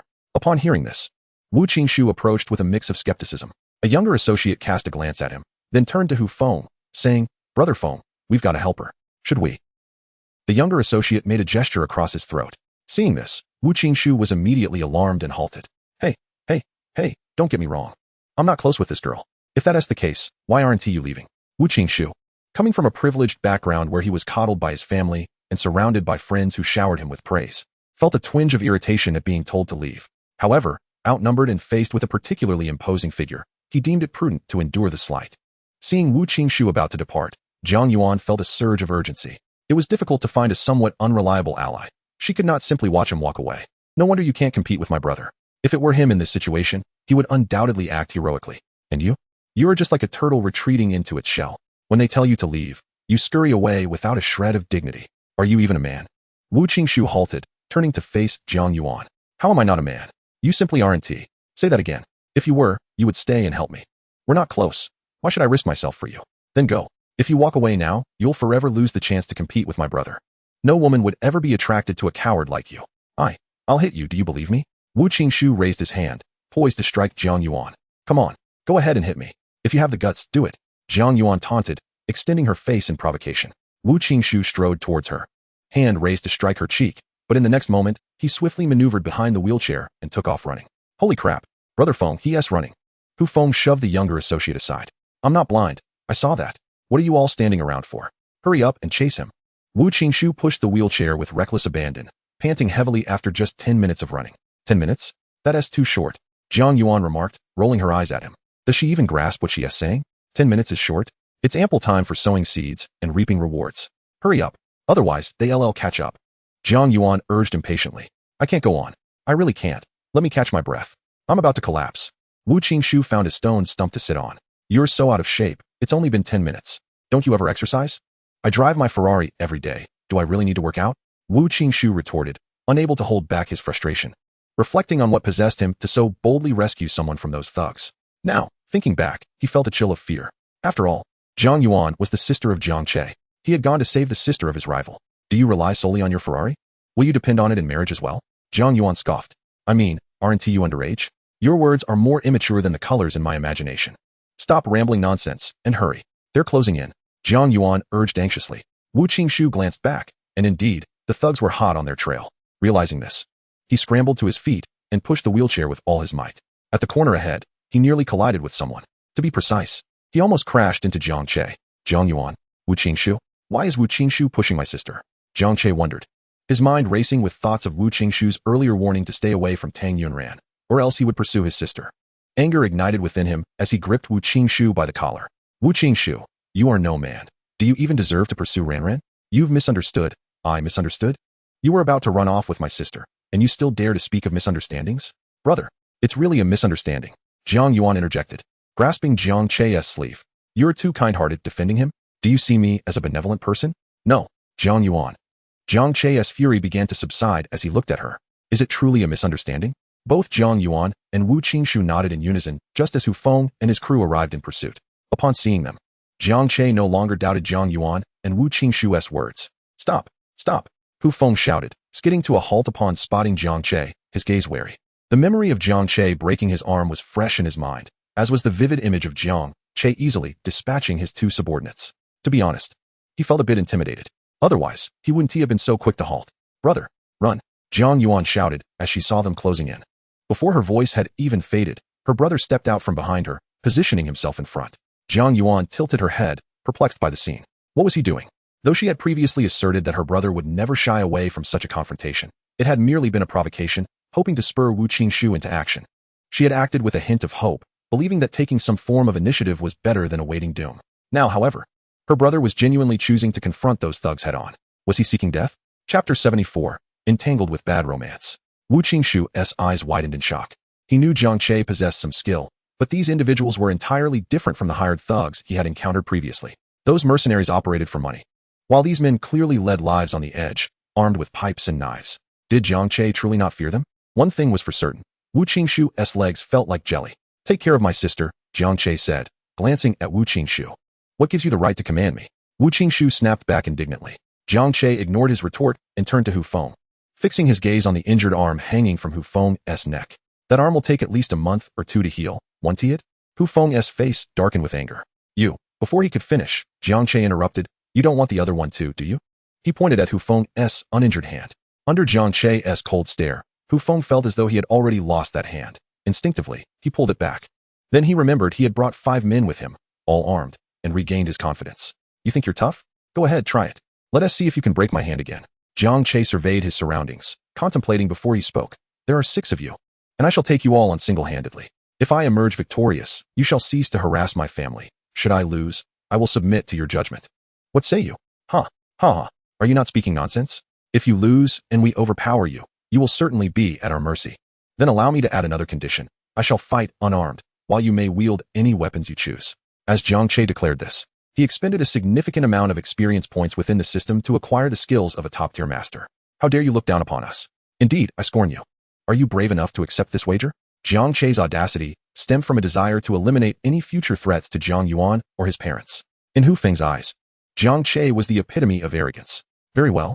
If he does not accept, he may as well abandon his aspirations of mingling with the world. Brother, Jiang Yuan called out with concern. Jiang Che turned to her, assigning her a daunting task. What is it? Jiang Yuan blinked in confusion. Consider what dishes we shall have for dinner. The most daunting task for the cook is deciding what to buy, particularly when preparing a feast for the entire family. With that, Jiang Che cracked his knuckles and stretched his limbs as he advanced. Bolstered by the system, he felt no fear. The more confident Jiang Che appeared, the more anxious Hu Feng and his companions became. To them, Jiang Che's demeanor suggested either a faade or an unwavering belief in his ability to defeat them all. 10 minutes later, reality confirmed the latter. Jiang Yuan's eyes widened in disbelief as she witnessed this astonishing scene. Was this truly her brother? The same brother who only ever caused her trouble? When had he transformed into such an imposing figure? It felt surreal. Wu Qingshu also stood agape. His eyes fixated on Jiang Che, his expression a mixture of shock and an acute sense of inadequacy. Was Jiang Che truly so formidable? His martial prowess was exceptional, and he was undeniably handsome. How could he compete with such a rival? He mused that if he were a woman, he would undoubtedly choose Jiang Che over himself. Did he possess any qualities that could surpass Jiang Che? Yes, he was wealthy. Yet he understood Tang Yunran well. She was not like those superficial girls. Or else he wouldn't be so infatuated with her. The more he pondered, the more bleak and uncertain his future appeared. Just then, someone patted his arm. Wu Qingshu looked down to find Jiang Yuan tapping him. Are you trying to comfort me? The feeling of being consoled by the sister of his rival was too complex to articulate. You aren't so bad. At least you helped me just now. So, since I assisted you, don't you owe me a favor? Are you asking me to help you pursue a girl? Yes, I can assist with that. Why not? The disparity in our strengths is too great. No matter how skilled a supporter I am, if the main attacker falters, it is futile. Fine, he would remain silent. He could just walk away. After Jiang Che thoroughly dealt with Hu Feng and his gang, he approached, drawing his gaze away from the departing Wu Qingshu. What were you discussing? Oh, nothing much. But you, when did you acquire such impressive skills? Oh, during a dream, an old man appeared and told me I was extraordinary. Gifted with an exceptional physique, destined to be a martial arts prodigy. Thus, he guided me through my dreams. Jiang Che spoke with utmost sincerity. Jiang Yuan's mouth twitched in disbelief. Do you think I would believe that? You wouldn't. If you don't believe me, why say it? You asked me, did you not? I asked you to tell the truth. You didn't specify that. Jiang Yuan rolled her eyes in exasperation. Can you speak the truth now? Certainly. What I said was indeed the truth. The old man in my dream instructed me. Jiang Yuan wished fervently to smash her new phone over his head. Truly, the brother who delighted in causing her trouble remained unchanged. Infuriating. After 2 days of examinations, summer vacation commenced. On the very first day of summer break, the landlord's daughter came knocking at their door. Jiang Xinting arrived with several bags of fruit in hand.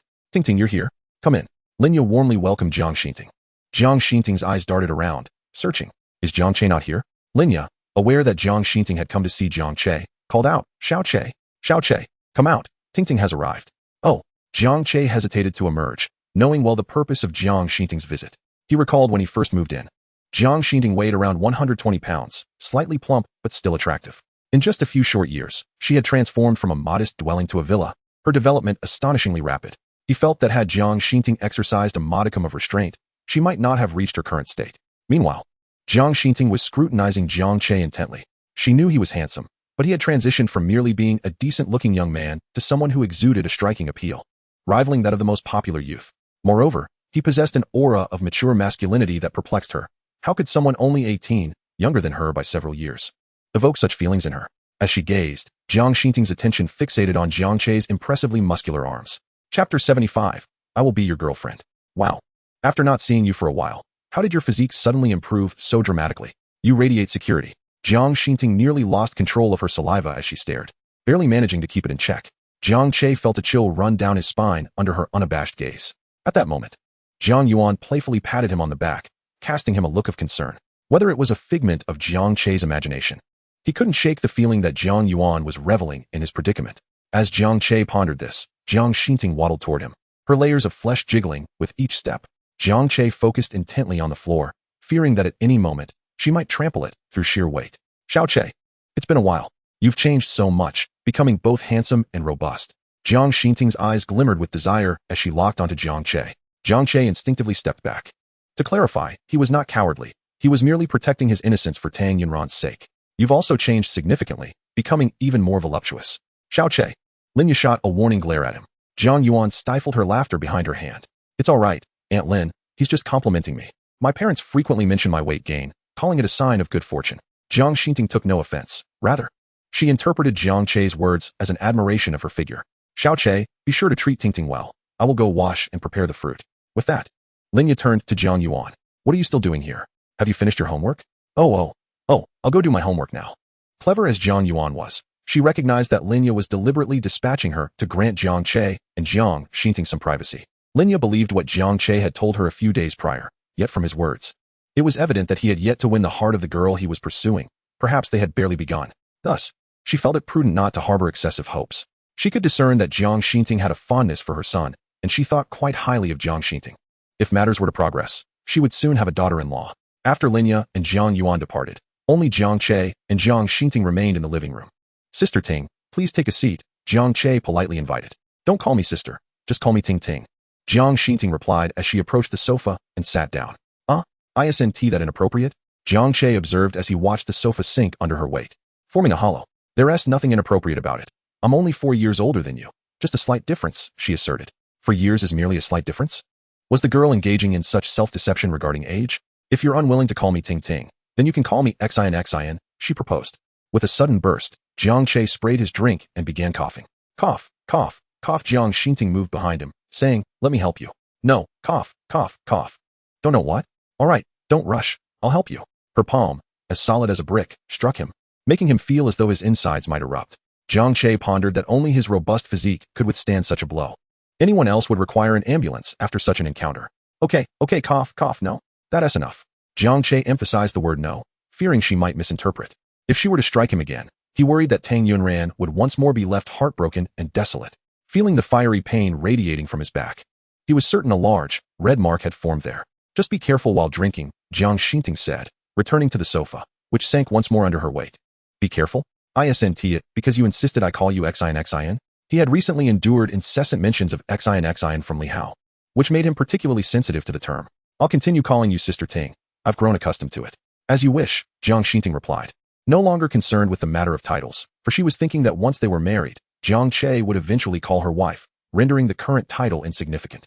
I heard from my mother that you are pursuing a girl from school? Then you ought to stop. With your qualities, why waste effort on someone else? What do you think of me? How direct and proactive. Jiang Xinting rose from the sofa and approached Jiang Che. Jiang Yuan peered through the door crack, her eyes sparkling with excitement as she stifled a laugh. Jiang Che looked up at the imposing figure before him. Obscured by a leaf, I cannot see Mount Tai. Obscured by Mount Tai, I see only Mount Tai. This was Jiang Che's current perception. As he prepared to stand, Jiang Xinting suddenly placed her hand on his shoulder, pushing him back down. Puffed. Jiang Yuan couldn't hold back her laughter, quickly covering her mouth. That was too amusing. Just then, her brother looked like a hen being pressed down by a rooster. While Jiang Yuan found it hilarious, Jiang Che felt utterly overwhelmed. He thought to himself that anyone facing such a formidable presence would experience a decline in mental well-being. After pinning Jiang Che down, Jiang Xinting took a seat beside him. In that instant, he felt as though he were plummeting into an abyss, his heart racing. Che, her sweet, lingering call startled him like a frightened bird, causing him to spring up. Che, don't get up. Sit here quickly, Jiang Xinting urged, patting the space beside her. Sister Ting, I understand your meaning. But I previously told your mother that I already have someone I like, and you are aware of that. Jiang Che asserted his stance. I know, but what I mean is, you should give up on pursuing that girl. I'll be your girlfriend, and I promise you won't regret it. Upon hearing Jiang Xinting's declaration, Jiang Che felt compelled to ask, what gives you the audacity to make such self-assured claims? Will you not regret it? Or will your regrets run deep? I will not give up. Jiang Che's expression was solemn as he spoke, determined. In his past life, Tang Yunran had sacrificed so much for him, ultimately suffering a tragic fate due to a ring he had given her. He owed her far too much, originally approaching her out of a sense of obligation, but with each subsequent encounter, he found himself increasingly captivated by her charm. How am I inferior to her? Jiang Xinting's expression darkened. The atmosphere in the living room grew tense and serious. It's not a matter of comparison. It's like a lock and key. I am the only key that fits her lock, and she is the lock that confines my heart. That is all. Jiang Che's gaze was resolute as he spoke. Chapter 76, Valentine's Day Preparations. After Jiang Che's words, an unusual silence enveloped the living room. After a considerable pause, Linya emerged from the kitchen with a fruit platter. At that moment, Jiang Xinting stood up. I will stick to my decision. I shall persevere. Unless you two truly get together and marry. Otherwise, I will not concede. With that, Jiang Xinting strode toward the door. Ting Ting, want you have some fruit? Linya called out. Jiang Xinting turned to glance at Jiang Che. I'll wait for you to fail to confess on Qixi. Even if you don't fail, I'll still make my move. After Jiang Xinting departed, Zhang Yuan wheeled herself into the room and began to eat the prepared fruit. Jiang Che sighed. What's wrong? Zhang Yuan looked up at him. Having too much charm can be quite the headache. Zhang Yuan, why did she have to ask such an annoying question? Wasn't he eating her fruit enjoyable enough? Ding. Jiang Che received a message from Tang Yunran. Tang Yunran, do you have special plans for the summer vacation? Jiang Che, none. Jiang Che, what about you? Tang Yunran. In a few days, I'll be going to the hot springs in Tingwei County with my parents and brother. Jiang Che, I'm so envious. Wait, that's right. Valentine's Day is coming up soon. Tang Yunran mentioned going to Tingwei County with her family. When are you going? On Valentine's Day. My parents are celebrating their own, and my siblings and I will entertain ourselves. It truly was Valentine's Day. This would disrupt his plans. What should he do? As he pondered, Jiang Che suddenly had an idea and turned to Linya. Mom, I heard from a friend that the hot springs in Tingwei County are quite nice. Should we go together? Go to the hot springs? It's so hot in the summer. Why would we go? You don't understand. Soaking in hot springs is a wonderful way to beat the heat. Immersing in warm water opens the pores, allowing the body to release heat quickly. After repeated soaking, the body's discomfort will vanish, treating the root cause and leaving one feeling refreshed and extraordinarily comfortable. I wholeheartedly agree. Zhang Yuan had always envied classmates who had visited hot springs, so now that Jiang Che had suggested it, she was eager to support the idea. Maybe we should pass. Your father and I have work, Linya replied. In truth, Linya was merely concerned about the expense. Mother, earning money is something one can do at any time. Life should be savored. With the summer vacation upon us, it is indeed a delightful opportunity for our family to enjoy a joyful outing together. In the past, traveling was cumbersome, but now that we have a car, we can drive there with ease. Yes, indeed. Brother is right. Let us go, mother. Jiang Yuan playfully tugged at Linya's hand, indulging in a bit of charm. Linya furrowed her brows, her heart laden with concerns. Jiang Che continued his persuasive efforts. Moreover, sister's legs would greatly benefit from soaking in hot springs. Hearing this, Linya felt a flicker of temptation. I wonder if your father has the time? He surely does, Jiang Che replied confidently, promptly messaging Jiang Mingquan about their family's planned trip to the hot springs, emphasizing the occasion, Valentine's Day. Upon reading the message, Jiang Mingquan readily agreed to Jiang Che's proposal. Thus, the family joyfully decided on the outing. Before this, however, Jiang Che needed to fulfill his promise to Tang Yunran to be her model for a day. Where shall we sketch? He inquired. Considering they might need to create a full-body painting, he deemed it necessary to find a secluded location. Perhaps we could book a hotel? Upon receiving his message, Tang Yunran rolled her eyes dramatically at the air. Let us go to my grandmother's house. Isn't that inappropriate? What if we make too much noise and disturb your grandmother? Jiang Che countered. Make too much noise? What commotion could come from painting? To my grandmother's old house, she insisted. Deng Lanfang's old house. Jiang Che recalled hearing about it from Zhang Yuan in his past life. In his previous existence, when Deng Lanfang passed away, he had been, albeit reluctantly, her husband, and should have helped Tang Yunran tidy up the old house. However, coincidentally, he was on a business trip at that time, leaving Zhang Yuan to accompany Tang Yunran instead. When they returned, Zhang Yuan complained about the numerous mouse nests in the old house that nearly terrified them. Mice are advantageous. When they appear, Tang Yunran will surely throw herself at me in fright, Jiang Che mused to himself. While Tang Yunran was busy preparing the mouse poison she had purchased online, having learned from her past experiences. Half an hour later, Jiang Che drove to Tang Yunran's apartment complex to pick her up. She glanced around, ensuring no one was watching, before quickly getting into Jiang Che's car. Deng Lanfang's old house was situated not in the city center, but in a remote suburb. The outskirts of Jiangsheng resembled the countryside, with rows of poplar trees lining the roads, releasing cotton-like fluff in March and April. As they drove deeper into the suburbs, the houses became sparse, giving way to neatly arranged fields. After about an hour's drive, they arrived at their destination. The old house featured stone walls, with lush green ivy adorning the courtyard, and the stone at the entrance was covered in mottled moss, creating an overall atmosphere of serene comfort. It would be quite pleasant to retire here one day, Jiang Che remarked, unable to contain his thoughts. Although he appeared to be 18, his mind was that of a man in his 30s. Having toiled relentlessly in his previous life without ever enjoying the fruits of his labor before meeting an untimely end, he felt a profound sense of loss. Thus, The ancient adage rang true. One must revel in the joys of life, lest the golden goblet remain empty beneath the moon. Fortunately, he had been granted a second chance at life, while most people, upon facing death, lament their lack of freedom, realizing their regrets too late. Indeed, it is quite wonderful. Tang Yunran echoed, sharing a similar sentiment. If given the chance, she too wished to find a tranquil place to retire, watching the sun rise and set with someone she cherished. As she pondered this, Tang Yunran turned to Jiang Che, only to find him gazing at her. Love experience points, 264. Shall we go inside? Tang Yunran, feeling less bold than Jiang Che, hurriedly averted her gaze and walked towards the gate of the courtyard. Allow me to go first, Jiang Che offered as he approached. Tang Yunran looked at him, puzzled. Why? This courtyard hasn't been inhabited for ages. What if there are mice? At this, Tang Yunran's eyes widened in surprise. How do you know there are mice? Chapter 77. Bathing together? How could he possibly know? Only someone who had lived through it could. Didn't I mention? This is an old house that has been vacant for a long time. Not only mice might dwell here, but perhaps other unsightly creatures as well. Upon hearing this, Tang Yunran's face paled. Unsightly creatures? What do you mean? Her imagination conjured images of something with long hair and dressed in white dropping down as soon as they opened the door. The more she thought about it, the more frightened she became, instinctively clutching Jiang Che's wrist. Jiang Che glanced at her hand and then at her ashen face. Where did your mind wander? Have you been watching too many horror movies? When I say unsightly creatures, I mean cockroaches, bugs, centipedes, and snakes. Did you think I meant zongzi? You really shouldn't say such things. Tang Yunran admonished. With me here, you need not worry at all. It's the 21st century. Such things are virtually non-existent. Jiang Che said this with a hint of unease. In his previous life, after his demise, his spirit lingered beside Tang Yunran. And if they do exist, I can protect you. I'm not afraid. He had been one of those things. He had no reason to fear. With that, Jiang Che boldly pushed open the gate to the courtyard. The door creaked ominously, rusty from years of neglect. The courtyard was overgrown with moss, and spider webs adorned the corners. Fortunately, the interior of the house was relatively tidy, albeit dust-covered.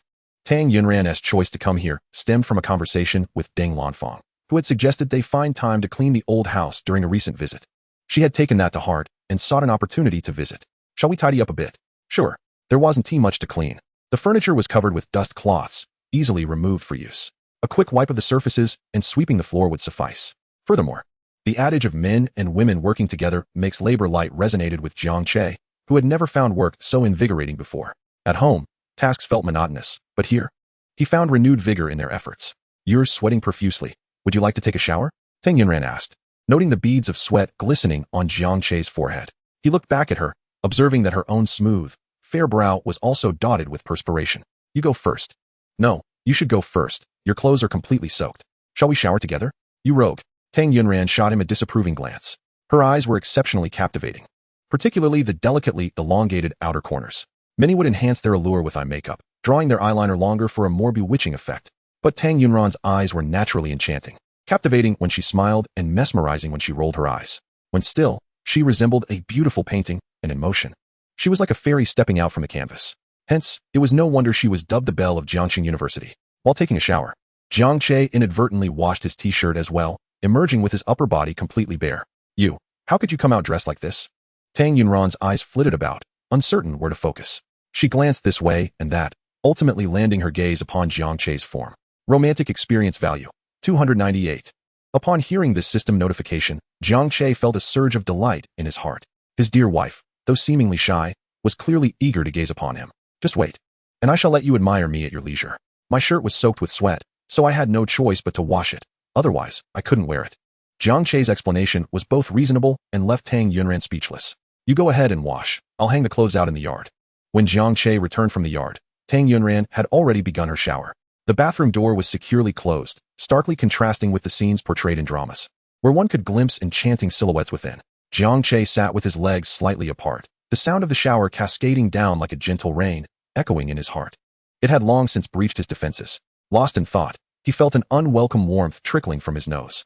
At 18, having just transitioned from a phase of recklessness to one of fervor, it was hardly surprising that he would experience such a reaction. As he pinched his nose and rushed to the bathroom, he reflected on his past life, how he had immersed himself in gaming during university, only to emerge focused solely on entrepreneurship, having never truly savored the pleasures of life. Just as Jiang Che was musing, Tang Yunran emerged from the bathroom. A vision of beauty, her damp hair glistened with droplets, cascading onto her attire, rendering it translucent enough to reveal the faint outline of her delicate undergarments. Gazing at her, Jiang Che felt the dam within him break once more. Jiang Che, what is wrong with you? He tilted his head back, still pinching his nose. Why are you bleeding from your nose? Her inquiry, though innocent, was undeniably provocative. Perhaps the temperature is a bit high. The air conditioning is broken, otherwise. We could have it on. Quickly, come over here and stand in front of the fan. As she spoke, Tang Yunran grasped Jiang Che's hand, guiding him toward the sofa. Jiang Che settled onto the couch, adopting a familiar posture with his legs apart. This stance, common among many straight men, was not merely a tactic to attract women, but rather a physiological inclination. Don't move, I'll help you clean it up. Tang Yunran's brows knitted together in concern as she approached him with a tissue. In that moment, her intent to care for him overshadowed any sense of impropriety. Yet, Jiang Che found it increasingly difficult to bear. Was she not placing herself squarely in the jaws of a hungry beast? Consequently, his nosebleed showed no signs of abating. Why won't it stop bleeding? Tang Yunran exclaimed in distress. It's nothing, he reassured her. How could it be nothing if it's still bleeding? It might just be the heat. I have ice water in my car. If you could fetch it for me, I could apply some cold compress. Fearing that he might become the first person to succumb to a nosebleed, he pressed on. All right, wait here. I'll get it. Once Tang Yunran departed, Jiang Che swiftly opened his phone and played a calming mantra. Indeed, he felt himself becoming more tranquil. 5 minutes later, the bleeding finally ceased. Tang Yunran let out a long sigh of relief. Had I known you were so sensitive to heat, I wouldn't have brought you here, she chided herself inwardly. Jiang Che playfully flicked her forehead. What a naive girl you are. You truly believe that heat could cause a nosebleed. Who else would you have wanted to bring if not me?